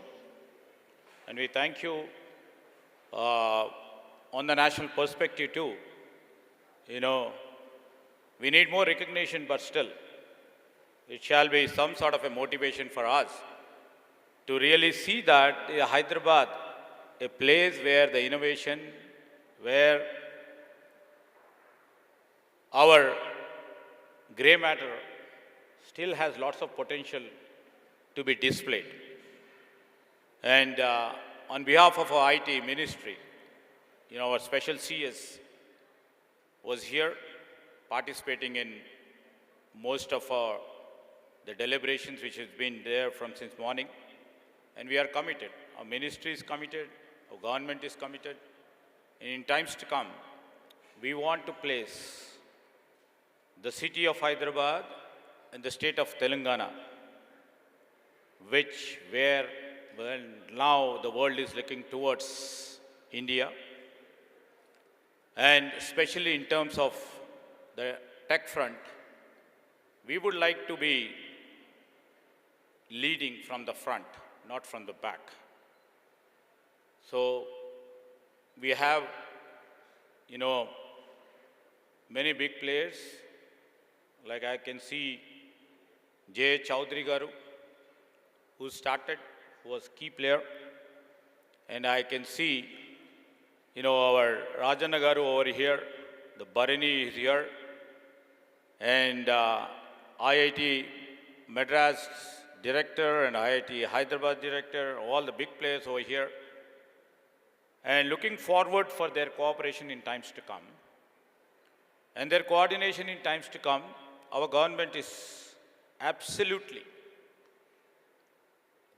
welcoming all the new ideas, new thoughts, and this is the right time when HYSEA, now basically the theme AI and beyond, and redefining the future. When we are all interacting with technology, when technology is offering solutions to complex challenges and human capabilities, I would like to say, you know, it's creating impact in all sectors of our economy. Not only in terms of economy, AI is creating wonders and changes in terms of our individual lives too. So it is broadly impacting in every sector of our governance, where we see where it is impacting in terms of healthcare, primarily into transportation, education, finance, and we are trying to embrace and integrate AI into streams of our agriculture too in the state of Telangana. If you have seen it, PwC estimated AI could add 15.7 trillion to our global economy by 2030.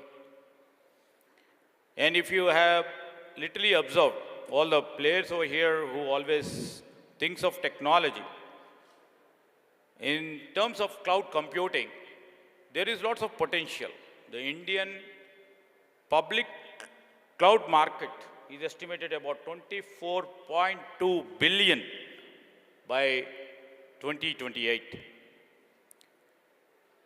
I would like to mention seeing the global demand and the scope for us to grow. And I can see we are growing our Hyderabad and state of Telangana as a global powerhouse. If we see over the past few decades, we have become world's top 5 outsourcing destinations and one of the fast growing hubs for the global capability centers. We have approximately about 1,500 tech firms, about 1.5 million IT professionals. If we take 20% of it, about 3 lakh AI engineers, with the top chip designing companies over here. Over the past 2 decades, we have about 1 lakh chip designers, 6,000 odd startups, and a growth of 13.5% every year. As said by people from the dais, we are delivering about 32 billion IT exports and 5 billion domestic IT output. With this 13% year growth rate driving about 32 billion in IT exports, we are redefining what it means to be a global technology leader. And we are not satisfied. I am not here to say that I am the number one, and Telangana is the number one player in terms of exports. We have a vision, we have a dream, and we would like to strive for it. We would like to be number one in terms of exports. Maybe people from Bangalore may be thinking that he's too ambitious, but and our government has lots of confidence on our talent. When the talent will take a new turn in terms of the turn of the technologies, the emerging technologies taking a stride. Our vision is bold. And I would like to say our ambitions are boundless. And from here I can say that, global major tech firms across semiconductors, pharma, BFSI operates from Hyderabad, delivering cutting-edge technology solutions. But I would like to say this is just the beginning. And our government vision, our Honorable Chief Minister, Mr. Revanth Reddy, many times ascribed that we would strive for 1 trillion economy in a decade's time. Yes, we do understand. It's not a very easy task ahead for us to achieve 1 trillion economy. To achieve this, we need to drive 5x growth year on year from our current 186 billion GDP. We must accelerate our growth from 12% to not to 15%, it's to 18%.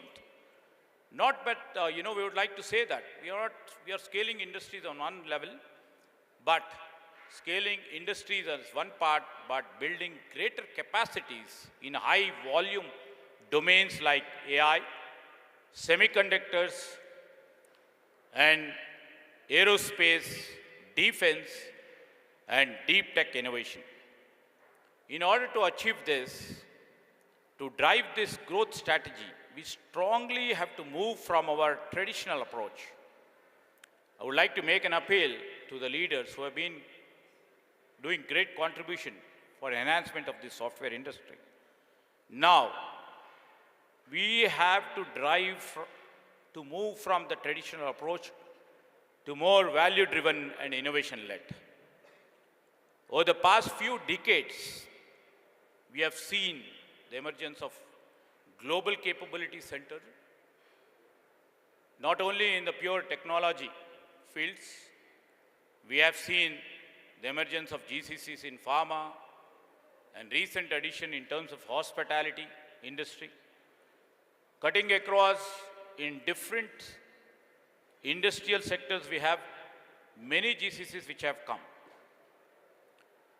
GCCs which we have started, I think many people would agree for it. When it was referred to this destination on the basis of labor arbitrage, now we have to move from that. Now we have to add value to it. And by positioning ourselves as the top GCC is not our intent. Our intent is to take these GCCs to the next step. Evolving from GCCs, I mean to say the global capability centers, to global value centers. All these global capability centers has to move, has to change their approach to become global value centers. This shift from GCCs to GVCs definitely, represents a new era for Telangana. one where we move from being vendor to value partner, from service delivery to value creation, from execution to innovation, and from operational hubs to centers of strategic value. So from this, we would like to say that we can become indispensable to the future of our technology. And GBCs will anchor Telangana in the global value chain, driving intellectual property creation, deep tech innovation, and high value development. If elders would have observed, our patents is very minimal, and we stand, India on the global front stand, on the lower edge of that patent registration. We have to move from there now. And what I mean to say, every time we say, recently during the tour to Davos, our chief minister was just mentioning this point. All these years, we were trying to export the dough to get the bread on a high value. Now its time has come, the bread has to be produced from here, and we have to export the finished product from here rather than the finished product come from the Western nations. This is our perspective, this is our goal, this is our vision for the future. I would like to say that where we are not able to really show our intellectual footprint, now time has come to show and reflect our intellectual footprint, which is strong, which is vibrant, and which can enhance our global innovation index. And we also have to strive for world-class research and development capabilities here. And the recent advanced AI breakthroughs, semiconductor innovations, and deep tech solutions, not just developed in Telangana, I would like to mention here is, they are defined here. This year, as the theme goes by, is apt and more relevant. I would like to mention here is, AI is no longer an emerging technology. It is at the core of the industrial revolution. It is reshaping our economies. It is reshaping our industries.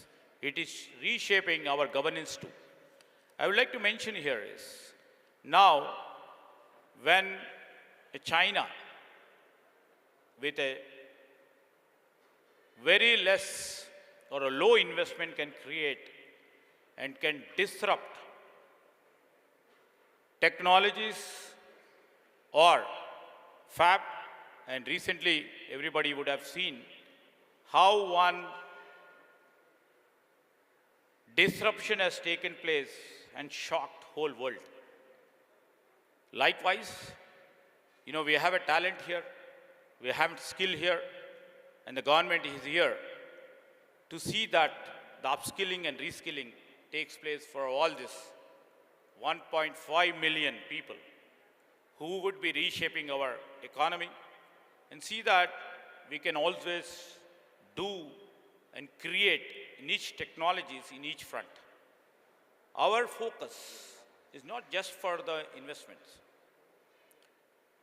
or generating employment, even though it's the primary concern of our state, but we are looking beyond. We would like to see that the AI and emerging technologies should benefit the common man and every citizen of Telangana. Ultimately, we would like to cut across and spread across, seeing that these technologies and this emerging technology should be helpful to each and every humankind. And we are leading AI adoption in terms of, we are coming up with an absolute dedicated AI city. And people over here in Hyderabad have just seen, we just didn't hold ourselves by declaring a skills university. We have already established by statute Young India Skills University, wherein the skills become, tomorrow's best asset. Keeping that in view, in times to come, we would like to, put Hyderabad and the state of Telangana on the map of the global economy as the skills capital. That's the real reason we have already started our Young India Skills University, and we have launched AI Center of Excellence, and we have created open data initiatives for AI modeling training, integrating AI-driven governance, and we have appointed AI officers across our sectors of governance. As I said earlier, from agriculture to healthcare, education to governance, our commitment to ensure AI empowers citizens, supports farmers, strengthen small businesses, and create opportunities also for students. Everybody fears that AI will replace jobs. To a certain extent, it's true. But we see differently, AI will become a catalyst for an opportunity. With 3 lakh AI engineers ready in Telangana, we are not just building the next generation of AI-driven products. We are investing in training about 1 lakh more professionals to secure high-value jobs in a digital-first world.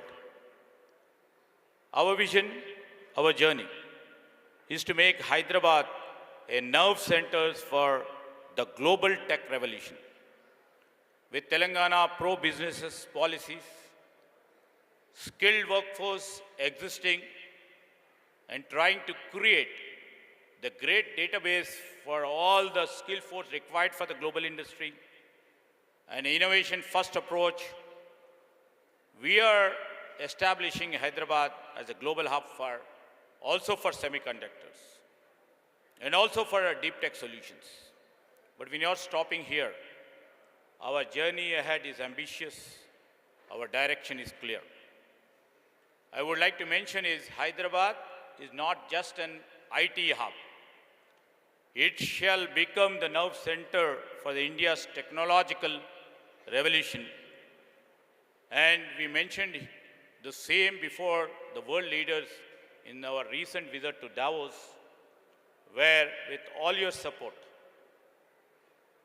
with the confidence eluded in us, we could able to sign about 1.8 lakh crore MOUs in the international forum.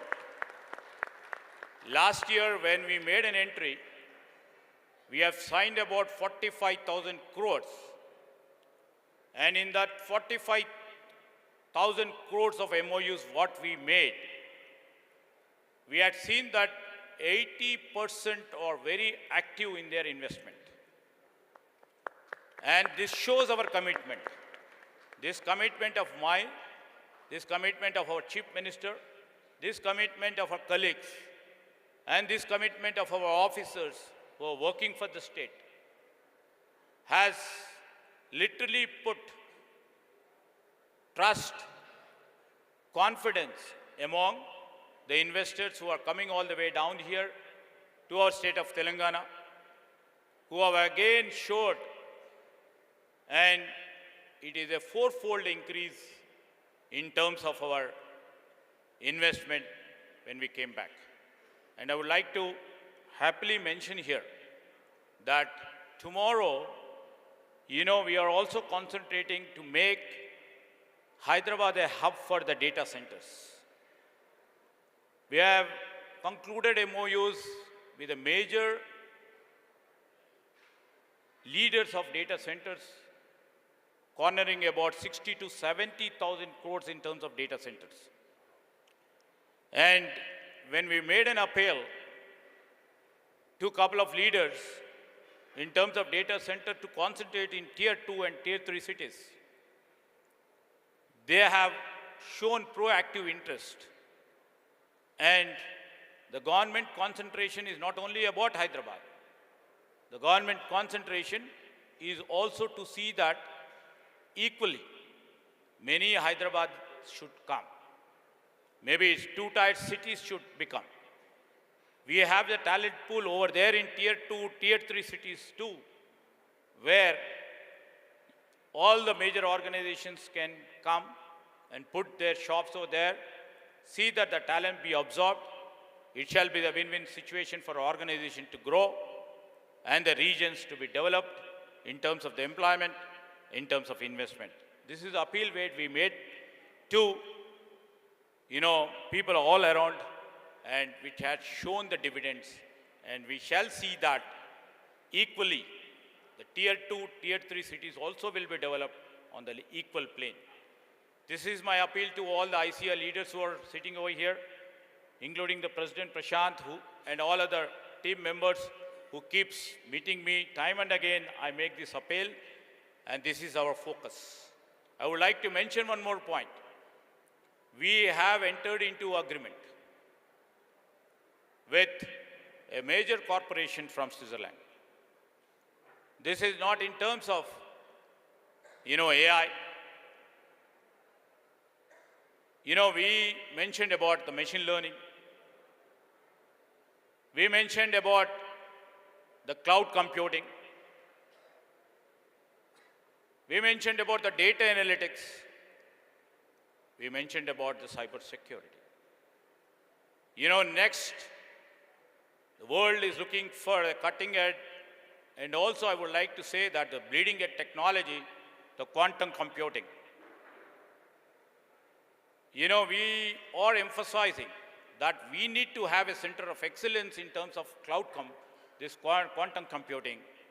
And recent visit to the Switzerland and a recent visit of our team to Quantum Basel, we made an agreement with the Quantum Basel to have a center of excellence over here to move into the next future technology. Our focus is to see that we always lead in the front rather than ape somebody. With these few words, I would like to really thank the organizers of HYSEA who have, over the past few decades, have making great contribution to see that Hyderabad, over a period of time, has seen the light of the day in terms of our pure information technology and ITES. I would like to congratulate them. I would like to thank on behalf of our government. And when HYSEA, in this 32nd National Summit, is honoring many dignitaries like G.N. Rao Garu, who is contributing to our society by establishing a world-class eye hospital catering to the poorest of the poor. And Director of IIT Madras and all other elders. I congratulate all the awardees who are getting the award and all the participants over here who are a part and parcel of our state growth trajectory, who are all the partners of the state, who would like to collaborate in a much bigger way. And we would like to see that each and every, either it may be a small or a big suggestion given by the platforms like this would be welcome from our ministry. And I would like to once again thank the dignitaries and especially the HYSEA leadership for calling me here, for being the part of this great evening. Thank you one and all.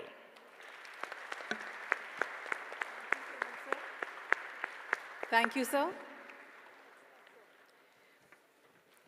We now move towards the unveiling of HYSEA Scale at Hyderabad report in Global Technology Destination Report by HYSEA, KPMG, AON, and CBRE. Ladies and gentlemen, we are excited to launch the latest edition of HYSEA's flagship report, HYSEA Scale at Hyderabad, Global Technology Destination, which is in collaboration with the Government of Telangana and KPMG. May I please request Isaac Rajkumar, Executive Committee Member, HYSEA and MD RealPage, to please come on stage and share few details and the need for the report.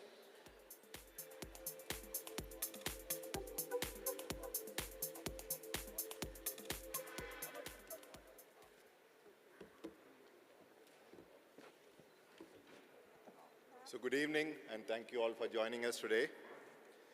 So in 2019, HYSEA came out with the first Scale at Hyderabad report. The report was very well received, and it served the industry quite a bit in terms of articulating in a consistent way what the industry is about. Now we are very happy to come out with a version of the report, Scale at Hyderabad report, 2025 edition. It is a brand new, completely revamped, created ground-up report. And it is filled with data, insights, information, and testimonials from various stakeholders. Now, what else does the report contain?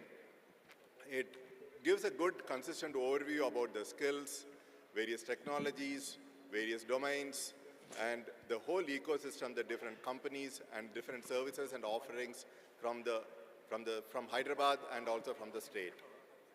And not only that, it also talks about the infrastructure, the partnership with the government and the policy support that is received, ease of living, the academia partnership, and the all-around ecosystem that is available for us.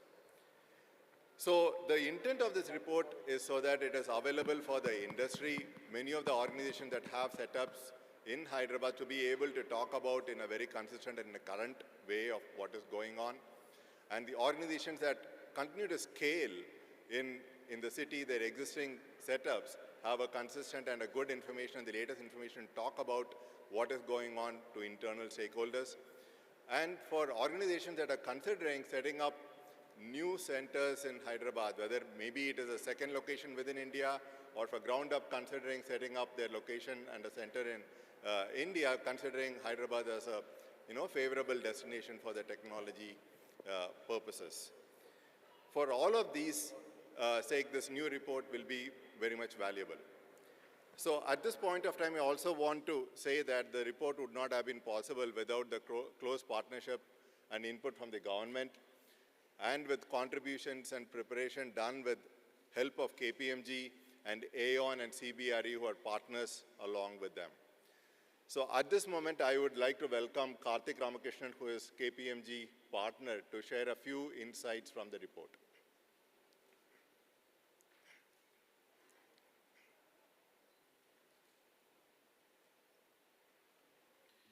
Thank you very much, Isaac. It's been such a great privilege for us at KPMG to work with, once again, with HYSEA for the second edition of this report. The Telangana government, the IT Minister Garu and Jayesh Ranjanji, who took personal interest and gave us a lot of inputs, and our expert peers from CBRE and Aon. It's been an absolute privilege. I thought I'd highlight some key takeaways from the report that were eye-opening for me personally, and I'd really want you to download a copy of the report. You'll see the QR code at some point, and there'll be some handouts as well. The city of Hyderabad has the best quality of life. This is a ranking that is a published ranking. It has one of the lowest costs of living among Indian metros. It is high on greenery, and it is in the top 3 safe cities list in India. Hyderabad is home to 20% of all GCCs across India as on today. But the most important thing to note is that 70 new GCCs, or it is a majority percentage of the GCCs that were set up in the country, 70 new GCCs were set up last year, in 2024 alone. There's more than 2,000 startups, and there's a whole enabling ecosystem of 70 plus incubators that's available. Some of the largest services campuses are in Hyderabad today. We spoke about that. Prashant highlighted that yesterday as well. Specialized talent, about 96% of the leaders said that specialized talent, access to specialized talent is there, it is accessible. 95% of the leaders said that the local government is very effective in fostering a conducive business environment. That's a hat tip to you. Thank you. But the two best things that I took away from the industry survey that we took as part of this report, number one, if they had the chance to do so, 92% of Hyderabad-based leaders would set up in Hyderabad all over again, starting from a clean slate. By the way, 6% were neutral as far as the survey goes, so I'd really say 98% want to set up in Hyderabad all over again. The second key takeaway is, we asked if Hyderabad is future ready. 100% said yes. We have a lot more insights in the report. Please do download it. We earnestly hope, and I speak on behalf of my colleagues at CBRE and Aon as well, we earnestly hope that our report plays a small role in attracting more good things to our city, be it good investments, more business, greater talent, better infrastructure, or a better quality of life, which, as we know, is great in Hyderabad right now. I'm going to keep this short, but I'd like to end with a paragraph that I found in a book just over the weekend in a bookstore. It's called Beyond Biryani by a gentleman named Dinesh Sharma. And there was a line at the back that really caught my attention that I loved, that I'd like to share with you as well. It goes something like this. Every time you key in a word to search on Google, every time you launch a Microsoft product on your device, every time you click on Amazon to buy a product, post a picture on Facebook, book an airline ticket on a travel website, use a map to navigate through city traffic, every time you take a taxi ride using Uber or Ola, make a financial transaction through an app or a bank, scan a UPI QR code, watch an animation film on your favorite platform of choice, you're most likely being touched by technology from Hyderabad. So big round of applause to all of us here. We wish our wonderful city of Hyderabad, its current and future leaders, all of us, the very best as we look forward to the next 5 years of growth, sustainable growth. Thank you very much. Back to you, Isaac. Thank you, Karthik. At this moment, I'd like to invite representatives from CBRE and Aon also to the stage, Mr. Gibson and Mr. Vinod. And we'll go ahead with unveiling of the report at this time.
So the report is at this point of time available for a free download. The full report, right? I think the full report is available. It is very colorful and you can download it from HYSEA website. I think many of you by now would have received the trifold that was distributed at this point of time. This is an abridged version of the report and you would see a QR code at the back of it, and you can download from that link as well. Okay. Thank you very much.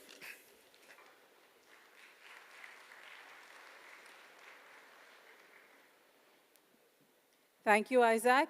And may I now invite Mr.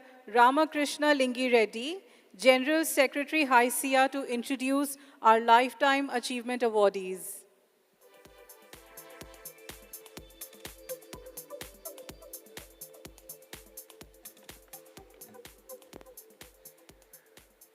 Good evening, everyone.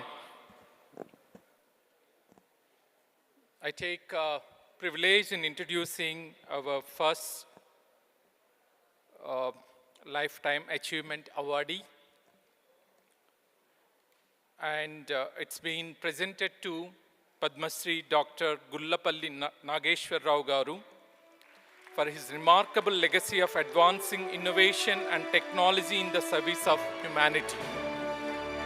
This award recognizes Dr. Rao's extraordinary contributions to ophthalmology and his pioneering efforts in transforming eye care in India, making quality vision care accessible to millions. His unwavering commitment to leveraging technology, fostering research, and driving innovation has redefined the landscape of eye care. At L.V. Prasad Eye Institute, his leadership in technological innovation and product development has not only revolutionized the field, but also set a benchmark for affordable, high-quality healthcare. By significantly reducing the cost of eye care and ensuring access for all, regardless of the geographic or economic barriers, he has created a lasting impact on the public health and healthcare equity.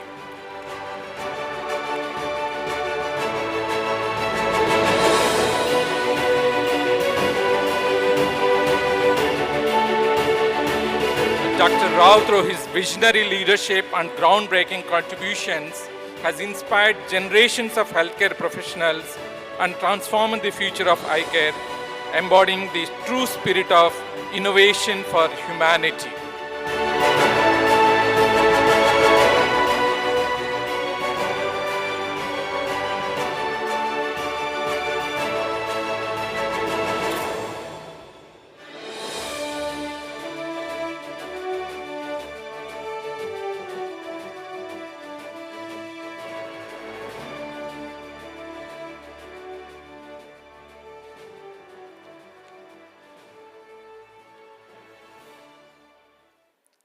Honorable Minister, Sridhar Babu Garu, Special Chief Secretary of IT, Shri Jayesh Ranjan Garu, Prashant Garu, and Kavita Garu, members of the Executive Committee of HYSEA, and all the members. I feel very honored by this award today because my knowledge of technology is very limited. And for such a person to get a Lifetime Achievement Award from HYSEA is indeed very special. Thank you so much for that. In healthcare, we benefit immensely from the products of your hard work, all the way from simple electronic medical records to the now emerging AI, ML, data analytics, etc.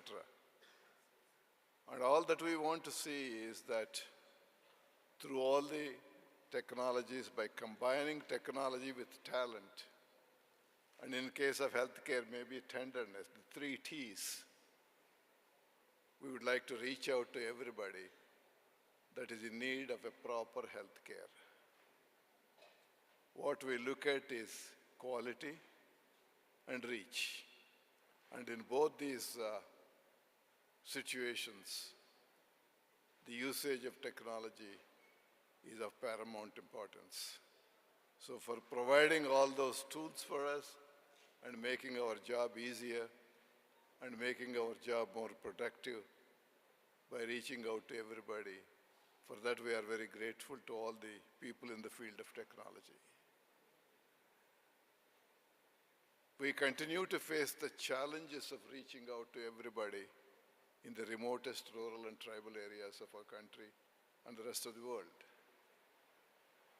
If through AI and ML and other forms of technology, this gap can be covered, we would have achieved a lot. So I hope that in the not too distant future, the innovations and the products that come out of the Hyderabad ecosystem of technology will provide lots of solutions to our problems. Again, thank you very much for considering me for this honor. I feel very privileged. Thank you.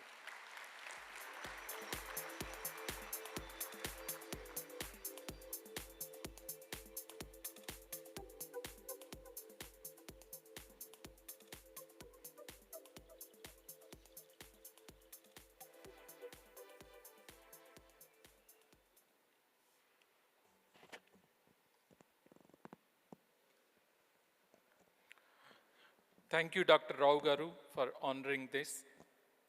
And the next one is the HYSEA Lifetime Achievement Award presented to Professor Ashok Junjunwala for his pioneering and unparalleled contributions to society, bringing in the convergence of research, industry, and innovation in academia. As a professor at IIT Madras, Professor Junjunwala laid the foundation for structured industry-academia engagement in India as early as 1980s, long before it became a widely adopted model. His groundbreaking efforts led to establishment of IIT Madras Research Park, a pioneering ecosystem that brings together academia, startups, and large corporations under one roof. Today, this 1 million square feet innovation hub facilitates deep research partnerships, industry-funded projects, and large-scale commercialization of cutting-edge technologies. A true entrepreneur at heart, Professor Junjunwala spearheaded one of the earliest startup incubators in India, the Rural Technology and Business Incubator at IIT Madras, fostering grassroots innovation and social entrepreneurship. His contributions to telecommunications are equally transformative.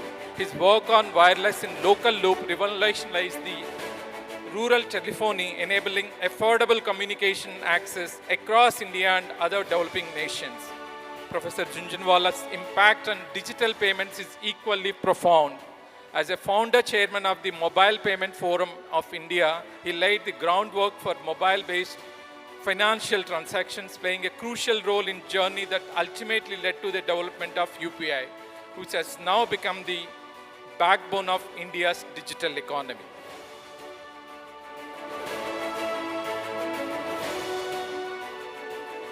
Thank you. Such an honor.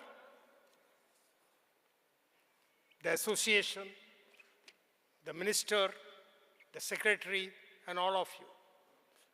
I never expected that Hyderabad will call me all the way from Chennai and give me this award. I remember coming to this city 50 years back, 51 years back, in fact. There were two things to see. One was Salarjung Museum, another was ECIL Hyderabad. I was in IIT Kanpur as a student, we had come and we had gone to ECIL Hyderabad. Nobody could imagine that this will become the IT capital. 25 to 30 years back, suddenly it was felt that Hyderabad will change. Hyderabad will get this IT city. And what has happened in 30 years, and I'm sure HYSEA has played a major role, I think all of us are seeing that. It has been enough described. At the same time, Hyderabad did not even have great, well-known institutes at that time. And an institute was set up called IIIT Hyderabad. This institute was, of course, supported by the government, but it is not. It is actually an independent university, independent institute. It has to find its own funds, and neither gets, unlike IITs and all that, which get handsome grants from Government of India, stands on its own feet. And the important thing is, it is in the middle of the city, in the middle of both financial districts and also in where your IT industry stays. So, and it has become the top institute. It is now considered, it is on par, in fact, in many ways better than many of the IITs. And in the future journey that you described it today, Jayesh has been talking about it, but about a year and a half back when I took over the chairman, the first of IIIT Hyderabad, the first thing that I said that we have to serve Hyderabad and Telangana and have to make this state the leading state in not just IT services and global competency center, but IT product, IT innovation, and IT startups. And this is exactly what your dream is. And IIIT Hyderabad has dedicated itself to this. One of the first things that it did was sort of saying that the industry, academia, and everybody and all the youngsters need to meet together very often. And we started a monthly seminar called Tech Forward, which is now being held between industry and academia. That should really become the center place where all our young talent goes and learns. The second thing that I told IIIT Hyderabad, that you are in the middle of financial districts and IT city. You have to become the upskilling center for all the 1.5 million youngsters. Many of them come from small college. Yes, they are employed, but their learning has to go far more. On their own, with the industry, they will learn. But what we really need to do is drive them with short-term courses, part-time MS, even part-time PhD, establish the strong linkage with all the industries and drive innovation and startups. I also said that we need to have far more industry academia partnership. We need to become top-class product, as you pointed out, to export products from here. This is what we are committed to, and I think we have enough talent. And there are other institutes. We'll bring them together. It is not, one institute cannot do that. And the institute and academy and the industry has to work very closely if this dream is to be realized. And I'm sure this dream is realized, and particularly with leaders like you, with leaders like Jayesh. I don't see any reason why something cannot be achieved. Even in 4 to 5 years, we have to set up the ground rules to get this. Finally, my only appeal is that IIIT Hyderabad is not governed by the central government. While Jayesh and others are giving a lot of support, but still it's an independent entity. It's actually an entity that HYSEA should own. And all of you should get involved in the governance of that institute. It is not owned by any particular industry. It should become a model of independent institutes which can touch the sky. And I think independent institutes which can touch the sky, I mean, like the top institutes, Stanford, MIT, everywhere, they are independent institutes and they touch the sky. IIIT Hyderabad should lead that, and many other institutes like this will follow.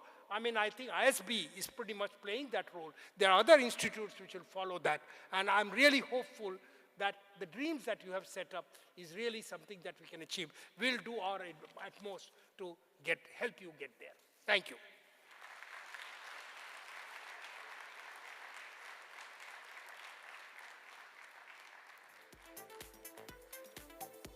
Thank you so much, sir.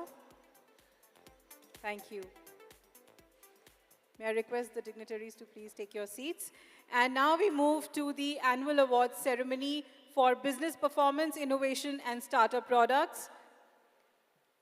To present the first set of awards, may I please invite Flight Lieutenant Bipin Pendyala, VP HYSEA and General Manager EPEN AI to please announce and present the first set of awards. Good evening to dignitaries on dais and all the friends from the industry. As all of you know, HYSEA has been 30 plus years as an industry association, and for almost 20 years we've been doing what we call as the service awards and product awards.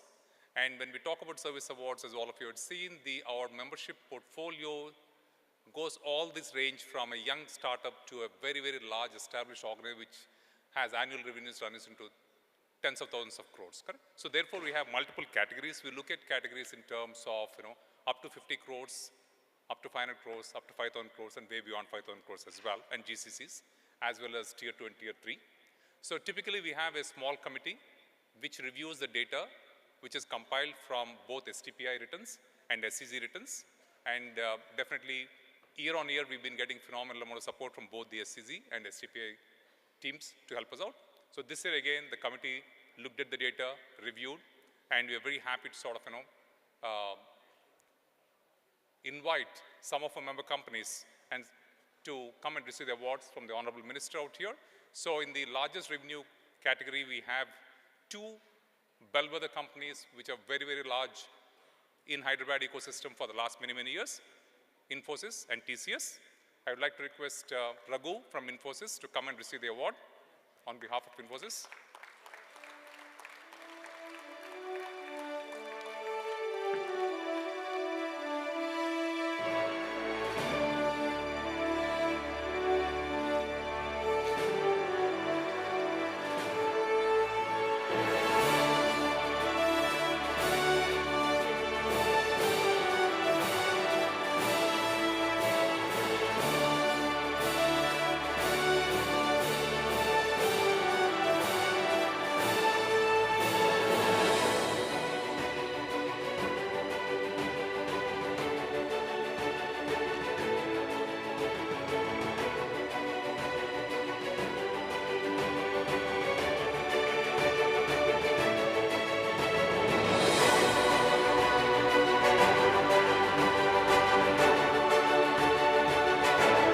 Request Rajana and the TCS team to come and receive the award on behalf of TCS, please.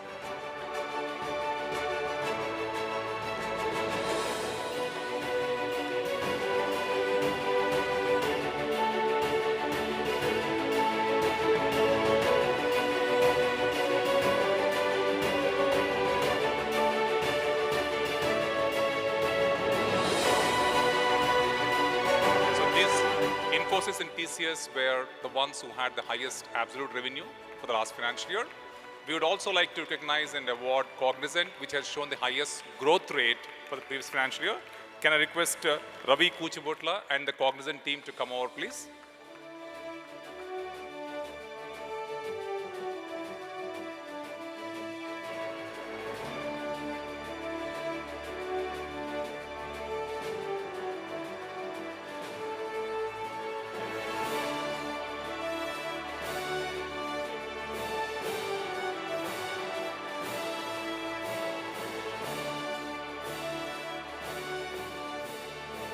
Now, Cognizant team, please. Yeah, thank you.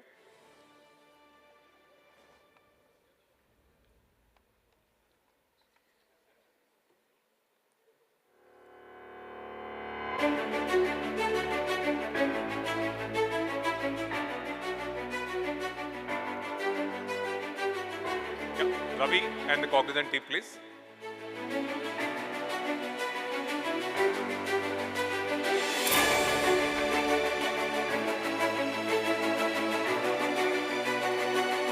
Now move to the next category, which is the GCC category, and we would love to announce that Microsoft and Salesforce are the 2 companies being recognized for the last financial year.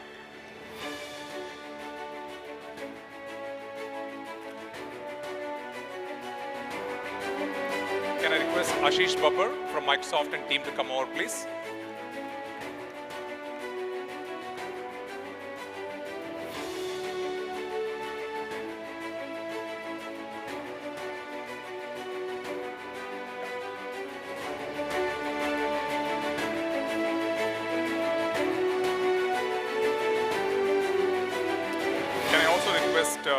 Ram Macharaju from Salesforce to come closer to the dais, please.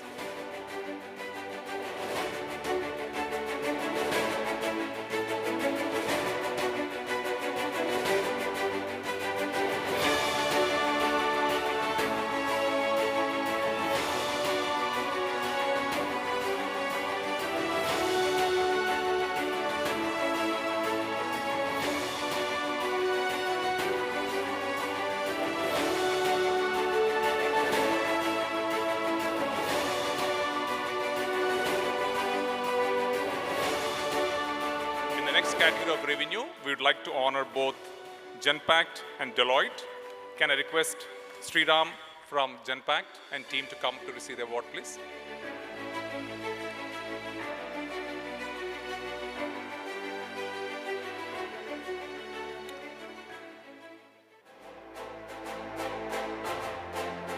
Can I also request Raj from Deloitte to come closer to the dais?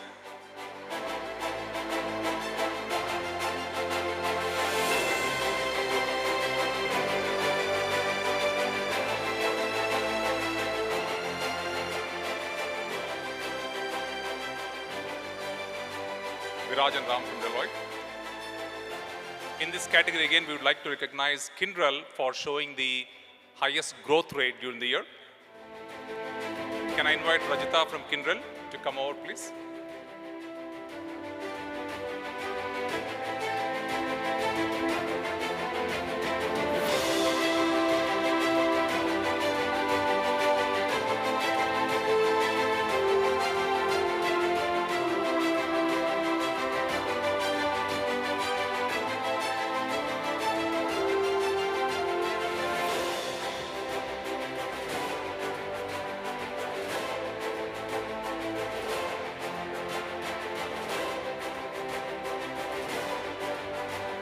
Rajita and the Kyndryl team, please.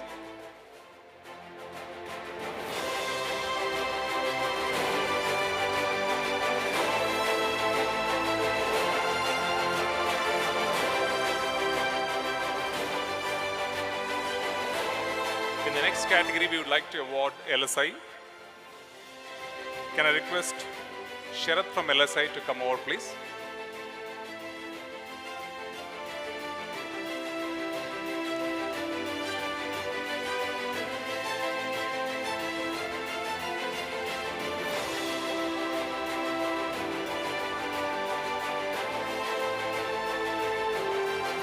Sharath from LSI. We'd also like to recognize Telstra, which has shown the highest employment growth during the year. Kishore and team from Telstra, please.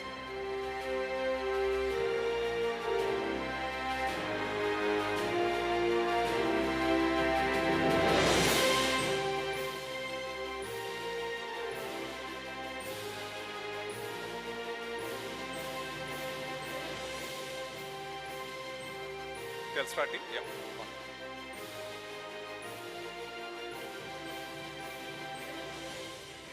And finally, we'd also like to recognize Eclat Health Services for the highest revenue from the Tier 2, Tier 3 locations. Can I request Srikanth from Eclat to come and receive the award?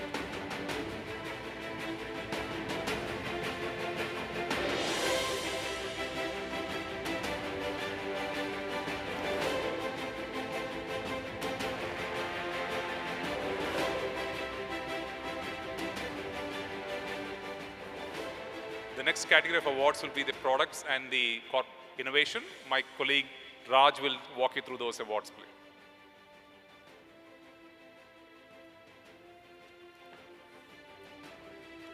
Okay, I think everybody is ready for the last and final award ceremony. Before I start announcing and calling the names, I would like to thank the entire jury team because we went through a very rigorous process. I'm not going to take long, but just for the information, everybody, we had almost about 250 plus applications. We shortlisted from 250 to 70 and from 70 to 40. And the 40 of the booths that were present here were evaluated by 35 different jury members, out of which is what we are going to make the announcement. And as the minister said, we should be a GVC you will see the real reflection of that among the startups that we have recognized here. With that, with no random, or with a random order, I'm going to call upon the startups. I request them to please come forward and receive the award. First one, Boeing Hyperwise.ai, company name Eternal Robotics Private Limited. Kindly please give a great round of applause. A fantastic organization which offers tailored AI solution for manufacturing businesses, enhancing safety, productivity, and quality control through features like surveillance, action recognition, and inspection. The next company being Low Energy Nuclear Reactor, Hyperline Technologies. I request them to please come towards the stage.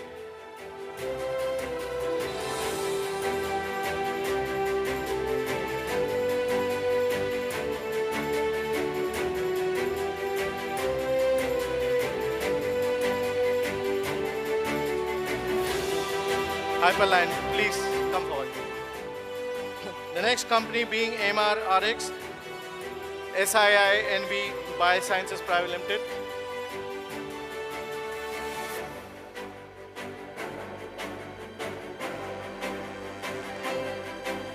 The fourth company, request you to please come forward, Catalyst OT Platform for Solar Farms.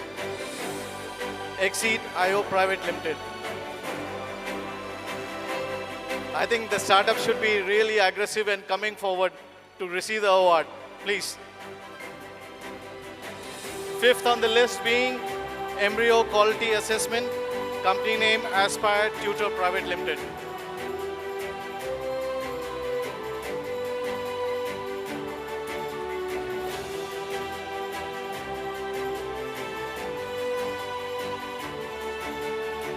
I request now Starbuzz.ai, company name Krisvita Private Limited.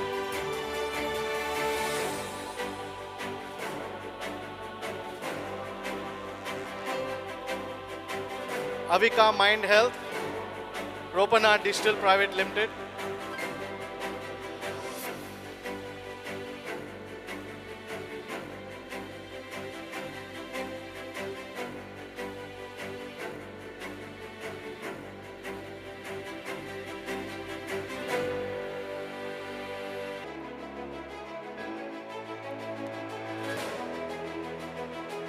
Next one being Cliniv Health Tech.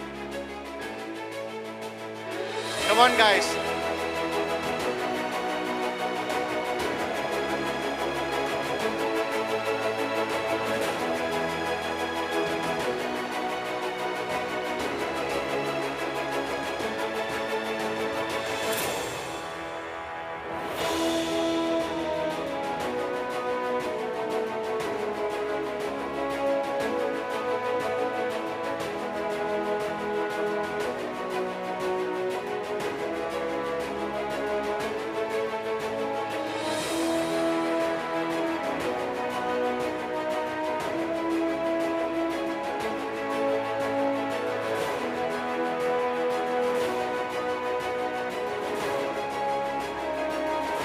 Also, I request the award recipients to be near the stage for a quick group photo, please.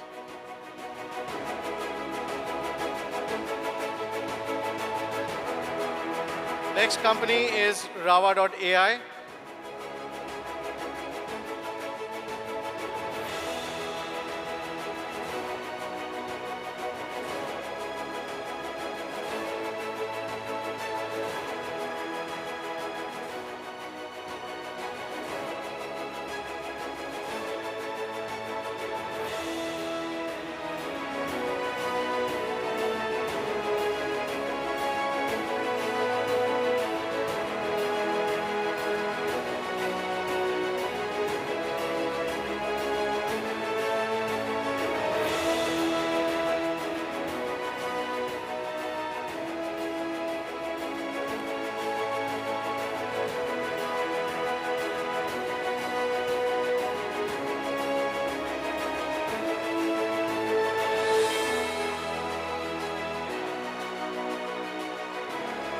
And last but not the least, I really take the privilege of calling this gentleman 19-year-old guy running a very, very successful enterprise for the differently abled and all. I invite Navneet Alien Innovations.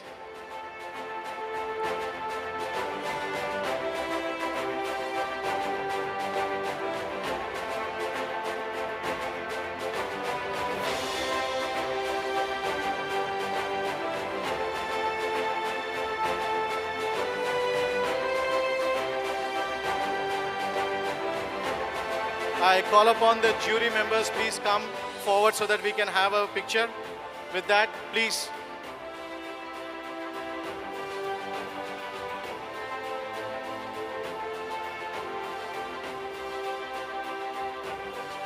Again, I request really a big round of applause. Here's a 19-year-old who is really doing a great wonders across the startup ecosystem.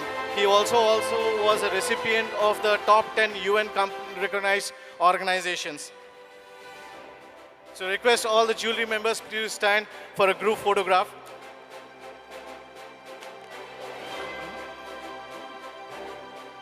And also as a special jury award, because we could not fit in any of the category, it goes to Tinker on Wheels. If some of you had the opportunity to go outside and look at this particular Tinker on Wheels, it's a great. With that, I request Tinker All team to come on stage.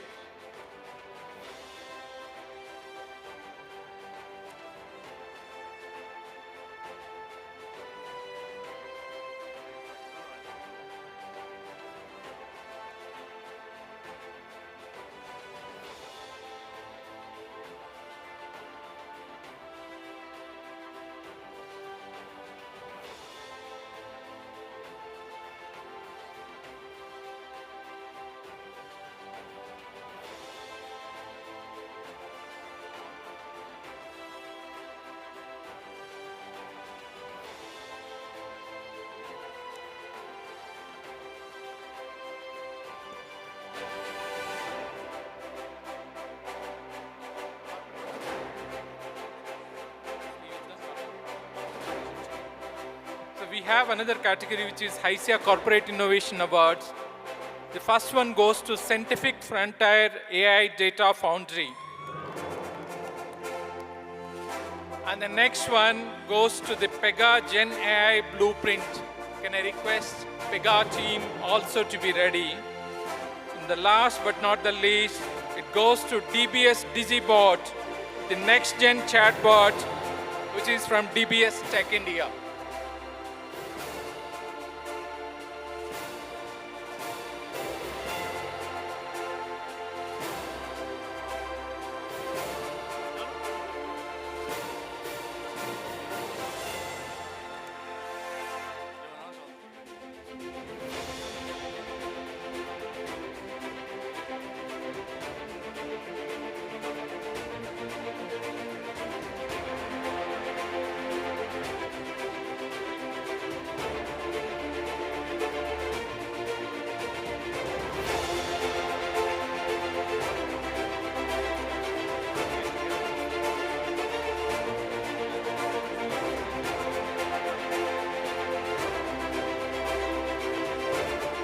May I now request the HYSEA, EC and MC members to join on the stage for a group photo, please.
Can I request the HYSEA, EC and members onto the stage, please?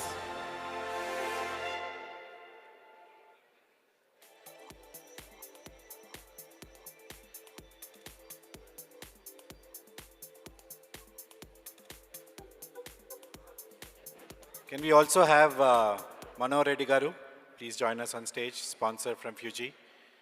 Bawar Pavan, if you're around. Pankaj from NIIT, please join us, please.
So much.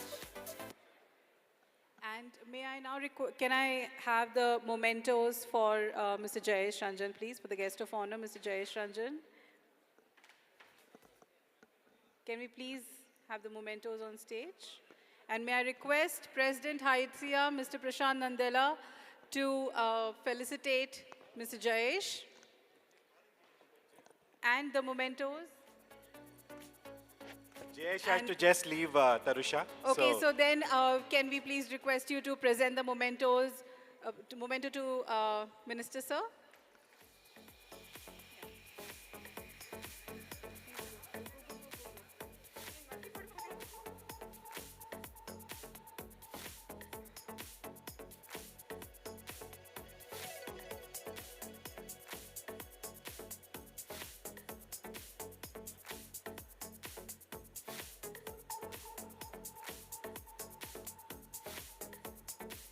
On behalf of the entire team of HYSEA, we thank you for your time and presence at this event. Thank you so much, sir, for being with us here today.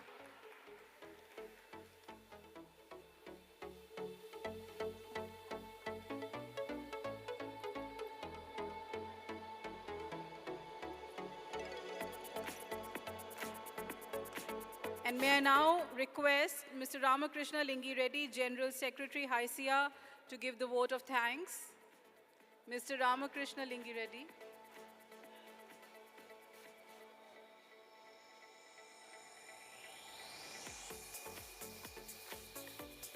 So before we get to the vote of thanks, I wanted to call a few gentlemen on stage to get a picture with the Minister Garu. Bharni Garu, Rajana Garu, Jay Garu, Ramesh Loganathan, Sai Krishna Garu, Srikant Lanka Garu, PJN Garu, please. Please join us. Yeah, come. Vishnu Garu, please. Sai Garu, please. Please join us on stage. Bipin, Manohar Reddy Garu, Bipin.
among all the celebrities and celebrations and the winners, there is a team which had really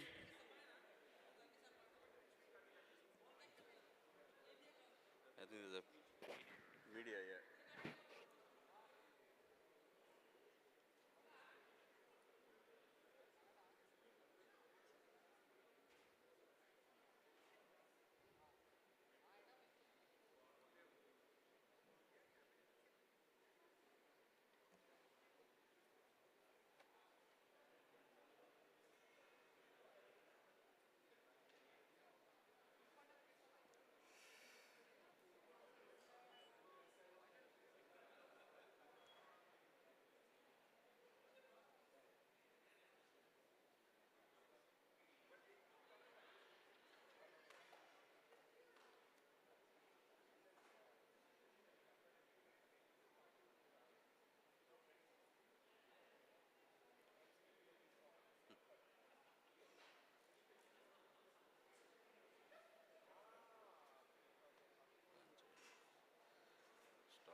as a closing, let me take this opportunity to thank the entire team of HYSEA,